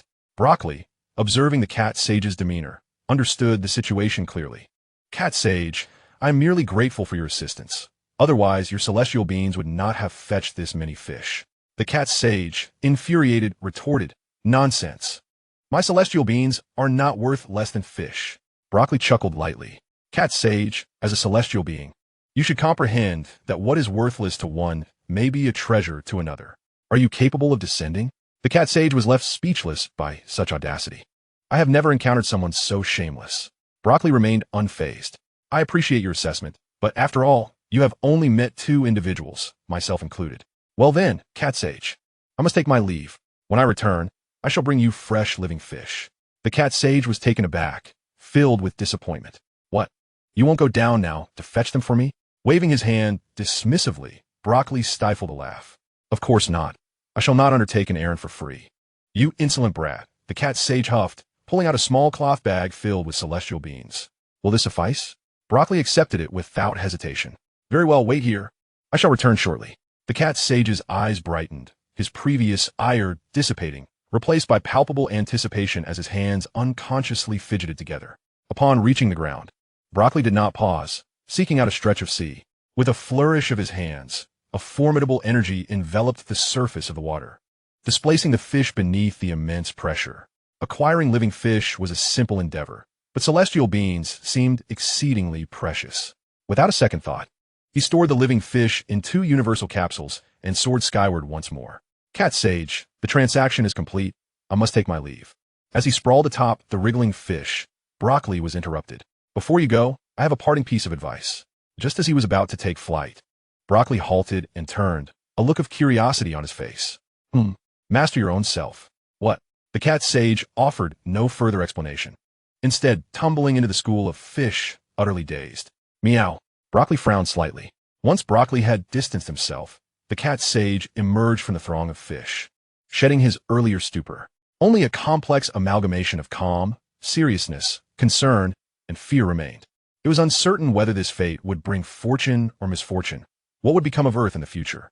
Broccoli bid farewell to the cat sage, soaring freely amidst the heavens. With a long howl, he swiftly traversed the sky. The puppet should not be able to catch up so quickly. I can revel in my freedom for a couple of days. As the thought of this pleasure arose, Broccoli could no longer contain himself. He had never truly indulged in play in this world. Presently, no task could be easily accomplished. It would be better to relax for a while. Although the cultivation in this realm differed from his previous understanding, a balance of tension and relaxation should pose no issue. Resolute in his decision, Broccoli descended upon a mountain peak. He did not rush to seek out others, instead casually searching for a pristine, clear river. Upon rounding a visual obstruction, he found expansive view ahead. Yet, Broccoli could scarcely believe his eyes. In the distance, upon a large stone by the riverbank, sat an elderly man with flowing white hair and a robust physique, clad in short sleeves, engaged in fishing. Broccoli had not detected his presence at all. Oddly enough, could there be a sage residing here? Quietly approaching the man, Broccoli noted that the elder's wrinkled face remained utterly still, as if he had not perceived Broccoli's arrival. Choosing not to disturb him, Broccoli quietly observed as he fished. However, as he watched, he soon sensed something amiss. Rubbing his eyes, he discovered that the old man had vanished. Suddenly standing, he heard a soft voice. Do not make a sound, otherwise the fish will be frightened away. Broccoli was taken aback and obediently sat down, redirecting his gaze to the shimmering surface of the water, where the fish were clearly visible. Senior, he called, I'm merely an old man fishing. Your Your heart is not at peace. What? Broccoli stared wide-eyed at the elder. Not at peace. Why would it not be? I'm not thinking of anything. Then why not give it a try? The elder offered him a fishing rod. Shaking his head, Broccoli replied, Old man, I can catch fish myself. Huh, is that so? Then how can you fulfill your desires if your heart is not tranquil? The elder lifted his rod, successfully reeling in a fish. Broccoli was taken aback. A tranquil heart leads to success. He smiled faintly. I appreciate your guidance, elder. I shall give it a try. In both his past and present lives, Broccoli had never fished before. Imitating the elder's technique, he successfully completed the initial step. However, he had no real skill. Though he restrained his strength, he clutched the rod firmly to prevent it from slipping. You need not exert yourself, so relax your entire body. With a confident smile, Broccoli replied, Elder, while I may not know how to fish, I possess strong control over my own body. I'm not straining, yet your muscles are tense. Broccoli turned to look at the elder. By gripping the rod this way, the hook is in a state of agitation at the bottom of the water. The fish will not bite. The fishing rod is akin to your body. You have yet to master it. Borekee's body trembled. His gaze fixed in astonishment upon the elderly man. Mastery, control, could it truly be achieved in such a manner? Elder, do you practice cultivation? No, I merely fish, departing promptly each day and returning home on schedule. For 60 years, I have braved the elements without fail. Beyond that, I possess no other skills. Boreklee gently closed his eyes, meticulously reflecting upon the elder's words. The tension in his muscles did not indicate a superior control over his body. A restless mind yields no accomplishments. The elder's clear and tranquil voice resonated once more in his ears. Chapter 61. 5 Elements Mountain, Supreme Laojun. Do not be anxious. Take a deep breath, then exhale slowly. No, it should be a robust, deep breath, followed by a gradual release. Regardless of the elder's instructions, he dutifully complied. Once his mind was utterly calm, he felt as though he had merged with his surroundings, the gentle breeze, the warm sunlight, the rustling leaves, and the murmuring stream. What is this? Look up at the sky. Boreklee obediently followed the command. Suddenly, a look of ecstatic joy illuminated his face. One must calm the spirit, neither elated by external circumstances nor despondent by personal woes. Upon hearing this, Boreklee inhaled deeply once more. Your focus remains insufficient. Remember, cultivate essence to nourish chi, and let chi nurture spirit, guiding the essence with the spirit. Hearing such sage advice, Boreklee felt a profound respect welling within him. Indeed, sir. The elder remained unmoved. Quietly continuing his fishing, Boreklee silently contemplated the insights he had just grasped. To fish, one must concentrate solely on fishing. He immediately focused his mind, casting aside all thoughts of cultivation. Close your eyes and delve your spirit into the depths of the water. Are the fish approaching your hook, hesitating to bite? Wait patiently until it takes the bait. That is the moment to strike, swiftly, accurately, decisively. Now, Boreklee followed the elder's guidance, swiftly lifting the rod. He had caught a fish. Continua. Thus, the afternoon unfolded, with Boreklee both fishing and cultivating. This form of cultivation was no less valuable than that taught by the cat immortal. The cat immortal had instructed him in mastering the environment, while the elder imparted the art of guiding essence with spirit, merging oneself with the scenery. Very well, I must return. Boreklee rose, bowing respectfully. Thank you for your guidance, sir. The elder reeled in the fishing line, bending to lift 2 lively fish from the baskets. Ha, young man, learn from nature and seek knowledge within your own heart. Boreklee straightened, bowing earnestly once more. Indeed, upon arriving here, he had solely focused on seeking various reclusive masters for instruction, never considering this method, the ancient practice esteemed by sages of the past. Let us depart. Boreklee remained until the elder had completely vanished from view, then returned his gaze to the river flowing beneath his feet. With a fierce glare, a divine light suddenly emerged, causing the river to inexplicably erupt. Mastering the physical form, it became evident how this was achieved. Casually lifting a large boulder above his head, he forcefully stomped down on another stone beneath his feet, propelling himself into the air to land on the next stone. This cycle continued until he vanished from sight. Boreklee maintained this rigorous practice until his physique displayed no visible muscles whatsoever. However, when the need arose, the latent power within him could be unleashed in an instant. Half a year later, amidst a mountain enveloped in a shroud of black mist, Boreklee stood quietly, cradling a massive stone. System, report my strength. Name, Boreklee. Combat power, 30,000. Energy, 9,999. Vitality, 9,999. Techniques, unknown. Cultivation method, mastery of the stars. Taking a deep breath, he pondered how, despite not having increased his vitality in any measurable way, his strength had surged by 10,000 and even beyond. A golden light flickered in Boreklee's eyes. Has the research borne fruit? The 300-scale energy block and the prototype biological battlesuit have been developed. Over the past 6 months, Boreklee had devoted himself entirely to cultivation, neglecting the progress of the system's research. This endeavor was merely a matter of permutations and combinations, requiring little of his attention, merely providing direction for the system to follow. Now that the design and manufacturing route had been established, everything seemed secure. With these developments, his physical cultivation method had also begun to take shape, though it still lacked certain elements. With this thought, Boreklee narrowed his eyes and strode forward. System, are you certain this is the location? Indeed, measurements confirm this is the correct place. Boreklee's silhouette flickered in the black mist. Is the fire of flame mountain transmitted from here? How intriguing. I wish to discover what it truly is. As he traversed the mist, a towering gate materialized before him. Boreklee frowned. This defies logic. The mountain was clearly visible before entering the mist, where even the clouds atop the peak could be seen. Yet, having passed through the mist, he now faced a monumental portal. The portal before him loomed impossibly high, its summit obscured by dark red clouds, surrounding him in a veil that rendered visibility impossible. Flanking the gate were 2 stout, red pillars. Strangely, despite the obscured summit, 3 large characters faintly emerged on the gate. 5 Elements Mountain. What on earth is this? 5 Elements Mountain? The Buddha? Boreklee scoffed at the absurdity of it all, raising his foot to deliver a kick. With that, the gate swung open.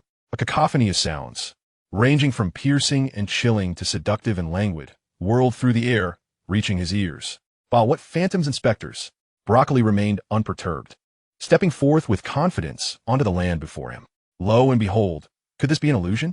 Before him lay a narrow, winding path, its end obscured, flanked by sharp stone pillars. Not far ahead, a precipice loomed, demanding a leap to cross.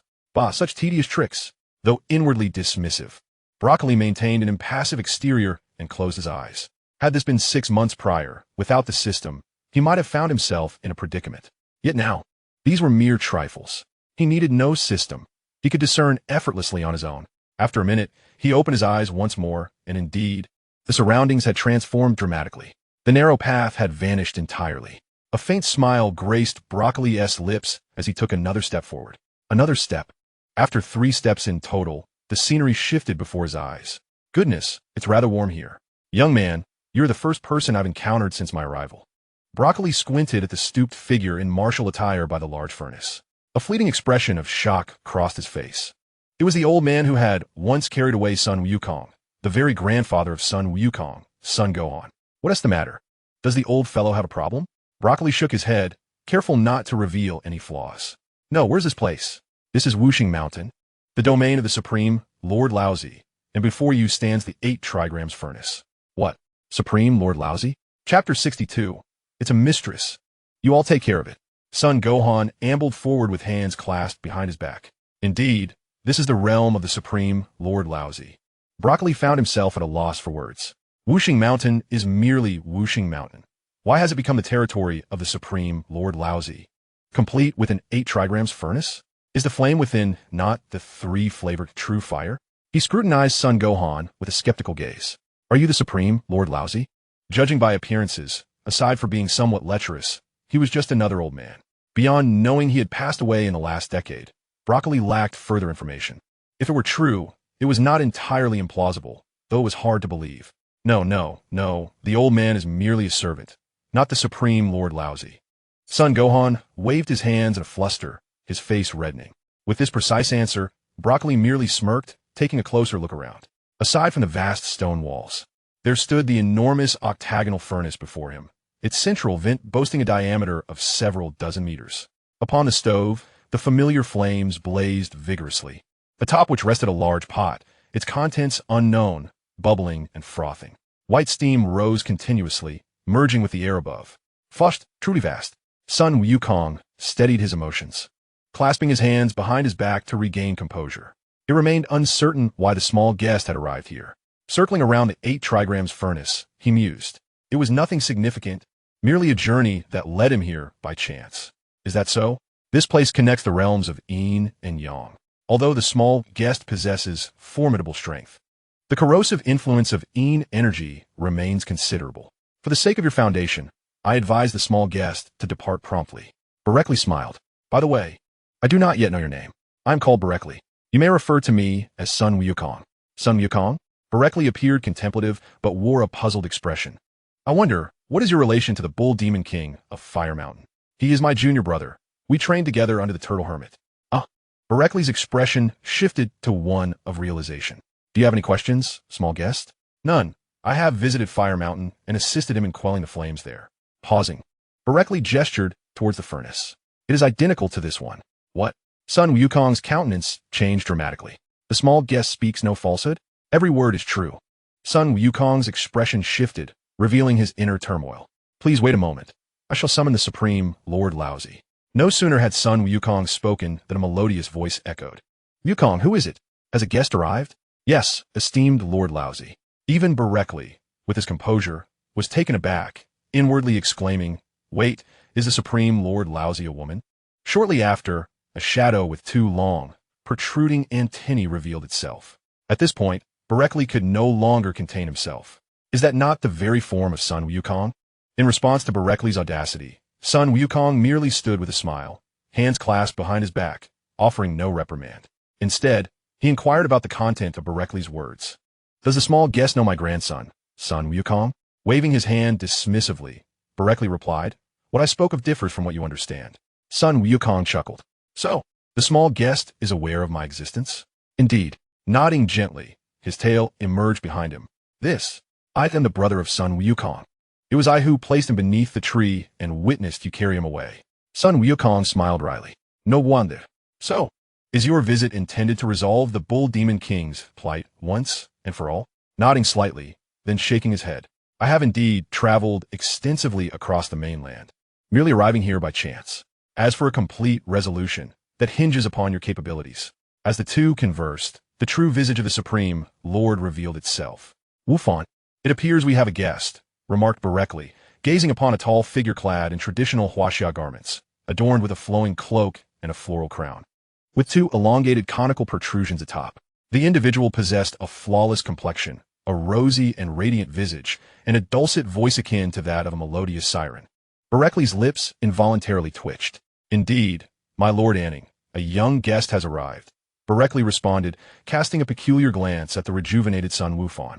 Initially, he found it strange that a servant, in the presence of his master, exhibited neither fear nor deference, engaging in discourse with such composure. Now, everything became clear. This was no mere master and servant relationship, but rather that of paramours. Does he have any matters to discuss? In response to Lord Anning, the young guest indicated that the bottom of the Bagua furnace has once again leaked, allowing the Yin fire to permeate the mortal realm. The expression of the Supreme Lord changed drastically. Is that so? No wonder I have found the pasta I prepared recently lacking in flavor. It appears the fire's intensity has diminished. Boreklee was rendered speechless. Truly, the exalted deity differed from the ordinary, as his foremost concern was the palatability of his culinary creations. Fortunately, Sun Wufan remained astute. However, my Lord Anning, the Yin fire has indeed infiltrated the earthly domain, extending even to the flames of the distant Flame Mountain on the other side of the earth. The Supreme Lord exclaimed in astonishment, thus, It must be that the base of the furnace has been breached. This poses a dilemma. If it were merely the walls of the furnace, I might devise a solution. But for the base, one must enter from the center. Boreklee, while listening to their exchange, cast his gaze upon the furnace. Can it not be extinguished and then repaired? Sun Wufan replied solemnly, It is not so simple. The fire of the Bagua furnace cannot be extinguished. What? If the fire of the Bagua furnace is extinguished, chaos will ensue in both the realms of hell and the mortal world. What? The realms of hell? The mortal realm? Is there also a divine realm? Indeed there is.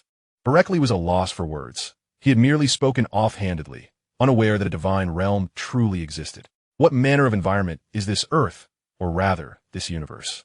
The Supreme Lord, however, appeared invigorated by the revelation. Yet, I find this rather intriguing. Perhaps we should experiment with this situation. Sun Wufan interjected urgently, "My lord Anning, how can you utter such words? If the flames are extinguished, rekindling the fire of the Bagua furnace would require at least 2 millennia, during which both the mortal and hell realms would descend into chaos. The Lord of Hell would be overwhelmed."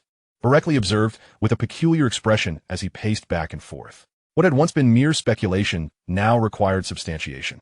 A servant daring to speak so freely to the Supreme Lord was indeed remarkable. At long last, the Supreme Lord Laozi cast his gaze upon Boreklee. Do you have something to discuss?" he inquired. "What should we do? The smoke must not dissipate, yet we also need to access the furnace's depths to mend the flaws. You are the overseers here. Do you intend to evade responsibility? If this situation spirals out of control, the mortal realm will surely descend into chaos." Boreklee, adept at practical application, directly employed this term. "There is but one solution." Laozi furrowed his brow, lamenting. Chapter 63, Boldness, the Entrance of Fire. What solution? Boreklee remained unyielding, displaying not an ounce of reverence. The celestial being before him posed no threat. He regarded him with disdain, thus rendering any notion of respect irrelevant.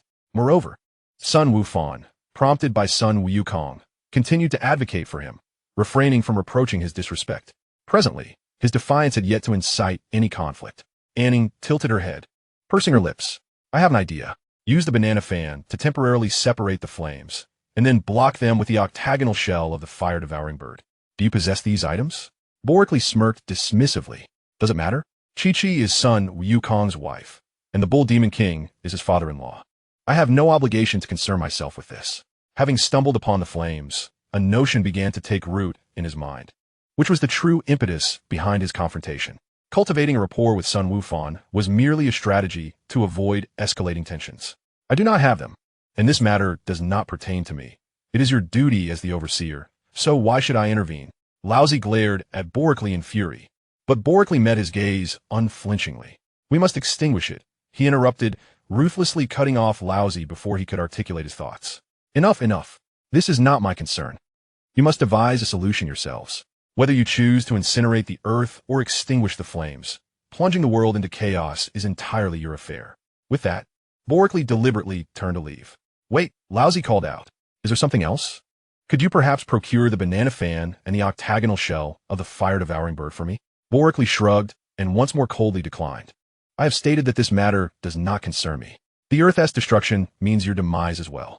Rest assured, by the time your fire engulfs the entire Earth, I shall already be dead." Laozi exchanged a glance with Sun Wufan. "Then what do you seek as compensation?" Boreklee exhibited no hint of evasion. He pointed toward the 8 trigrams furnace. "Just grant me a portion of your flames." "Absolutely not," Laozi responded without a moment's hesitation, rejecting Boreklee's request. "Very well," Boreklee retorted, turning to leave once more. Behind him, Sun Wufan's voice rang out. "Lord Anning."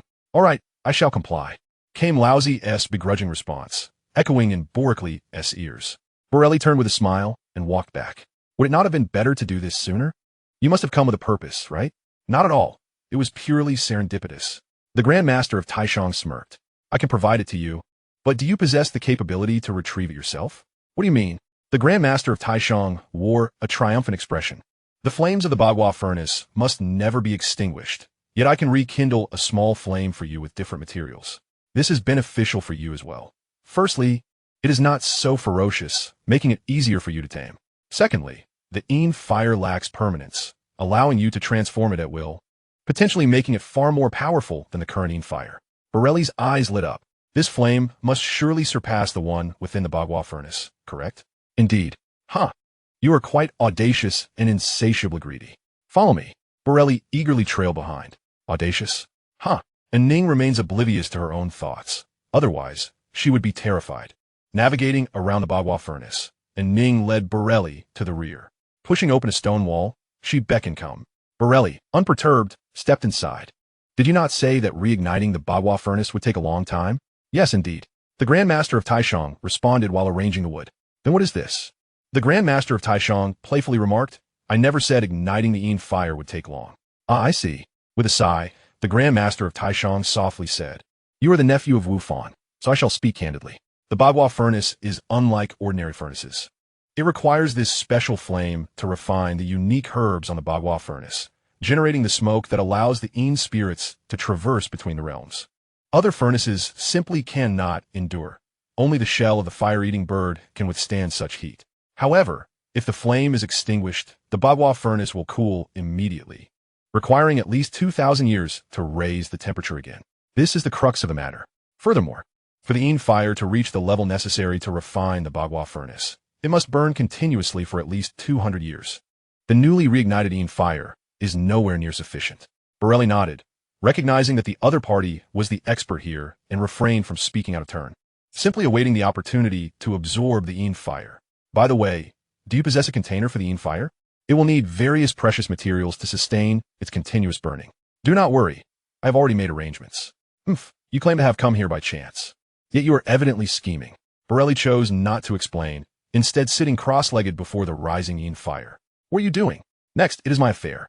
Once I absorb the nether fire, I shall naturally assist you in retrieving the banana fan and the 8-angled eggshell of the fire-eating bird. Boreklee replied nonchalantly, closing his eyes to channel the energy within him. Without the aid of this energy, he would not dare to engage in such a venture. His physical form had yet to attain the strength to fear nothing. What? You speak of absorption? At that moment, Taishang Laojun only then comprehended Boreklee's intention, his eyes widening in disbelief. It was beyond mere audacity. It was akin to an old immortal consuming arsenic, as if he wished for a shorter existence.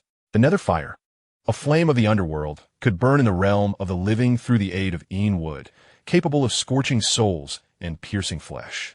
This child, she admitted, harbored immense energy within. Yet, to expect to absorb such a unique flame from the depths of hell was sheer folly. Child, you cannot engage in such recklessness. If you were to perish, how would I find someone to gather materials for me? Taishang Laojun urgently cautioned Boreklee.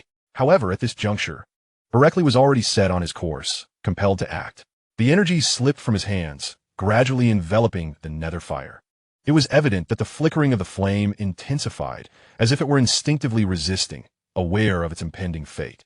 You shall not escape, Boreklee snorted coldly, accelerating the spin of the energy as the pressure upon the nether fire grew stronger. Boreklee understood that this was a path of immense potential. Should he navigate it successfully, his future would be infinitely brighter. Thus, he was determined to exert every ounce of his strength. Yet in the blink of an eye, beads of sweat began to form on Boreklee's forehead, and his breath quickened. His hands tightened with exertion. It was unfortunate that despite its feebleness, subduing the nether fire proved to be an arduous task.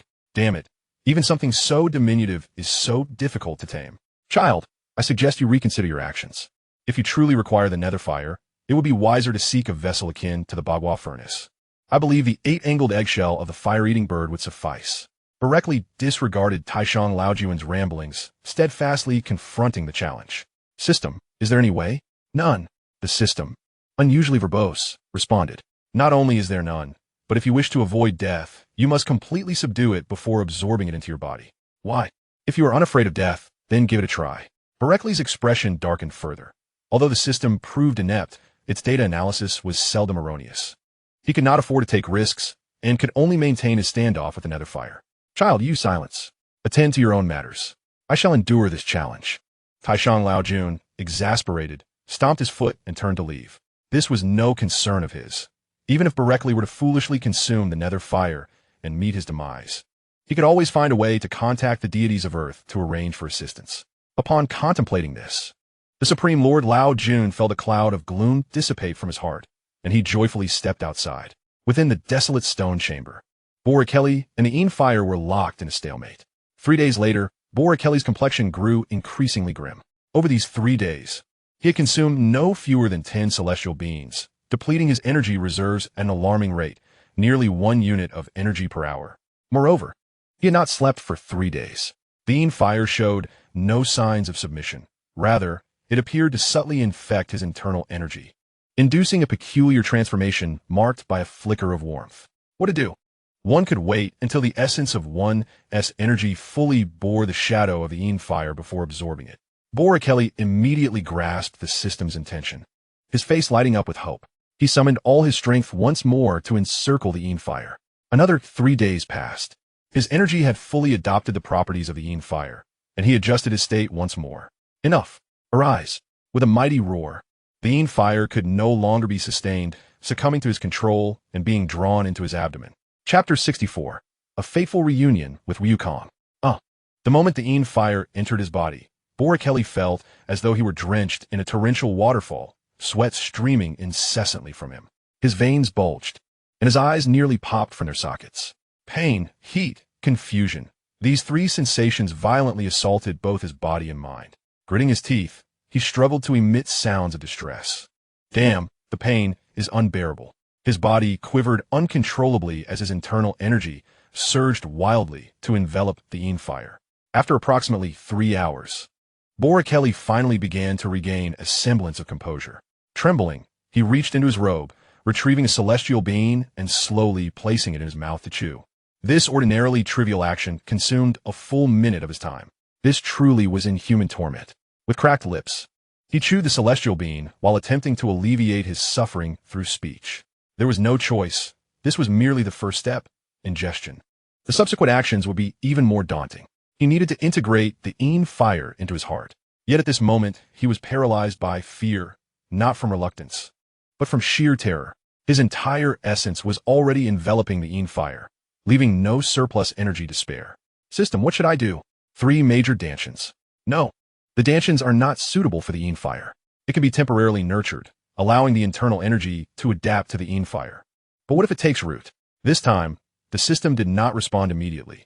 Instead, it fell into a prolonged silence. After analysis, the probability stands at 87. Boreklee was rendered speechless. Under normal circumstances, he might have cursed and vented, knowing that the system understood his nature. However, in his current state of agony, he lacked the strength and energy to engage in such pursuits. There are no alternatives left. Maintain this state until adaptation occurs, until you can truly connect. Despite feeling utterly powerless, Broccoli's countenance darkened upon hearing the system's words, leading him to firmly reject the notion. No, if that were the case, I would become utterly incapacitated. That is not the case. Your current physical form can overpower the average individual. Can I fly? Not feasible. Can I defeat the approaching monster? No. Then it is out of the question. Broccoli categorically dismissed the suggestion. If all his energy were restrained, what would happen when he ventured outside? He had not forgotten that there was an insidious presence lurking in the shadows. If he were to lose his power, he would be like a fish on a chopping board, vulnerable to slaughter. The system has no alternative. You must either connect now. Damn. Are you wishing for my demise so that the next master can take over? That could also be an option. Broccoli sighed, deciding not to engage in a futile argument with the system. Tilting his head in deep contemplation, he realized that the vital energy within him was maintaining the Yin fire without harming his physical form, which rendered him incapable of mobilizing even a fraction of that energy. Transferring the Yin fire to his dantian would be akin to calling upon meteors and satellites to bear the burden. According to the system within his dantian, the meteors and satellites would be tangible, capable of containing this minor Yin fire, albeit a restrained form of it. And they had long since adapted to the properties of the Yin fire, so the challenge should be manageable. His concern, however, lay in the possibility of the Yin fire taking root within the dantian, which would spell trouble. Alas, why can I not control my own body? He sighed heavily, realizing that there was no one to guide him. Gathering his focus, he gritted his teeth and resolved to follow the system's advice. If he retained his strength and was pursued by the puppet clad in black robes with purple eyes, it would be a dire situation, potentially leading to his demise. This was entirely different from the suppression of gravitational rings. That pressure could be released at will, but if all his energy were used to restrain the Yin fire, he would be left without a solution. Once again controlling the vital energy within, he directed the Yin fire toward his Zhong dantian. There was no choice. This was the most suitable dantian, and the support from the upper and lower dantians would be swift. As the Yin fire entered the Zhong dantian, the rotation speed of the meteors and satellites within the 3 dantians suddenly accelerated. What was happening? Was it beyond my control again? What then was the purpose of my cultivation? Broccoli gazed helplessly at the transformation occurring within his dantian, tears nearly welling in his eyes. All of this surpassed his understanding once more. His distress did not alter the changes within the dantian. From the upper and lower dantians, clear silver threads extended outward, directly connecting to the satellites and meteors in the Zhong dantian. The Zhong dantian was not idle either. Once the threads connected, it too extended silver threads, tightly entwining the Yin fire. No, stop, please don't, this cannot be. Boreklee observed that the Yin fire was ensnared in his central dantian like a rogue, and he called out in distress. If the Yin fire were to be completely trapped within the central dantian, it would inevitably take root. However, that was not his intention. Regardless of its sinister nature, Yin fire is still fire, a unique flame at that. If memory serves, the heart corresponds to fire, the lungs to metal, the kidneys to water, the liver to wood, and the spleen to earth. The rightful place for the Yin fire should be the heart. By mobilizing his vital energy, he incessantly interfered with the satellite within his central dantian. Fortunately, that satellite, which he could not control, could still be influenced by his vital energy, allowing it to loosen its grip on the Yin fire. What is this situation? Why do I feel as though there are increasingly strange phenomena within me? Aside from the vital energy, there were no signs of rebellion. Everything else was beyond his grasp. It was only after achieving a fleeting balance that he finally exhaled in relief. Not too bad. I shall address it later. Boreklee stood up, dusted himself off, and raised his hand to sniff. It reeked, offering a self-deprecating comment. He left the stone chamber without a second thought.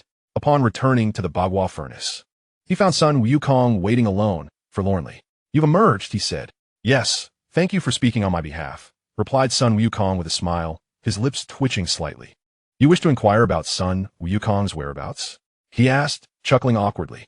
Indeed, after that full moon, I have not seen him again. Nor do I know how he fares now, Sun Wukong lamented. Rest assured, he is thriving, wandering and cultivating his skills, nearly unmatched among mortals. He is currently training under Master Rashi, and I shall keep a watchful eye on him. Sun Wukong immediately bowed in gratitude. Thank you very much. No need for thanks. He is, after all, my elder brother. Huh?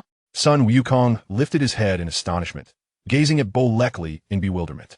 But Wukong should be 13 now. Indeed, we are twins. He is the elder, and I am the younger. Then you, fear not, Sun Wukong, like myself, will remain unchanged until adulthood. Sun Wukong let out a bitter laugh. Initially, Boreklee had claimed to be the one who released Sun Wukong, so it seemed logical that this young man, named Boreklee, should be older than Sun Wukong.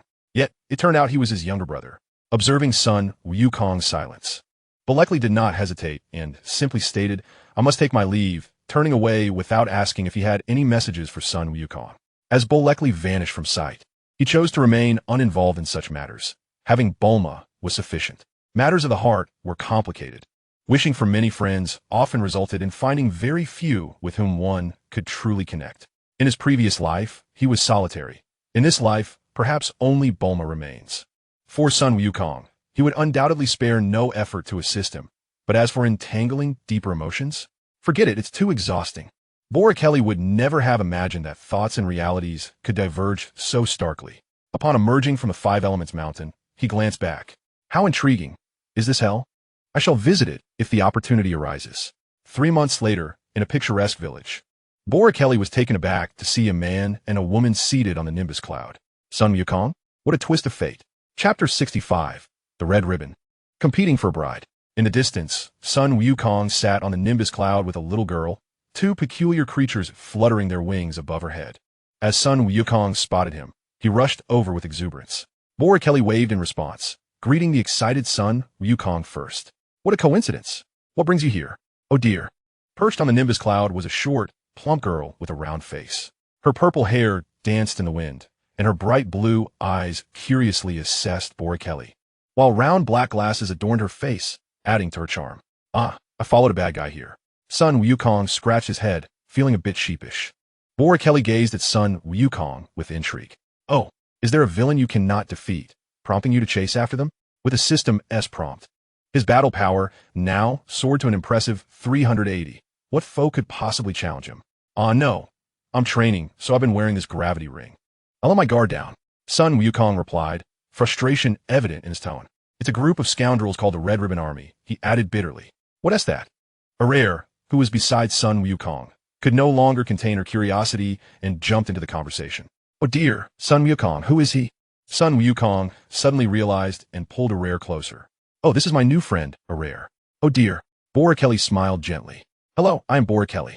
Arare tilted her head adorably. Oh dear, I am Arare, but you can call me Ding Xiaoyu. Is that so? Nice to meet you. You're quite adorable. Oh dear. Shall we play with some poop? Boreklee's expression darkened. Was this meant as a compliment, or was she simply not quite right in the head? No, thank you. Oh dear. Noticing the puzzled expression on the little girl's face, Boreklee quickly turned to Sun Wukong. So what brings you here? Sun Wukong slapped his forehead, his eyes sharpening. Right? That fellow stole my Dragon Ball. Boreklee was taken aback. Stole a Dragon Ball? Ever since that incident, he had lost interest in the Dragon Balls. The cat sage once remarked that glory must be achieved through one's own efforts. Perpetual reliance on the Dragon Balls is hardly commendable. Broly expressed skepticism, suggesting that the Dragon Ball's miraculous powers likely stemmed from the rules of this universe. Overuse would inevitably lead to significant troubles. Yet now, it appeared that someone was attempting to seize the Dragon Balls. Ah, indeed, Pilaf and his companions once harbored ambitions of snatching the Dragon Balls as well. Goku, you should hurry, Broly urged. Very well, Goku replied, but just as he prepared to depart, Broly immediately intercepted him. Aren't you going to remove the gravity rings? No need. They are merely cunning. They cannot defeat me. I don't require the gravity rings to be lifted. Broly suddenly grasped the logic behind this. It made sense indeed. Then take care, he cautioned. All right, Goku responded, and Broly paid him no further heed, descending directly into the village. After a brief assessment, Broly considered Goku's training, which was still rather rudimentary. Should he send him to the cat sage for further refinement? The thought crossed his mind, but was quickly suppressed. After all, Goku was his younger brother. It would be undesirable for him to remain weak. In the pursuit of mastery, he felt a tinge of impurity compared to his younger sibling. Perhaps I shall address this later, he mused. For now, let him focus on locating the Dragon Balls. I must return to the deserted island and resume my scientific research.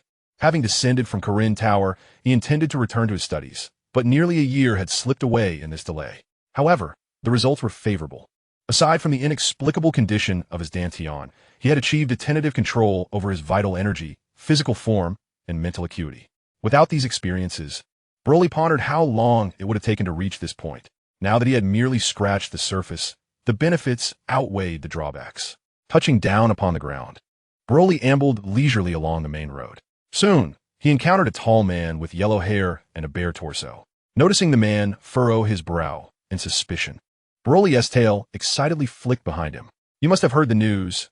You and that little brat are in cahoots, the man asserted. Broly paid him no mind, swiftly appearing before him. What? The man had just readied himself for confrontation when Broly deftly incapacitated him with a single finger jab. Removing the backpack from the man's back, he discovered 3 Dragon Balls. Well, I'll keep these for now. Let Goku seek the rest. This way, I have a safeguard.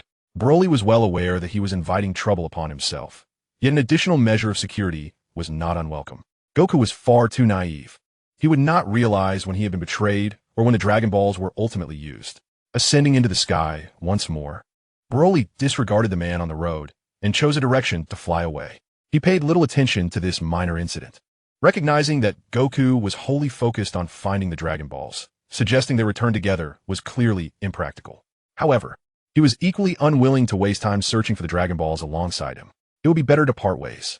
Fixing on a direction, Boreklee soared forth, swiftly arriving at a region blanketed in ice and snow. Strength is indeed advantageous. Without 7 or 8 hours of flight, it would have been impossible to reach this place. Gliding silently through the skies, he endeavored to avoid detection. Curiously, despite the presence of a village nearby, there were also signs of habitation deep within the mountains. Driven by curiosity, Boreklee directed his flight toward the source of his perception. His feet left 2 impressions in the snow as he gazed up at a cave nestled in the mountainside. Oddly enough, he pondered whether his cultivation was lacking. Unperturbed by the prospect of disturbance, he pushed aside the rocky entrance and stepped inside. Who is it? Boreklee exclaimed in delight upon discovering the presence of others. I apologize for the intrusion. Before he could complete his introduction, a chilling voice resonated from the depths of the cave. Kill him. This was intolerable for Boreklee. With a swift motion, he concentrated light in the palm of his hand, illuminating the cave in an instant. To his surprise, a woman of approximately 165 centimeters, with a slender figure and striking features yet an icy demeanor, turned in astonishment. Clad in a white lab coat, her disheveled brown hair cascaded to her waist, catching attention, while her flawless, angular face was accentuated by black-rimmed glasses, adding an air of intellectual allure, and large earrings imparted a touch of wildness. What captivated Boreklee, however, was not this woman, but rather the array of experimental instruments filling the cave. After a cursory glance, he remarked, "You are a biologist, perhaps an esteemed one?" Instead of responding, she interrogated him. "Who are you?"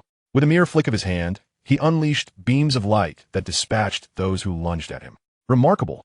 A fusion of biology and machinery. How ingenious. Your research prowess is commendable, Boreklee observed as he regarded the artificial being, designated as number 21, now a human named Vyomi, who gazed at him in terror.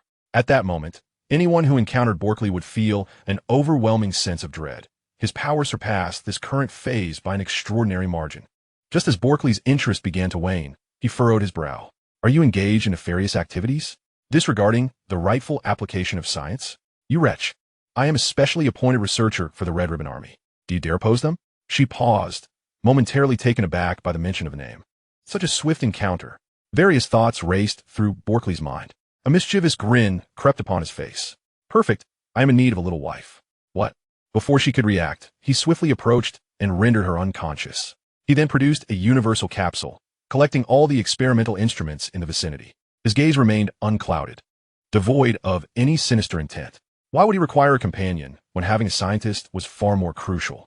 Capturing this woman could significantly aid his research endeavors, as the cave housed many instruments of immense value, essential to his studies. The antiquity of these instruments suggests they have been utilized with considerable frequency. After arranging everything, I surveyed the desolate cave. It was time to secure myself a charming little wife, ideally an expert in the biological sciences. Returning home with such a companion would indeed be most pleasant. A prodigy in physics, a specialist in biology, and perhaps a chemist as well. This would complete 2/3 of the triumvirate.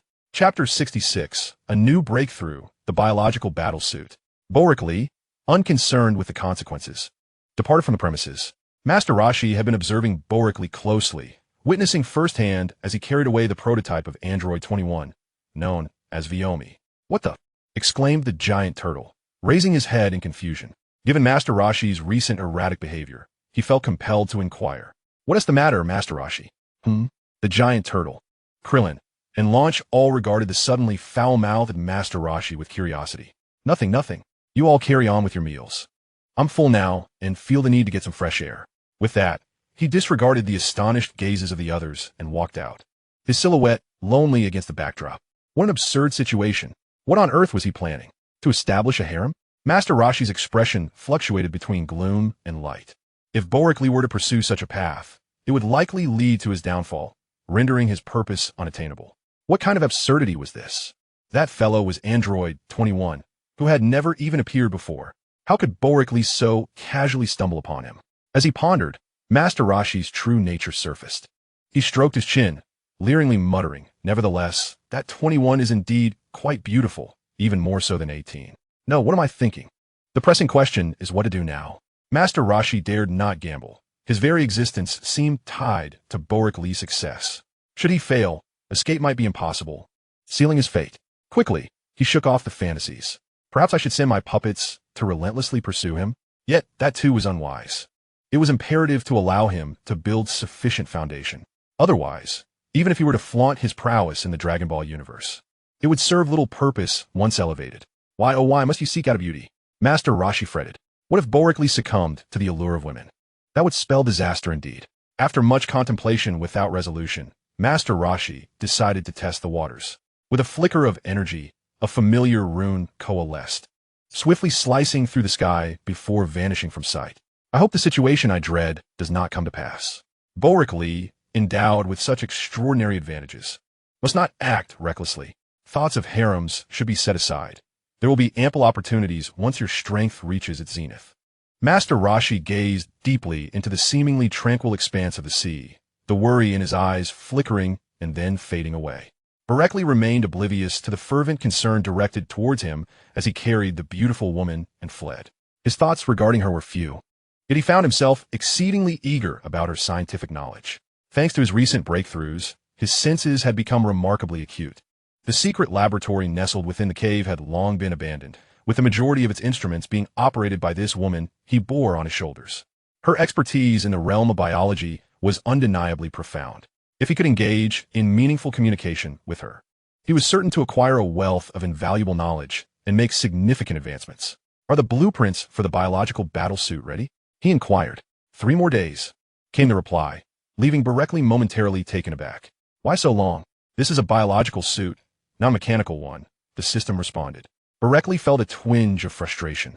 He understood that the directed cultivation required for the creation of a biological suit was far more complex than that of a mechanical suit. Yet the system seemed devoid of compassion. Very well, once it's completed, send it directly to me. Understood. After a period of flight, a gritting voice pierced Boreklee's ears. Who are you? Ah, you're awake, he replied. Of course you what? Viomi, who had initially tried to struggle, froze and clung tightly to Boreklee. This is, well, as you can see, I am flying, he stated nonchalantly. Viomi's expression flickered as she cautiously surveyed her surroundings, realizing that her predicament was not a mere figment of her imagination. How is this possible? In a bid to reassure her, Boreklee was forthcoming. Through specialized training and the absorption of energy to a certain extent, one can overcome the gravitational pull of a planet and naturally achieve flight. If you wish to learn, I can teach you. You still haven't told me who you are, she countered. After hearing his explanation, Viomi's tone softened noticeably, prompting Boreklee to exhale in relief. If she had been unwilling to cooperate, he would have found himself at a loss. With the tension easing, they had made some progress. I am Boreklee. And you? Artificial human number 21, she replied calmly. Viomi. A lovely name, he complimented. Why did you capture me? Do you know me? No, I do not know you, she replied. Exasperated, adjusting her position slightly to find greater comfort, she ceased her struggles. If you don't know me, then why have you taken me? A subtle glint of mischief appeared in Boreklee's eyes, though his flying speed remained unaltered. You're so beautiful. Naturally, I intend to take you back as my wife. Nonsense. I have a boyfriend, she retorted. Then I shall kill him, he declared. You. Viomi fell silent, acknowledging in her heart that Boreklee possessed the capability to eliminate her boyfriend. The artificial beings they had created thus far had only reached a maximum designation of number 8, and none could rival the prowess of the man before her. She found it hard to believe his words.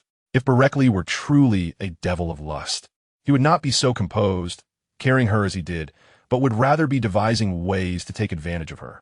The memory of his ability to discern the functions of the equipment in her laboratory flashed a spark of wisdom in Viomi's eyes. The two fell into silence once more, while Boreklee maintained his swift pace. He needed to return to the deserted island promptly. There was much to accomplish, and he had already delayed for a year. He paid no heed to the thoughts swirling in the artificial brain or the covert machinations of the turtle sage. His gaze remained fervently fixed on his destination. If only the advancements in bioarmor could keep pace, I could develop a suit that surpasses spacecraft. Then, I would journey into the cosmos, Boreklee thought, exhilaration swelling within him as he beheld the approaching island. On Earth, he felt devoid of motivation. Not only could he not master his own fate, he could hardly control his own body, all while being persistently tested and pressured by a looming shadow behind him. The cultivation methods on Earth had nearly reached their limits. He needed to venture into the universe to seek new paths. Boreklee was resolute that the cosmos held untold possibilities for cultivation. As he landed on the island, 3 wild men suddenly appeared. My lord, you have finally returned. If you had come back, we would have perished here. Boreklee set down the artificial human, known as Viomi, and awkwardly regarded the 3 disheveled wild men. Initially, to prevent their escape, he had stripped everything from them, leaving only a 3-unit energy block. Little did he know that his absence would stretch on for over half a year. All right, you may eat first, then clean yourselves up, he instructed. The 3 wild men gratefully accepted the food. My lord, who is this beautiful lady by your side? Boreklee's expression darkened. Such matters are not for you to inquire about. Of course, my lord, you are right, they stammered in agreement. We shall change our clothes. The smell is unbearable and may affect your mood. Watching Ashu dart away, Boreklee shook his head in exasperation. Come, I will show you. What? Viomi, the artificial human, looked at Boreklee in confusion. Without waiting for her response, he led her to the location where he had once set up the energy-accumulating mobile laboratory. He retrieved a long unopened universal capsule and opened the laboratory. Let us go. Take a look together. Hesitantly, Viomi followed him. What is this? Before Boreklee could respond, she rushed forward. The opulence of his laboratory far exceeded that of her original secret lab, leaving her utterly astonished. This is the latest DNA sequencer, flow cytometer, an ultra-clean workbench, all exceptionally remarkable. Boreklee gazed in fascination at the curves of Viomi's figure, eagerly leaning over various instruments, delicately caressing each one. He was certain of his success, an assured 80%. I have 2 extraordinary projects, he declared. What are they? Viomi turned, her eyes ablaze with fervor as she fixed her gaze on Boreklee. The energy block and a biosuit. The android, Model 21 brightened at this revelation. Really? May I see them? The biosuit is a recent breakthrough. I am still organizing the manufacturing process. The energy block has reached a scale of 300, but the biosuit will require another 3 days. May I see it? A spark ignited in Boreklee's mind. He promptly instructed the system to transmit all relevant data to her, subsequently detailing every aspect of the information to Model 21. A genius, truly a genius. Your ideas surpass my own, though they lack refinement, she exclaimed. What? Boreklee furrowed his brow at the visibly excited android. Was she perhaps a bit deranged? Give me half a day, and I can produce it. What? Chapter 67. The Fleshly Method, the Universe Within. Boreklee stared in disbelief at Model 21, Viome. Half a day. Even the system requires 3 days to compile a complete manufacturing process. Yet Viome claims she can accomplish it in half a day. Well, did you bring all the necessary equipment? You're missing 3 items. My biological laboratory should encompass all the required apparatus, he replied. No, those are outdated. While your equipment is new, some operations are better performed with the older devices. Without hesitation, Boreklee produced a universal capsule for her. This laboratory is invaluable. Yet with the support of Dr. Brief, backed by the ample resources of the Universal Capsule Corporation, creating a replacement is hardly a daunting task. Even if Viome decides to act recklessly, she cannot escape my grasp. If she can indeed produce the biosuit in half a day, it would suggest her prowess in the biological field far exceeds my expectations. Strange, with such remarkable capabilities, why have I never heard of you? Viome asked, without turning her head as she began connecting the devices. Isn't it the same for you? You possess strength that far surpasses ordinary individuals, and your scientific knowledge is profound. Yet I have not heard of you either, Boreklee shrugged. That is a valid point. Not to mention, even prodigies like Bulma, who have attended prestigious institutions, are not particularly renowned in the scientific community. Bulma's talents lie primarily in creation, but that creation is limited to things of personal utility. Everything else she dismisses entirely. She was fundamentally disinclined to invest time in trivialities. Thus her reputation in the scientific community was merely that of Dr. Brief's daughter. Yet, in certain respects, Bulma evidently surpassed Dr. Brief. How many were aware of this? Could you indeed fabricate it within half a day? If you do not seek improvement, producing the first generation according to your design should pose no significant challenge. You are ensnared in a misconception, believing that biological cultivation is an exceedingly arduous task. Is it not so? Boreklee observed the industrious Viome with a puzzled expression, stepping forward to lend a hand by lifting equipment to facilitate her connection to various energy sources. Certainly not. The growth of biological entities is not intrinsically tied to time, but rather to the efficiency of energy absorption. Boreklee remarked thoughtfully, your perspective is quite innovative. It does not represent an exceptionally advanced concept in biology. Viome, entirely preoccupied, did not spare a glance at Boreklee as she busied herself arranging the equipment. Of course. But can you enhance the efficiency of cellular energy absorption? She inquired. I possess a method that can achieve this, should improvements be made. It would take merely a decade to create monsters capable of harnessing billions of units of energy, Boreklee mused. Impressive indeed, he added. This was no mere flattery. If one could enable a single cell to absorb billions of energy units over a span of years, it would be nothing short of extraordinary.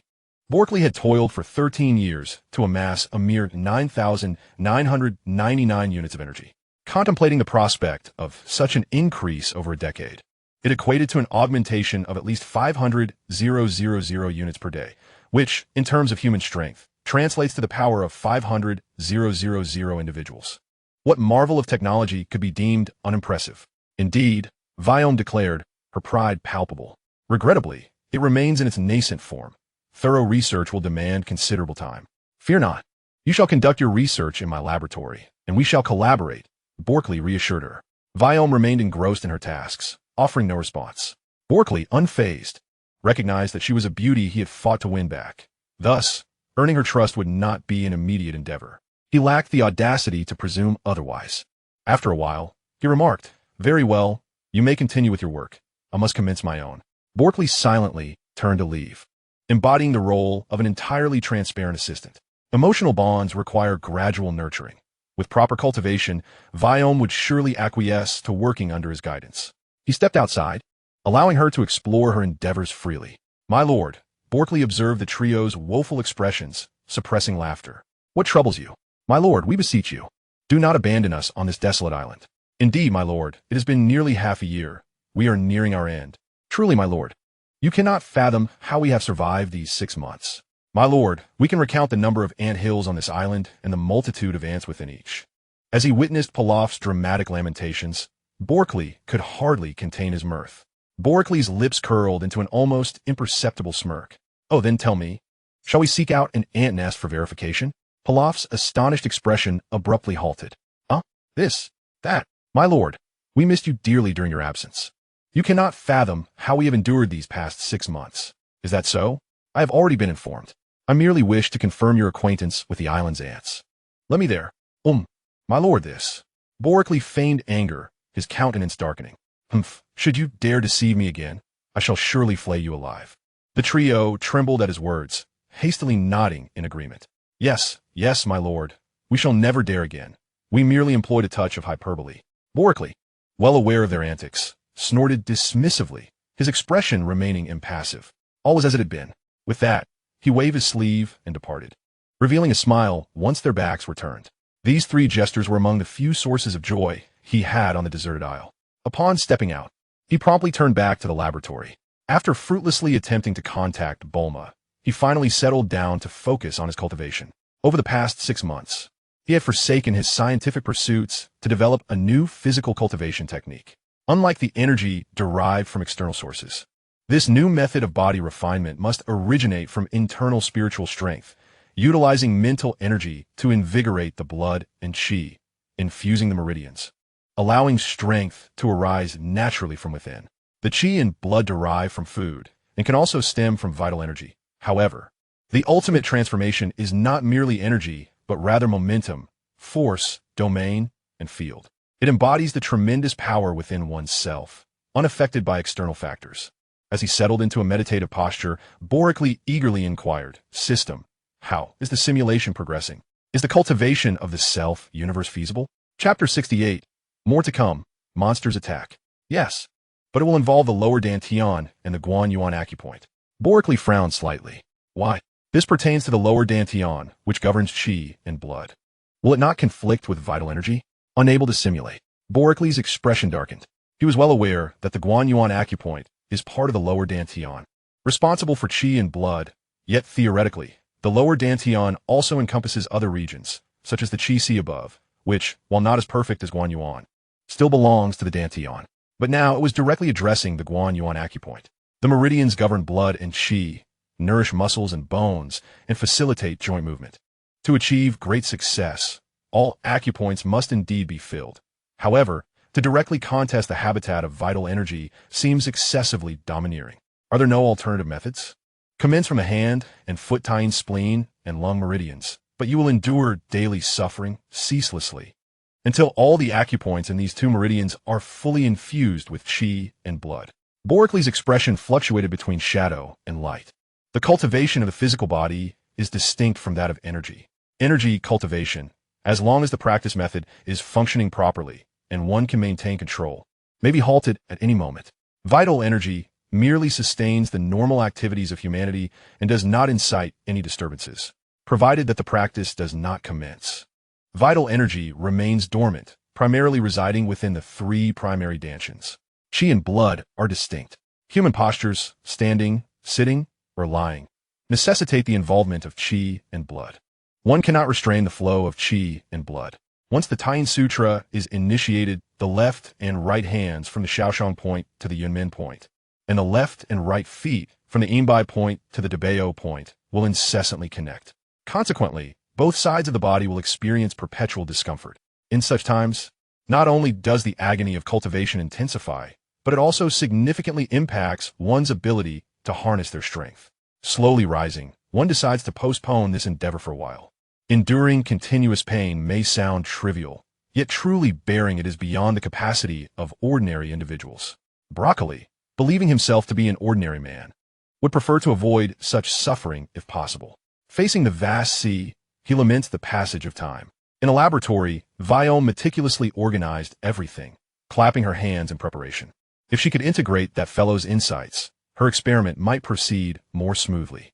At that moment, a fleeting shadow of concern crossed her gaze. Just as Viome was poised to continue with the next step, the phone rang. She stepped aside, moving past the experimental apparatus to the other side, reaching for the landline. Hello, Broccoli, where are you? Why haven't you contacted me for so long? What are you doing? Are you all right? Viome frowned as the rapid-fire questions echoed from the receiver, holding it slightly away from her ear. Wait, who are you? Where's Broccoli? After a lengthy monologue, Bulma finally caught on, abruptly halting her chatter and questioning with a furrowed brow. A glint of cunning flashed in Viome's eyes. Oh, who am I? I am his wife. What? That's impossible. Where's Broccoli? Where is he? Oh, he's exhausted and resting right now. Please do not disturb him. Nonsense, I don't believe you. Also, how are you in his laboratory? Naturally, we are being candid with one another. Nonsense. Bulma's voice boomed through the receiver. Where are you? Why should I tell you? Broccoli and I are having a delightful conversation, and I have no time for you. After saying this, she hung up abruptly, a triumphant smile curling her lips. A little wife, is it? Trying to usurp my position? I shall have to repay you in kind.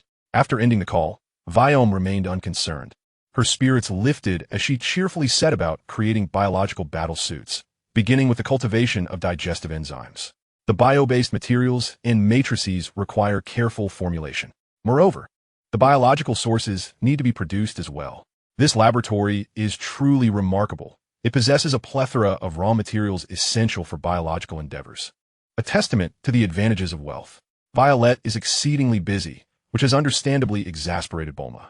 She remains skeptical that Broly would engage in such activities. Gritting her teeth, Bulma fixates on the experimental platform, convinced that it must be Xiaowu. Indeed, given the absence of any women on his side, it seems inevitable. Clenching her hands, Bulma is still not at ease. No, I must go and see for myself. Resolute, she immediately rushes to the laboratory's computer. The mobile energy lab is her creation. Locating the address will pose no challenge for her. It merely depends on her willingness to act, and it is evident that he's inclined to do so. Xiaowu, you dare to play such tricks while Broly is preoccupied? Do you think I cannot find you? Just wait. Your fate is sealed. With a fuming demeanor, Bulma furiously types away at the computer. She can even create a Dragon Ball radar. Finding the laboratory is a trivial matter. Inside, there are indeed some unique materials. And with the lab's exceptional efficiency in harnessing solar energy, Bulma designs a prototype in less than half an hour. An hour later, she pilots her aircraft, soaring into the sky under the astonished and bewildered gazes of the brief couple. 7 hours, wait for me. I will be swift. Xiaowu, I will bring you back to my side.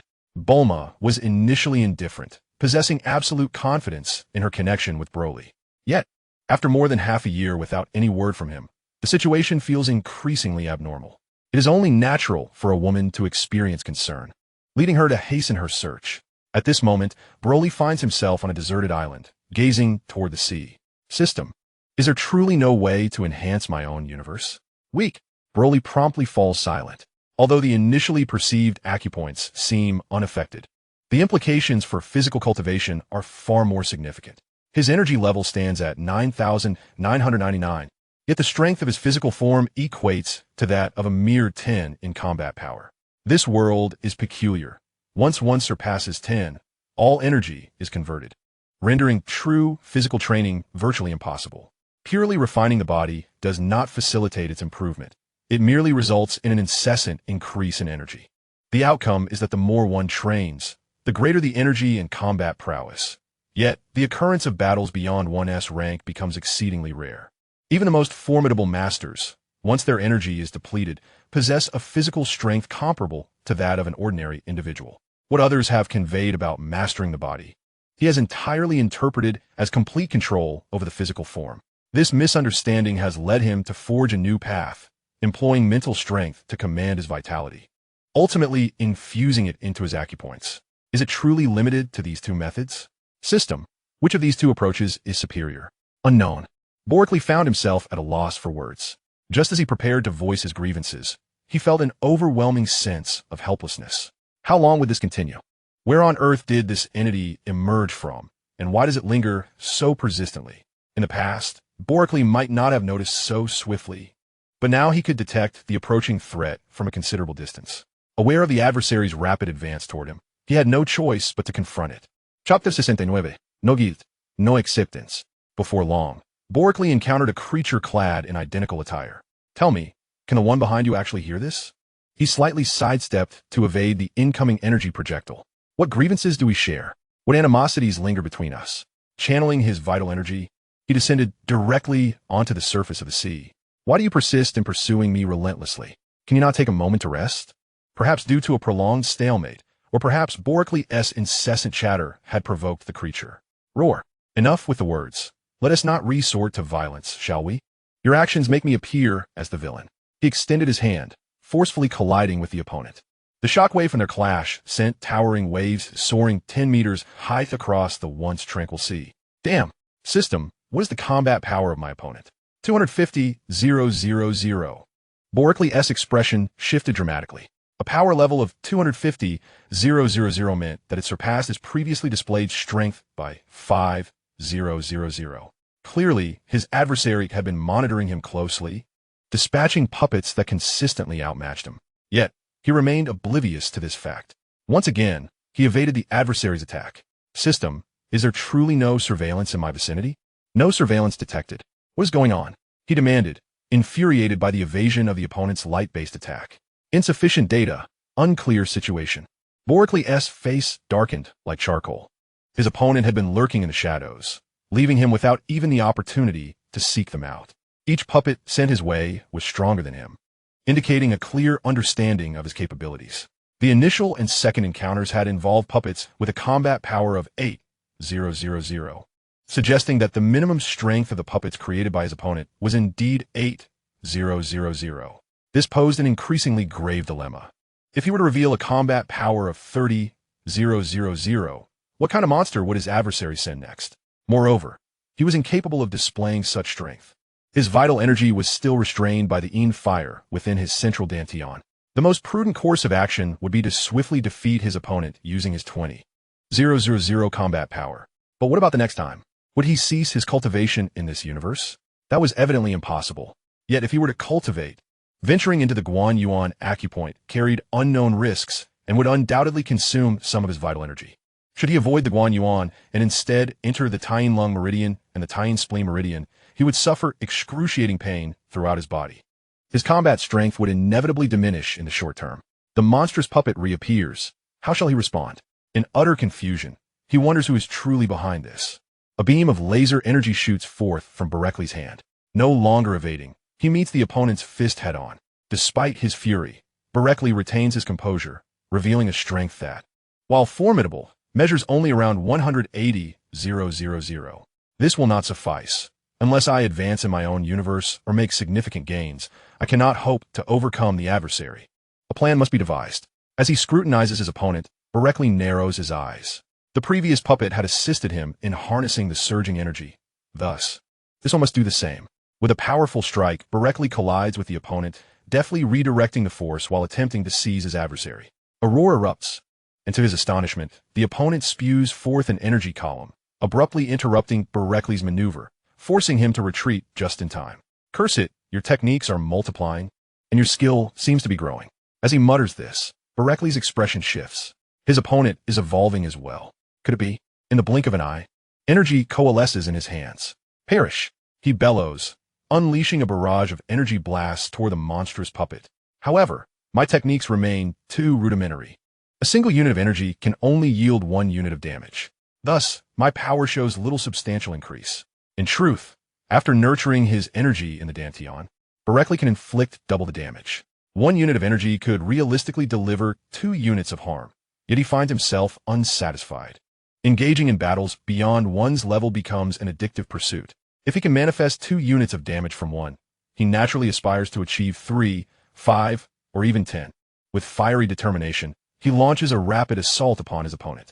Meanwhile, Master Rashi reclines in a chair, eyes closed, savoring the sea breeze. Yes, let your anger rise. Then surpass your limits. Otherwise, what use is it to possess a combat power of 10 billion or even 1 trillion? You must maintain an exceptionally high capacity for challenging those above your level. The Super Saiyan transformation is but a burden. You must learn the art of true combat rather than relying solely on explosive rage, transformations, and shouts. True mastery lies not in reckless abandon, akin to Goku's approach, which may seem exhilarating but ultimately drains one's vitality, yielding more loss than gain. Press on, Boreklee. Your progress is commendable, yet it is not nearly enough. You are capable of even greater acceleration. Learn to leverage every opportunity for your advancement. Silently contemplating this, Master Roshi sighs, initially seeking an assistant. He finds himself nurturing a new talent. Master Wutian, do you require assistance? Indeed. Is there something I can help you with? With half-closed eyes, Krillin interjects. Master Wutian, your cultivation has become lax. You must strive even harder. Krillin was momentarily taken aback, but soon acquiesced in a state of anxiety. Without lingering by Master Roshi's side, he swiftly dashed to the seaside to hone his skills. Observing Krillin's retreating figure, Master Roshi shook his head. In this lifetime, the bond between Sun Wukong and Krillin was not as inseparable as one might hope. Krillin's future accomplishments may not reach great heights. Thus, whether Android 18 could still hold Krillin in esteem remained a matter of speculation. Boreklee, if you lack strength, even the wife you seek will remain unclaimed. Without formidable, transcendent power, you are merely a marionette. My intention in unleashing various puppets of strength against you is solely to accelerate your maturation. With this thought, Master Roshi's feelings of guilt dissipated entirely. After all, everything is for his own benefit. He closed his eyes once more, breathing slowly and deliberately.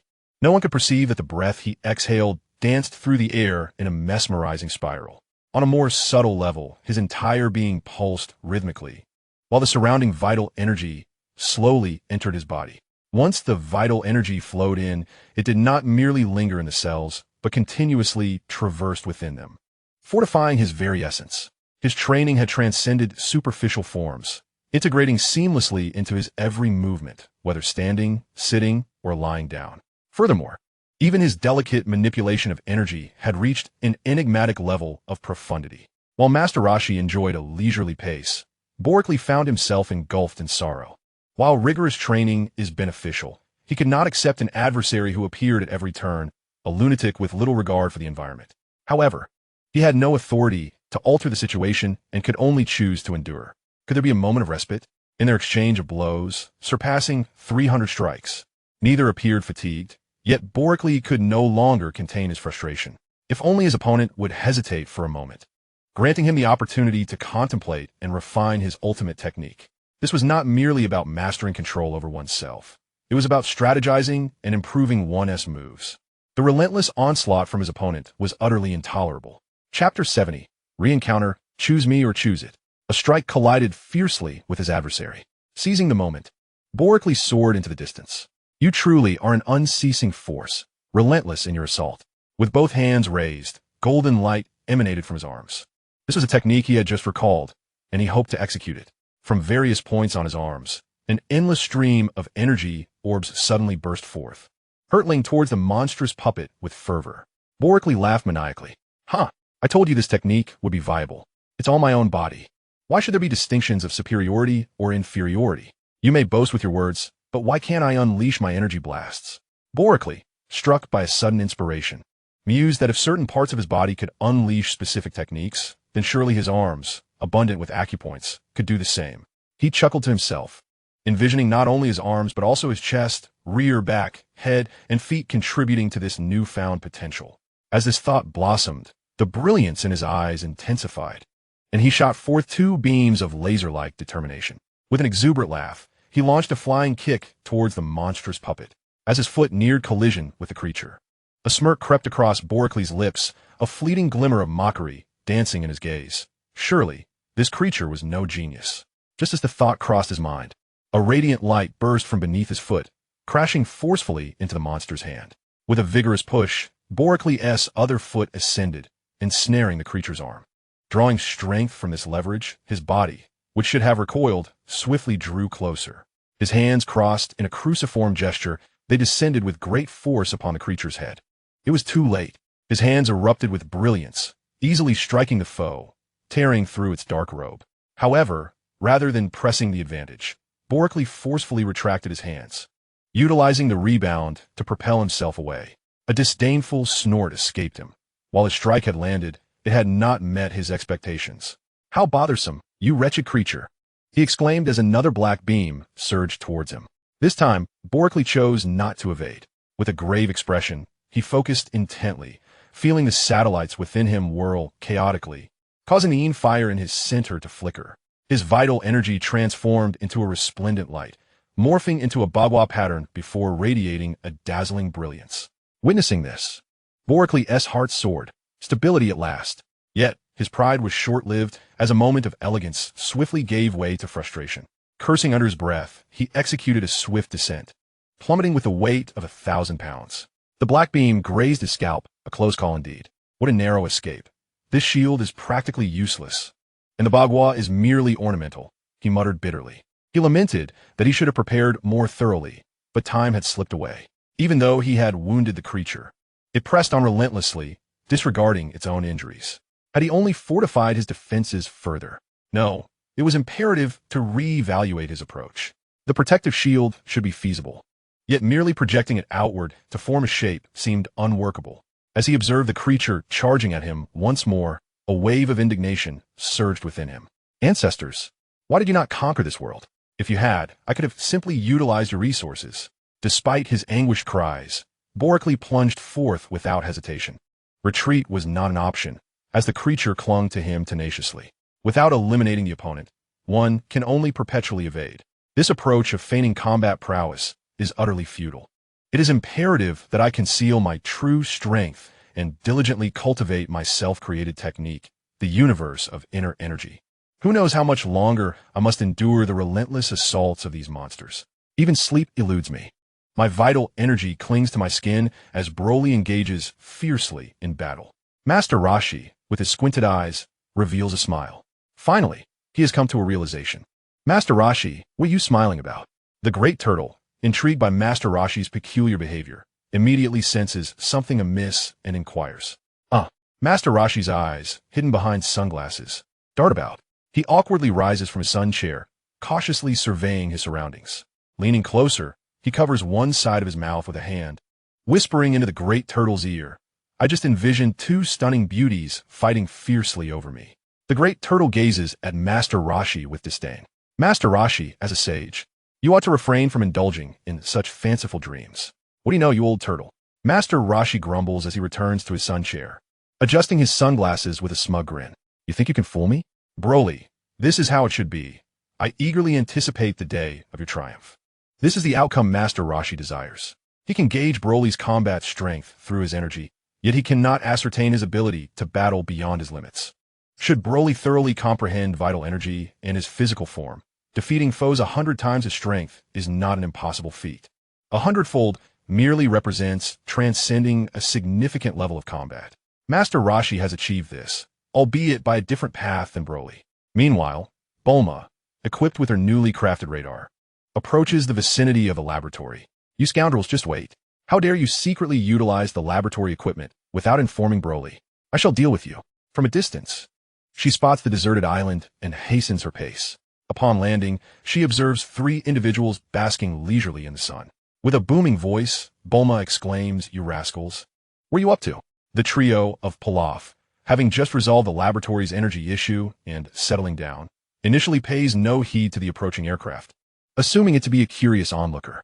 After all, Broly, the harbinger of death, stands guard. However, Bulma's sudden outburst startles them greatly. Upon realizing it is Bulma, they hurriedly rise to their feet. Pilaf, feeling a wave of anxiety, mentally curses his misfortune. Surprisingly, Bulma disregards him entirely and strides directly towards Mei. Bewildered by Bulma's approach, ponders to herself. Logically, she plays a minimal role, merely serving as Pilaf's assistant. Bulma should not be seeking her out for trouble. In the past, there had been little precedent for such occurrences in her yard. Today, however, things were amiss. Bulma fixed a frosty gaze upon Xiaowu. Are you toying with me? Just as she uttered these words, Xiaowu was still reeling from the surprise when Viomi emerged from the laboratory, stretching languidly. Hey, that little dwarf named Pilaf. Your energy might be insufficient. You cannot rest yet. The 2 women exchanged glances. Hearing Viomi's infuriatingly familiar voice, Bulma realized that it was not Xiaowu who was playing tricks on her, but rather Boreklee truly had a hidden mistress. A wave of grievances surged within her, tears welling in her eyes. She turned sharply, glaring at Pilaf with venomous intent. Where's Boreklee? Pilaf was taken aback. After all, he was merely a servant, not much different from a slave, and the other party could fly. How was he to know where Boreklee had gone? Uncertain, he fell silent. Bulma remarked. noticing a charming black dot in the distant sky. Her anger intensified when Pilaf dared to remain mute. I'm speaking to you. If you do not respond, I shall sew your mouth shut. Pilaf's eyes widened, cold sweat trickling down. His stomach. With a fierce shout, Bulma merely startled Pilaf once more. Viomi, observing Bulma's demeanor and recognizing the familiar tone, could easily deduce the situation. Triumphant, she could not resist mocking Bulma. Oh dear, what do we have here? A fierce woman, is it? Are you bullying my family's Boreklee's servant? Bulma fought to suppress the urge to retort with insults, her icy gaze fixed on Pilaf. Seeing him tremble like a leaf, yet unwilling to reveal Boreklee's whereabouts, she let out a cold laugh, her voice laced with disdain. So you conspired together to deceive me? Just wait. I refuse to believe you can hide from me any longer. Just as she turned to stride toward the laboratory, Pilaf anxiously pointed to the sky, his voice tinged with excitement. There, up there. What? You think you can stop me? Bulma halted and followed the direction of his finger. The word she intended to speak faded away. In the sky, leisurely returning, who else could it be but Boreklee? Bulma glared icily at Boreklee as he descended onto the deserted island, charging directly toward him to seize his collar. Will you choose me or her? Chapter 71. Jealousy arises. Chase after him quickly. After Boreklee had painstakingly defeated the monstrous puppet, he returned to the deserted island without taking a moment to recuperate. He had seen Bulma from afar. Just as he landed, he prepared to greet her. Before he could utter a word, Bulma dashed forward. As he was about to jest, she seized his collar, leaving him utterly bewildered by her subsequent question. What do you mean, choose me or her? Strangely, Bulma gazed at Broly. What is the matter, Bulma? Tears streamed uncontrollably down Bulma's cheeks. She pointed towards Vomi at the laboratory entrance. I ask you, do you choose me or that fairy? For a moment, Broly was at a loss for comprehension. Gently, he placed his hands on Bulma's shoulders, tenderly wiping away her tears. Bulma, what troubles you? What nonsense are you uttering? What do you mean by choosing between us? Broly's gentle demeanor warmed Bulma's heart, yet his words sent a chill through her. She swiftly swatted his hand away and broke free from his other grasp. Spare me your pretense. You've made something of yourself. Haven to you? Now you have a hidden beauty, I see. Broly looked at Bulma in bewilderment. What are you talking about? There are only a few of us on this deserted island. Where would I find a hidden beauty? Bulma pointed at Vomi. Isn't that her? Broly, exasperated, replied, What are you saying? She is merely a researcher I just brought to this island. Bulma regarded him with skepticism. Really? Indeed. More genuine than diamonds. I'm not deceiving you, Broly affirmed earnestly. By heaven, he truly harbored no ulterior motives. It had merely been a casual remark. Though Vomi was indeed quite attractive, Broly had no such intentions. At least, he was certain he had not acted upon them. Moreover, in matters of appearance versus intent, no one is perfect in this world. This was akin to how girls admire handsome men. He was merely appreciating her looks. Ultimately, Vomi's prowess in biotechnology was substantial. Then why did you bring her here? Broly protested. Her expertise in biology is exceptional. She can provide me with a wealth of inspiration. Originally, the biosuit would have taken a considerable amount of time to develop. But under her guidance, it can be produced today. That is why I left the laboratory to let her work. As he spoke, his tone dwindled, and he found himself almost doubting his own words. He hastily added, Furthermore, I had just stepped out to train when that monster followed me. If you had arrived a little earlier, I would still have been battling it. Had you come even sooner, you would have witnessed it. Broly fervently explained, determined to prioritize calming Bulma. Really? I'm not lying to you. You can ask them. In the past, Bulma would never have considered querying Pilaf and the others. Yet this time, she turned to inquire of them. Did you see a monster? The trio shook their heads in unison. Vomi let out a soft laugh. Bulma, initially skeptical, had indeed experienced the monster's pursuit firsthand, specifically the kind that targeted Broly. However, she merely sought to express her stance. Who could have anticipated such an outcome? With a pale complexion, he turned to Broly. What kind of question is that? Did you not feel the tremor just now? At this, all three nodded in unison. Pilaf, brimming with excitement, exclaimed, Indeed, not only did we feel the tremor, but the sea also became tumultuous. Even in broad daylight, there was a distant glow. Xiaowen nodded enthusiastically. Yes. What King Pilaf said is absolutely correct, and the wind was fierce, stinging our cheeks. Indeed, it came in gusts, they fervently explained, causing Bulma to calm down. She understood that Broly's formidable combat prowess warranted a safe distance. By the way, I still do not know her name. Just as Broly was about to speak, Vioami gracefully approached.